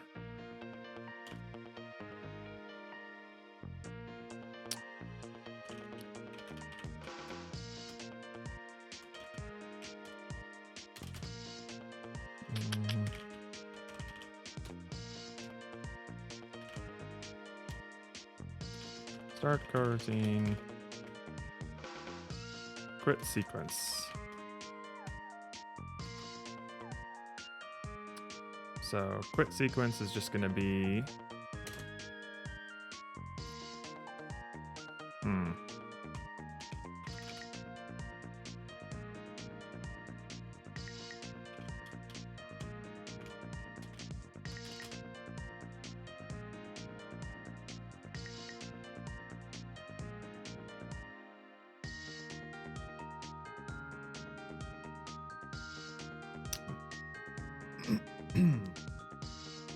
so how do we want to show this here? How can we get the... So if we want a... Hello there. Can I get y'all's... I put a level select leaderboard in the Discord. You can check out. Yeah. And similar questions to just the card in general.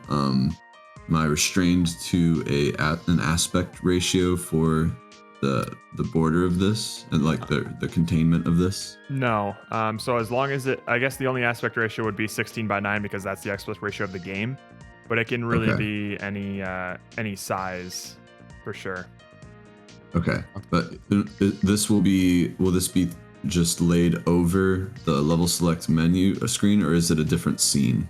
It'll be laid over the level select screen. So you'll be able to, if it's smaller, you'll be able to see the levels behind it. See the levels behind it. Okay. And I have a fade panel behind it, so it'll at least fade out everything in the background when this is showing, if that makes a difference at all. Nice. Okay, cool. Yeah, we can plan to have this then like be a smaller percentage so you can see the outer edges. That might be nice. Yeah.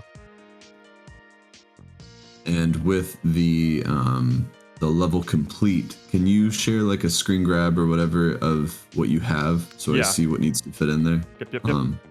I'm fairly confident that this was what it was for the level select leaderboard, but you can confirm that. Oh, 1 sec. Gotta fix a compiler error, and then I will grab it. Okay. There we go. And then Steven, I don't know where you're at, but I might be looking to do quick dinner as well. Yeah, that's cool with me. I was about to ask that as well. Okay, cool. Grabbing it. I changed the scoring systems so that like there's more spread to it. Sweet. Cool. Whoa, you got 29,000 points. That was really put Butthole Queen to bed. Yeah, that was in a different scoring system. I made an error and accidentally multiplied something instead of divided it. Burger Eater's unstoppable. Unstoppable. Oh my god. So yeah, we'll have. This is very poorly organized because I just wanted to shit this out as fast as I could. I didn't want to look at it. So obviously we have the leaderboard on the right, and then we'll have the timestamp, percent of air remaining, the score breakdown associated with those two, and then that 9027 that you see there is like the total score. Okay, got it. Yeah. Cool. So is this another situation where it's placed over the level? Yes. Okay. Yep. I just made it a big ass panel to just cover the whole thing, but it can, if we want to, we could still see stuff behind it. Do we want to, or because when you complete, like, we don't want to just see the balloon on the ground or for whatever reason? Yeah. I think it'd probably be better to cover it completely. The screen. Yeah. Okay. Or at least cover the playable area, which is most of the screen. Can definitely do that. So, oops. So hang on. That is a screenshot from the last level, which intentionally doesn't have. Hang on. Oh, a next level. A next level. So there should be 4 buttons there. That's fine. As long as I'll you're aware note of that. Okay. Yes.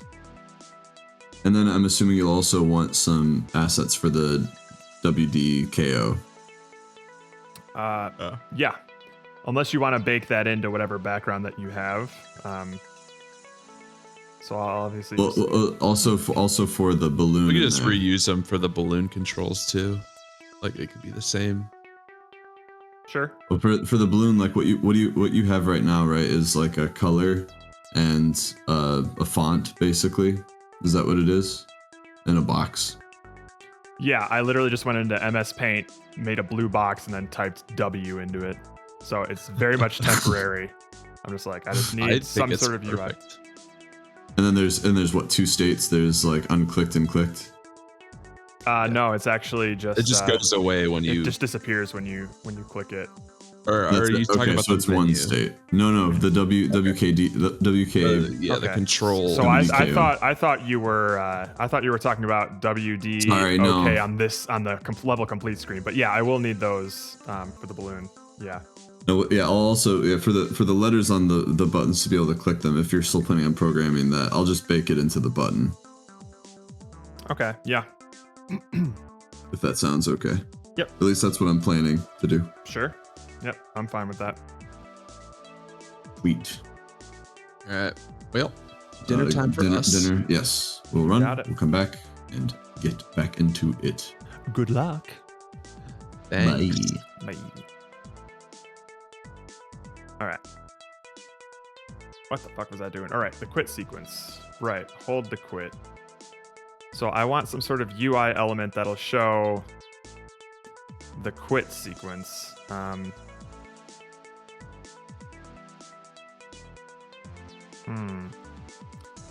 how do we want to put that in a level here?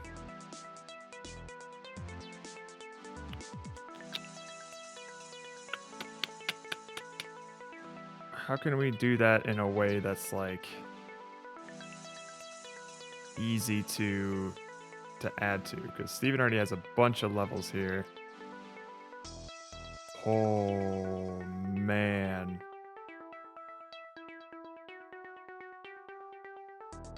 Ha! Like cactuses and shit. Nice.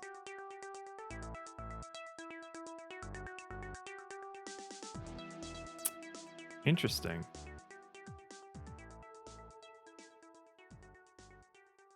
Oh, what? not sure if this one's all that hard. There's only one way to do it. Oh, let's talk to Steven about that one.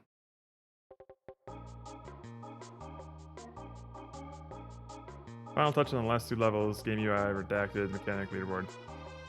I got 1 day. Doable. Good night, Pomo. And good luck.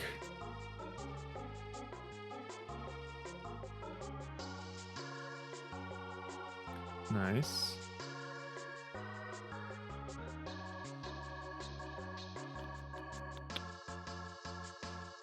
Okay. That one seems nice. All right. So how do I want to add something to each of these levels?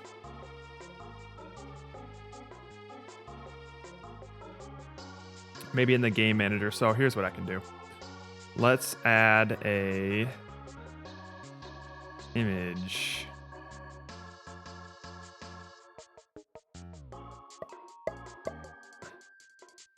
Whoa, no.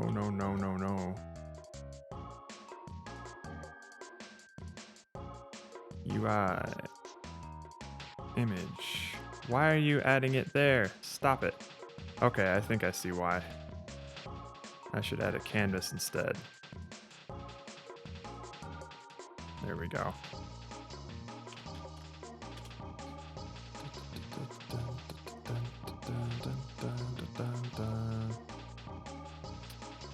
And then we can add an image.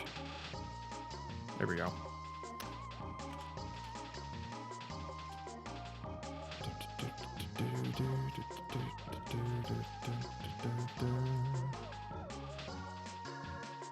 So we can, let's see here. Go to the image. We'll make it bright red for now. And just move it all the way over here. Give me into 2D. Thank you. All right. Anchor up.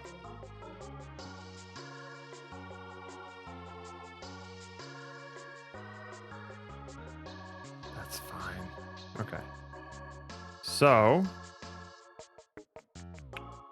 this is going to be a filled image.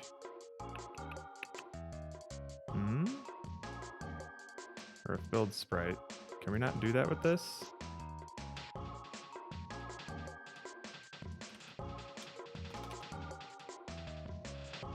Do I actually need a sprite in this?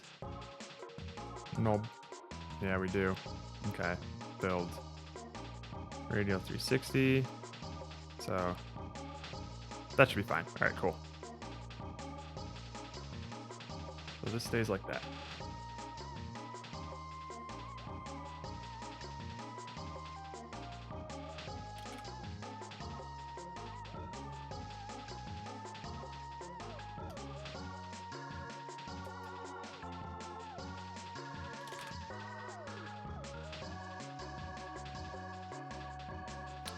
Basically, we'll just do a private quit canvas prefab.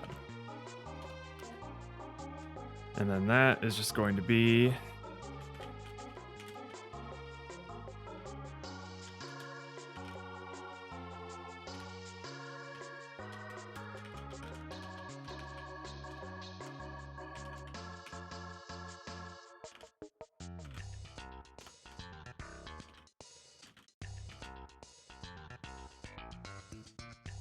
okay. So we'll grab the quit canvas. And then I guess we can just grab the image from there. That's fine.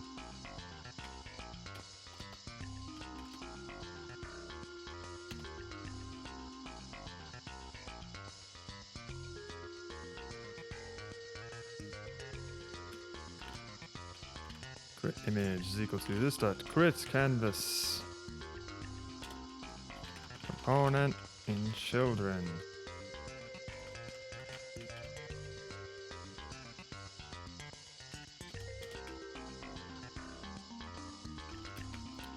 Wow, quit image dot fill amount is less than 1.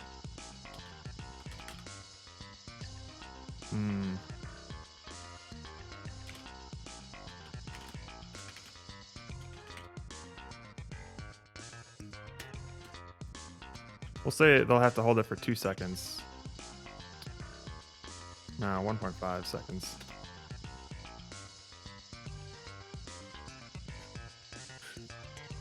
One second.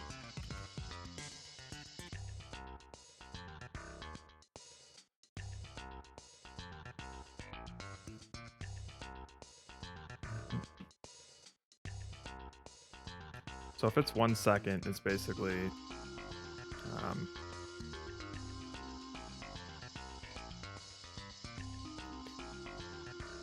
God damn. So from 0 to 1, so 50 times. So it'll just be like the fill delta is just going to be 0.2. And then this will just be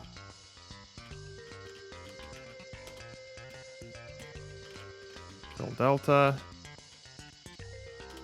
yield, return, new, wait for fixed update. And then we'll just go to level select.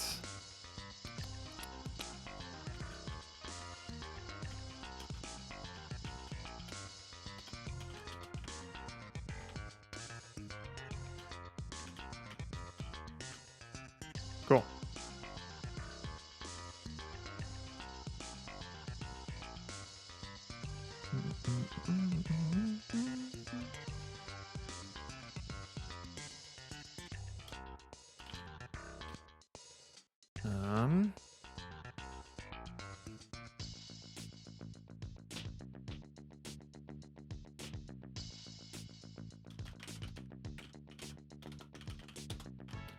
So we're going to need to instantiate end screen prefab, and that should be fine. Oh, okay. So we need the prefab, and it's the quick canvas prefab.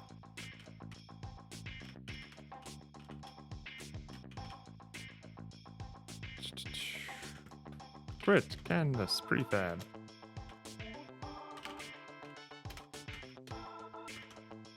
Cool.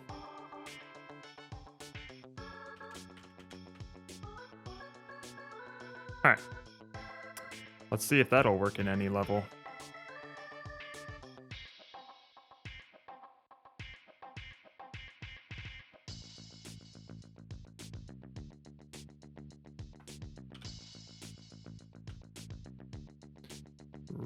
Right. The object you want to instantiate is null. Right. As I take this, put it here, and I don't have a crit canvas in my resources yet. So you go here. There we go. Get out of here. Boink.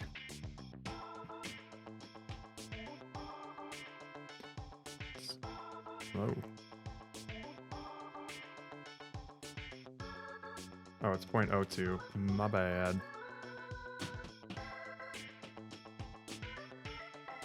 Well, at least the coroutine worked.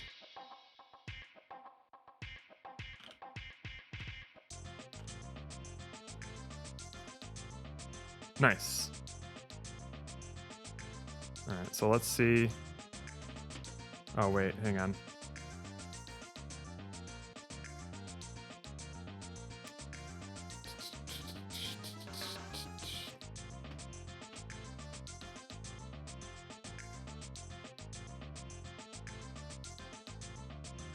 So that's not quite it yet. We want, oh, fuck. Input.get key. Key code. Actually, let's just do.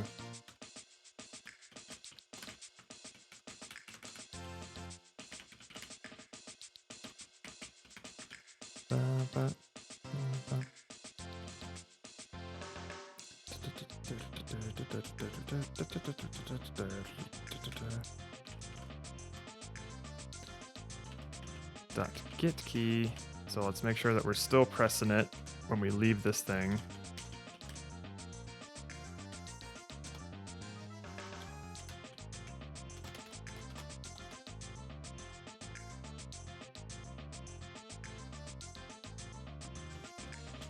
Otherwise, this dot quit coroutine equals no. Okay, that's what we want. Fix one tiny thing here.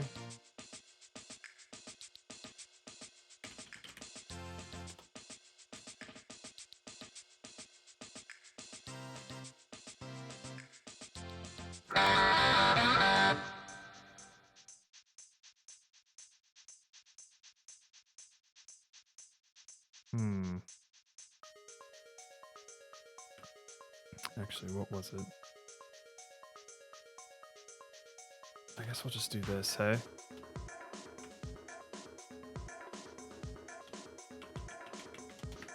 We'll let it be either Q or escape.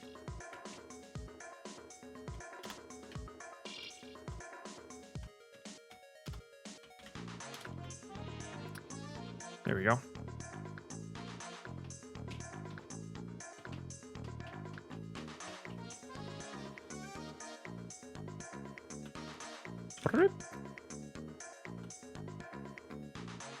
Right.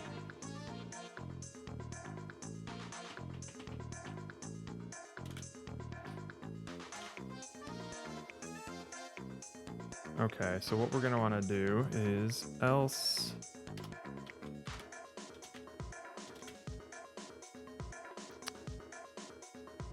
we're just gonna want to deplete that quit thing.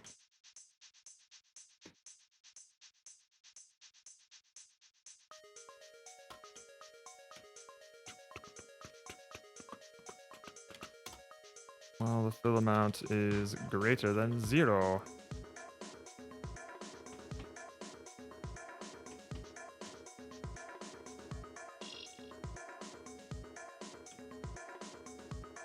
Sweet.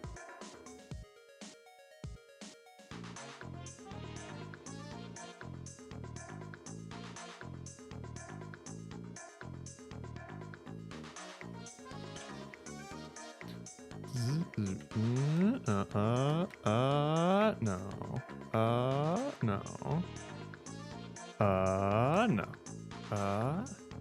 Wait, hang on.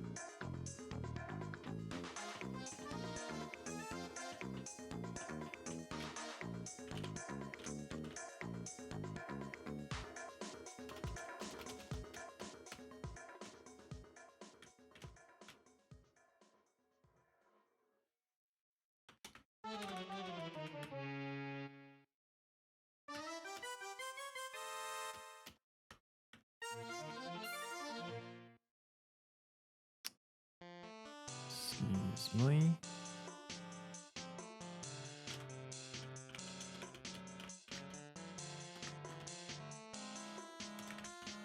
All right. Let's see if we can like edge the quitting button, you know? Like keep oh,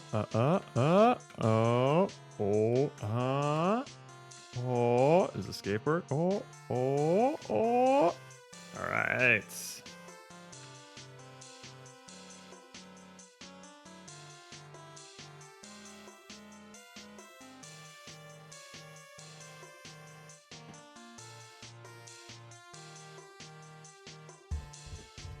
And then we'll want a similar thing for the level select screen. But we can just add it to this, I think. A quit canvas. And then the level manager will just have a back to menu thing.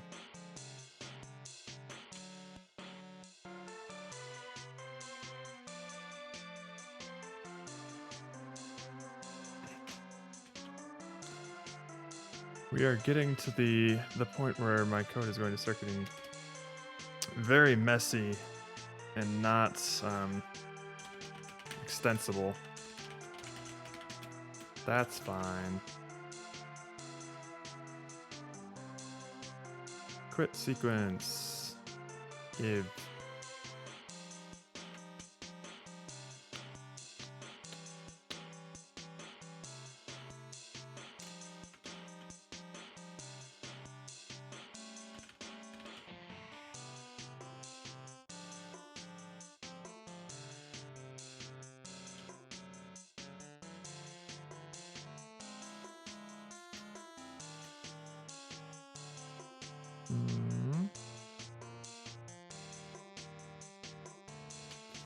This happens in Awake.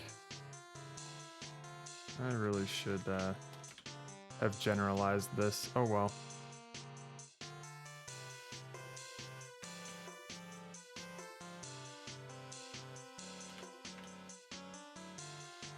But this is a nice way for me to sort of inject it into scenes without actually changing the scenes, because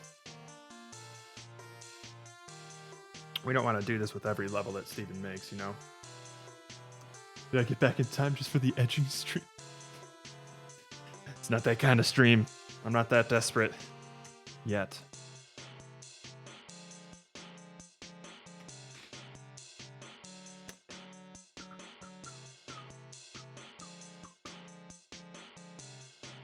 All right. So this will not go, it'll go to main menu, which we don't have yet. I can just make a scene called main menu for now. Get this quick canvas. Oh, wait, no, we want the quick canvas here. Oh, we don't need it actually. Huh. How about that?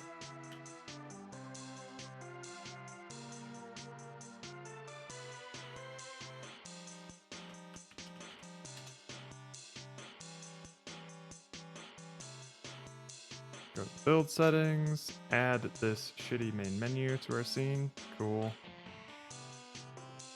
All right, and let's go to, or you know what? Let's just take us to login scene, hey?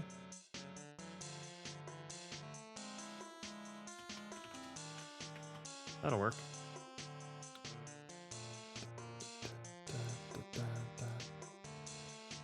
Level select, boink. And we'll just go.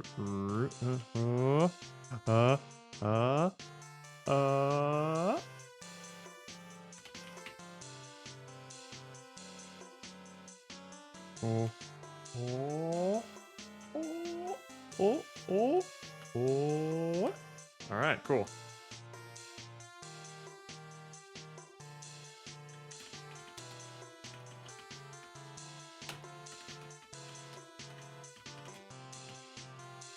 Fitting logic. Actually wasn't as bad as I thought it was going to be. A little tedious, but not too bad.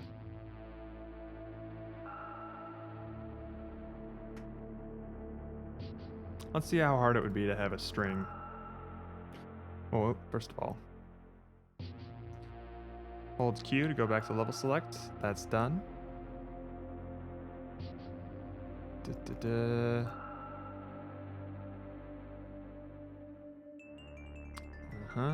So this is the title screen. Right.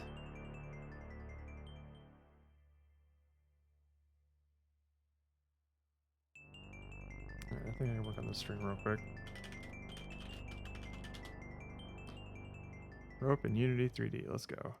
In this episode I will show you how you can create a physically realistic rope and how the rope can be modeled and created in Unity, and the rope is interacting with other physics objects like this ball or this cube. The first thing we do is we model the rope. Therefore, we open our Blender and delete the cube from the default scene, go to Create, then to Cylinder, make sure you select around 8 vertices. You can use more, but I think it's enough. Click on the little plus here, make sure the location, rotation, and scale is set to these values, and this is a good starting point for our rope. We go into the edit mode, move them up, so press 1 and 5, and make sure it lined up with this axis here. Select face selection, right click on the top, press 1 again, zoom a little bit out with the scroll wheel and move it up until you think this is a complete and a good height for the rope. I will take this length. Okay, the next thing we do is hit Ctrl R and scroll up to add more segments. I can zoom a little bit nearer so that you can see these are real segments. So now we have to apply the texture. Therefore, we select the top circle here by pressing Alt and the right mouse button. You can hold Shift to select even more. Yeah. And there we go. We press Ctrl E, mark scene, so that we have this red line and Blender knows where to cut our UVs. Now we open up a new window, go to the UV editor, and select an image. There we go, our image is loaded. We can't see it right now because it's completely unaligned. So we hold the mouse button over our object, press U, click on web, and there we go. We can go a little bit nearer and change the rendering to the texture mode. We select everything and zoom the thing with S, and then we can move the mouse to move it a little bit. As you may notice, the scene is very dark, so we go to a This looks a little more promising. You can grab the rope, climb the rope, and detach from the rope. And this is all functionality from my most recent Jam game, which you can see the entire devlog for here. The tutorials for the rope lengthening and player interaction will come next week, but if they're already out by the time you're watching this, then the links will be in the description. This video is a tutorial for the basic rope. If you want the dynamic rope, you can click on the card above, and there's also a link in the description. If you're wondering what the differences are between the two ropes, the basic rope is prettier, but it's a fixed length, and it's prone to breaking more when interacted with, but you can get colliders working on it quite nicely. You just have to be very careful with the weights of all the bones in the rope. Basic rope also needs no code to make. This is just using Unity's built-in hinge joint system and a custom animation package. The dynamic rope looks a little uglier because sometimes you can see the separation between the rope segments, but this is a lot more functional if you want to use it as an actual mechanic in your game. So keep that in mind when choosing which tutorial you want to follow. Sure. Okay, so the first thing you need to do for this first rope is there is a specific package you need to have installed. In the package manager, make sure you have show preview packages checked, and there is a package in there called 2D animation. So make sure you install that package in order to... You got it.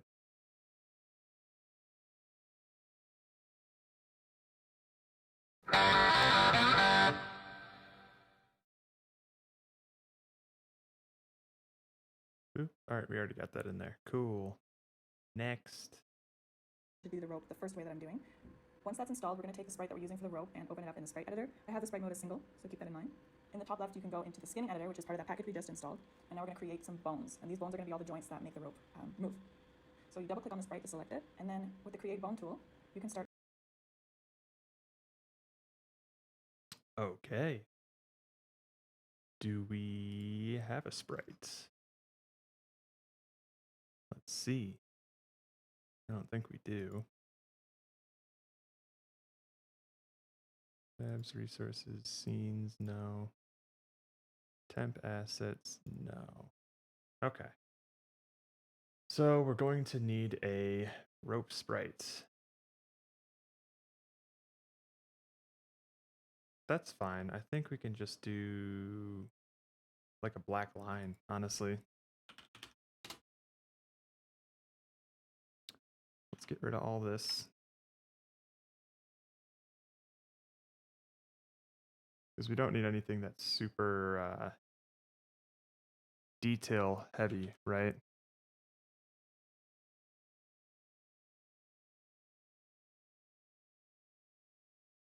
That's perfect. So perfect. Look at that.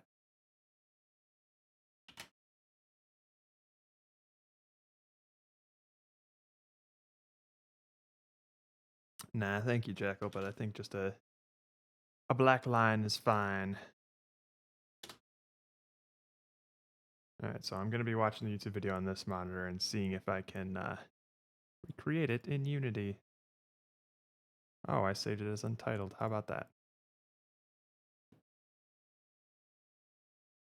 Rope. Alright, let's try this again. Rope move. There's a package in there called 2D animation. So make sure you install that package in order to do the rope the first way that I'm doing.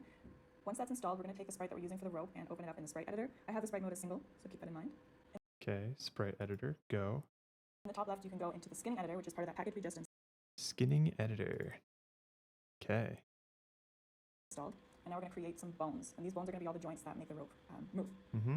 So you double click on the sprite to select it. And then with the create bone tool, you can start to create bones straight down the rope. Oh.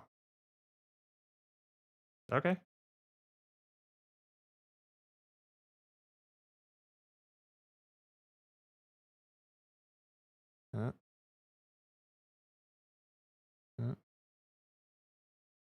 This seems tedious.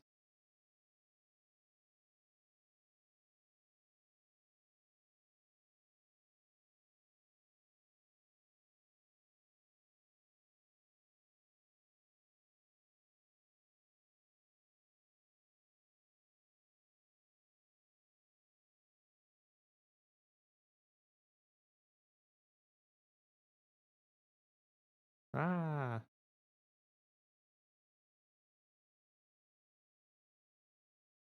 When you're done, just right click in order to exit from that bone creation. Gotcha. Then go to auto geometry and click on generate for Auto geometry.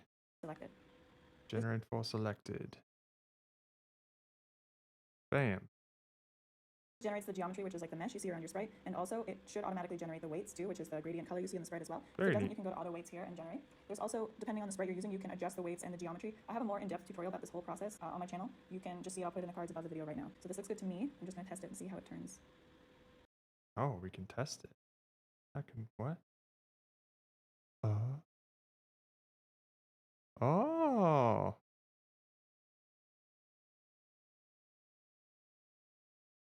Look at that. That's kind of neat. It's fine. And then click apply when you're finished. I love how she said that. It's fine. And we can close out of the sprite editor and take that rope and drag it into the scene. I'm going to name it rope 1. We're going to add component sprite skin.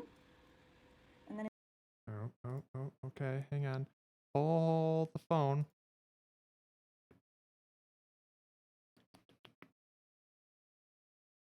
Oh no.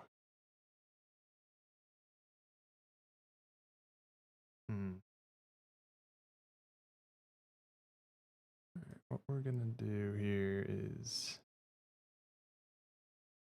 That's not great.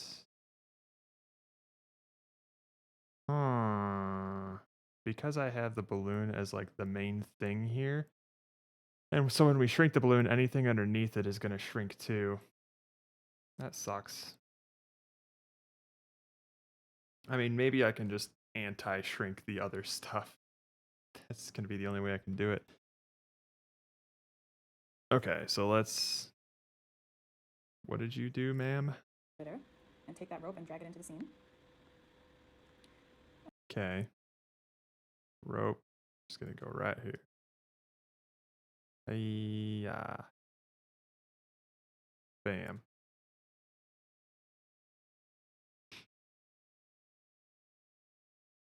Anti-shrinkage. Yeah, exactly. I need to code in some anti-shrinkage for when the balloon goes to the pool. I'm going to name it rope 1. We're going to add component sprite skin. Sprite skin. Okay. And then in this component, click generate bones, and that'll create all the bones that you just made under that rope object. Sweet. What I'm going to do is open up all of these and select all the bones and drag them just directly into the rope object so that they're all not nested anymore. Okay. Fair enough. That does seem like a pain in the ass.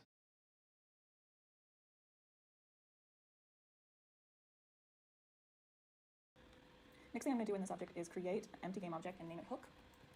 Move that to the top, just so everything's in order. And on all of these objects, I'm going to select them all and add a component hinge joint 2D. Okay. I guess we'll figure out why we're using the hook later. Create empty. Hook. Looky, looky. I got hooky. Boink. And that automatically adds a rigid body as well to all of them. Then what I'm going to do is connect all of the bone. Wait, what? Move that to the top, just so everything's in order. And on all of these objects, I'm going to select them all and add a component hinge joint 2D. Hinge joint 2D, eh? Hopefully that doesn't spook me anymore.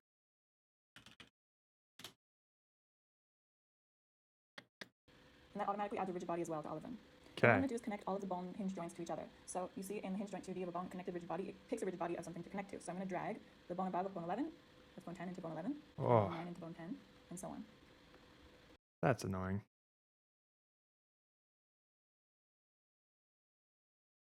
We need some music for this annoying work.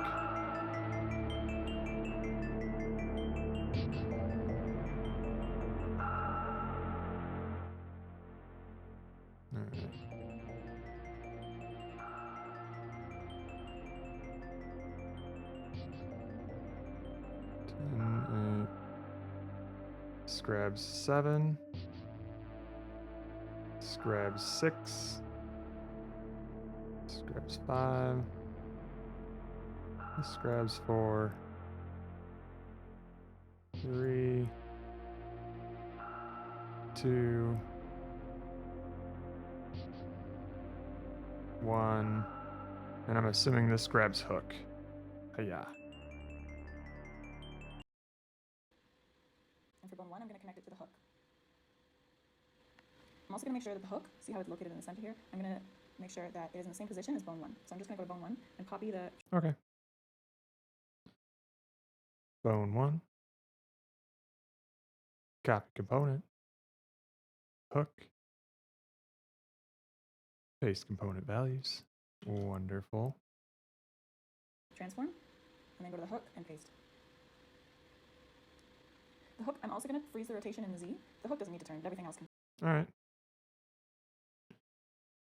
Freeze the rotation of Z. Where did you do that? Ah. Constraints. Bam. Turn. The last thing to do is go to bone 1 and uncheck auto configure connection. So this will make it so it always stays connected to the hook, so that bam. If we want to move this rope around, we just have to move the hook, and bone 1 will stick to where the hook is and travel around with it. Okay. So let me press play and see what happens. So if I move the hook, you can see the rope moves around with it. Okay.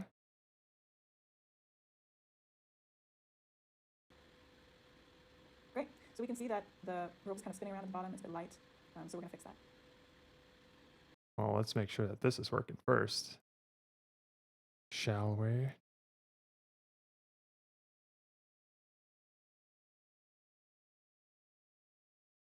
That's a long rope.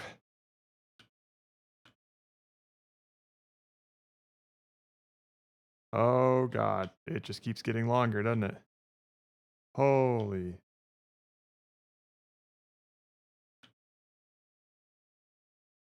Okay, so that's just a long ass rope, isn't it? No. I see. Hang on. If I were to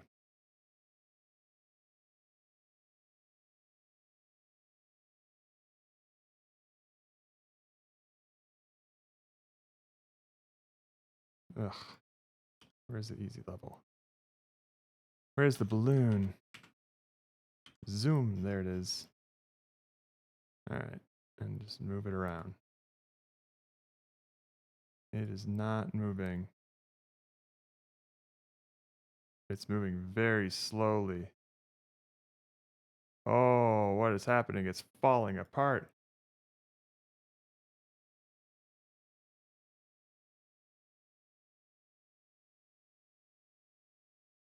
Why does it do that? Hang on. Why doesn't it move like this? And uncheck auto configure connection. So this will make it so it always stays connected to the hook, so that if we want to move this rope around, we just have to move the hook, and bone 1 will stick to where the hook is and travel around with it. So let me press play and see what happens. So if I move the hook, you can see the rope moves around with it. Great. So we can see that the rope is kind of spinning around at the bottom. It's a bit light. So we're going to. Why doesn't it move like that? Chains can be a nightmare sometimes. No. Ah, I don't want that. Badun. Maybe it's just because, hang on. Let's just take that rope out of here. And then let's just go to scenes, main menu. Let's put the rope in here. All right. Let's set it to 0, 0. And let's see if I can move this thing. Oh, wait. Hang on. Gonna fix that. Am I moving it by the hook or the... Oh. I think I see. I need to move the hook instead, don't I? Let's see. So if I move the hook, then it's fine. And it's all wispy as well. But if I move the rope, yeah, then it starts to split. Okay. Okay, that's a little annoying.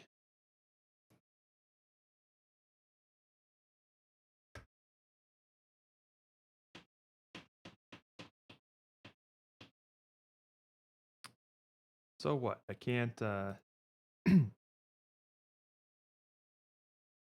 can't move the rope at all? What happens if I rotate it? Whoa. That's nothing.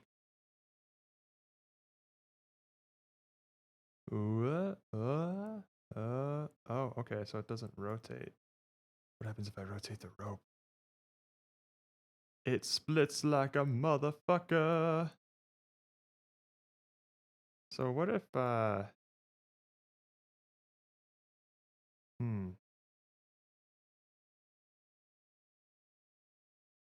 what if I set the rope? Can I not move the pivot point of the? I don't think I can actually.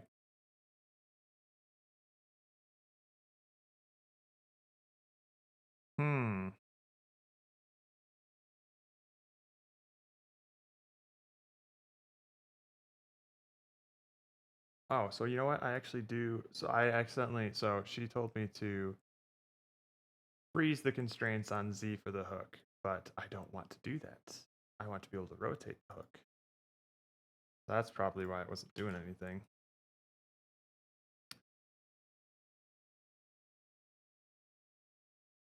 Aww. It's still not doing anything.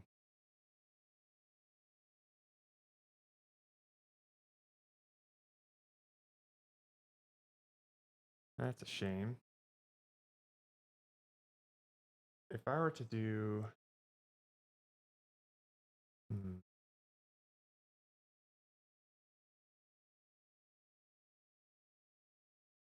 I guess that doesn't matter if... let's go to TV real quick. Sorry, I don't know if you can hear me right now. I guess it doesn't matter if we're like just going like, oh, shit.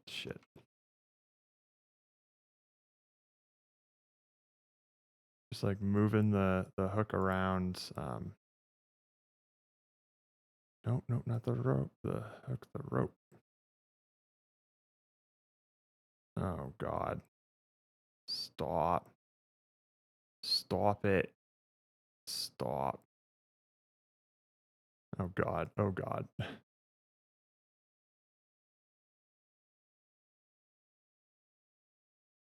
Just want to grab the... Oh, that's a bone I'm grabbing. Damn it. Want the hook. All right, yeah, I guess this is fine.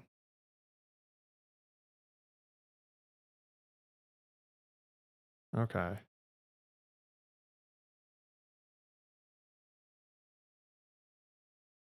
Great. So I'm just going to have to move the AK until custom cabbage. You got it, Jackal. First, I'm going to go through all the bones and use angle limits. So right now, all of the hinge joints, these big green circles are the angle that the hinge can move in. So we don't want the rope to be able to spin around completely in a circle. So we're going to set some limits. I find that the best limits for me are, I think, 60 and negative 60. Okay. Use limits, yes. Angle limits. I don't know. We'll try that, but that doesn't seem like what I would want. We'll see. Except for the top bone. I'm going to keep the top bone limitless. Because this bone can spin around the hook if we want it to, and then everything else will... Okay. Fair enough. Just follow it. I also like to make the bottom bone a little bit even more narrow, because this one likes to move a lot. So just... Sure. This is very interesting.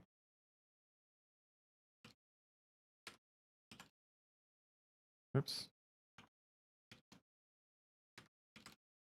Make sure that use limits is checked for all of them before you put your angles in. Mm-hmm. That's a lot better. All right, so let's see how that works. I'm upset that I need to move the hook and not the rope. So annoying.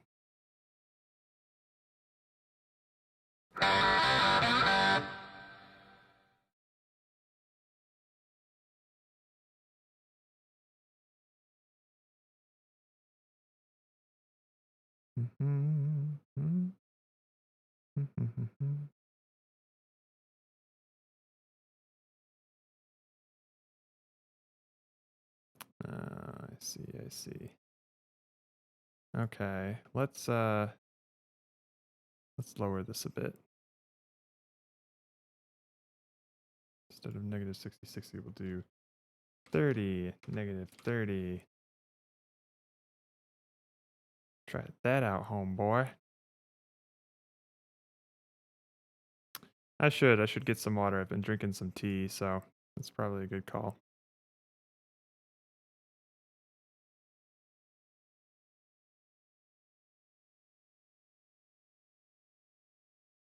Okay.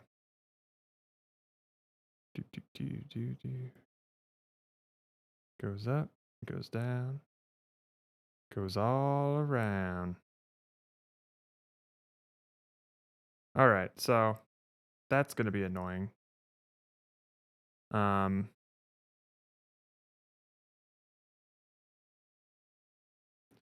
So it's not going to be a part of the balloon itself. I really want it to be, though.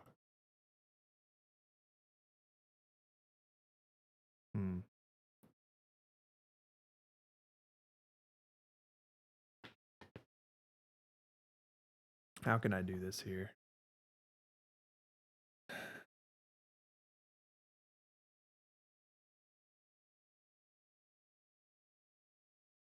Because I don't want to add a rope to all the scenes, although I guess we could.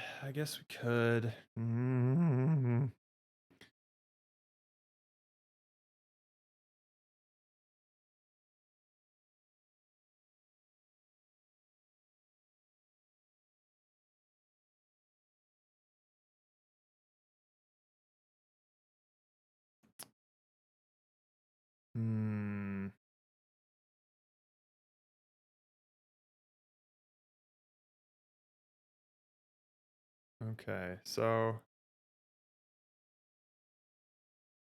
we can instantiate the rope where the balloon is. All right, let's try this. Move that to resources. And this is all just because I don't want to add a rope to like a dozen plus scenes, you know? We'll just open up anything here. Game manager, please. All right, back to music.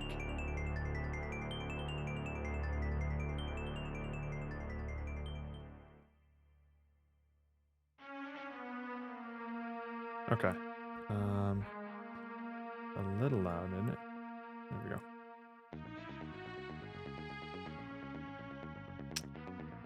So we're going to want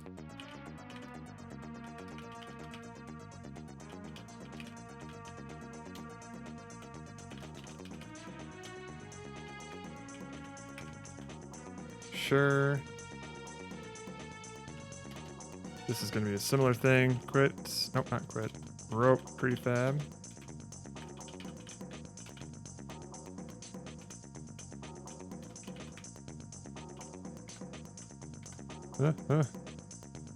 Rope. This rope objects is going to be instantiates rope prefab. Wait a minute. I should do this on the balloon itself, not the game manager. Let's get this out here.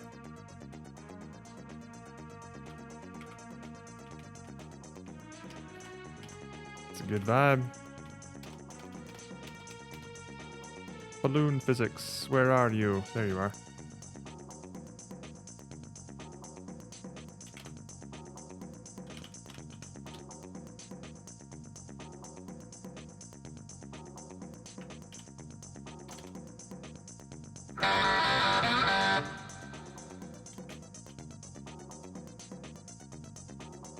You know what? I'll just do this.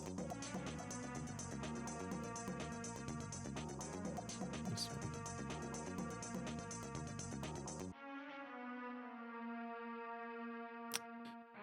All right, so then this will just be. All right, I'm going to need. Let's go to the balloon prefab here. This knot I'm gonna need.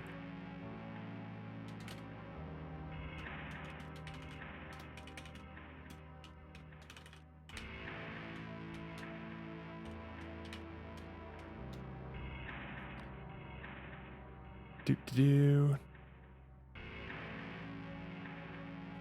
And this will also come in handy later for when I want to anti-shrink the knot.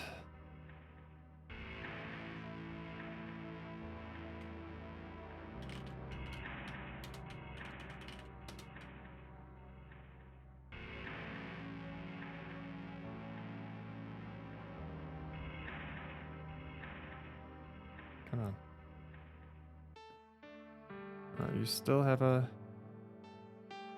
Huh? Oh, no. No! Come on. You can do it, Unity. All right. I believed in you. What is this? Instantiate position. Oh, we need a rotation as well. Happy? Good.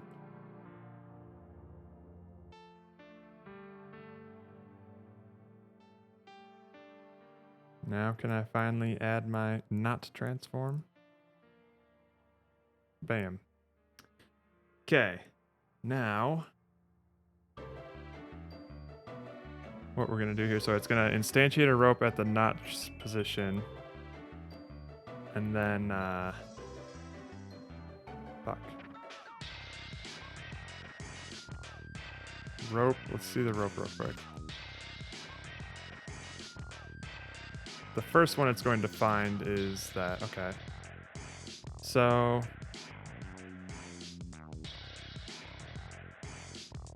ugh.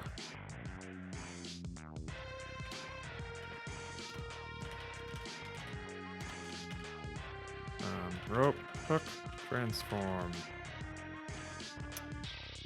We're going to get that.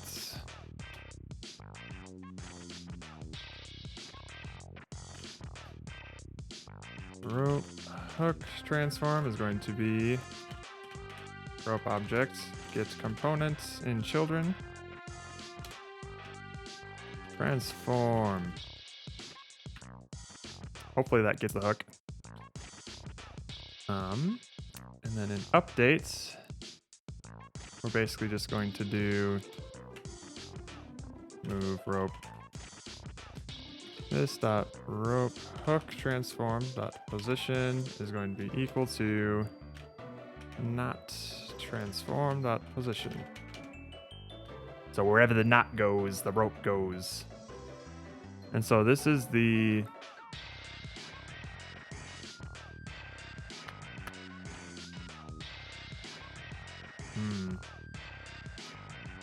So this lerps the scale of it. Okay, can I undo that?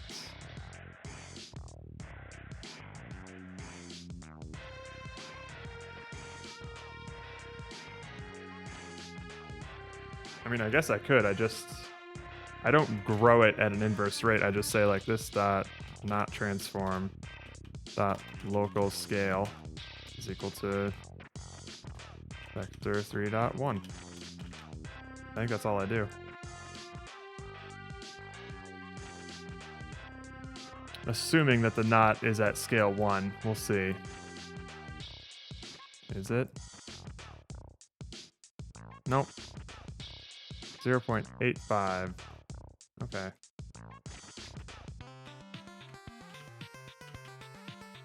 Sounds good. In that case, we'll just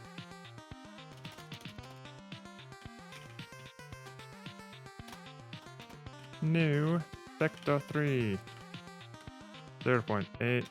Can I just do that? No. 85 0.85. Cool. So the knot will always stay the same.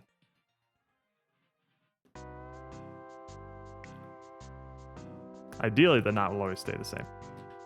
So let's see what happens with this. I get the feeling disaster is going to strike. But let's try it.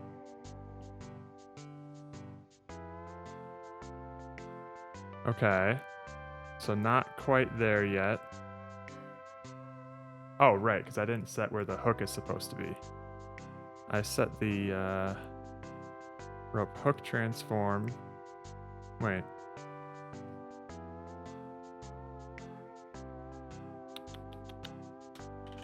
rope hook transform dot position is going to be equal to this dot not transform dot position. Right? Does that work?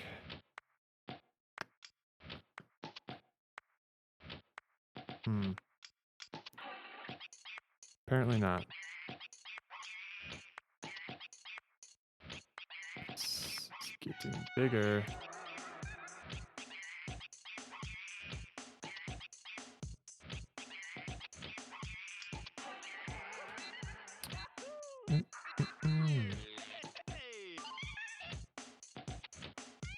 The rope is moving, and it should not be.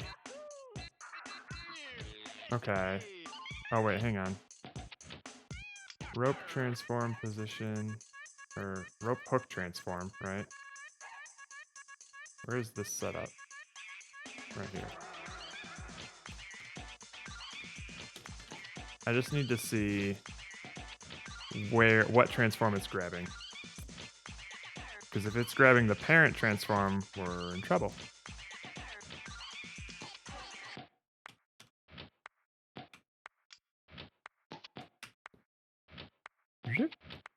Rope hook transform. It's grabbing the rope. Alright, that's no good. Hang on. Include inactive.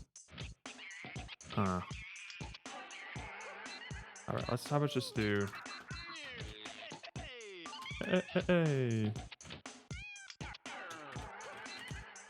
There we go. That might work. Hey.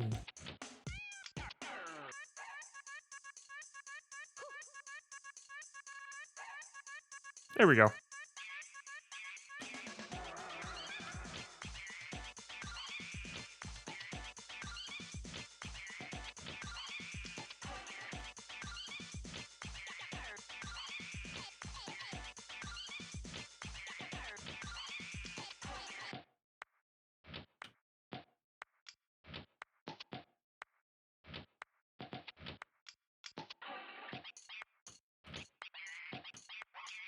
So that doesn't look great.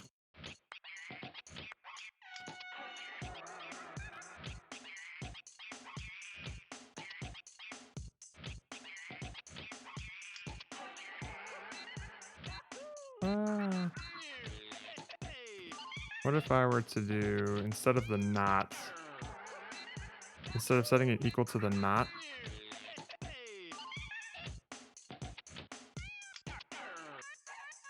balloon transform. No, that won't look good.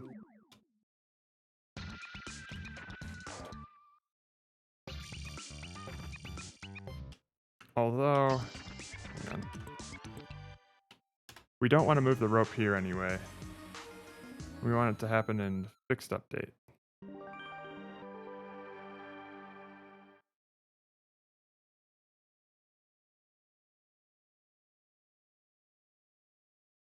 So I think we just need to do this.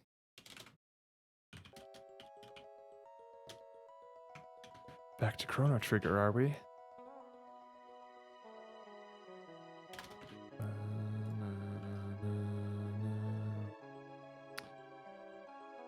Let's see if that does anything.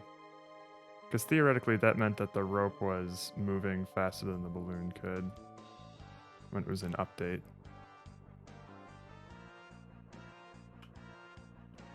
No, I can still disconnect from it. Why can I disconnect from it?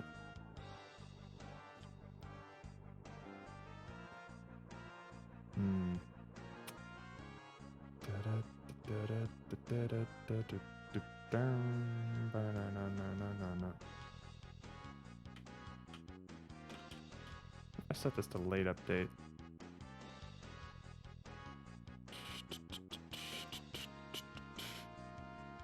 Because the rope should never really be lagging behind, you know? And yet, it do be lagging.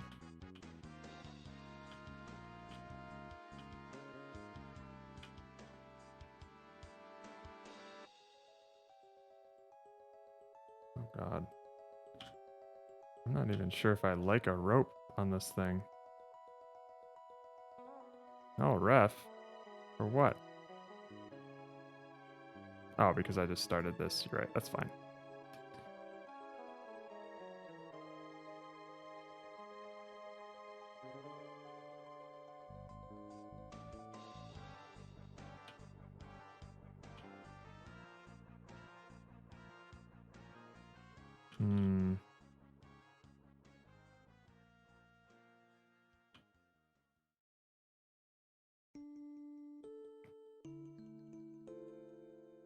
That's so weird.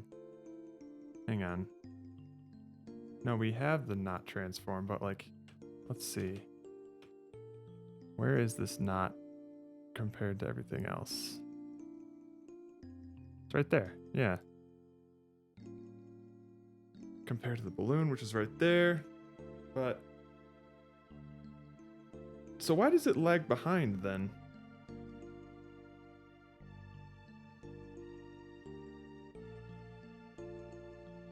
Let's look at key manager here.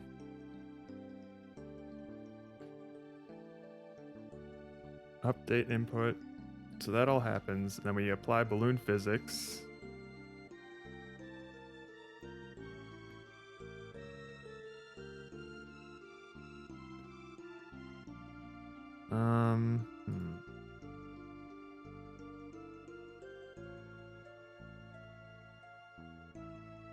All right, let's see.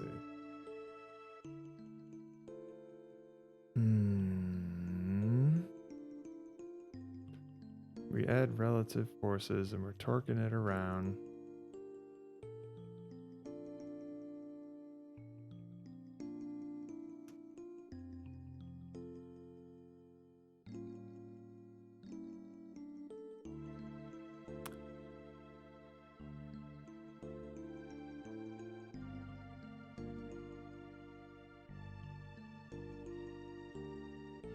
Should I change this to local position?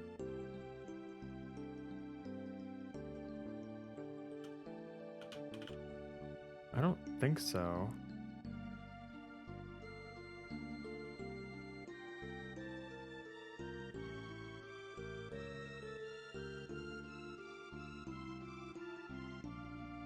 Huh? Nope, definitely not.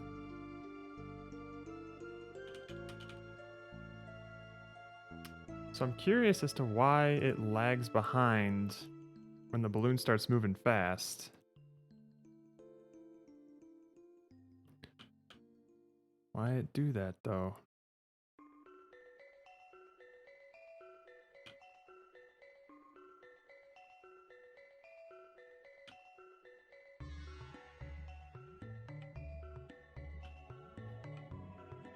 When the balloon starts moving like at all, yeah, it can just leave the rope behind.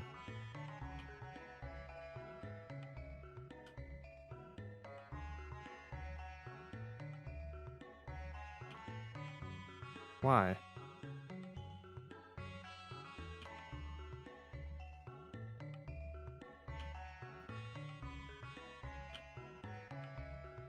That shouldn't be able to happen.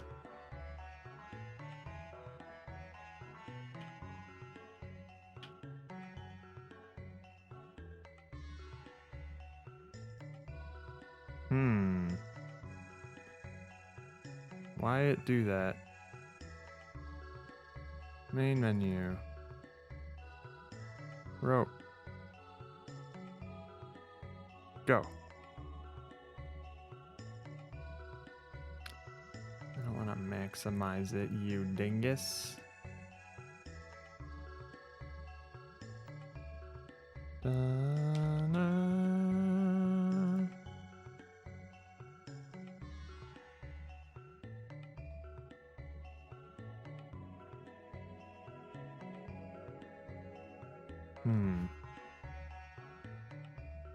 Yeah, the position of this seems pretty... like it stays.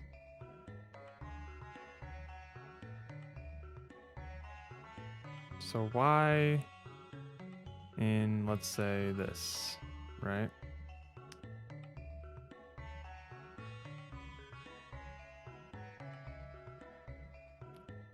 grab the rope here and just follow this.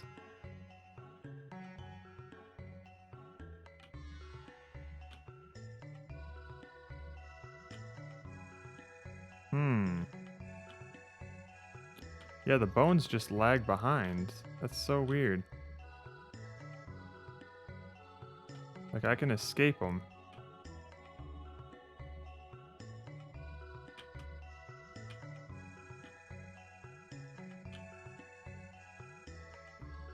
Why is that? Is it because I'm not applying forces to them? I have no idea.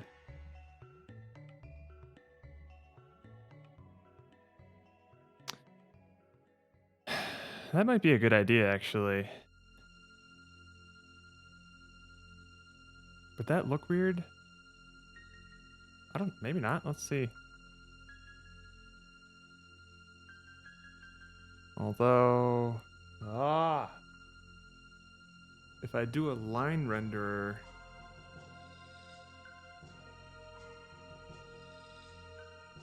hang on. Put it on the rope here. Yeah, if it was too distorted, right? And like I could just bring this rope up a bit. I don't want to do that. What if I just did the balloon transform, like the center of the balloon? That'd probably look awful, wouldn't it?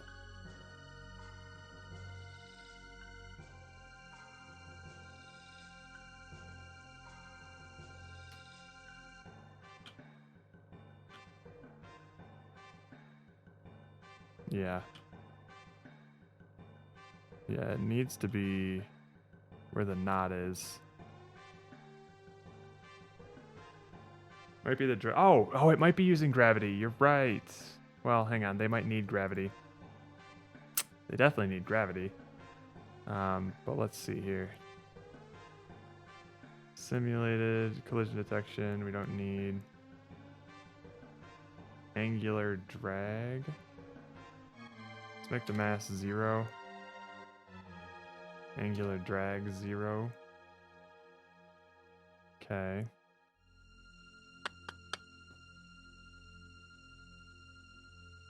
Alright. Oh, this has to be for all of them. Derp. Mass 0. Angular drag 0. Alright.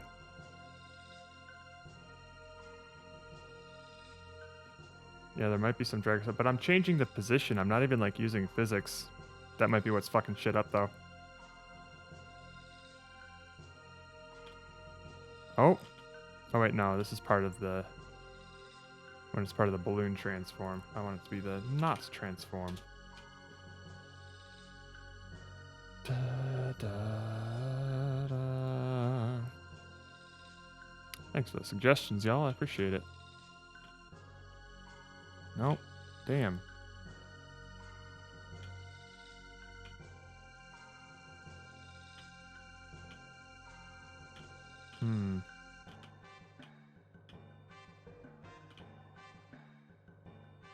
Oh, now it just looks awful. Like it's not doing anything. Ugh. All right, fine. Let's go back to 1. No worries, no worries.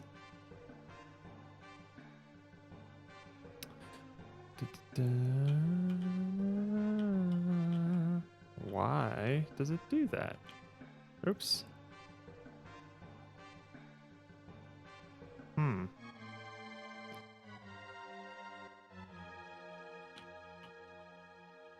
That's so weird that it even does that. Because, like, the transform... Hang on. Oh, let's just do this. The transform is, I think, working, right? Like, this is the rope transform that we're tracking. And it's staying there, but, like, the rope is lagging behind. It's like the transform is correct. But hang on, I did stop this tutorial early. Let's see if it has anything to say. Not you.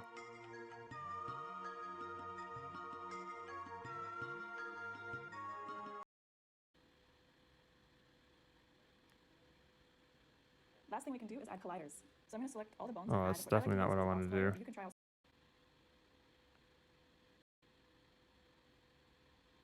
So that's good. Seems to interact well with other colliders.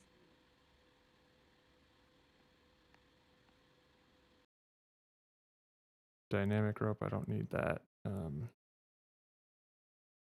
What is this? In this tutorial, we're going to create a swinging rope in Unity using verlet integration. For this version of the rope, we're not using any Unity hinge joint components. We're simply going to simulate the entire rope in one script. I find that using verlet integration, we can make a much more realistic looking rope. Other than the rope, you can also make other cool things using verlet. Oh, very neat. Currently, I'm making the slingshot game using Unity. Using the variation of the rope that we're going to create, I'll also show you guys how to create this rope bridge using verlet integration. Firstly, before we get into the code, I'll talk a little bit about the basics of verlet integration. But before we talk about verlet integration, we're going to talk a little bit about Euler's approach in simulating physics. So one of the most basic... That is not what I want to be doing right now. Sorry.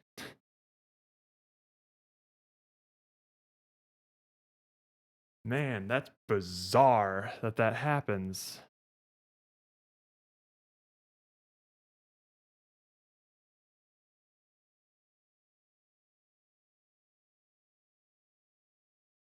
That is so weird. I guess it's because there's more of the rope there, right? Hang on. Maybe it has to account for like the gravity of the rope as well. 1 second. Rope. Open. Hook. Mass 0. Now let's try it.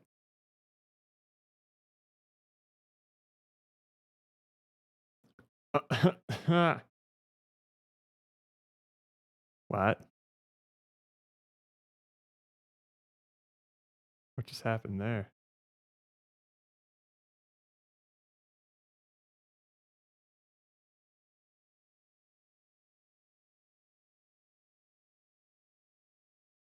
Oh my god.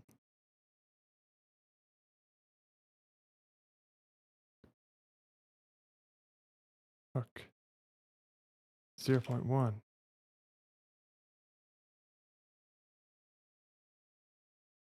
Does it drag less? It drags even more. Okay. All right.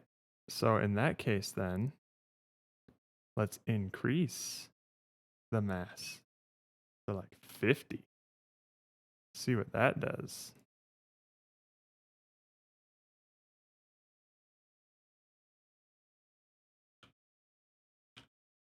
Oh.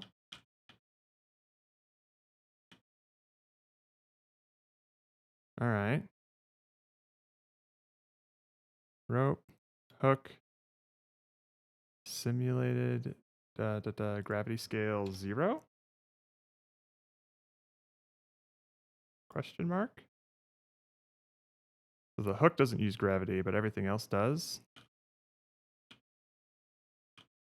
No, not quite. Almost.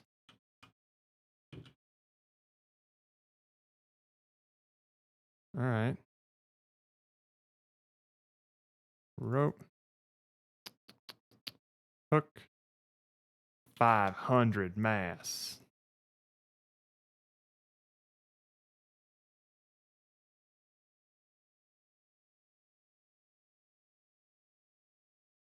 And maybe I could freeze the Z rotation.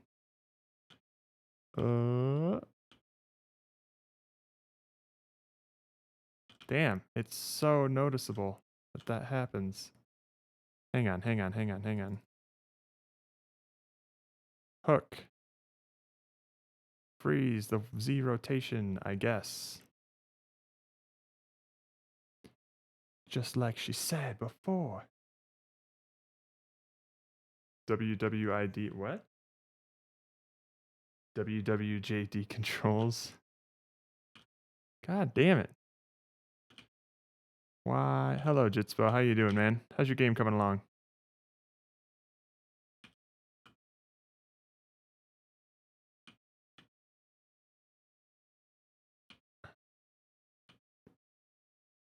I mean, I guess this is fine.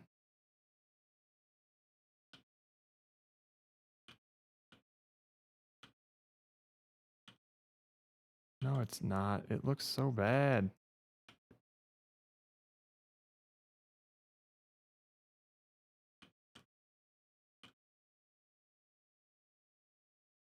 Why it gotta lag behind like that?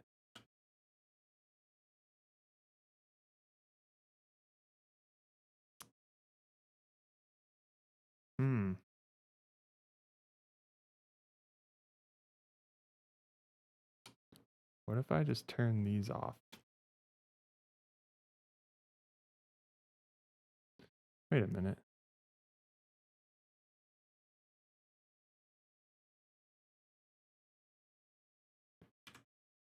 Mass equals 1,000. I could try. It's already at 500. Let me just say this isn't simulated though. That is, I'm going to take another simulation along with any attached colliders, joints, or effectors. Fuck. Well, let's see if that works. Who knows? Who knows? Yeah.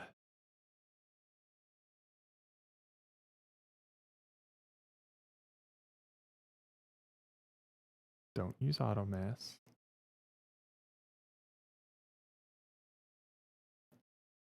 Kinematic. Dynamic. Kinematic. Let's try kinematic for the hook.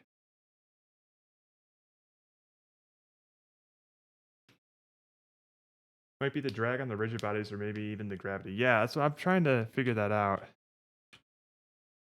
But like, why is it dragging everything? If we go up, yeah, it just separates. Man. How uncool. Ah!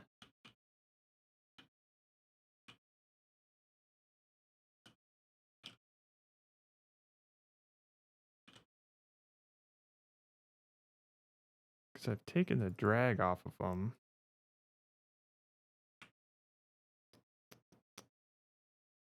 Use full kinematic contacts, close to the street, start awake, interpolate none.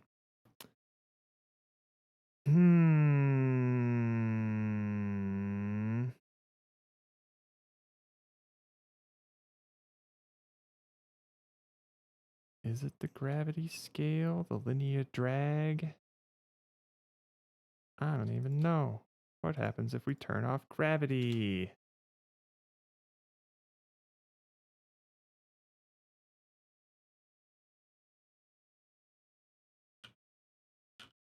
Right. So what is it? What is it? The drag?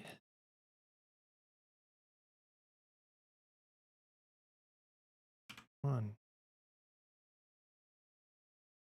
0.1. The hook.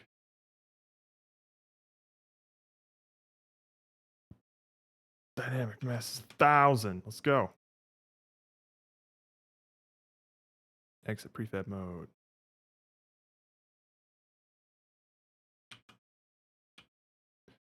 Nope. It's the same.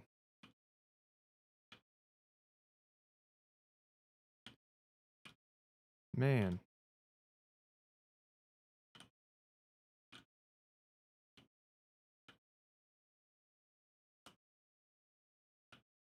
What's your mass for each of the bones? Well, now they're like low, and then the mass of the hook is high, like 1,000, just something, you know.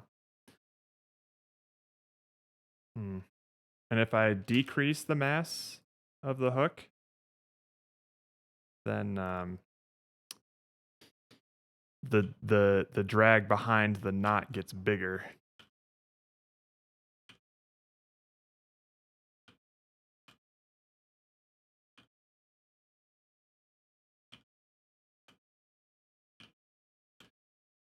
You know what? I'm going to do it. I'm going to add a line renderer.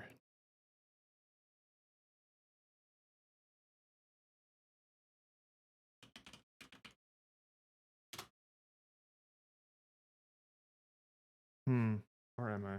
Gotta draw the lines. Shut up, Jetspout! God damn it. Or you know what? How about this? Remove component of the line renderer. We're going to go to the balloon itself. And we're just going to have an empty object that's called the rope tether. And we're just going to move that down to like here. And that's where we are going to do it. So instead of the knot transform, it's going to be the rope tether right there. We're just going to bring it up a little bit on the balloon and see how that looks. Yep. Yeah. What keys are you using? QSPL, I think I was seeing. We're using WD and OK. So hopefully we won't run into too many issues. God damn, son. How much lag? How much do you want to lag behind it? You fool. You fool.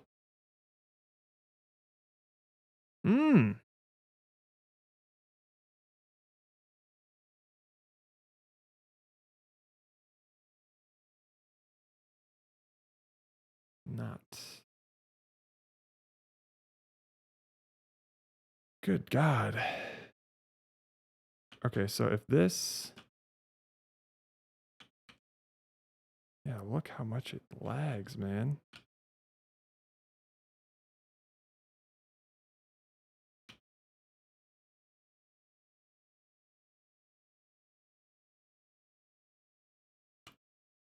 I guess I'm drawing a line. Ugh. Okay. Line renderer it is. It's gonna be black.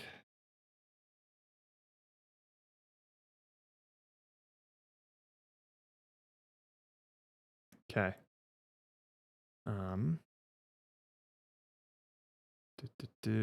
And then in the balloon. All right. Balloon physics.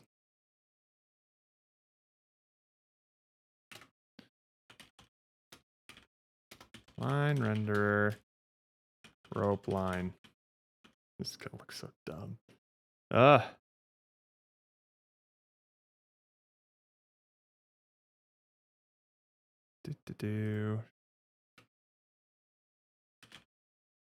Rope line is equal to this dot rope object get component line renderer.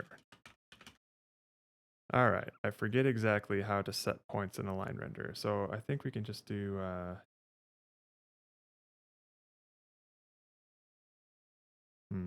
okay. In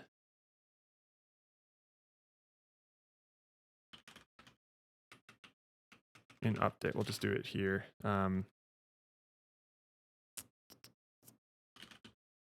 This we'll just do we'll just have a function for that and do it outside of it.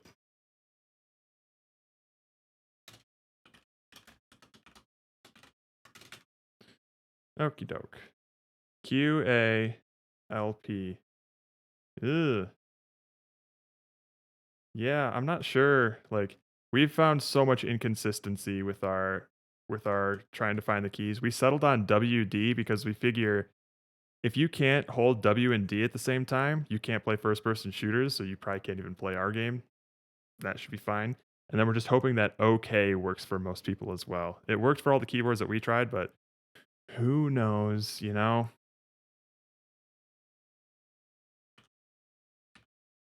Rope line. Set position 0 at not transform position And this dot rope line set position 1 as rope hook transform dot position. All right. Oops. And hopefully, let's go to the rope real quick. It's a 2 position line, right? It's probably going to be huge. Yep, 2 positions. Okay. Let's see it. Bummer that keyboard devs had to skimp and leave us with these. Right? It's such a pain in the neck, man. I guess they're technically designed for typing, not mashing multiple keys simultaneously, but still. I mean, like, but my keyboard lets me mash as many keyboards as I want simultaneously. I think that's cool. Whoa. Well, that looks just awful. Good God. Hang on.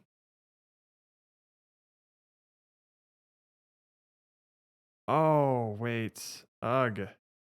Because the transform is fine. But the fucking... man.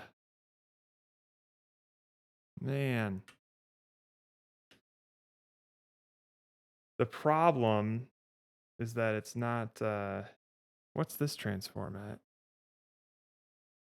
Okay. We'll take it to bone 2 instead. How's it look here? That's why. And bone 1 transforms. Oh God, I don't even know where it went. So we can't do the hook because the hook is good. The hook's transform is actually working with us here.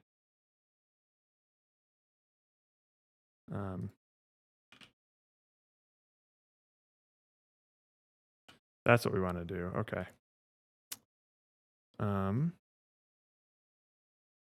Good God, good God, good God.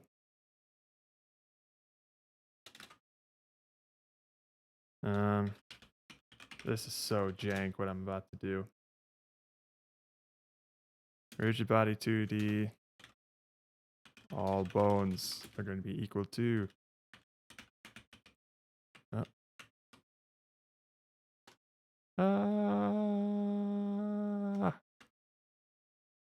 We want this.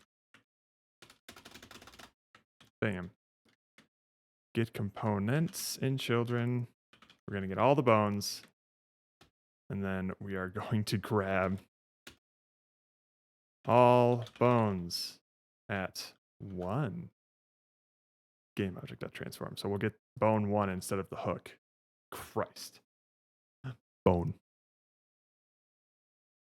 I spent way too long with ragdoll physics nonsense. Well, that generally tends to pay off. People love ragdoll stuff.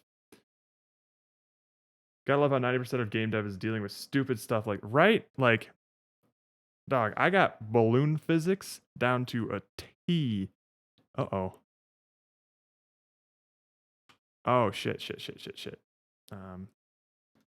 We're going to want that there. And then we're going to need a new all bones at 1. There we go. Now we'll just need a rope bone transform.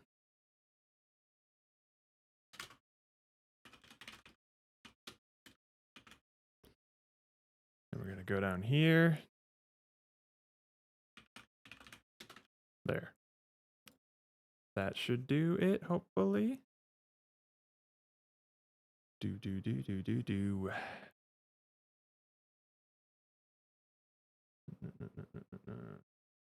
Okay, we're good. We got there, Jitspo. Balloon physics down to a T. God damn it. Dog, I got balloon physics down to a T. Balloon physics down to a T. Uh-oh. God damn it. That's my life. Oh, back in action. End level screen. Okay.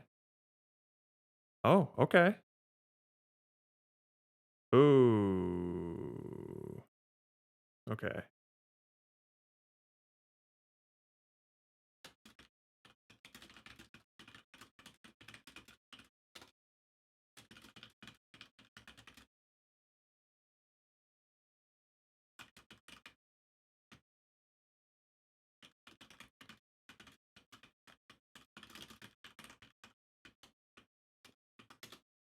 That's looking good, but there's some things that I can't do. The timer's just too good to pass it. Yeah, that was oopsie doodles.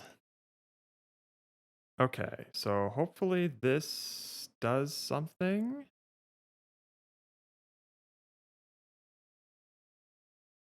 Okay, now let's see where that line renderer goes. There we go. There's a connection.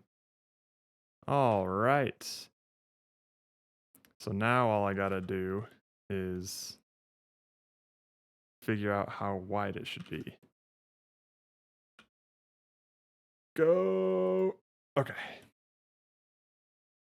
Let's check out that rope. Zoom. Line renderer. Come on. Grab it. Grab it.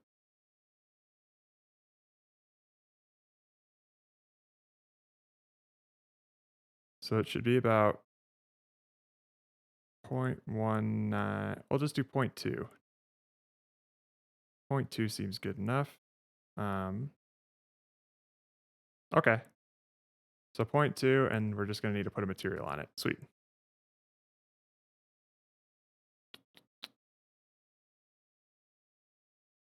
Mm.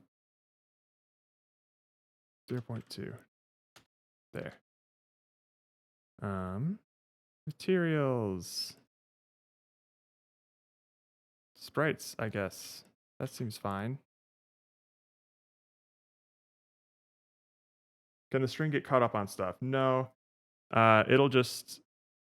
Yeah, the focus is more going to be just like navigating the balloon. Oh. You're supposed to be black, fool.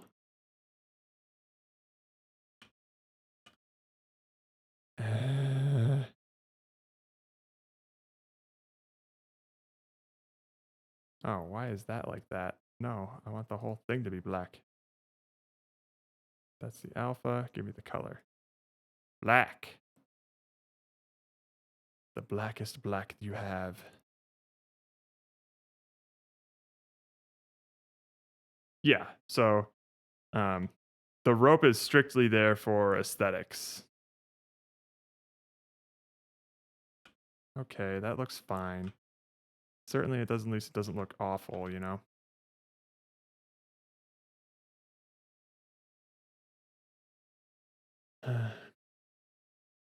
So let's see what this looks like in an actual level. I feel like the rope might be too thick and too long.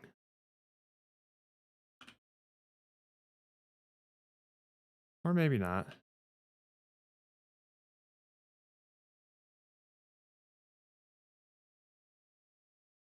It might be too thick. I think it's a little distracting, you know?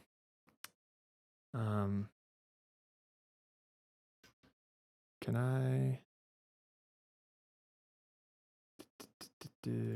Downloads. Email. Store. Characters.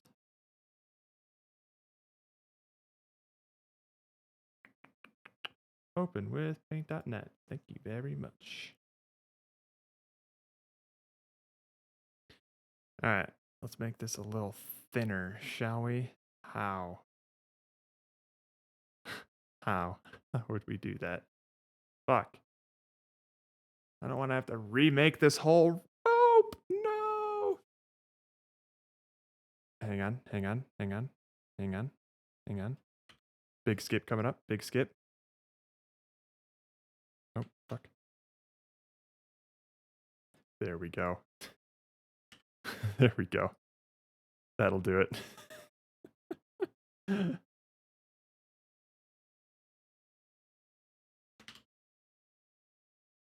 Perfect. Perfect. They said it couldn't be done.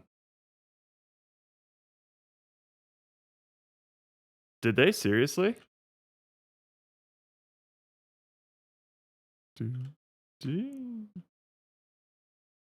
Yeah, this is about how thick I feel like I would want it. Or how,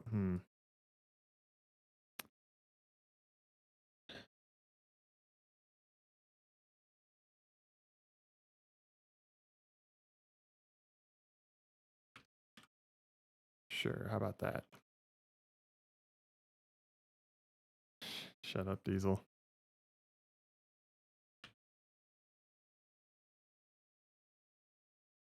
Okay, so scaling it actually looks not that great, I think. Although, hang on. Let's go back to this. 0.2. I think this maybe seemed fine. Damn it! Damn it, Shitspo! I trusted you.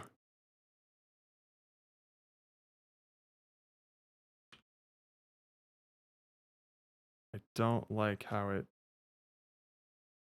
morphs like that. Yeah. Just want to point out that the URL has Dan's game.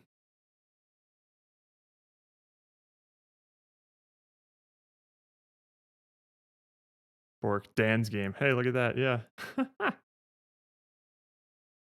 All right. I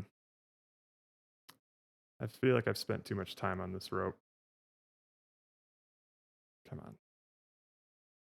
So we're going to have to call it. There's other things that must be done. Exit prefab. Auto configure connected anchor equals disabled. Really? Okay. I can try that.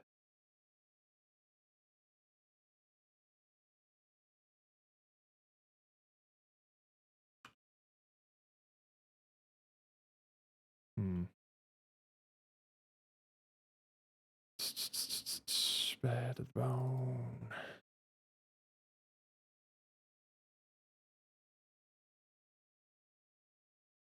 Right, let's see. See what that did.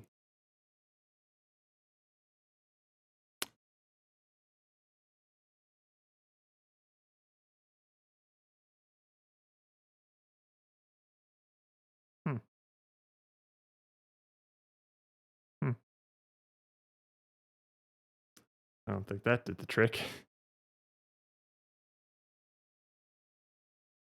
Although, what is happening here?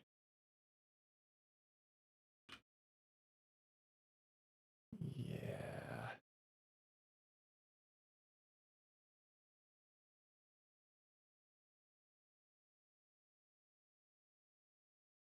We'll just turn that back on.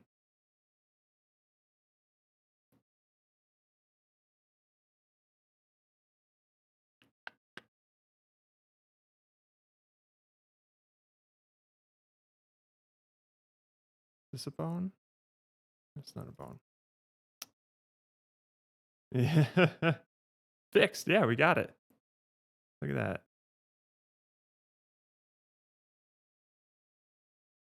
How about that, huh? Now I'm just gonna set the line renderer to be something.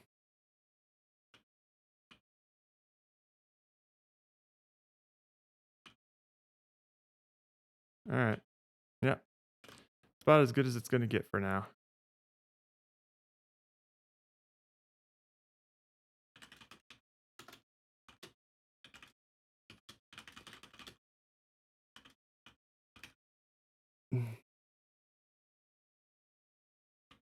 Rope.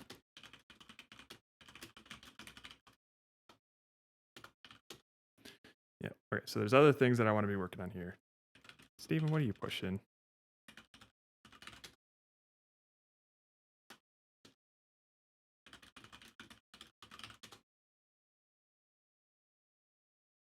Okay.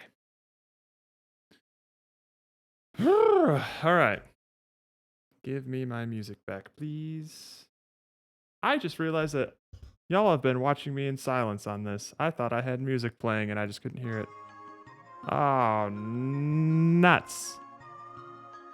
Yeah, get some rest, Jitspo. Looking forward to trying out your game once I'm able to do so. All right. That took up way too much time.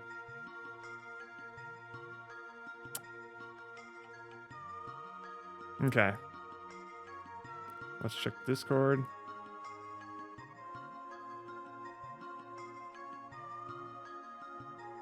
Oh, okay. Hey, yo. Yo. Hello. I saw that Andrew would like to chat. Yeah, yes, if you are free. This is the perfect time, yep. Okay. Perfect. I just want to do a quick check on things to ask like what you need specifically before, so I can note that down before I start making it. Yeah, specifically for which asset or just all UI? I just want to go through all of it real quick. Okay. Sure. So let's see here. We're gonna have a main menu, Here, right? I'll open it up. I'll open it up so we can. Sure.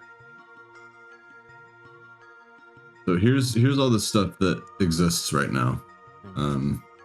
So a place to enter in your name, a main menu, and there were a couple of options here, so we can just choose one of these. The level card, and then the cards just sort of lay out the way that you have them. The only thing that we need in there is some way to close out of that. So I have a hold Q or escape to quit working right now, and it has like a little, clock-like thing that'll fill up to a full pie, and once it fills up to a full pie, it quits. Oh yeah, perfect. That's cool. So I don't know how you want. I don't know how you want to represent that in UI though. Well, right now, can you show me? What is it represented as right now? Just a big, ugly red dot. Oh, okay. So hang on, you'll see. Oh, I'm not even sharing my screen right now. No. Come on, Discord. Screen. Do your thing. Share your screen. Unity. That's not Unity, is it? Yeah, I was just about to share Discord. There we go. Share the Discord. Do. Yeah, so we have like, we also have like a little rope thingy, by the way. Oh. I don't love the way it looks. Looks a bit funky. With it. It's pretty awful because like the rope physics, I think, Steven, I made the same rope as you, and it has this weird thing where if I set the position to be exactly where the knot is, it'll lag behind it. So that little straight piece that you see is me just drawing a line render to be like, fuck, just fill in the gap. But that's how far the rope is behind. So I don't know. Yeah. I don't know if like the rope is too distracting or whatever, but I've spent like an hour or two on this, and I'm not keen on keep it for now. We'll decide if it's something that we can just nix later if we don't like it. I will say that the reason that the rope itself looks all like wavy and shit. Yep. It's I found out that when you scale it non-uniformly, it breaks kind of. Exactly what I'm doing. Like you could probably just scale it down all of the same level till it like it might make it a little shorter or something, but maybe that's okay. So if I were to just do 1-1, the thing I didn't like about it was that my original sprite was your dick small. Too short. No. Oh, too big. At least I mean, it was just a sprite thick. that or did you just use the sprite that I already had in there? No, I just made a random one. Okay, yeah, because the one I made was too thick as well. So it looks fine. I love that little. that little notch is me. Hilarious. That shows you how far away it lags. Wow. So yeah, try making it like all like half like X, Y, and Z. I think that might be okay because I'm pretty sure I just like scaled everything together and it was okay when I scaled it down. That's not gonna solve my lagging problem, unfortunately. Like. No, it's just the other issue. Yeah. The shape. Yeah. No, it's still like accordions. Still anyways. Yeah. Anyway, so if I were to hold Q, it's like Okay. Quit. And then from here, cool. here we can also go. Is the only thing we need. We only need a quit on there, right? On the level select screen. We don't really need to go back to the. If you don't want to go back to the main menu, that can just be a quit. No problem. Yeah. Well, you probably would go back to the. Well, yeah, you would go back to the main menu from there. Because there's unlockables and stuff, right? That we want in the main. I menu. guess that's true. There's a reason. There's a reason to go back. And then on the main menu is just where the quit is. Sure. Yes. So. Do we want? I'd also honestly might be fine with just fuck.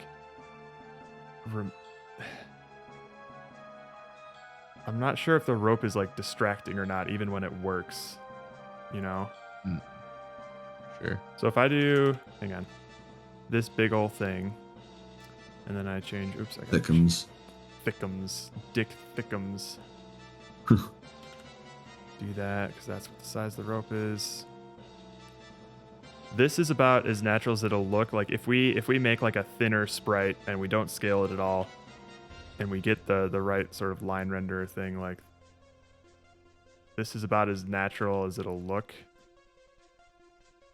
Yeah, like the lag is like and seeing the right? very really straight piece of it. It kind of, yeah, damn. Yeah. So I don't know. And the theory of it is good. It's just it's not coming together. It's not, and it's upsetting. Well, let's not waste any more time on it. We have other things that we can do. That's what I'm thinking. You know. Okay. Walk through the UI with me and see either what you need specifically for like the different elements, and then also what might be missing or what we don't need, stuff like that. Mm-hmm.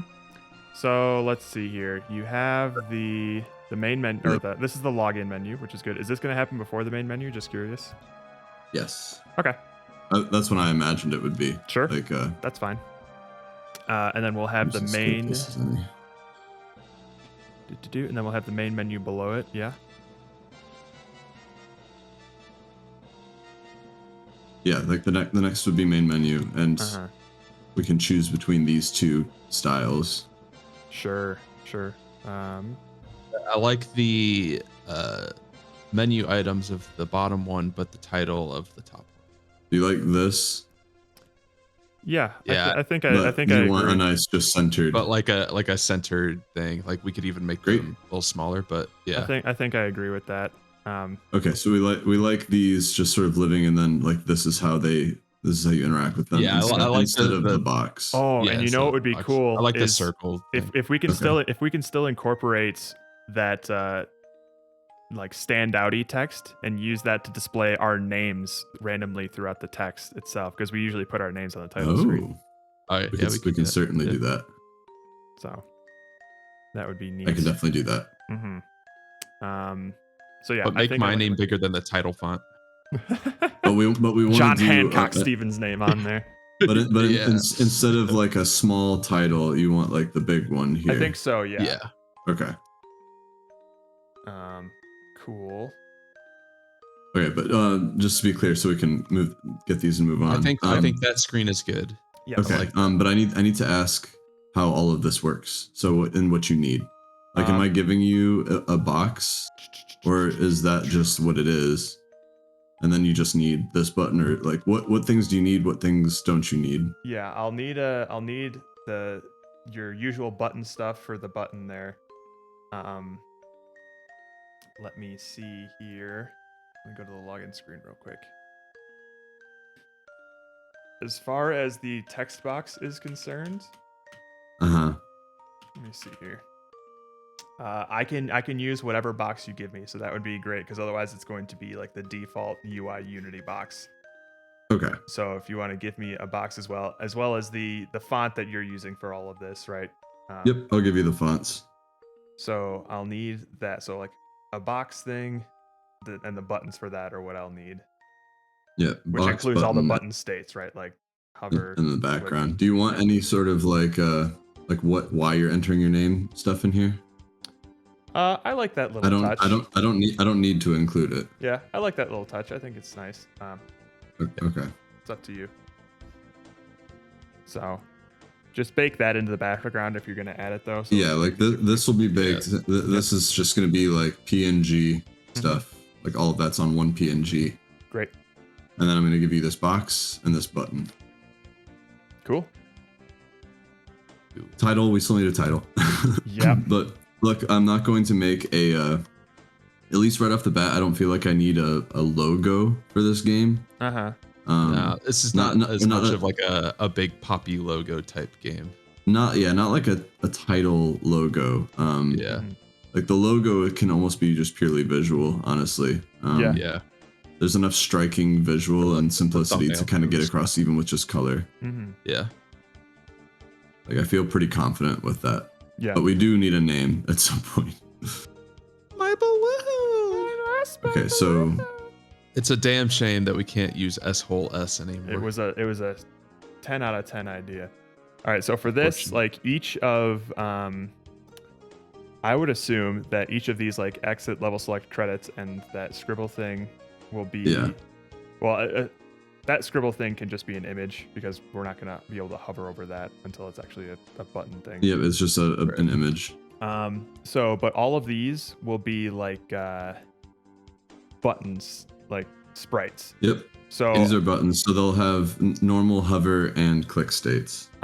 So what you should make sure that you do for these is that obviously like the non-circled ones take up less space than the circled ones, right? But they have to all start off. They all have to be on the same sized canvas. Yeah, got it. Yes. That's the only thing there. Yes. So that's good there. I think it would be fine for you to bake on the game and unlockables thing, or you can just give me the font and I can type it in. That's fine. If it doesn't need to move and nothing needs to change, then these will just stay here. Yeah, as long as we're set on those being right there, I'm fine with that. We also you can decide if you don't want them or need them. We don't need this. Like if we could just separate it so that you see exit and level select, and then you have unlockables is just pointing at these two things. I think I like the game there. Okay. I think it's fine. All right, so those will be static, built into the background. Sure. So now we'll go to the level select screen. So, neat. This looks fine.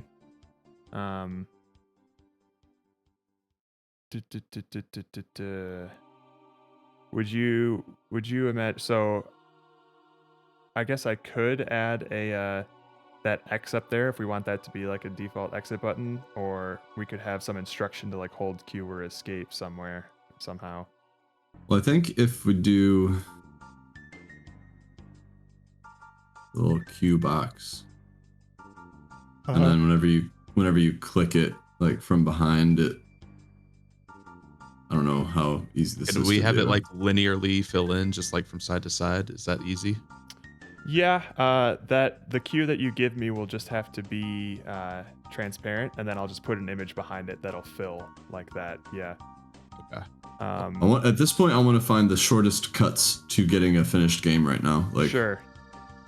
So keep that in mind. If it's something that you can just do out of the box, or that I can take. If it's something you already have, like the circle, like we can even just. I literally flip something. I flip a switch to turn the circle into a square, and then it fills that. That's it. Okay, that's so you just need a PNG. So yeah, just give him a PNG of that, and then I'll just the outline and then the Q. Yes. Of like whatever the box is gonna look like. Yep. Well, I can certainly give you that. So that'll be easy. Okay, so we get a Q for quit instead of this. Yes. Yep. What other function do we need? So and quit is to actually quit the game, or quit is to go back to the main menu. Back to menu. Okay, so we don't need anything else but this. Yeah, like should it say quit to menu underneath it, or we can like write menu underneath it or something. Yeah. Well, I'm not sure. I mean, I just guessed this based on what I remembered in like your screen. But like how much space is around to do things. Because I would like to not have to like cram things. We can, I mean, I can shift the levels to be, yeah. Sorry, I just moved Unity over. Can I see that again? I was just saying, like, I mean, if you can even just get like a border up top of like open space so that it's not crammed, because then I can put like quit and then to main menu. Yeah, absolutely. It has some breathing room. I can move where this grid starts and stuff like that a little bit. Yeah. Okay. That's what I would do. I would just move this stuff down to get enough room to put in the quit to main menu up here. Helium Dreams. That's not a bad one. Afterlife. Helium Dreams. What about helium, but spelled with an EA? Helium. Okay, yeah. So I can easily do that for level select. Red Diary. Not a problem. Oh, something I told Steven, but it doesn't work, is like you call the game just red. But but there's no way that you read this. Like if you see they're like read. Yeah. What does that mean? What if the R, E, and D are in red font? Oh,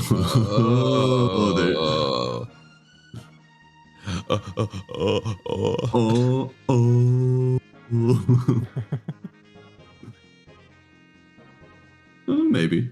Possibly. Yeah. Possibly. Keep thinking, everyone. We'll think of something. It'll click. I'm not too concerned about that. Okay, so all we need is to be able to quit out of this. My balloon you loose. Balloon you loose. Oh God. No. Oh. What about good riddance, balloony? I like that. Fuck. Is there anything else with level select? No, I think that's about it. Yeah. We're still cool with like, I mean, your spacing will just be what it is. I can change the spacing dynamically, so we can. Okay, cool. That's not a problem. Cool. And just basically just kind of like white, like off-white, kind of gray backgrounds and stuff. Yes. Are your? Is it? Can I do like a drop shadow on this image? As long as you bake it into the background of that image, then it'll show up. Yeah. So like what I see here is not going to work, but if you put a drop shadow on that thing and give that to me as a PNG, that'll work. Okay, and then so the click state, and again, I'm going for shortest cut here, so I'm not going to do anything fancy. Okay. So right now we have, it would be great to have a hover and a click. What are the options that we have just out of the box? I could dim it when we hover over it, and then darken it even more when I click it. Like we can do some like color change stuff. You could have, I mean, for you, Andrew, you could just make like a red version of the black box down there as like a hover or click state. That is very. That would literally just be a color replacement. I mean, that's super easy. Yeah. But can I do that, Jared? Like, it'd just be too. Does that work? Sorry, what did you say? You're just changing like that bottom portion there, or what's happening? Like, yeah, what sorts of things? If I give you states, well, he can swap between. If you give me three different sprites, I can just plug them in and just be like hover, normal, and clicked, just like usual. Yeah. So okay, and the only thing's not to like these things are all being added in. And the image as well. Or am I giving this to you static, or are you putting this in? I'm putting that in. So if you just yeah. So we just leave a space for it, basically. Yeah. So I'm only giving you a background and like basically the gray and the black. Yeah, but just make sure that the layout is where like it's gonna fit everything basically, and then it'll be easy. Well, yeah, I would basically just make this and then lose all the text in the image, and then Jared would place everything. Yep. Yeah. Seems easy enough. Yeah. Okay. That should be straightforward. All I really needed from you for the level card is obviously like the asset for it, but mostly it was the layout that I needed. So layout and font and stuff. Yeah. I like Afterlife's suggestion, but that sounds like a lot of work. So what, the one that didn't make it? 99 red balloons? No, make it so that you like mask the font and then reveal it when I would fucking love that. Yeah. For like a hover state or whatever. Yeah. That would be pretty. So yeah, that's all I need from you is that asset with the drop shadow added to it, and then however you want to change it for the hover and click states. Okay, got it. And for when you click. Mm-hmm.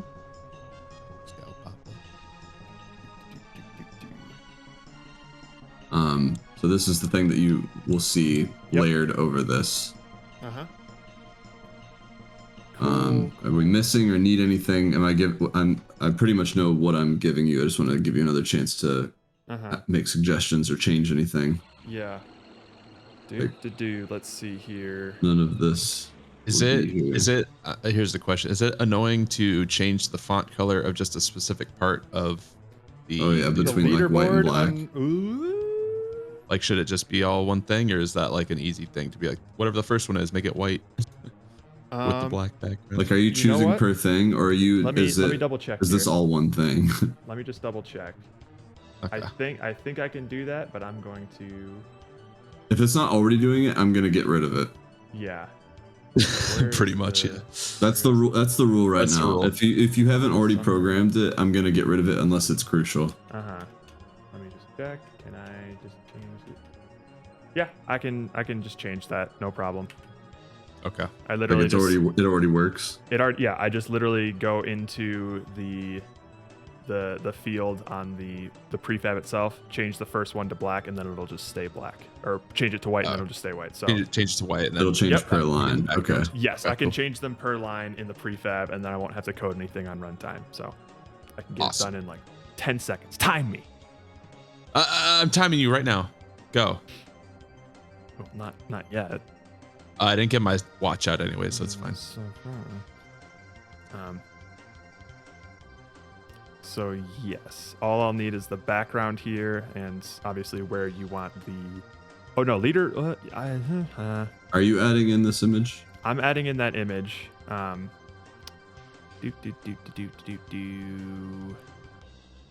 They'll need similar like play close like button those types button as things, you have on the menu on the main menu. Yeah, this will be the same. It'll be the same thing. Okay. Yeah. Basically, like that's your hover state, and then at least what I'm thinking, and then this is like your click state. Yep. Yeah, I think that's fine. Like pretty simple. Cool. Crimson Diary. Recollection. Get out of here, Chris. Way out. Show the man the door. The sound of a door closing, and no one was paying attention. Okay, is that all here? Any comments on anything, just in general? I think so. I think I'm pretty happy with everything so far. I like the little touches of like personal best and world record. I think those look classy. It does. It's just the little seasoning on there. Yeah. But yeah, I think that's it for that. Cool. Great. And then the level end is the last thing. Besides any other like little cues and shit like that. Yeah. But let's look at this real quick.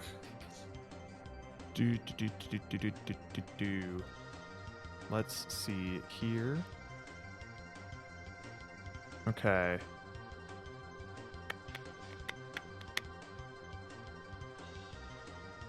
Do you think that the box for the total score is a little big for the thing that's inside it, or not? You can either it's up to you. Like either you can make the numbers really big, or we can make this whole thing smaller. It's whatever you want. Yeah, I don't know. What do you think, Steven? I'd probably just make the box itself smaller. Like, so I feel like that's like if you want big numbers. I think, but you know what? Yeah, never mind. I think I like big numbers is probably okay. Yeah. Thanks for showing me that. But yeah, this is pretty much going to be. So hang on. We're not going to be showing their personal best on this. Oh, this won't be here. It's just going to be their total score for that round. So it's not necessarily going to be called personal best. It's just like what they got. Yeah. So you're not showing their high score in this one. Not in this one, no. Oh, okay. Wait. Oh, I just put together that the total score is down there. Sorry. Would personal best make more sense on the bottom then? No. Well, no. You want this is an individual run. Yeah. So the most important thing here is the score that you just got. It's just I didn't know if we were. I can or grab if we that. Want I can grab that. Keep that there. Are you sure? I like it there. Yeah, keep it there. Okay, so we do want this. Yeah.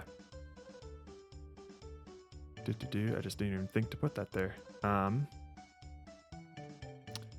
Yes. So cool. Retry next level select quit. Did you already have like level name in there, or we can lose that as well? I did not have that, but that should be just as easy to grab as personal best. So that's not a big deal. Remember, if you didn't already program it, we're not doing it. Sure. Okay. That's the rule. That's the rule. He called it. Okay. So, you know what? Can we go back to the level? So, wait.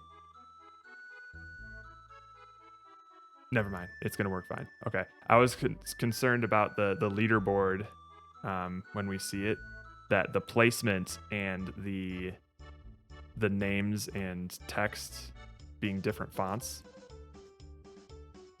Hello, can you hear me? Yeah. Okay, cool. The stream froze for a second, but I can just change the font, no problem. Oh, yeah, I'm here. Okay. Yeah. Never mind. It was not a problem. It was a you thing. It's all good. It's all good. Okay. Is there any other instance where if I give you this, you can just use it wherever. Put the cue. Yep. We'll need obviously we'll need a frame for the level itself. Yeah. Are we still I'm going to go and do all that. I'm waiting for the levels to do that. And right now I'm stuck between, like, the timing will decide if each level gets its own unique frame and background, or if I do one and that gets applied to all of them. Mm-hmm. Timing will decide. Sure thing. So something I will need eventually is some feedback on the current levels. I have some for you, and I can go through them. Sure. I haven't played through all of them, but I've looked at some of them and I've had some thoughts.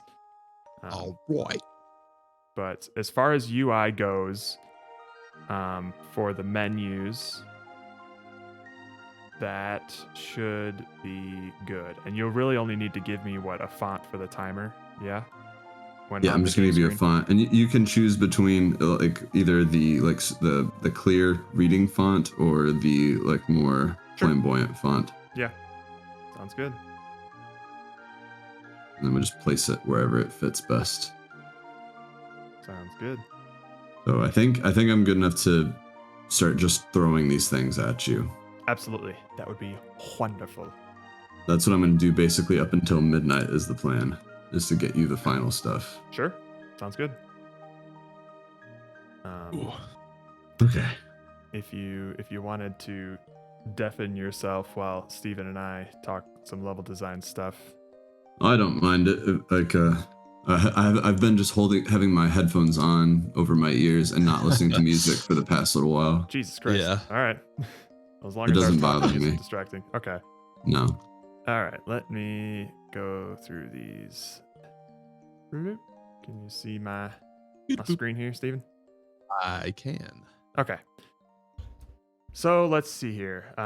Do you have up to easy, hard, and medium 4? So 12 levels total?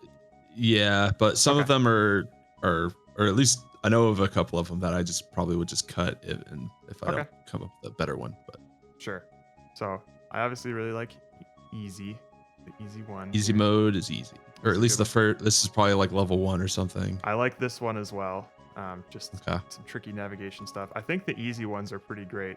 Okay, so this little channel here, how small do you need to be to get through that top part there? So you need to be fairly small, but you can go in sideways fairly early. Okay. So and it's not that hard to do, especially since it's in a corner. You can kind of jimmy yourself in there. Gotcha. And I mean, I've gotten good at doing it, but it is faster. it's faster than going around the bend then. Okay. You can essentially go like directly in there if you get the right positioning. Okay. Almost. So that's the only thing. So whenever we have alternate paths like this, I just want to make sure that they're worth taking and not just there to exist, right? Yeah. Yeah. Okay. Cool. This one, I like this. It's nice and simple, but very simple, easy. I like it, and I like how I actually just saw this level for the first time. You can reincorporate it in hard, don't you? I like that. Yep, I added some spikes to it. That's very cool. Let's go to the medium levels here. I liked this one. This one was nice. Seen that? Yeah, like again, like this one and I think medium 2 or 3 are basically the same, just with a little sneaky gap. Gotcha. So we could keep one with the gap and not the other one. Yeah, I think I would prefer this one over the first medium. Yep. Just because it makes things a little bit more interesting. And I'm assuming this gap is possible. This middle part here. It is. All right. Yeah, it's possible fairly early on. Like it's definitely faster. You just have to kind of go the very center of it. Sure. Okay. So it's more. It's got the skill thing. Mm-hmm. I tried something a little different with this and tried to make some cactuses. Yeah, but, I like the aesthetic of it. I'm not sure if it's going to be challenging enough for a medium. Yeah, I was trying to decide of like stuff that I could add to the ceiling or something maybe, but yeah, you know, it's like easy medium because it's easy. Maybe this is the like because it's like one of the spike ones where the spikes aren't really that big of a problem, but they're yeah. So yeah, maybe it could be like medium 1 or something, or last of the easy. Or I can just make it straight up harder. I'm not sure. So I can move those things around. Yeah. But I do like the aesthetic. I think it gives it quite a bit of character just having those cactuses there. Yeah. Oh, I didn't get to see. Okay. Yeah, this is one where I wasn't really sure on because there's no reason to go the left way, or at least the way at least this how it is right now. Because if you go into the balls, you're definitely going sideways and just bouncing all over the place. Like you can still do it, obviously. It's just way harder than if you just go to the right and go up. Gotcha. Yeah. So I think if I want to do like a ball configuration like that, I would just have it as its own level. I don't know. I think I made like a alternate version of this where the light beam is where the balls are and it's like closed off, so you have to go all the way around, and I added spikes to it, but I don't think I pushed that yet. Okay. Let's see.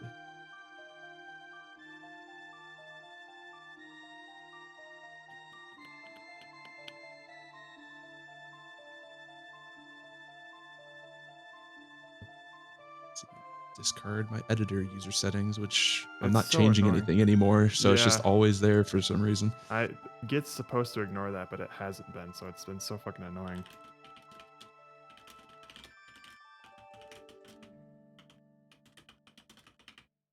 Yeah, just pushed. It should be another one. I think it's like maybe medium 5 or something. I can't remember. Yeah, I see it. Ooh, I think I like this more. Okay. Yeah. It's still not super difficult, like as long as you kind of cut the corners correctly. Sure. But it's certainly more like directed than the other one. The other one was just like, oh, I'll try a alternate path thing, and it's still an idea that could work, just maybe implemented differently. Yeah, I definitely like this one more. Yeah. And then we got Steven's Playhouse. Oh, that's like original scene setup. Yeah, I opened this. So we're no longer using fog or depth of field and anything for the most part. So we don't need any of that. Hard level. This one's a classic. Yeah, I don't know if you've seen the different version of that like path, but. I made it easier. Yes, that's better. I like that a lot. You can play it and let me know if it's too easy now. or I can like maybe add more spikes around the edge, so you have to like be careful going in there. But fuck this rope. I want to get. Or I can just make just the inlet a little bit like narrower or something. But oh boy. Oh fuck. Shit. I forgot how to play. You can still, game. If you can like get in there sideways, you can get through it with plenty of air. But if you wait for it to go all the way down, it's kind of worthless. I think this is fine. It might be I guess my concern is that, let's see, is this easier than going through the spikes, like full stop, you know? Right. Like if it's just 100% worth it, easier to go through that. One thing we could try is let's test this real quick. Oh god. Go, Jared, go. Oh no. Would it make a difference if this horizontal part here was just slightly on an incline down and then it goes up? Yeah. I mean, I think it would. You'd probably be more likely to hit like the side or something. Maybe like get off kilter. Fuck. I could see what that would be like. Wouldn't be too difficult. Because I don't want that route to be the fastest and the easiest, right? Yeah. I mean, maybe. The alternative is to make this part. Bam. You did it. The alternative would be to make the spiky part easier, you know. Yeah, I kind of don't want to do that. I understand that. So I think I would. I feel like it's like at a decent. It's not like crazy tough, but it's hard, not but it's easy not impossible, at the same time. Which is I feel like is okay. Yeah. So yeah, I think I could play with the little side channel a little bit more. Yeah, I'd like to make it somehow a little bit harder, but I don't know how. Yeah. So I'll find a middle ground between the first iteration where it was having you go down and around a bunch of stuff. It was very difficult. Yes, it was. As opposed to this. I might just add another turn, but it'll be like an upward turn instead of downward turn. Sure. Make it more of like an S shape going up there, so it's just another corner you have to take. Yeah, I think that might be cool. Easiest way to do it. Make it so that like if a non-skilled player went into it, it would take them longer than it would going through the spikes. Okay. Essentially, what would be the idea? But I think adding like that S turn there would probably be a very good call. Yeah, so I feel like if you don't know how to control yourself, like on your side, you're gonna have a bad time flipping around and stuff. Mostly. Yeah. So. This one, my only concern with this is that like there's only one way to do it. You know, it's not that hard of a level. It seems like. Let me just try it real quick. Yeah, this is the one where like the speed of it is how quickly you can let your air out, I guess. So it's all about you're not gonna get a fast time just going down into this. Because like this is you have to let go. You have to let go and make sure. And I was also trying to. Oh, I think I see now. There is a way where you can hit that like top spike that's like directly above the hole and die and shoot down there. Oh really? Yeah, like it happens sometimes, but you have to. It's kind of like like that. Like. Yeah, it's not the most consistent thing, but yeah, like I can. I feel like this one is just a little bit boring, like one note, you know. Yeah. I love the idea of squeezing down a channel this tight, but I hate that it's like the only thing that you do in this level, you know.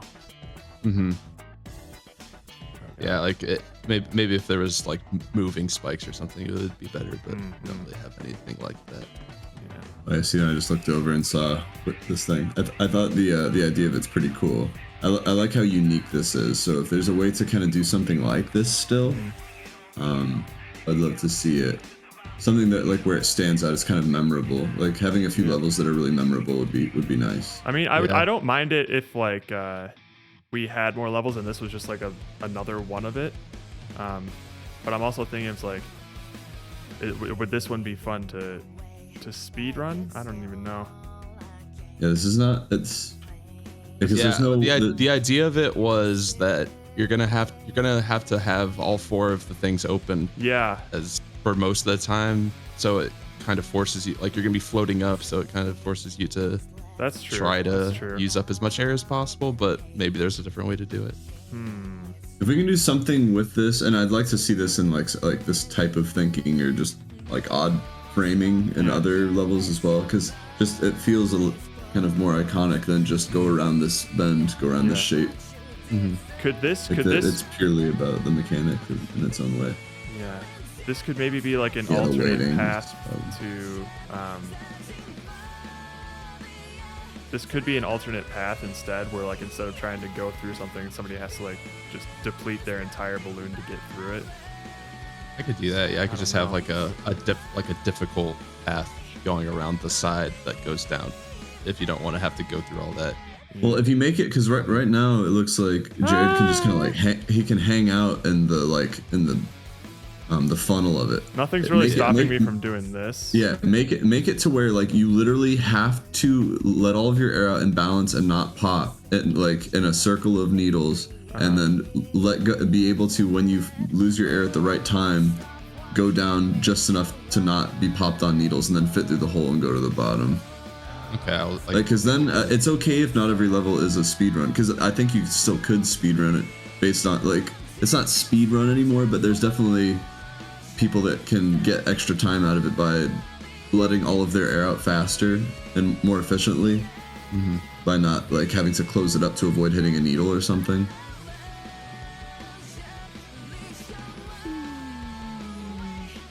I'm entertained by the uniqueness of it. It just needs to be. I agree. It just needs to be. It just needs refinement. Yeah.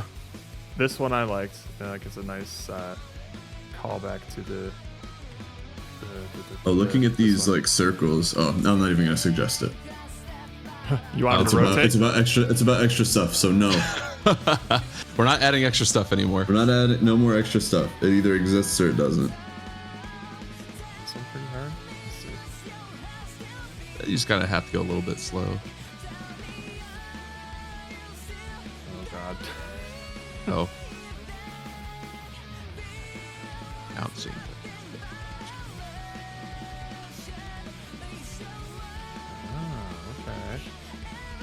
Oh, I like that. Yeah, nice and easy. Or nice and simple. Yeah. Cool. So that's the sort of feedback that I had for that. Okay. So definitely I like this medium 5 over medium 4. Over that other one. Yeah. Yeah. And then we can get rid of this medium and just replace it with medium 2. Yeah. So I might try to come up with an additional medium since we're cutting 2 of them right now. Yeah. Just keep everything kind of equal. And then I like this. And play around with that. S shape a little bit. Yeah. And then just find some way. I like this moment, but we should probably find some way to make it a little more interesting. Yeah. I agree. Right, so that's that. Also, I think I'm going to cut this rope because it's driving me insane. Yeah, if the rope is still bugging you, I would lose it. I wish it would just work, but God, it doesn't. Wish. So God, I wish. Alrighty, so that's all I had. Sounds good. Time for me to get back to work. Yeah, and break.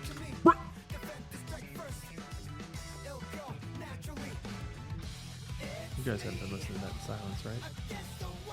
Oh God, you've been listening to Twowie. Okay. Well then. It's me. What? Just let me go against the storm. Down, down, down.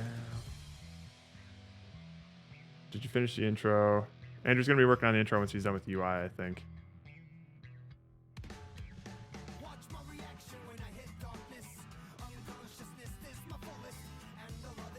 Get rid of all this stuff.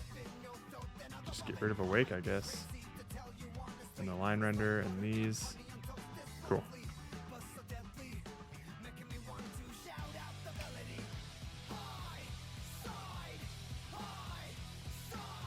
Okay. Make me want to shout out the melody. What? There you go. Get out of here. Okay, so the big thing, come on. What are you talking about? The big thing that I'm going to need to do is in level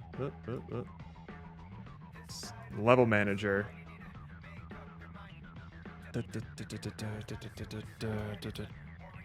So we already have the level. We have that stuff. So we already have like the name, the difficulty, and all that stuff. We can put it in there. What we're going to need is to be able to save stuff to their personal best. So level summary, player press, get it, setup level, scene name. Right. So this is where we get the player score for the scene name. So we can get their personal best. And then we want to have their timestamp and their air amount. So we want that for the level card. We already have their personal best, so cool. So where was this again? Was it in Game Manager?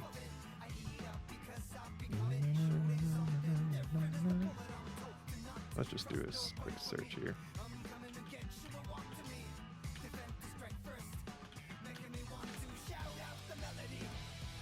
Find all. There it is. So it's on finish level. So we're not going to set an int here. Instead, we are going to set a string, and it's going to be their level score, their timer, and their air level separated by commas. Sweet, I can do that.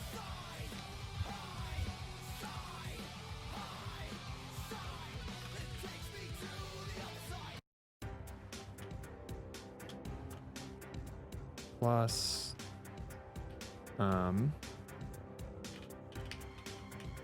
get timer string. All right, hang on.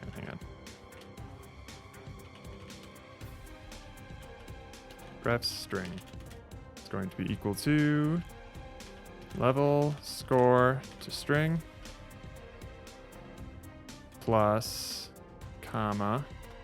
Oh Jesus, comma plus this get timer string plus comma plus current air level to string.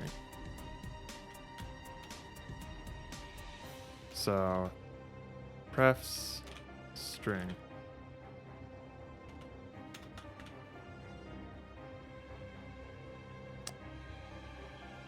Does not contain a definition for string. Oh, right. Player prefs dot set string. There. So we're going to have a comma delineated list of values. Oh, I'll get some tea after this. And then from there, we want to do find results, set int. That's fine. Now I want to find all the instances of get int, please. Dun dun dun dun dun dun dun. Preview score, player score. What is this? Gotcha. So, setup level card. Okay. So let's just start here. So, first of all, we're going to need to do string level stats is going to be equal to player prefs get string setup level scene name. Okay.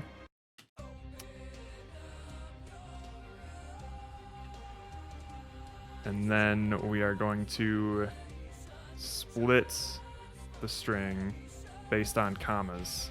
How do we split strings again? Let's just double check.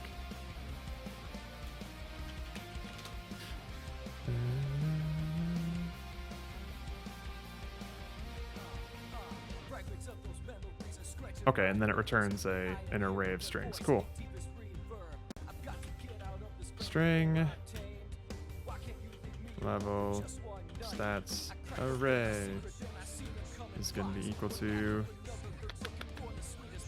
level stats dot split, comma.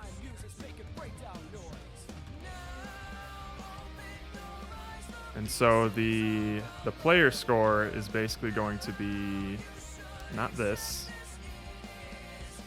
Yes, C#. No, not Java. Fuck Java.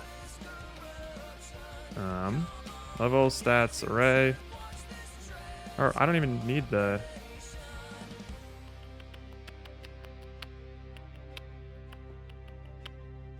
Hang on. Let's see here. Oh, where was I going with this? Game manager. Oh.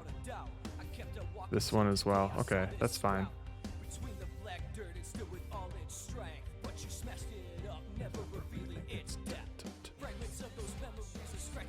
Okay, so that's fine actually.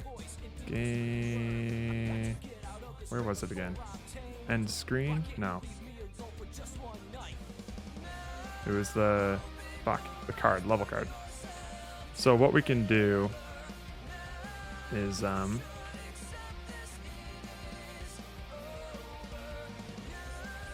would that even, I think this would still be fine. And then if player, nope, we don't want player score, we'll just do level stats does not equal that, or if level stats does equal that, it's going to be unbeaten. Otherwise, it's just going to be level stats array, the first one. Okay.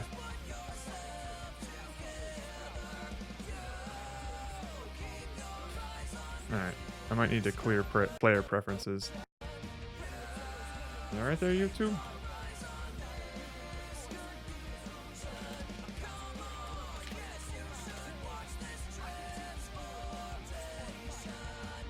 Player prefs delete all is definitely safe. Okay. How about that? We'll just do menu manager. Player prefs delete all. We'll just do that first time. Level card. All right. So we'll just grab the score text there. Cool. And I think that should work. So let's just do this really quick.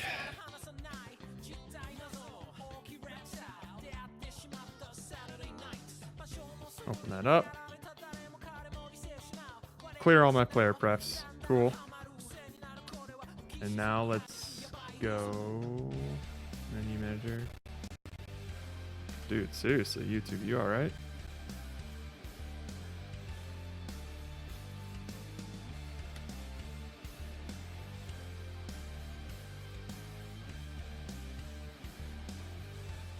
Damn.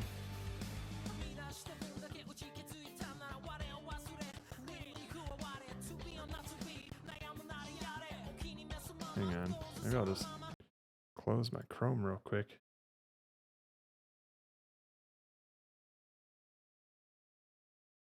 It was leaking too much memory. We'll go with Persona.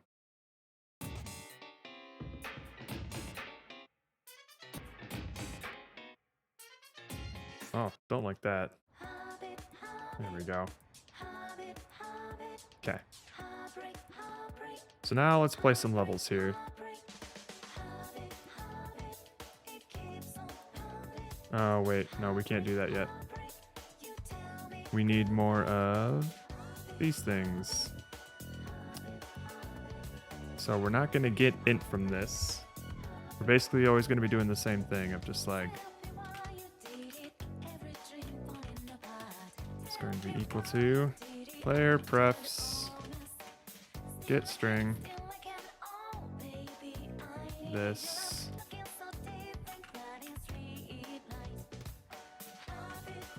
Do. And then the previous score.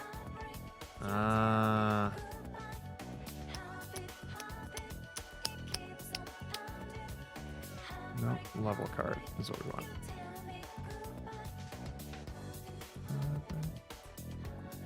There we go.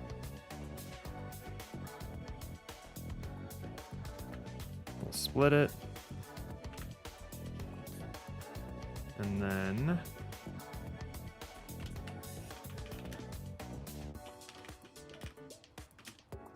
it's going to be equal to this.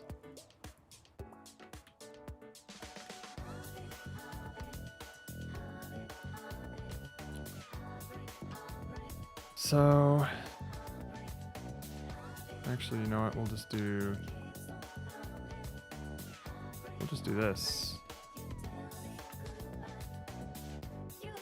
Bam.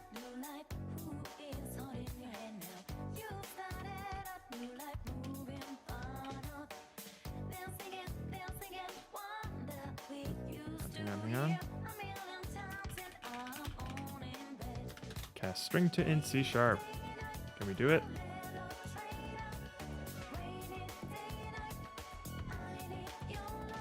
Try parse. Do.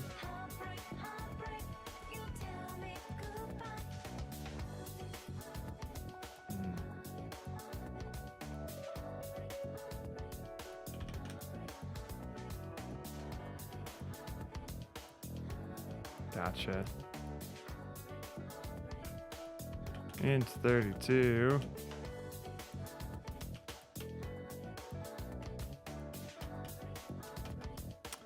Parse. Level stats array 0.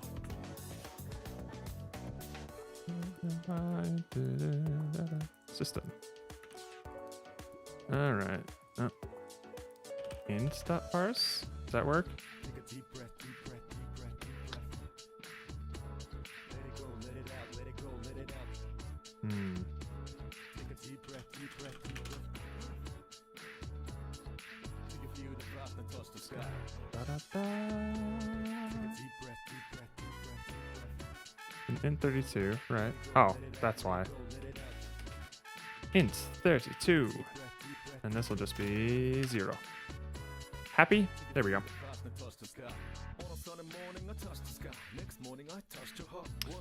Cool. So that'll work.